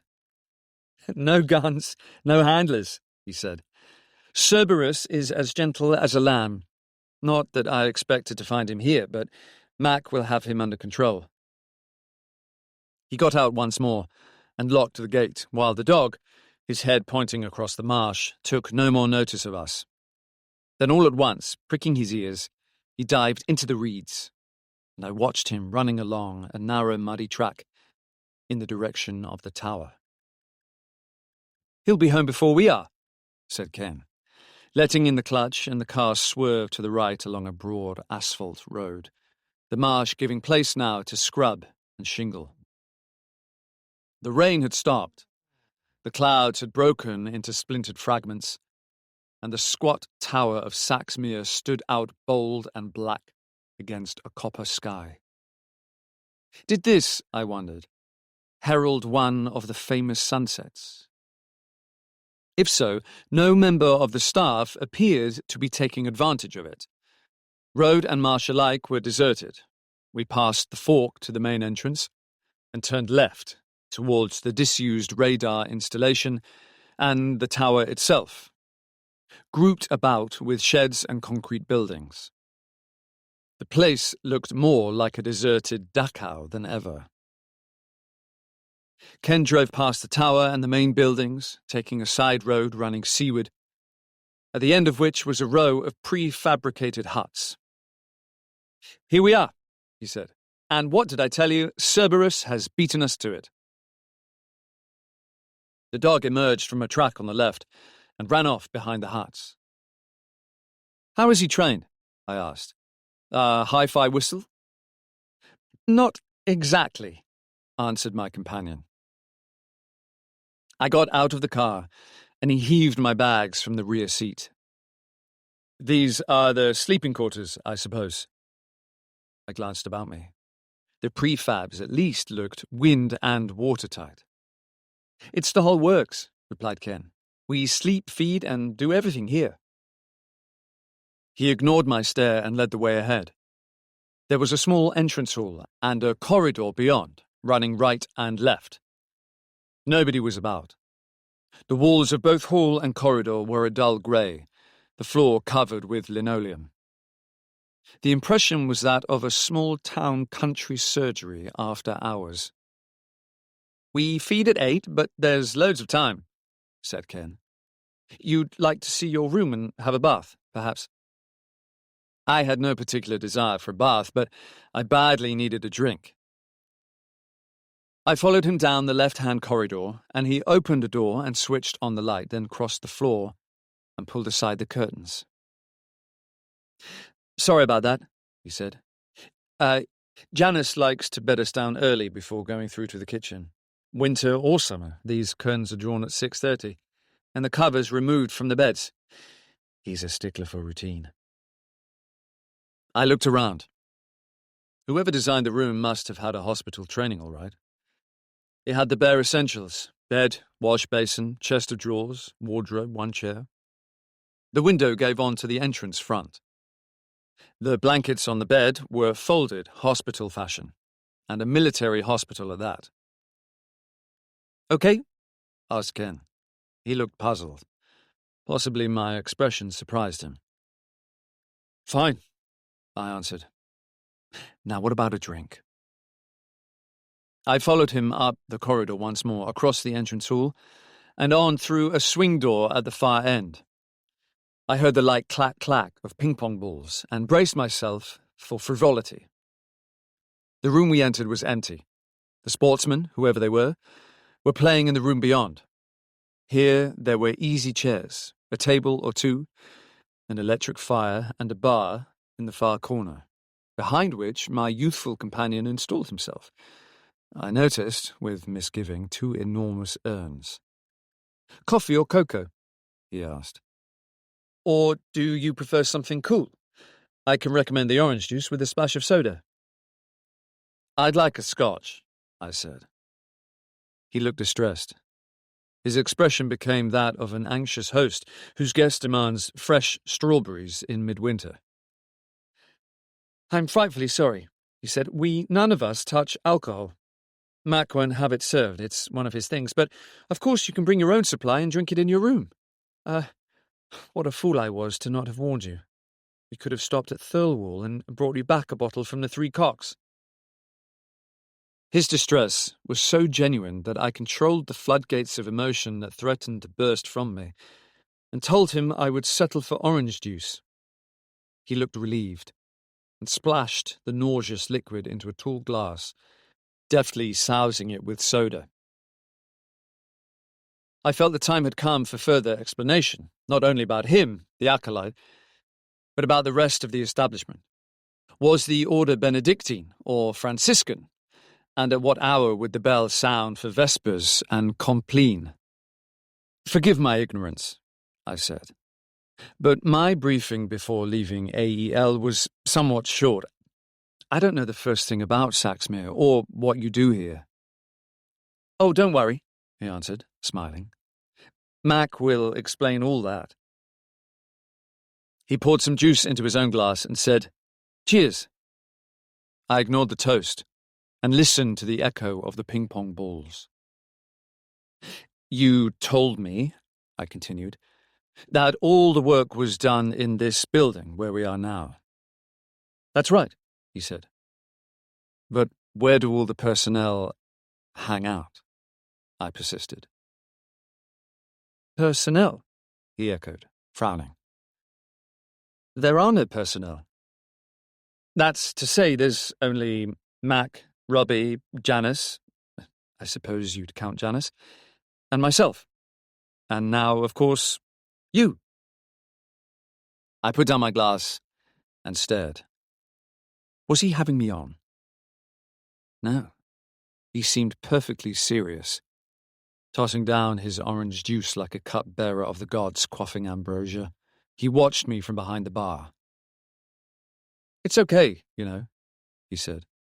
We're a very happy party. I did not doubt it.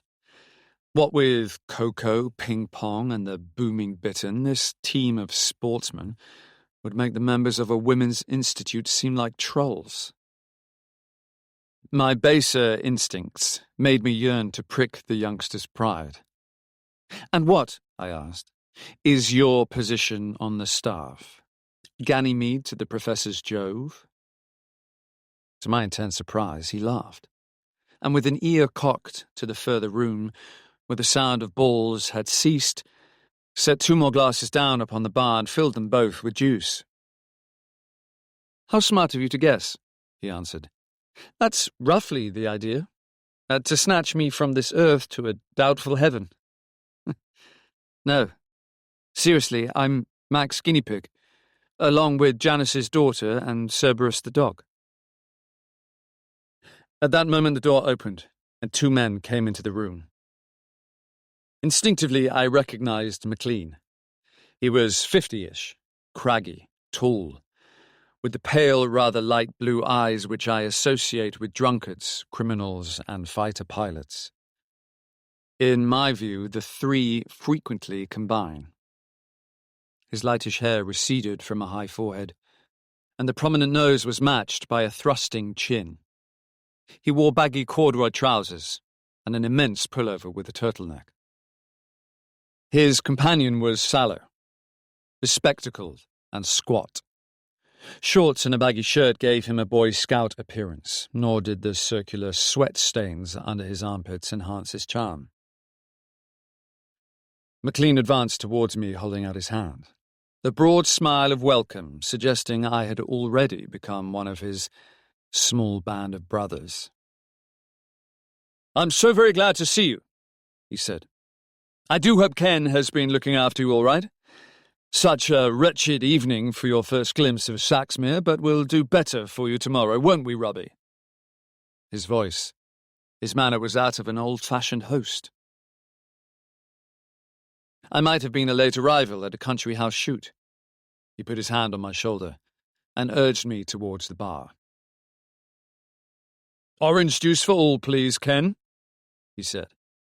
And turning to me, we've heard tremendous things about you from AEL. I can't tell you how grateful I am to them, to John in particular, for allowing you to come, and above all, to yourself. We'll do everything we can to make your visit memorable. Robbie, Ken, I want you to drink to... It's Stephen, isn't it? Shall we say Steve? And to the success of our joint efforts. I forced a smile, and felt it become a fixture on my face. Robbie, the Boy Scout, blinked at me from behind his spectacles. Your very good health, he said. I'm the Johannes Factotum here. I do everything from exploding gases to taking Ken's temperature, as well as exercising the dog. When in trouble, send for me. I laughed, then swiftly realized that the falsetto, musical comedian voice was in fact his own and not assumed for the occasion. We crossed the corridor to a room facing the front, plain and bare like the one we had left, with a table set for 4. A long-faced, saturnine fellow with close-cropped, grizzled hair stood by the sideboard. Meet Janice, Max said to me. I don't know how they feed you at AEL, but Janice sees we none of us starve. I favoured the steward with a cheerful nod. He replied to it with a grunt, and I instantly doubted his willingness to run errands for me to the Three Cogs. I waited for McLean to say grace, which would somehow have seemed in character, but none was forthcoming, and Janice set before him an enormous old-fashioned soup tureen shaped like a jerry, from which my new chief ladled a steaming, saffron-coloured brew. It was surprisingly good. The grilled Dover sole that followed was better still, and the cheese soufflé feather-light. The meal took us some 50 minutes to consume, and by the end of it, I was ready to make peace with my fellow men. Young Ken, whose conversation during dinner had consisted of a series of private jokes with Robbie, while McLean discoursed on mountain climbing in Crete, the beauty of flamingos on the wing in the Camargue, and the peculiar composition of Piero della Francesca's Flagellation of Christ, was the first to rise from the table and ask leave to be dismissed. McLean nodded. "Don't read too late," he said. "Robbie will turn your light out if you do. 9:30's the limit." The youngster smiled, and bade the three of us good night. I asked whether Ken was in training to race the dog around the marsh and back. "No," answered McLean abruptly, "but he needs a lot of sleep. Let's to billiards." He led the way from the dining room back to the so-called bar, while I prepared myself for half an hour or so in the room beyond. Nothing loath, for I rather fancied myself with a cue, but as we passed through, and I saw nothing but a ping-pong table and a dartboard, Robbie, noticing my puzzled expression, boomed in my ear, "A quote from Shakespeare, The Serpent of Old Nile. Mac means he wants to brief you." He pushed me gently forward and then vanished. I followed my leader through yet another door, soundproof this time, and we entered the chill atmosphere of what appeared to be half-working lab, half-clinic, streamlined, and severe. It even had an operating table under a centre light, and instruments and jars behind glass panels on the walls. "Robbie's department," said McLean. "He can do anything here from developing a virus to taking out your tonsils."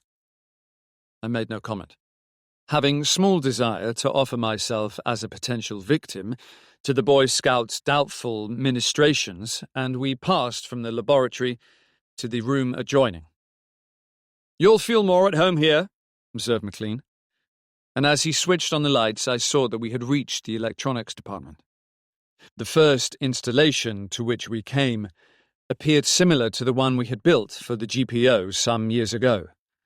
That is to say, a computer capable of speech, though its vocabulary was limited and the actual voice was far from perfect. McLean's box of tricks, however, had various accessories, and I went up to examine them closely. "He's neat, don't you think?" said McLean, rather like a proud father showing off his newborn infant. "I call him Charon 1. We all have pet names for our inventions, and Hermes had seemed particularly appropriate for the winged messenger we had developed for the GPO. Charon, if I remembered rightly, was the ferryman who conveyed the spirits of the dead across the Styx. I suppose this was McLean's own brand of humour. "What does it do?" I asked, cautiously. "It has several functions," answered McLean, "which I'll explain later, but your main concern will be the voice mechanism."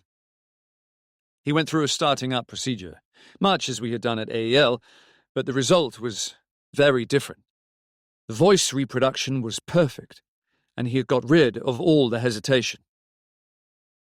"I'm using the computer for certain experiments in the field of hypnosis," he went on. "These involve programming it with a series of questions. The answers are then fed back into the computer and are themselves used to modify the questions that follow. What do you think of that?" "It's fantastic," I answered. "You've gone miles beyond what anybody else is doing." I was, indeed, flabbergasted and wondered just how he had done it. As well as keeping it all so secret, We thought we had achieved all that could be done in this particular field at AEL. Yes, said Mac.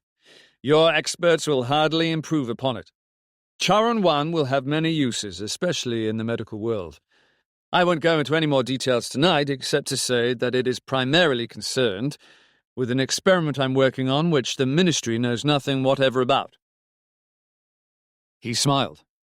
And here we go, I thought. Now we're coming to the experiments of a dubious nature, which my chief had warned me about. I said nothing, and McLean moved to a different installation.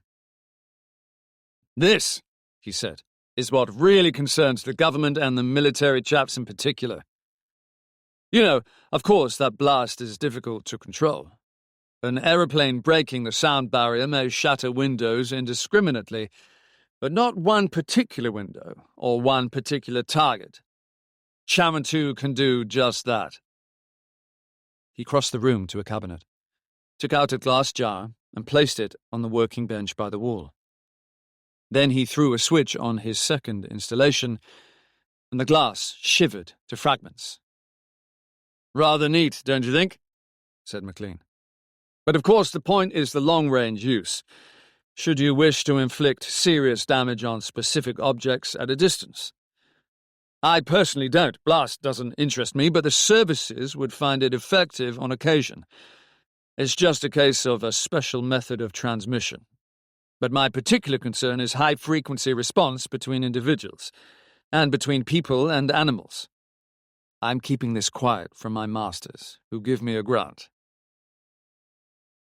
He put his fingers on another control on the second installation. You won't see anything with this one, he said. It's the call note with which I control Cerberus. Human beings can't pick it up.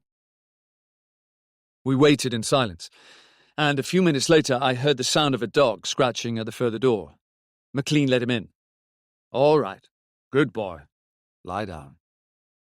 He turned to me, smiling. Nothing really in that. He was only the other side of the building, but we've got him to obey orders from long distances. It could be quite useful in an emergency. He glanced at his watch. I wonder if Mrs. J will forgive me, he murmured. It's only 9:15 after all, and I do so enjoy showing off. His schoolboy grin was suddenly infectious. What are you going to do? I asked.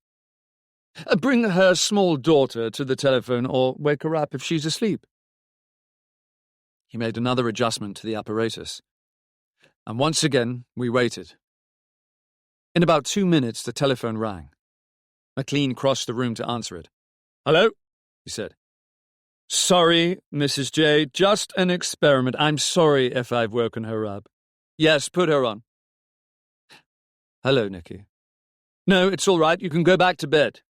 Sleep tight. He replaced the receiver, then bent down to pat Cerberus stretched at his feet. Children, like dogs, are particularly easy to train, he said. Or put it this way, their sixth sense, the one that picks up these signals, is highly developed. Nicky has her own call note, just as Cerberus does.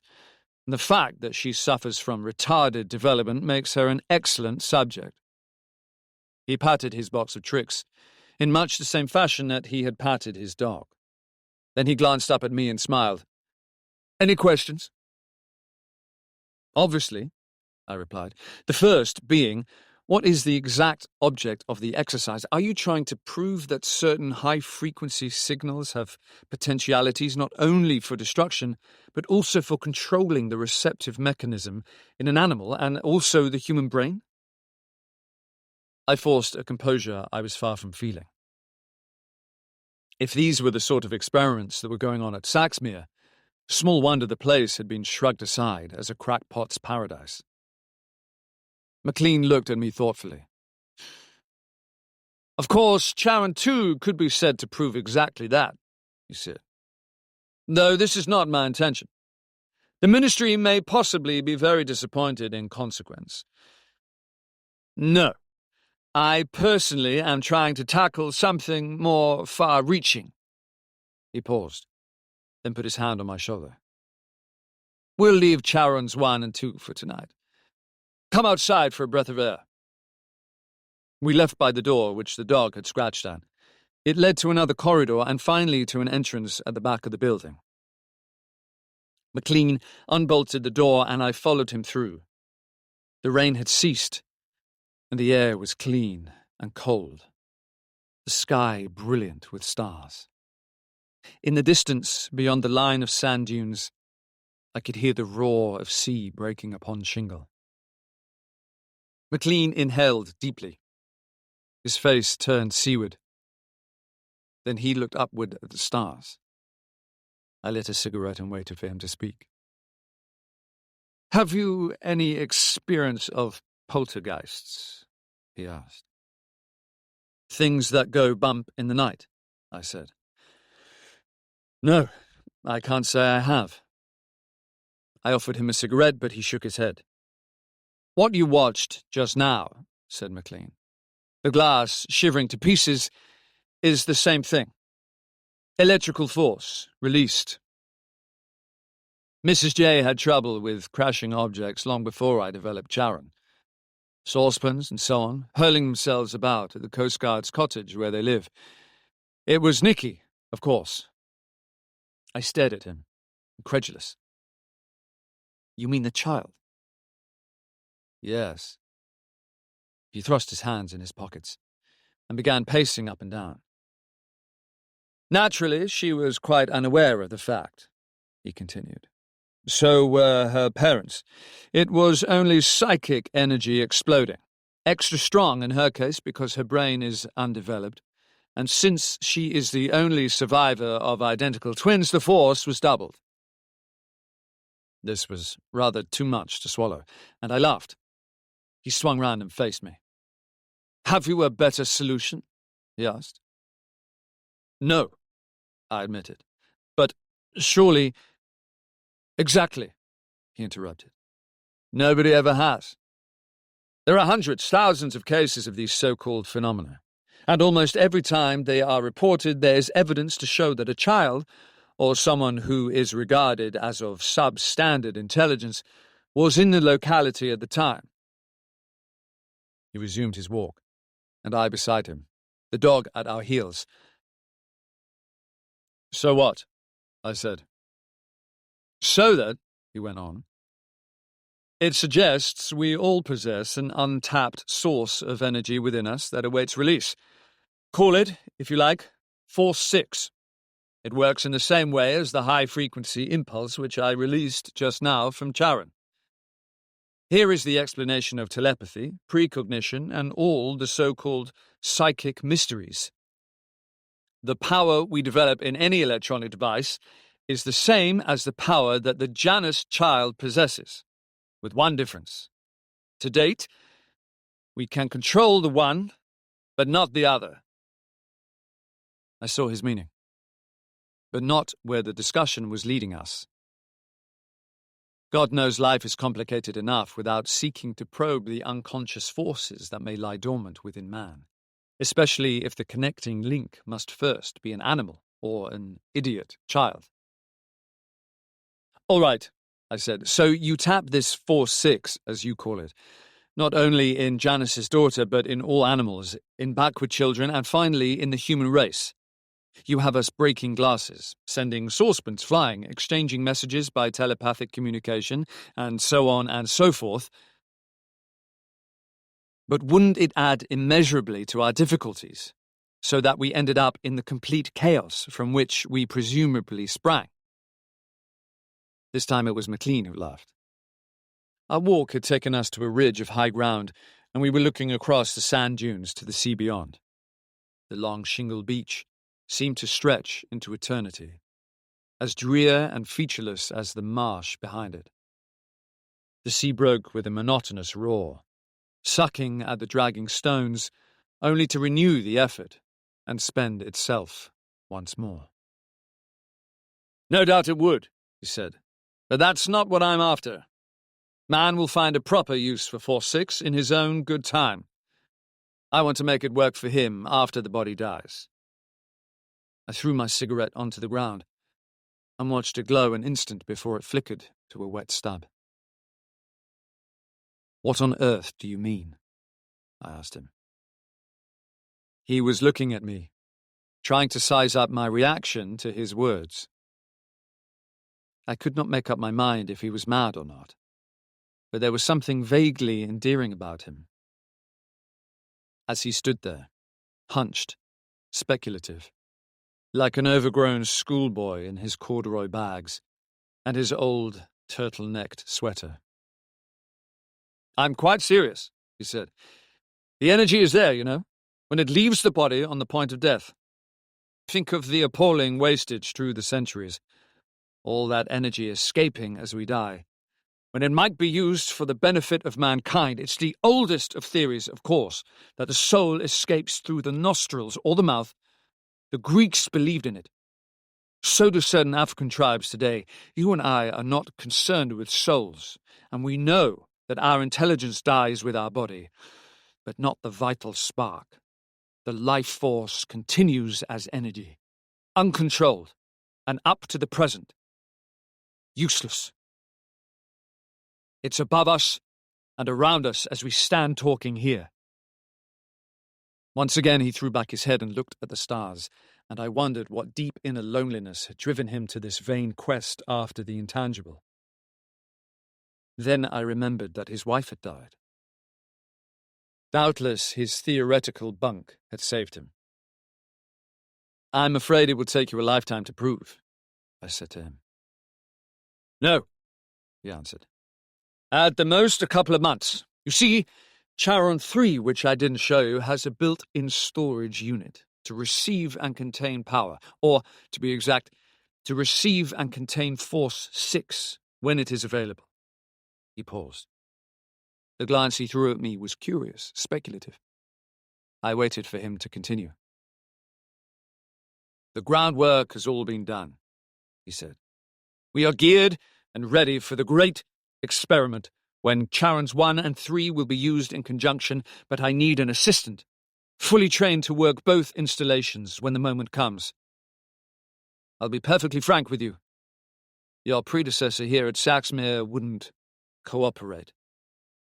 "Oh, yes, you had one. I asked your chief at AEL not to tell you. I preferred to tell you myself. Your predecessor refused his cooperation for reasons of conscience, which I respect."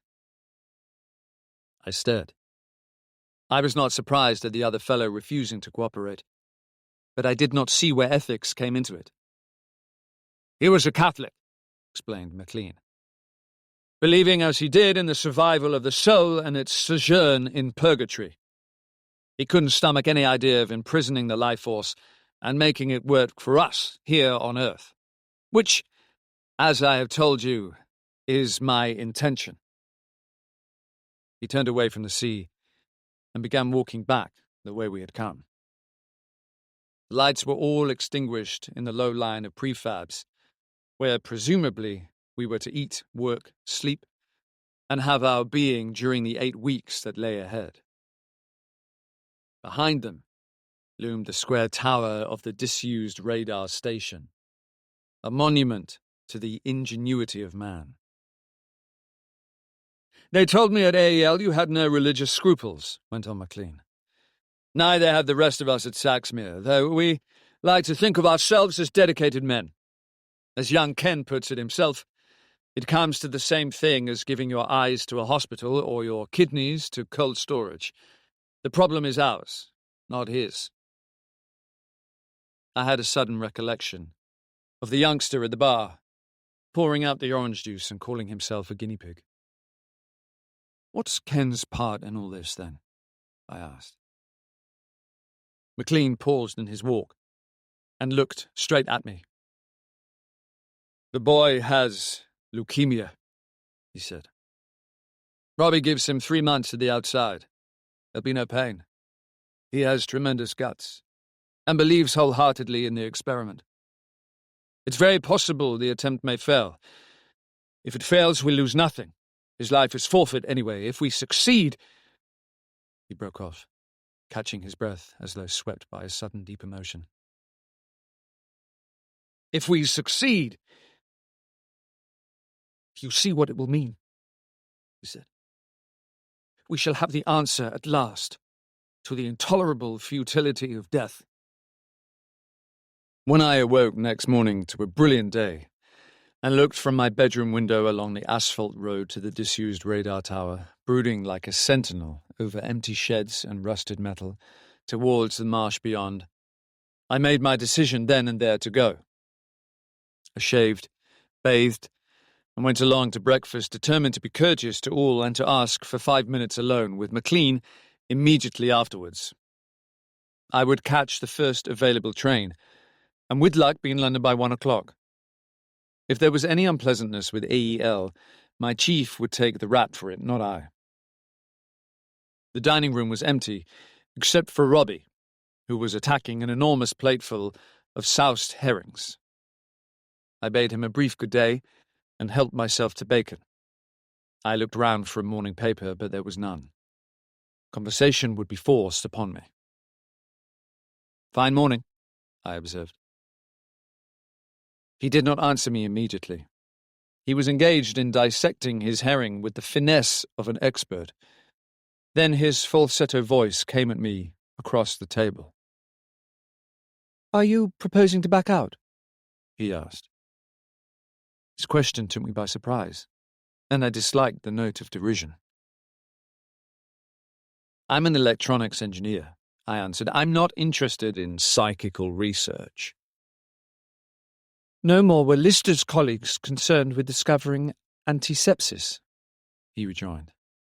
"What fools they were made to look later." He forked a half-herring into his mouth and proceeded to chew it, watching me from behind his bifocal specs. "So you believe all this stuff about Force 6, I said. "Don't you?" he parried. I pushed aside my plate in protest. "Look here," I said. "I can accept this work McLean has done on sound. He has found the answer to voice production, which we failed to do at AEL.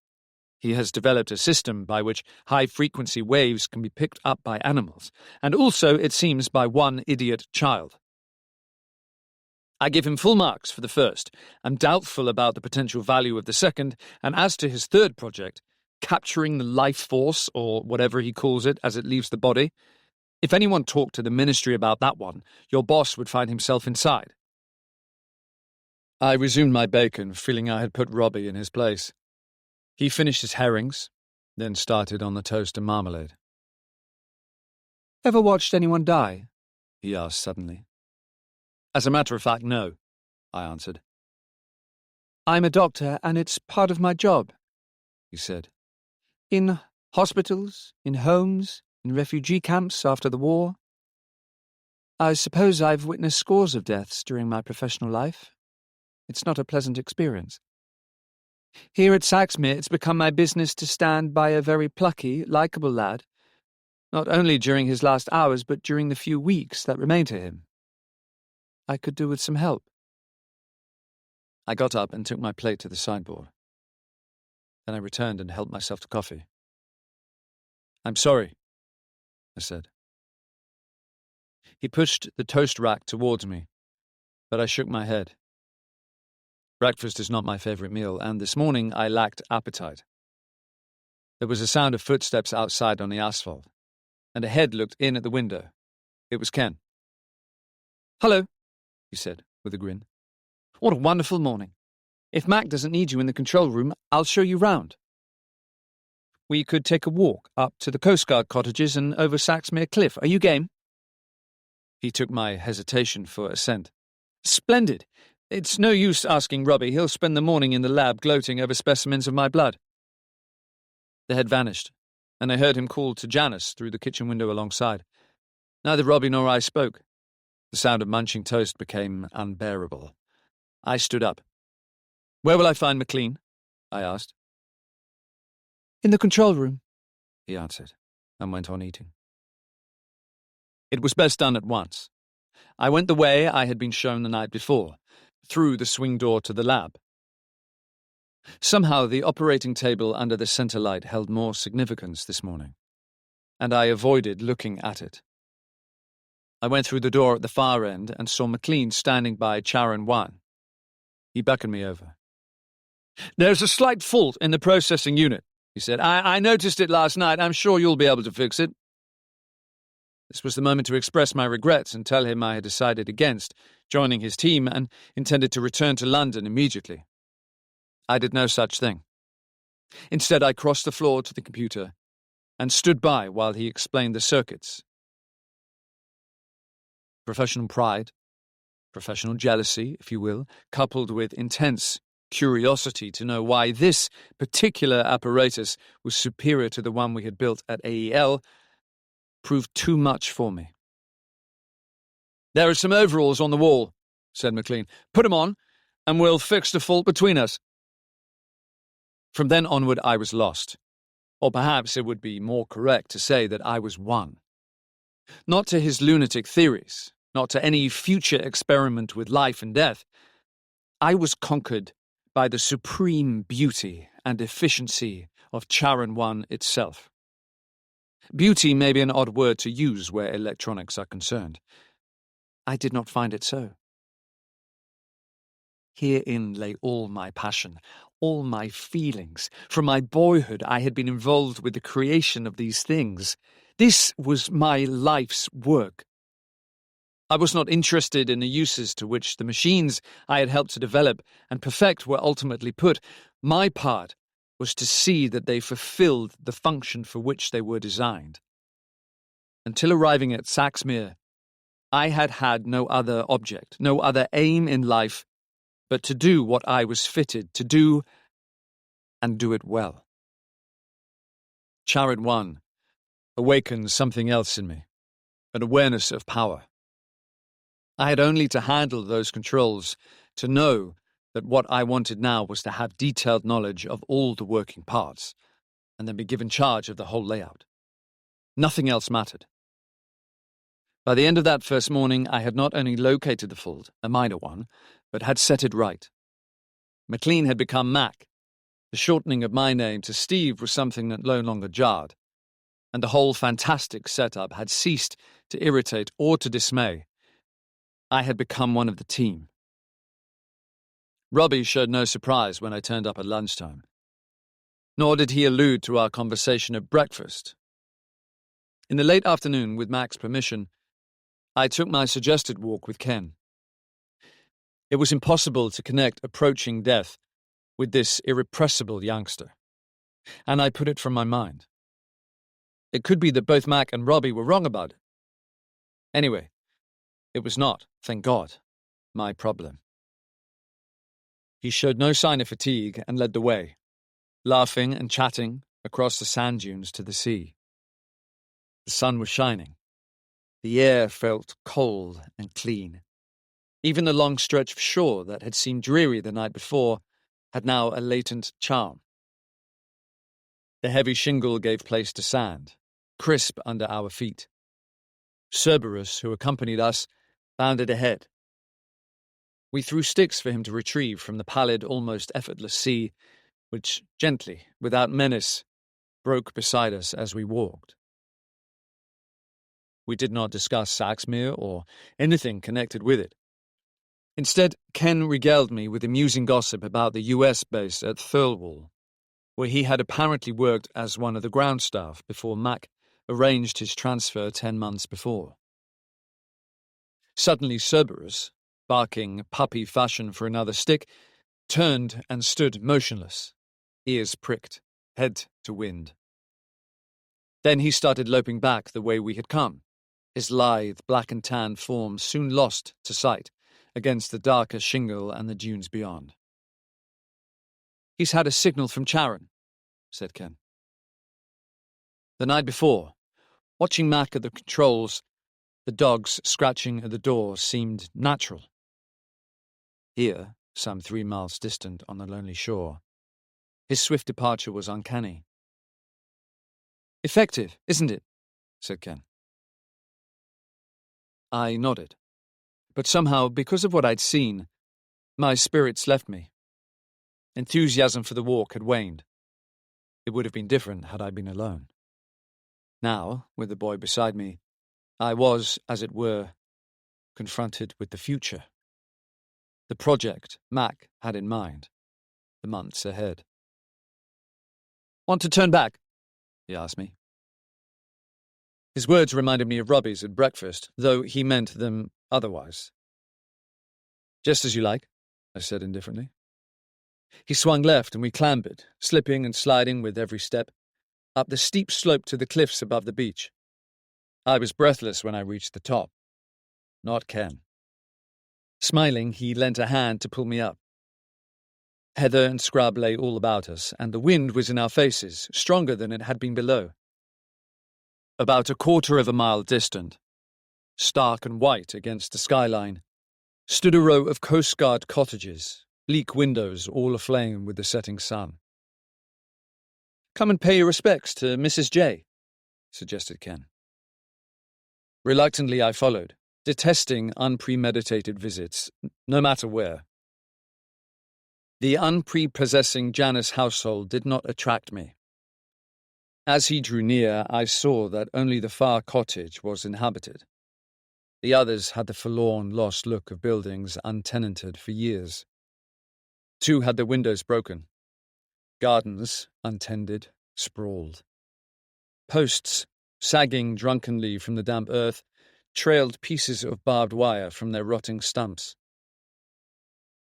A small girl was leaning over the gate of the occupied cottage. Dark, straight hair framed her pinched face. Her eyes were lustreless, and she was wanting a front tooth. "Hello, Nicky," called Ken. The child stared, then slowly removed herself from the gate. Morosely, she pointed at me. "Who's that?" she asked. "His name is Steve," Ken answered. "I don't like his shoes," said the child. Ken laughed and opened the gate, and as he did so, the child attempted to climb upon him. Gently, he put her aside, and walking up the path to the open door, called, "Are you there, Mrs. J?" A woman appeared, pallid and dark like her child.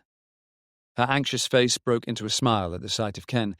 She bade us enter, apologizing for the disarray. I was introduced as Steve, and we hovered uncomfortably in the front room where the child's toys were strewn about the floor. "We've had tea," Ken said, in reply to Mrs. J's question, but insisting that the kettle had just boiled, the woman vanished to the adjoining kitchen, to reappear at once with a large brown teapot and 2 cups and saucers. There was nothing for it but to swallow the stuff under her watchful eyes, while the child, edging against Ken all the while, stared balefully at my inoffensive canvas shoes. I gave full marks to my young companion. He exchanged pleasantries with Mrs. Janus and patted the unendearing Nicky. I remained silent throughout and wondered why the child's likeness, framed in place of honour over the fireplace, should be so much more pleasing than the child herself. "It's very cold here in the winter, but a bracing cold," said Mrs. Janus, fixing me with her own mournful eyes. "I always say I prefer the frost to the damp." I agreed, and shook my head at the offer of more tea. At this moment the child stiffened. She stood rigid a moment, her eyes closed. I wondered if she were going to throw a fit. Then very calmly she announced, "Mac wants me." Mrs. Janus, with a murmur of apology, went into the hall, and I heard her dial. Ken was watching the child, himself unmoved. I felt slightly sick. In a moment I heard Mrs. Janus speaking over the telephone, and she called, "Nicky, come here and speak to Mac." The child ran from the room, and for the first time since our arrival showed animation. She even laughed. Mrs. Janus returned and smiled at Ken. "I think Mac really wants a word with you," she said. Ken got up and went into the hall. Alone with the child's mother, I did not know what to say. At last, in desperation, nodding at the photograph above the fireplace, I said, "What a good likeness of Nicky. Taken a few years ago, I suppose." To my dismay, the woman's eyes filled with tears. "That's not Nicky," That's her twin, she answered. That's our Penny. We lost her soon after they had both turned 5. My awkward apology was cut short by the entrance of the child herself. Ignoring my shoes, she came straight to me, put a hand on my knee, and announced, Max says Cerberus is back, and you and Ken can go home. Thank you, I said. As we walked away from the cottages, over scrub and heather, and took a shortcut back to Saxmere through the marsh, I asked Ken whether the call signal from Charon invariably had the effect I had seen, that of awakening latent intelligence in the child. Yes, he said. We don't know why. Robbie thinks the ultra-shortwave may have therapeutic value in itself. Mac doesn't agree. He believes that when he puts out the call, it connects Nikki with what he calls Force 6, which in her case is doubled because of the dead twin. Ken spoke as if this fantastic theory was perfectly natural. Do you mean, I asked, that when the call goes through, the dead twin somehow takes over? Ken laughed. He walked so fast it was hard to keep up with him. Ghoulies and ghosties? He queried. Good Lord, no. There's nothing left of poor Penny but electric energy, still attached to her living twin. That's why Nikki makes such a useful guinea pig. He glanced across at me, smiling. When I go, he said, Mac plans to tap my energy too. Don't ask me how, I just don't know. But he's welcome to have a crack at it. He went on walking. The sour smell of stagnant water rose from the marsh on either side of us. The wind strengthened, flattening the reeds. The tower of Saxmere loomed ahead, hard and black against a russet sky. I had the voice production unit functioning to my satisfaction within the next few days. We fed it with tape, programmed in advance as we had done at AEL, but the vocabulary was more extensive, consisting of a call signal. This is Charon speaking. This is Charon speaking. Followed by a series of numbers, spoken with great clarity. Then came questions, most of them quite simple, such as, Are you okay? Does anything bother you? Proceeding to statements of fact like, You are not with us. You are at Thirlwall. It is 2 years back. Tell us what you see, and so on. My job was to control the precision of the voice. The program was Mac's responsibility, and if the questions and statements appeared inane to me, doubtless they made sense to him. On Friday, he told me that he considered Charon was ready for use the next day, and Robbie and Ken were warned for 11 a.m. Mac himself would be at the controls, and I was to watch. In the light of what I had already witnessed, I should have been fully prepared for what happened. Oddly enough, I was not. I took up my station in the adjoining lab, while Ken stretched himself out on the operating table. It's all right, he said to me with a wink. Robbie isn't going to carve me up. There was a microphone in position above his head, with a lead going through to Charon 1. A yellow light for stand by flashed on the wall. It changed to red. I saw Ken close his eyes. Then a voice came from Charon. This is Charon speaking. This is Charon speaking. A series of numbers followed, and after a pause, the question, Are you okay? When Ken replied, Yes, I'm okay, I noticed that his voice lacked its usual buoyancy. It was flatter, pitched in a lower key. I glanced at Robbie. He handed me a slip of paper on which were written the words, He's under hypnosis. A penny dropped, and I realized for the first time the full importance of the sound unit and the reason for perfecting it. Ken had been conditioned to hypnosis by the electronic voice. The questions on the program were not haphazard, they were taped for him. The implications of this were even more shocking to me than when I had seen the dog and the child obey the call signal from a distance. when Ken jokingly had spoken of going to work. This was what he had meant. "Does anything bother you?" asked the voice. There was a long pause before the answer, and when it came, the tone was impatient, almost fretful. "It's the hanging about. I want it to happen quickly. If it could be over and done with, then I wouldn't give a damn." I might have been standing by a confessional, and I understood now why my predecessor had turned in his job. I saw Robbie's eyes upon me. The demonstration had been staged not only to show Ken's cooperation under hypnosis, proved no doubt dozens of times already, but to test my nerve. The ordeal continued. Much of what Ken said made painful hearing. I don't want to repeat it here. It revealed the unconscious strain under which he lived, never outwardly apparent either to us or to himself. The program Mac used was not one I had heard before, and it ended with the words, "You'll be all right, Ken. You aren't alone. We're with you every step of the way, okay?" A faint smile passed over the quiet face. "Okay." Then the numbers were repeated, in swifter sequence, ending with the words, "Wake up, Ken." The boy stretched himself, opened his eyes and sat up. He looked first at Robbie, then at me, and grinned. "Did old Sharon do his stuff?" he asked. 100%, I answered, my voice falsely hearty. Ken slid off the operating table, his work for the morning done. I went through to Max, standing by the controls. "Thanks, Steve," he said. "You can appreciate the necessity for Charon 1 now. An electronic voice plus a planned program eliminates immersion on our part, which would be essential when the time comes. That's the reason Ken has been conditioned to the machine. He responds very well.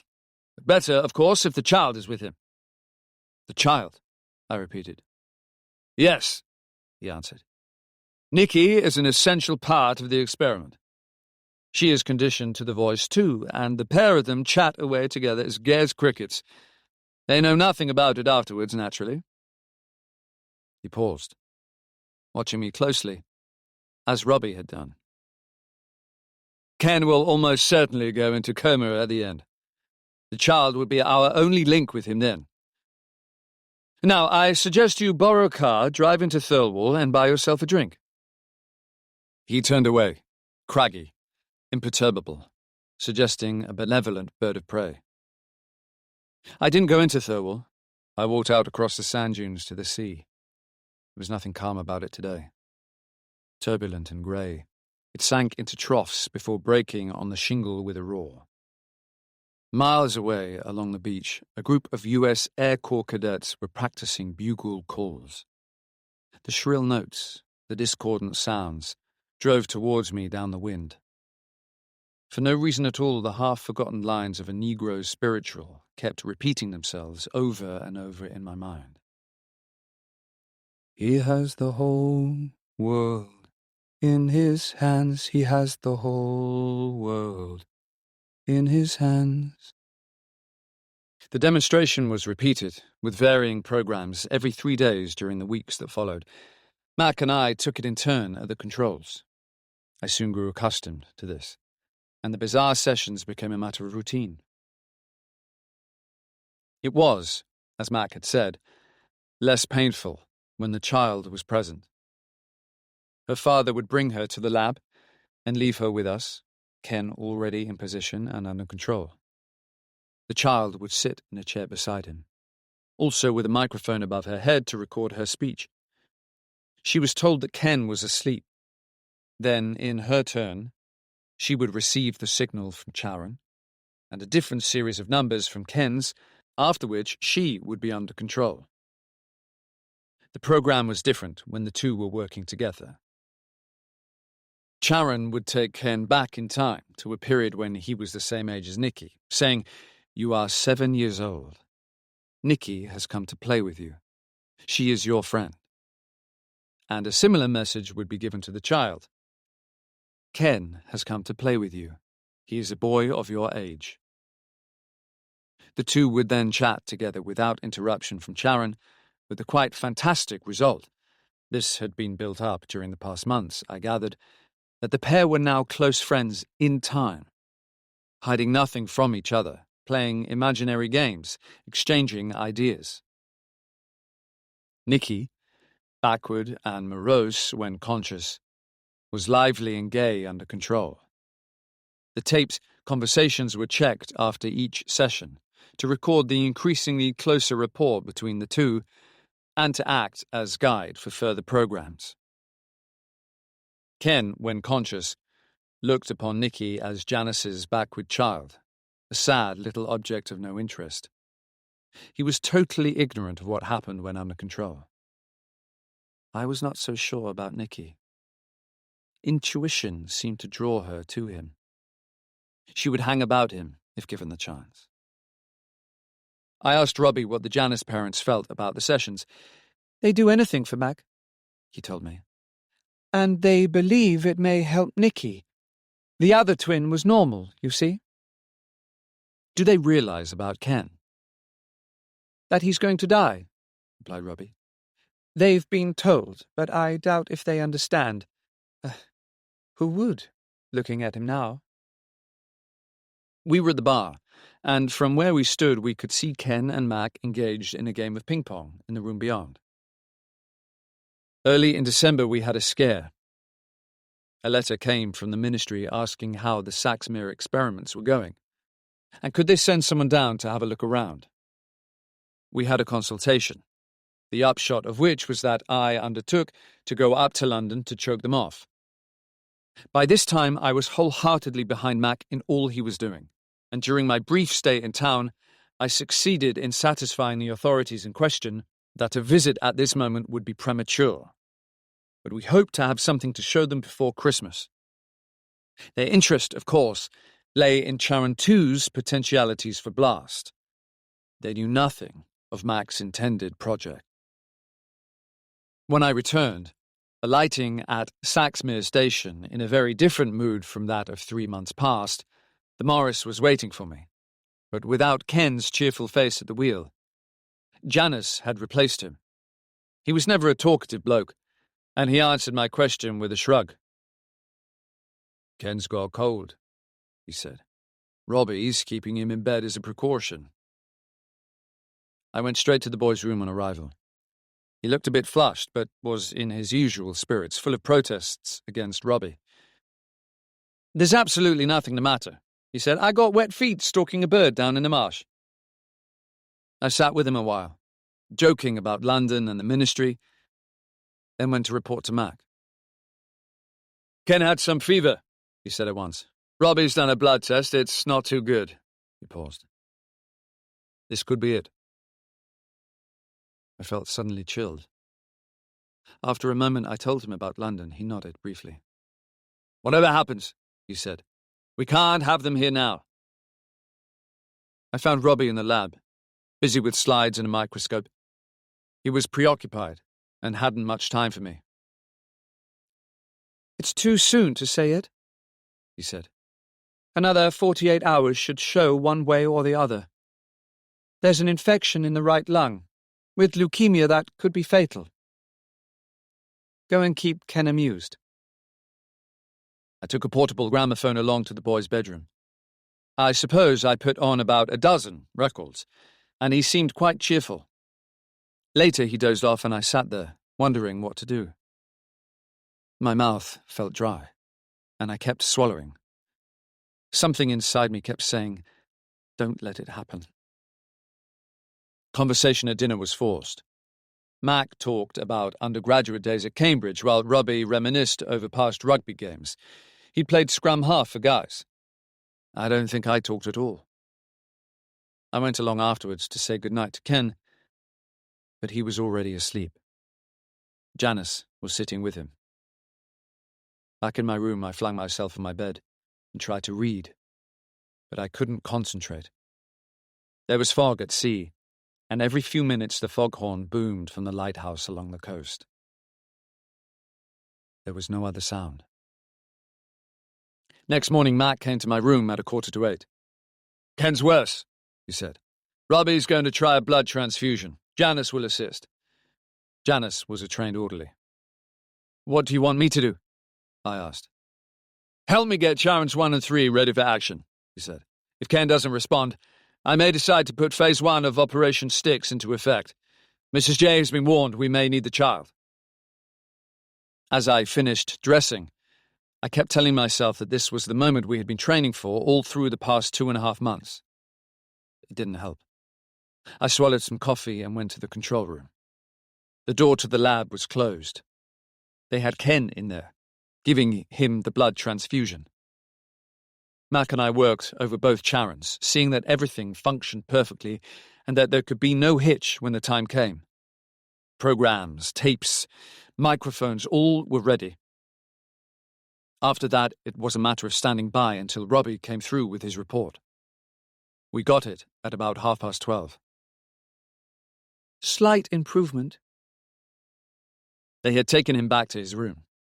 We all had something to eat, while Janice continued his watch over Ken. Today there was no question of forced conversation. The work on hand was the concern of all. I felt calmer, steadier. The morning's work had knocked me into shape. Mac proposed a game of ping-pong after lunch, and whereas the night before I would have felt aghast at the suggestion, today it seemed the right thing to do.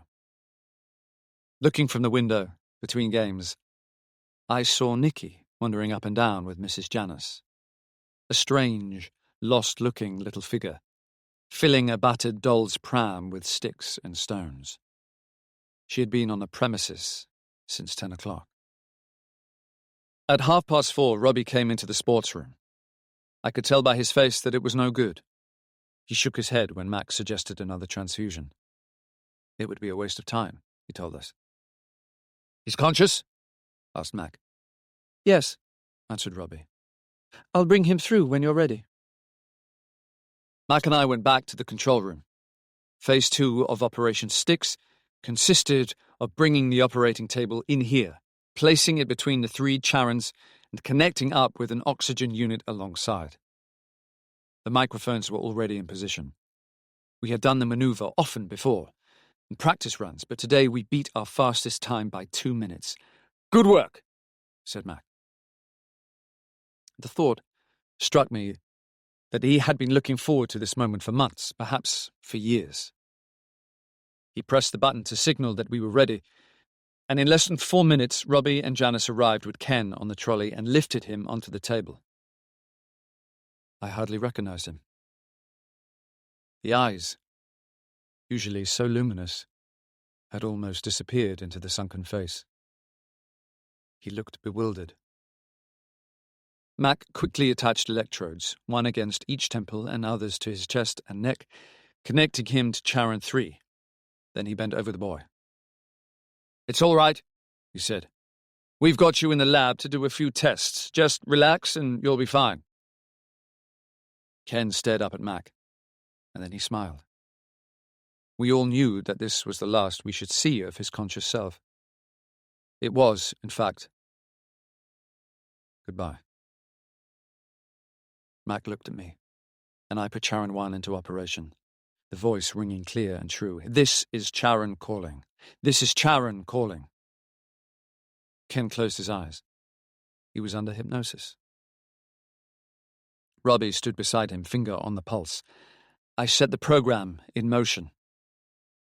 We had numbered it X in the files because it was different from the others. "How do you feel, Ken?" Even with the microphone close to his lips, we could barely hear the answer.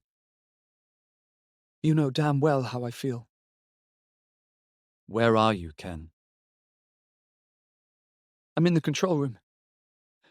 Robbie's turned the heating off. I've got the idea now. It's to freeze me, like butcher's meat. Ask Robbie to bring back the heat." There was a long pause, and then he said, "I'm standing by a tunnel. It looks like a tunnel.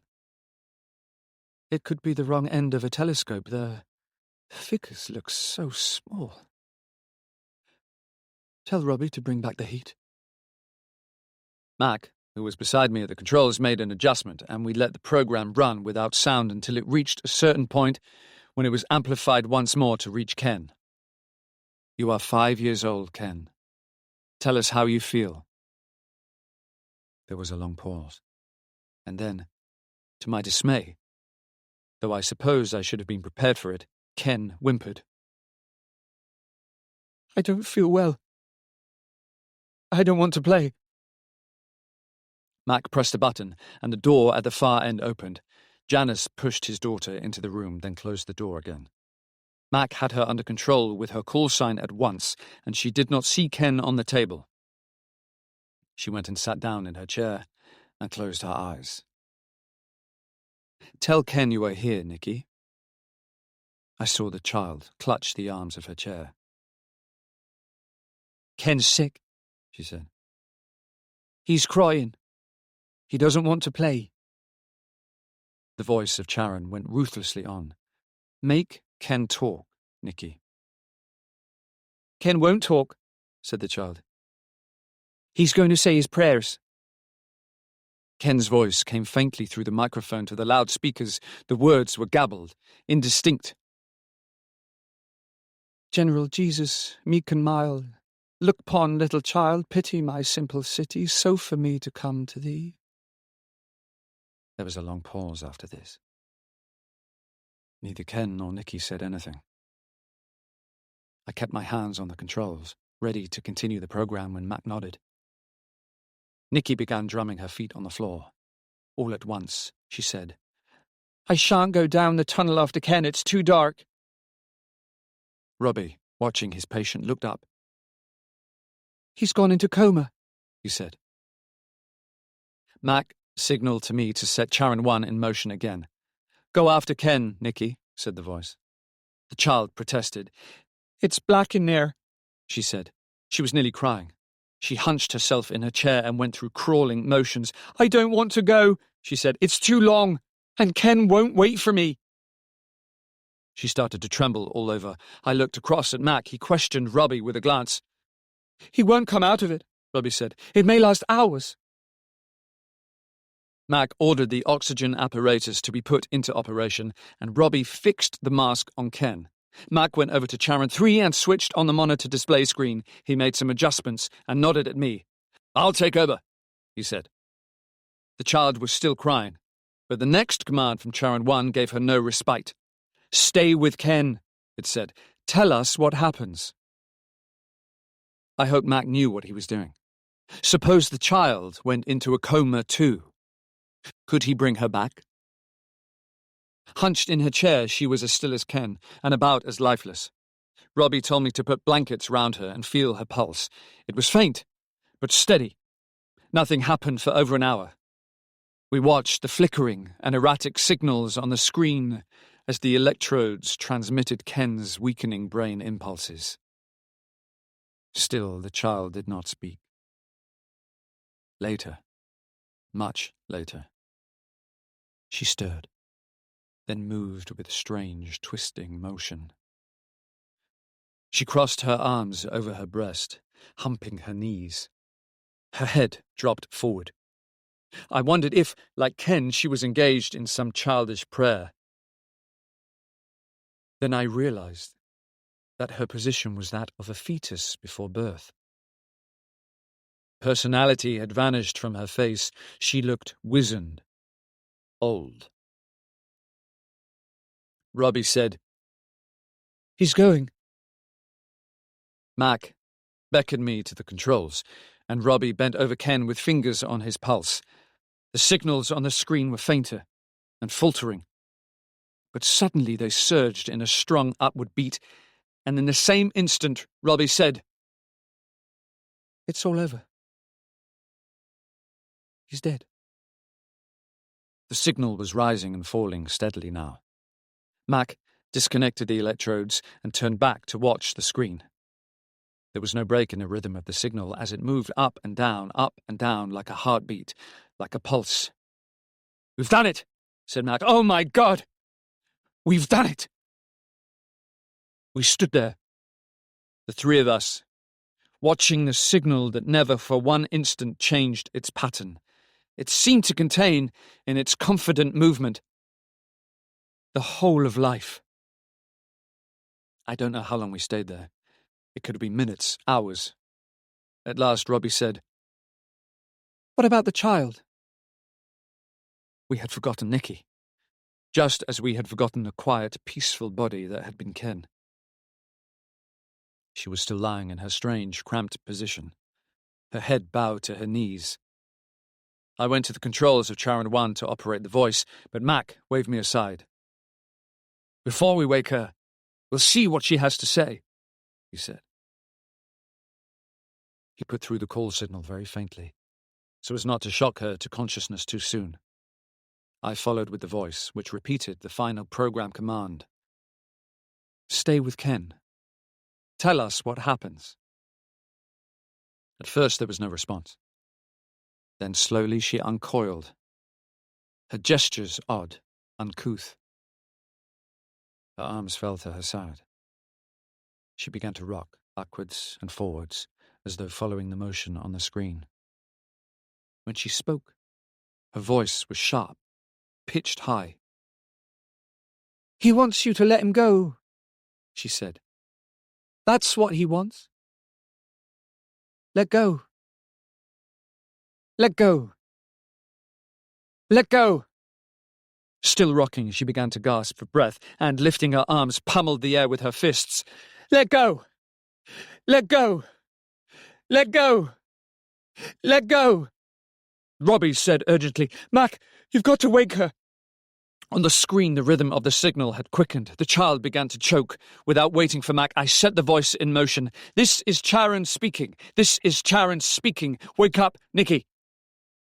The child shuddered, and the suffused colour drained from her face. Her breathing became normal. She opened her eyes. She stared at each of us in turn in her usual apathetic way and proceeded to pick her nose. "I want to go to the toilet," she said sullenly. Robbie led her from the room. The signal, which had increased its speed during the child's outburst, resumed its steady rise and fall. "Why did it alter speed?" I asked. "If you hadn't panicked and woken her up, we might have found out," Max said. His voice was harsh, quite unlike himself. "Mac," I protested, "that kid was choking to death."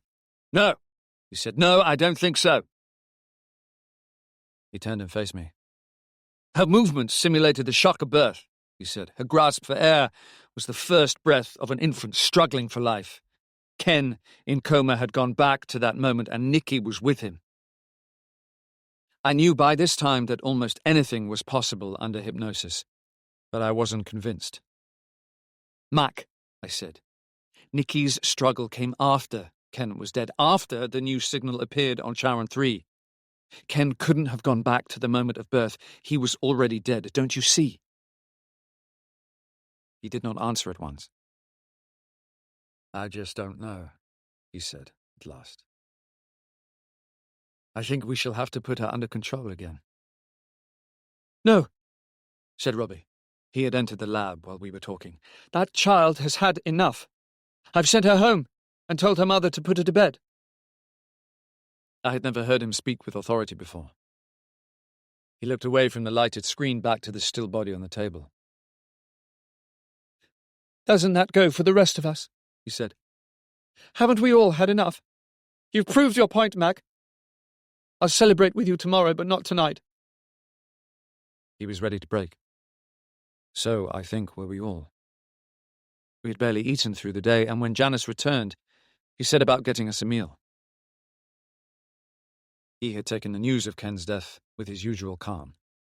The child, he told us, had fallen asleep the moment she was put to bed. So, it was all over. Reaction, exhaustion, numbness of feeling. All three set in, and I yearned, like Nicky, for the total release of sleep. Before dragging myself to bed, some impulse, stronger than the aching fatigue that overwhelmed me, urged me back to the control room. Everything was as we had left it. Ken's body lay on the table, covered with a blanket. The screen was lighted still, and the signal was pulsing steadily up and down. I waited a moment. Then I bent to the tape control, setting it to play back that last outburst from the child. I remembered the rocking head, the hands fighting to be free, and switched it on. "He wants you to let him go," said the high-pitched voice. "That's what he wants. Let go. Let go. Let go." Then came the grasp for breath, and the words were repeated. "Let go. Let go. Let go. Let go." I switched it off. The words did not make sense. The signal was simply electrical energy, trapped at the actual moment of Ken's death. How could the child have translated this into a cry for freedom unless... I looked up. Mac was watching me from the doorway. The dog was with him. "Cerberus is restless," he said. "He keeps padding backwards and forwards in my room. He won't let me sleep." "Mac," I said, "I've played that recording again. There's something wrong." He came and stood beside me. "What do you mean, something wrong?" "The recording doesn't affect the issue. Look at the screen. The signal's steady. The experiment has been 100% successful. We've done what we set out to do. The energy is there." "I know it's there," I replied. "But is that all?" I set the recording in motion once again. Together we listened to the child's gasp and the words, "Let go, let go." "Mac," I said, "when the child said that, Ken was already dead. Therefore, there could be no further communication between them." "Well?" "How, then, after death, can she still identify herself with his personality, a personality that says, 'Let go, let go'? Unless what? Unless something has happened that we know to be impossible, and what we can see imprisoned on the screen is the essence of Ken himself." He stared at me, unbelieving. And together we looked once more at the signal, which suddenly took on new meaning, new significance. And as it did so, became the expression of our dawning sense of anguish and fear. "Mac," I said, "what have we done?" Mrs. Janners telephoned in the morning to say that Nikki had woken up and was acting strangely.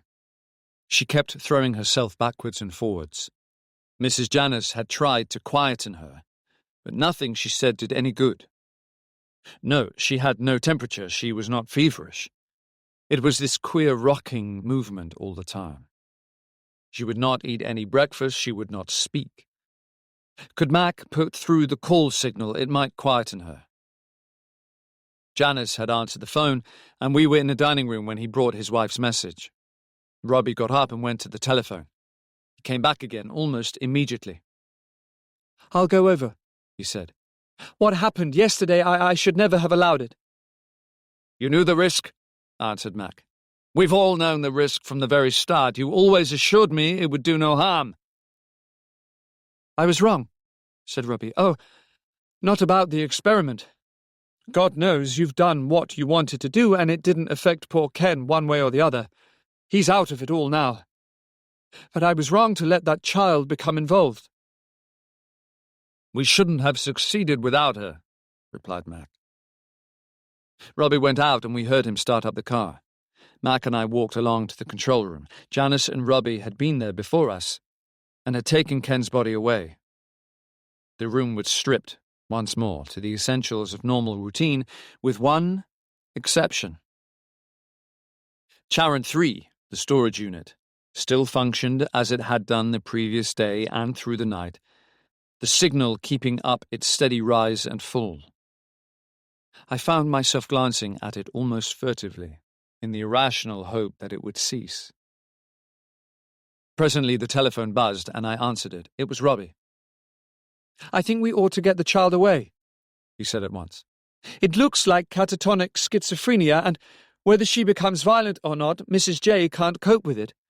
If Mac will say the word, I could take her up myself to the psychiatric ward at Guy's." I beckoned to Mac, explaining the situation. He took the receiver from me.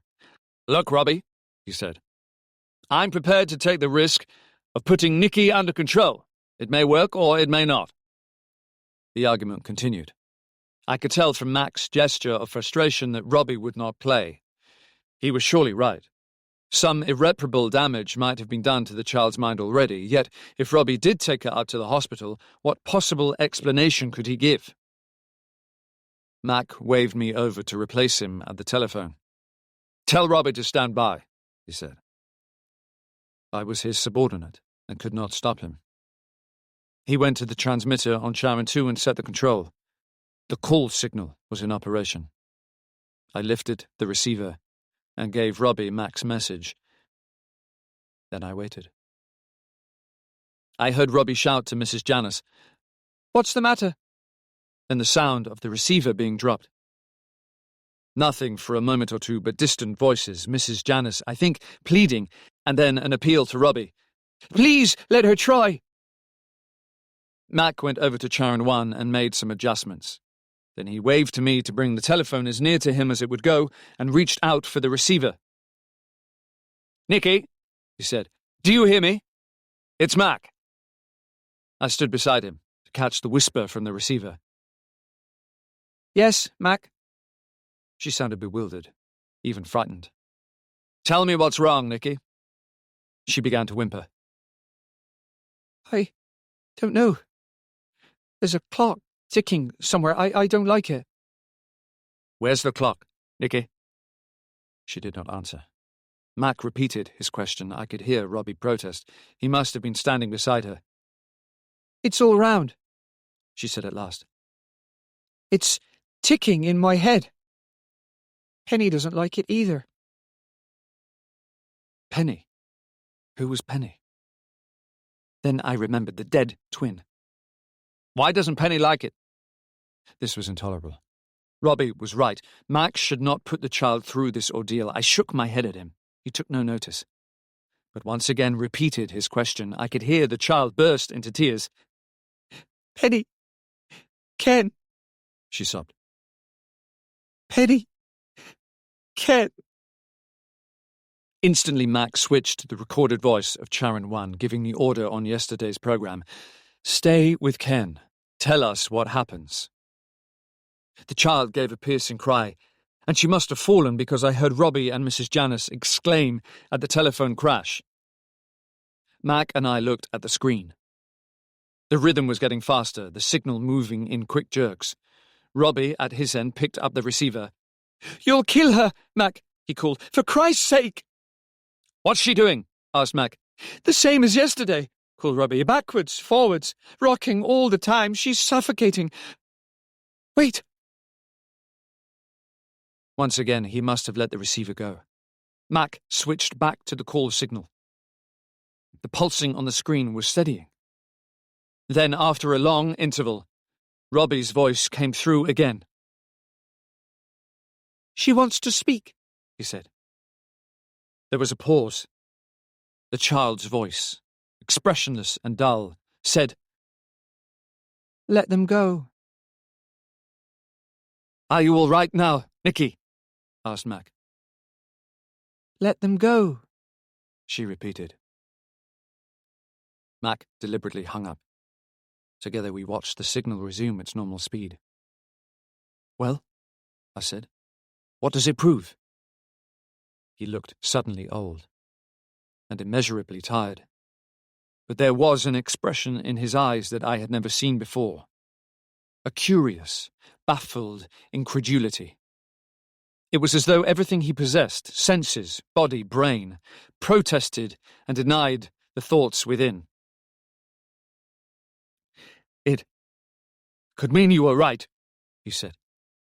It could mean survival of intelligence after the body's death. It could mean we've broken through. The thought, staggering in its implications, turned us both dumb. Mac recovered first. He went and stood beside Charon 3, his gaze fixed upon the picture. "You saw it change when the child was speaking," he said, "but Nikki, by herself, could not have caused the variation. The power came from Ken's Force 6 and from the dead twins too. The power is capable of transmission through Nikki, but through no one else, don't you see?" He broke off and swung round to face me, a new excitement dawning. "Nikki is the only link. We must get her here. Program Sharon and put further questions to her if we really have got intelligence plus power under control." "Mac," I interrupted, "do you want to kill that child, or worse, condemn her to a mental institution?" In desperation, he looked once more towards the screen. "I've got to know, Steve," he said. "I've got to find out. If intelligence survives, if Force 6 can triumph over matter, then it's not just one man who has beaten death, but all mankind from the beginning of time. Immortality in some form or other becomes a certainty. The whole meaning of life on Earth is changed." Yes, I thought, changed forever. The fusion of science and religion in a partnership, at first joyous, then the inevitable disenchantment, the scientist realizing, and the priest with him, that, with eternity assured, the human being on Earth is more easily expendable. Dispatch the maimed, the old, the weak, destroy the very world itself, for what is the point of life if the promise of fulfillment lies elsewhere? "Mac," I said, "you heard what the child said. The words were, 'Let them go.'" The telephone rang. This time it was not Robbie, but Janice, from our own extension in the hall. He apologized for disturbing us, but 2 gentlemen had arrived from the ministry. He had told them we were in conference, but they said the business was urgent. They had asked to see Mr. McLean at once. I went into the bar, and the official I had seen in London was standing there with a companion.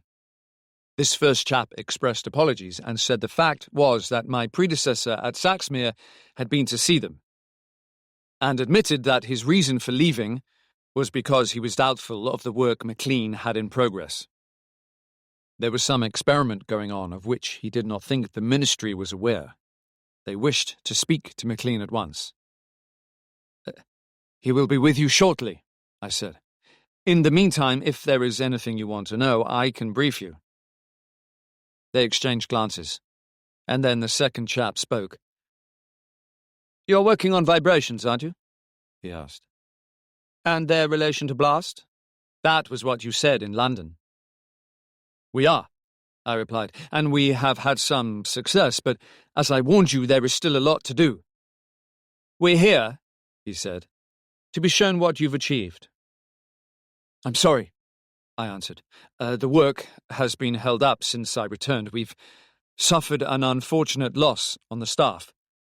Nothing to do with the experiment or the research connected with it. Young Ken Ryan died yesterday from leukemia." Once again there was a swift exchange of glances. "We heard he was not well," said the first man. "Your predecessor told us. In fact, we were given to understand that the experiment in progress was, without the ministry being informed, connected with this boy's illness." "You've been misinformed," I said. "His illness had nothing to do with the experiment. The doctor will be back shortly. He can give you the medical details." "We should like to see McLean," persisted the second chap. "And we should like to see the electronics department." I went back to the control room. I knew that nothing I had said would prevent them from having their way. We were for it. McLean was standing by Charon 2 doing something to the controls. I looked quickly from him to Charon 3 alongside. The screen was still glowing, but the signal had vanished. I did not say anything. I just stared at him. "Yes," he said. "It's dismantled. I've disconnected everything the Force has lost." My instantaneous feeling of relief turned to compassion. Compassion for the man whose work, for months, for years, had gone within 5 minutes, destroyed by his own act. "It isn't finished," he said, meeting my eyes. "It's only begun. Oh, one part of it is over. Charon 3 is useless now, and what happened will only be known to the three of us, for Robbie must share our knowledge. We were on the verge of a discovery that no one living would believe, but only on the verge. It could well be that both of us were wrong, that what the child told us last night and again this morning was simply some distortion of her unconscious mind. I don't know. I just don't know. But because of what she said, I've released the energy. The child is free. Ken is free. He's gone. Where? To what ultimate destination we shall probably never know. And this includes you, Steve and Robbie, if he will join us.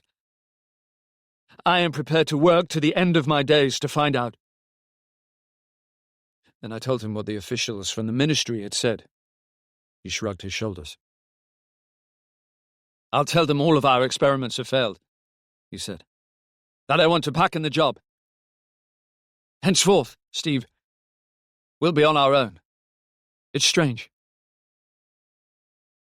Somehow I feel nearer to Ken now than I ever did before. Not only Ken, but everyone who has gone before." He paused and turned away. "The child will be all right," he said. "Go to her, will you? And send Robbie to me.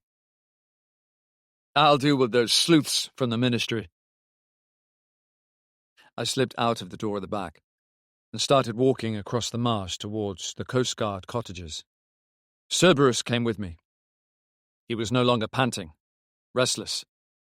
As he had been the night before, he bounded ahead in tearing spirits, returning now and again to make sure that I was following him. It seemed to me that I had no feeling left, either for what had happened or for what was yet to come. Mac had destroyed, with his own hands, the single thread of evidence that had brought us, through the whole of yesterday, to this morning's dawn. The ultimate dream of every scientist, to give the first answer to the meaning of death, had belonged to us for a brief few hours. We had captured the energy.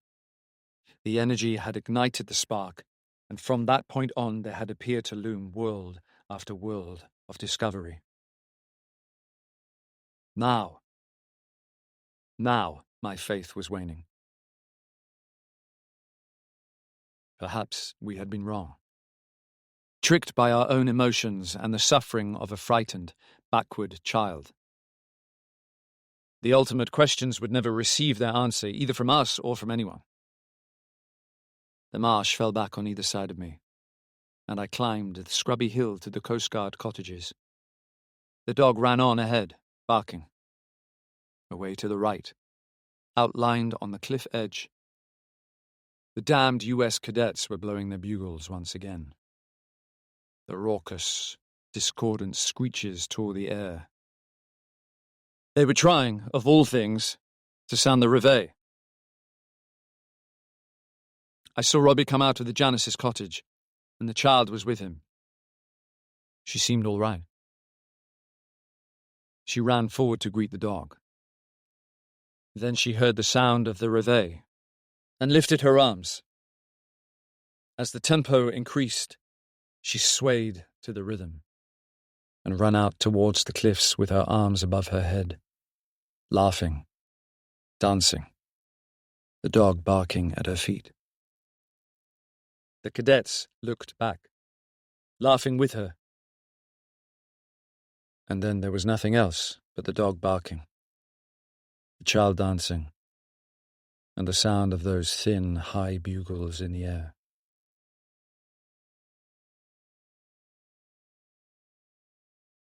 You've been listening to After Midnight, 13 Chilling Tales for the Dark Hours by Daphne du Maurier.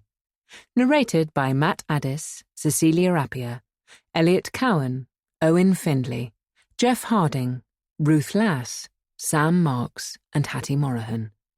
Published by W.F. Howes Limited. This recording is copyrighted by W.F. Howes Limited.